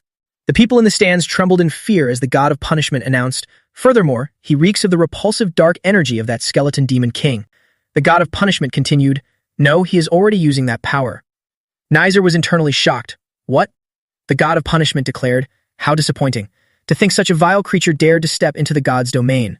The god of punishment raised his hand and pointed at Isaac. "You shall be executed immediately." Isaac silently looked up at him. Relai thought in shock, "No, Isaac's lack of faith has been exposed." He looked at Nizer on the altar, calculating, "I have to take Nizer down right now. If I just knock him out and sever his connection to the god, it'll be fine." Someone blocked Relai's path. "Have you forgotten the Pope's decree?" The priest declared, "Other than the summoner, no one is permitted to approach the magic circle." He sneered, "Everything happens for a reason. If that brat is being executed, there must be a valid reason for it." Rilai clenched his teeth in anger. The god of punishment unleashed his power. Whisper screamed, "Damn it. I followed the wrong master. I'm really going to die this time." Isaac calmly replied, "I already told you, it's fine." He smiled as he watched the surge of power about to strike him. Whisper yelled, "What do you mean, it's fine?" Isaac raised his hand, conjuring a faint light. "Trust me, you idiot." The blast of power created by the god of punishment struck Isaac directly. Rylai shouted in a panic, "Isaac." The god of punishment watched silently as the smoke began to clear. He suddenly froze. Seeing Isaac standing there completely unfazed, the god of punishment thought in shock. He blocked it? Isaac smirked. His eyes flashed red. Isaac raised his hand. "This all ends here." A surge of black mana erupted from his body. The onlookers immediately covered their mouths in horror. Someone recognized it. Dark mana. A priest shouted, "It's dark mana." A holy knight in a red cloak yelled, "That brat is using dark mana." Seeing Isaac enveloped in red and black mana, he continued yelling, "So he really did consume a piece of the skeleton demon king. The blue faction is using the power of the demon king. That brat is a heretic." Rylai desperately tried to run toward him. "Isaac." Gowl stopped him. "Get back or you'll be treated as a heretic too. That doesn't matter." He looked at Isaac and roared, "Are we just going to stand here and watch him die?" The god of punishment's power continued to bear down on him. The priests rejoiced internally. It's over. There's no denying it now. The dark mana of the skeleton demon king has been exposed. That brat will definitely be punished. They told themselves, "We should attack at the same time as the god." A long-haired priest shouted, "As soon as he strikes." The priest next to him agreed, "Right, just wait for him to attack." The long-haired priest shouted, "Attack right now." A short-haired priest roared, "That's right, attack." The priests charged forward, screaming, "Attack, attack, at." Rylai noticed something strange. Why hasn't the god attacked yet? Is there a problem with Nizer's summoning? The god of punishment remained silent. He gritted his teeth and muttered, "Impossible. That cannot be." Isaac laughed heartily. "That's right, that look in your eyes." His eyes gleaming, Isaac said gleefully, "I'll take real good care of you. It's been a while, old friend." The god of punishment silently stared at Isaac. He also raised his head, staring straight into the god's eyes. He turned pale, thinking, "This is impossible." The god of punishment frowned and muttered to himself, "That's impossible." In front of him was a protective barrier shielding Isaac. A barrier. A few knights shouted, "A barrier." At this rate, that brat won't be punished. The barrier was continuously reinforced by black mana. Standing inside, Isaac chuckled and remarked, "You bastard, you haven't changed a bit." The god of punishment raised his hand and a magic circle appeared. He stood in front of Isaac, who calmly asked, "So you still have to do everything yourself, huh?" The god of punishment's eyes flashed as he unleashed his power on Isaac, muttering, "Soul judgment." The god of punishment's eyes widened in shock. A figure materialized before his eyes. "What?" The body from Isaac's first reincarnation appeared. He laughed out loud. "Long time no see, god of punishment." The god of punishment spammed his ability, "Soul judgment, soul judgment, soul judgment, soul." Isaac cut in coldly. Enough with the judging already. The god of punishment gritted his teeth in anger, thinking, he was supposed to be sealed in a bug. Why is he here? Did the sealing fail? He realized that's impossible. The god of punishment chuckled dryly and muttered, "It must be just a clone. He probably sent a clone through a subordinate." Isaac looked at him and thought, this guy has lost his mind. The god of punishment declared, "You will die in that child's body. Overturn this body to its rightful owner." Isaac took out some potions and retorted, "You can't kill me." Holding the blue potions in his hand, Isaac smirked and said, "Is a high-ranking god like you really trying to pick a fight with the supreme god?" The god of punishment froze. The supreme god chose him. The skeleton demon king.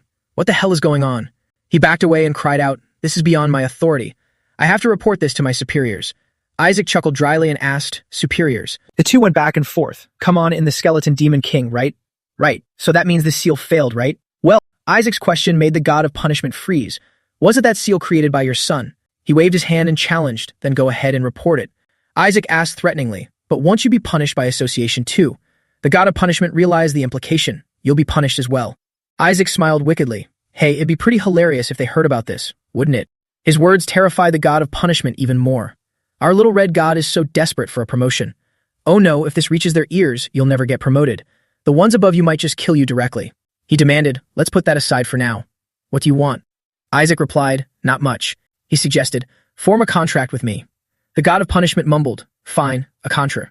He stopped mid-sentence as if realizing something. The god of punishment exclaimed, "Wait, what?" He looked at the smiling Isaac and pondered. The demon king forming a contract with a god. No, he's a priest now. Right? A priest.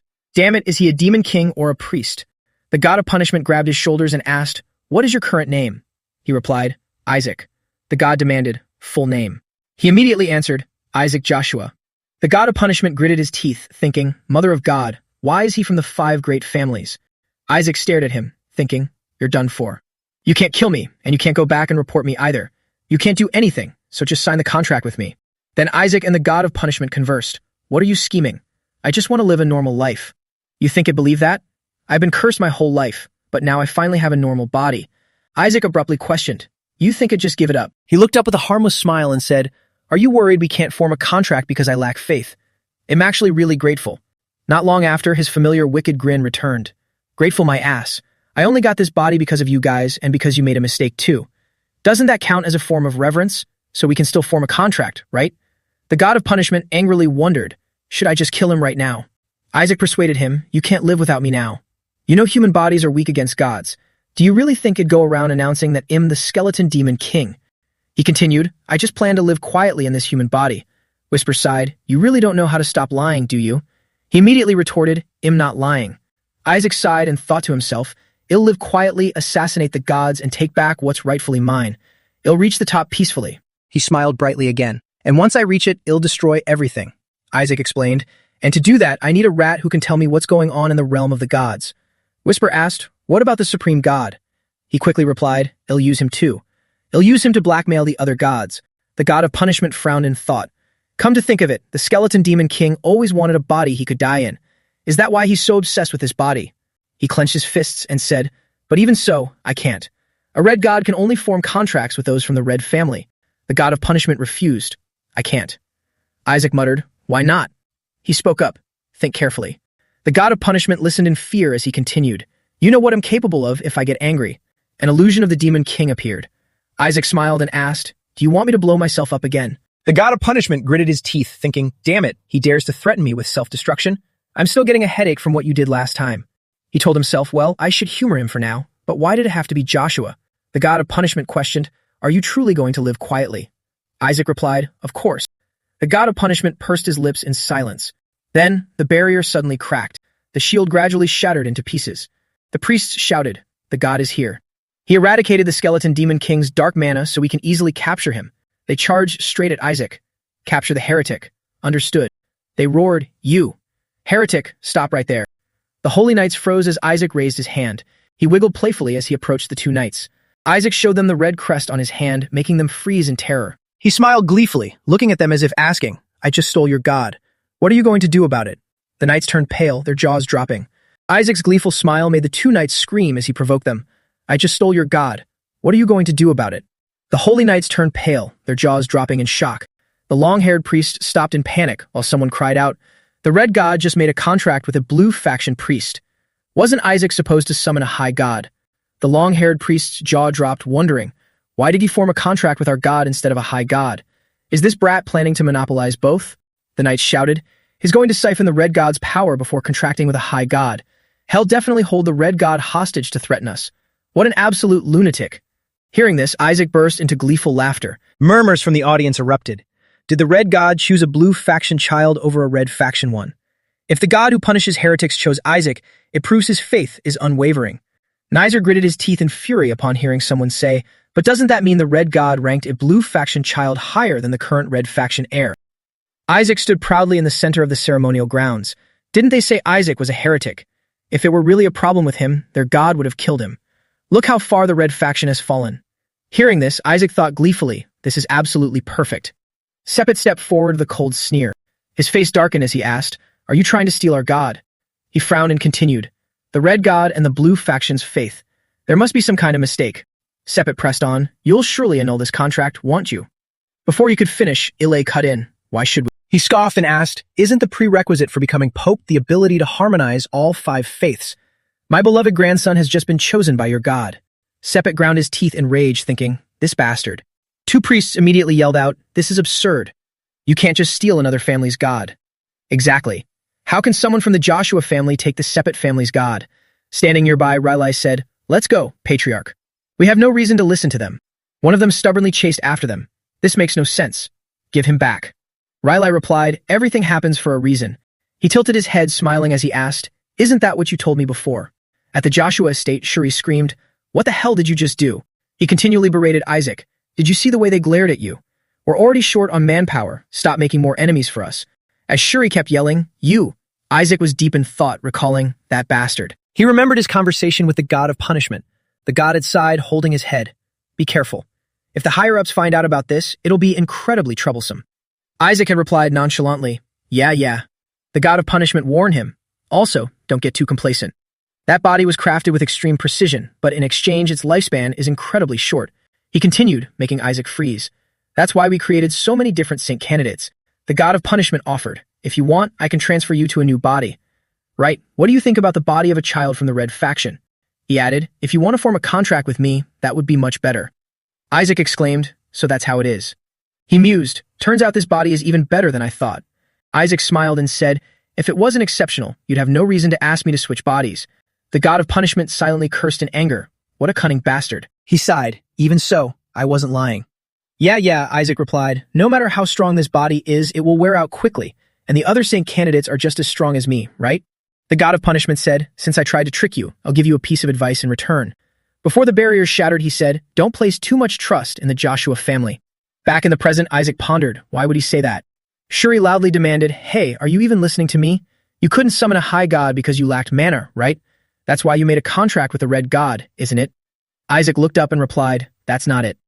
A voice rang out, there you are. The yellow faction cardinal walked in. Please accept my deepest congratulations to the priests who tied for first place alongside my Kina in the black trial.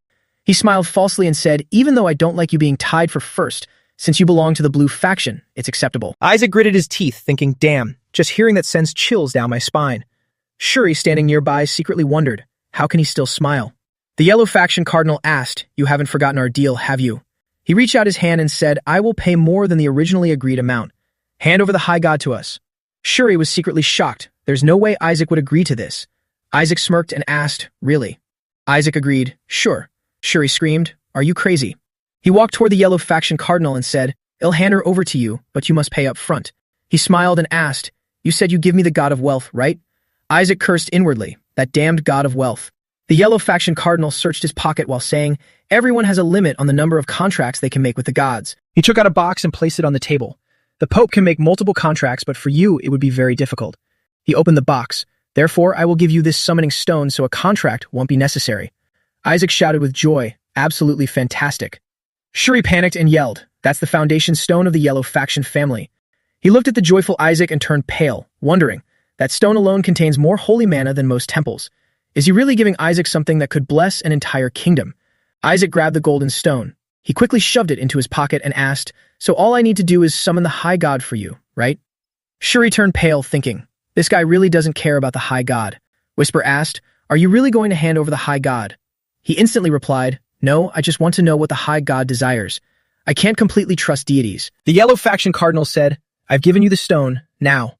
He suddenly stopped, hand over the high god. A golden silhouette of a woman appeared behind Isaac. He was shocked as her hand slowly touched his. The yellow faction cardinal completely froze. Shuri exclaimed in astonishment, that is. A mark appeared on Isaac's right hand. That's the contract mark of the high god. The people around immediately murmured, that's definitely it. Wait, doesn't this mean he now has 2 contracts? Isaac yelled, what the hell is going on? He turned pale, thinking, what the fuck is this? Why is she suddenly making a contract with me? Shuri cheered happily. So you had this calculated from the start. You intended to secretly contract the high god all along, right? That's so like you, a deceitful backstabber.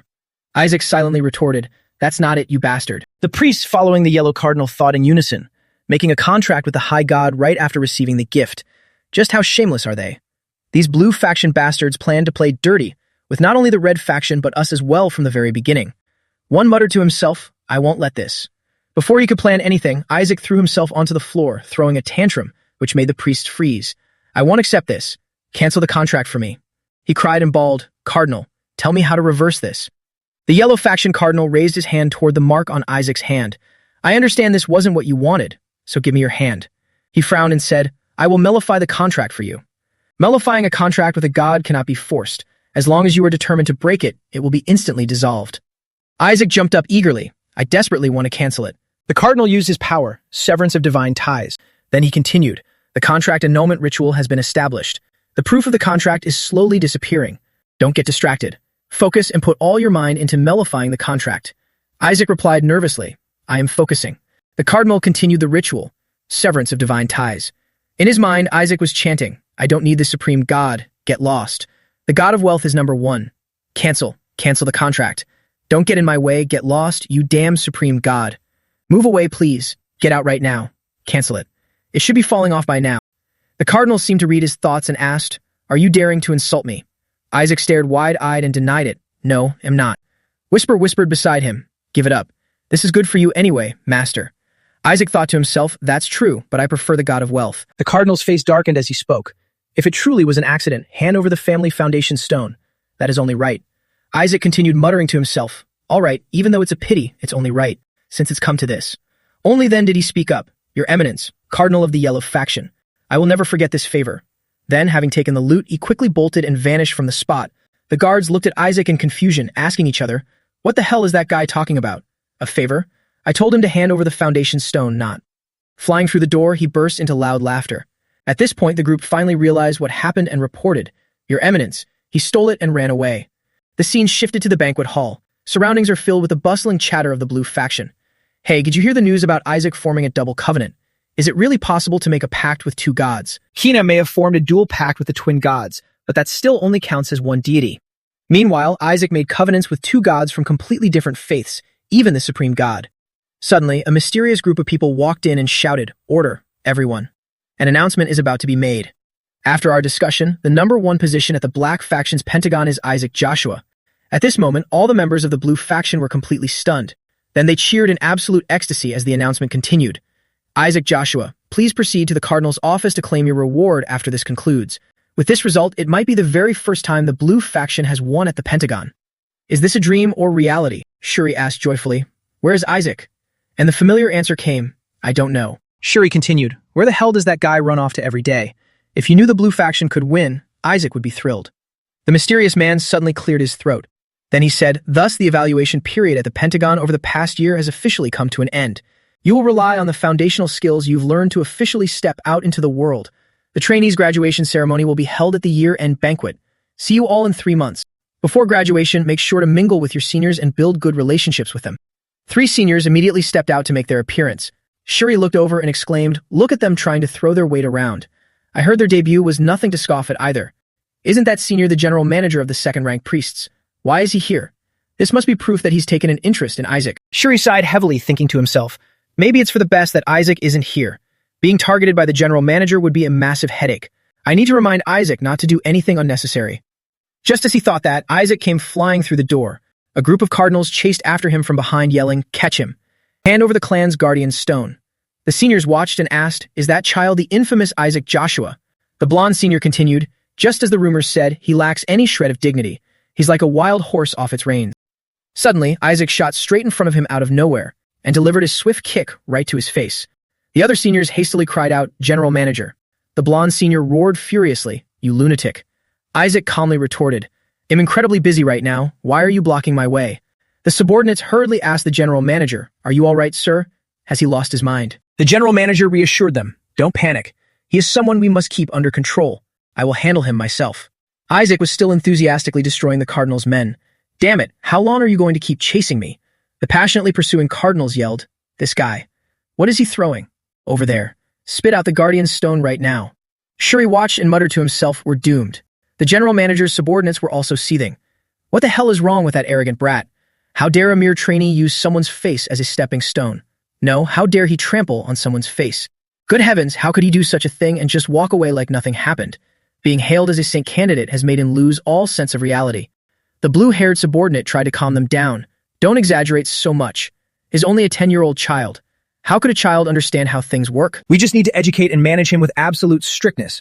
The Blue Faction members looked on, chanting in their heads, damn it, we're dead meat. At this point, the general manager awkwardly stood up and said, anyway, for the remaining time, the trainees will head to the royal palace, where they will receive a commission from the Empress. The trainees will undertake missions related to the skeleton demon king, and their final graduation scores will be calculated with that in mind. Meaning, the results are far from finalized. Do you think a lunatic acting like a wild horse can achieve good results without our help? We have to make sure he gets the lowest score so he can finally wake up. He's been spoiled rotten by the flattery of those around him.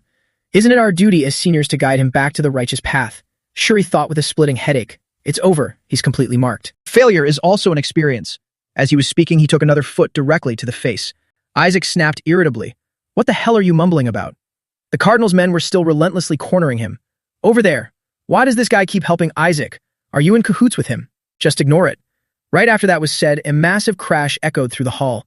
Everyone in the main hall suddenly froze in shock. Isaac flashed a sinister, knowing smile. He gave a cheeky greeting. See you all at the graduation ceremony.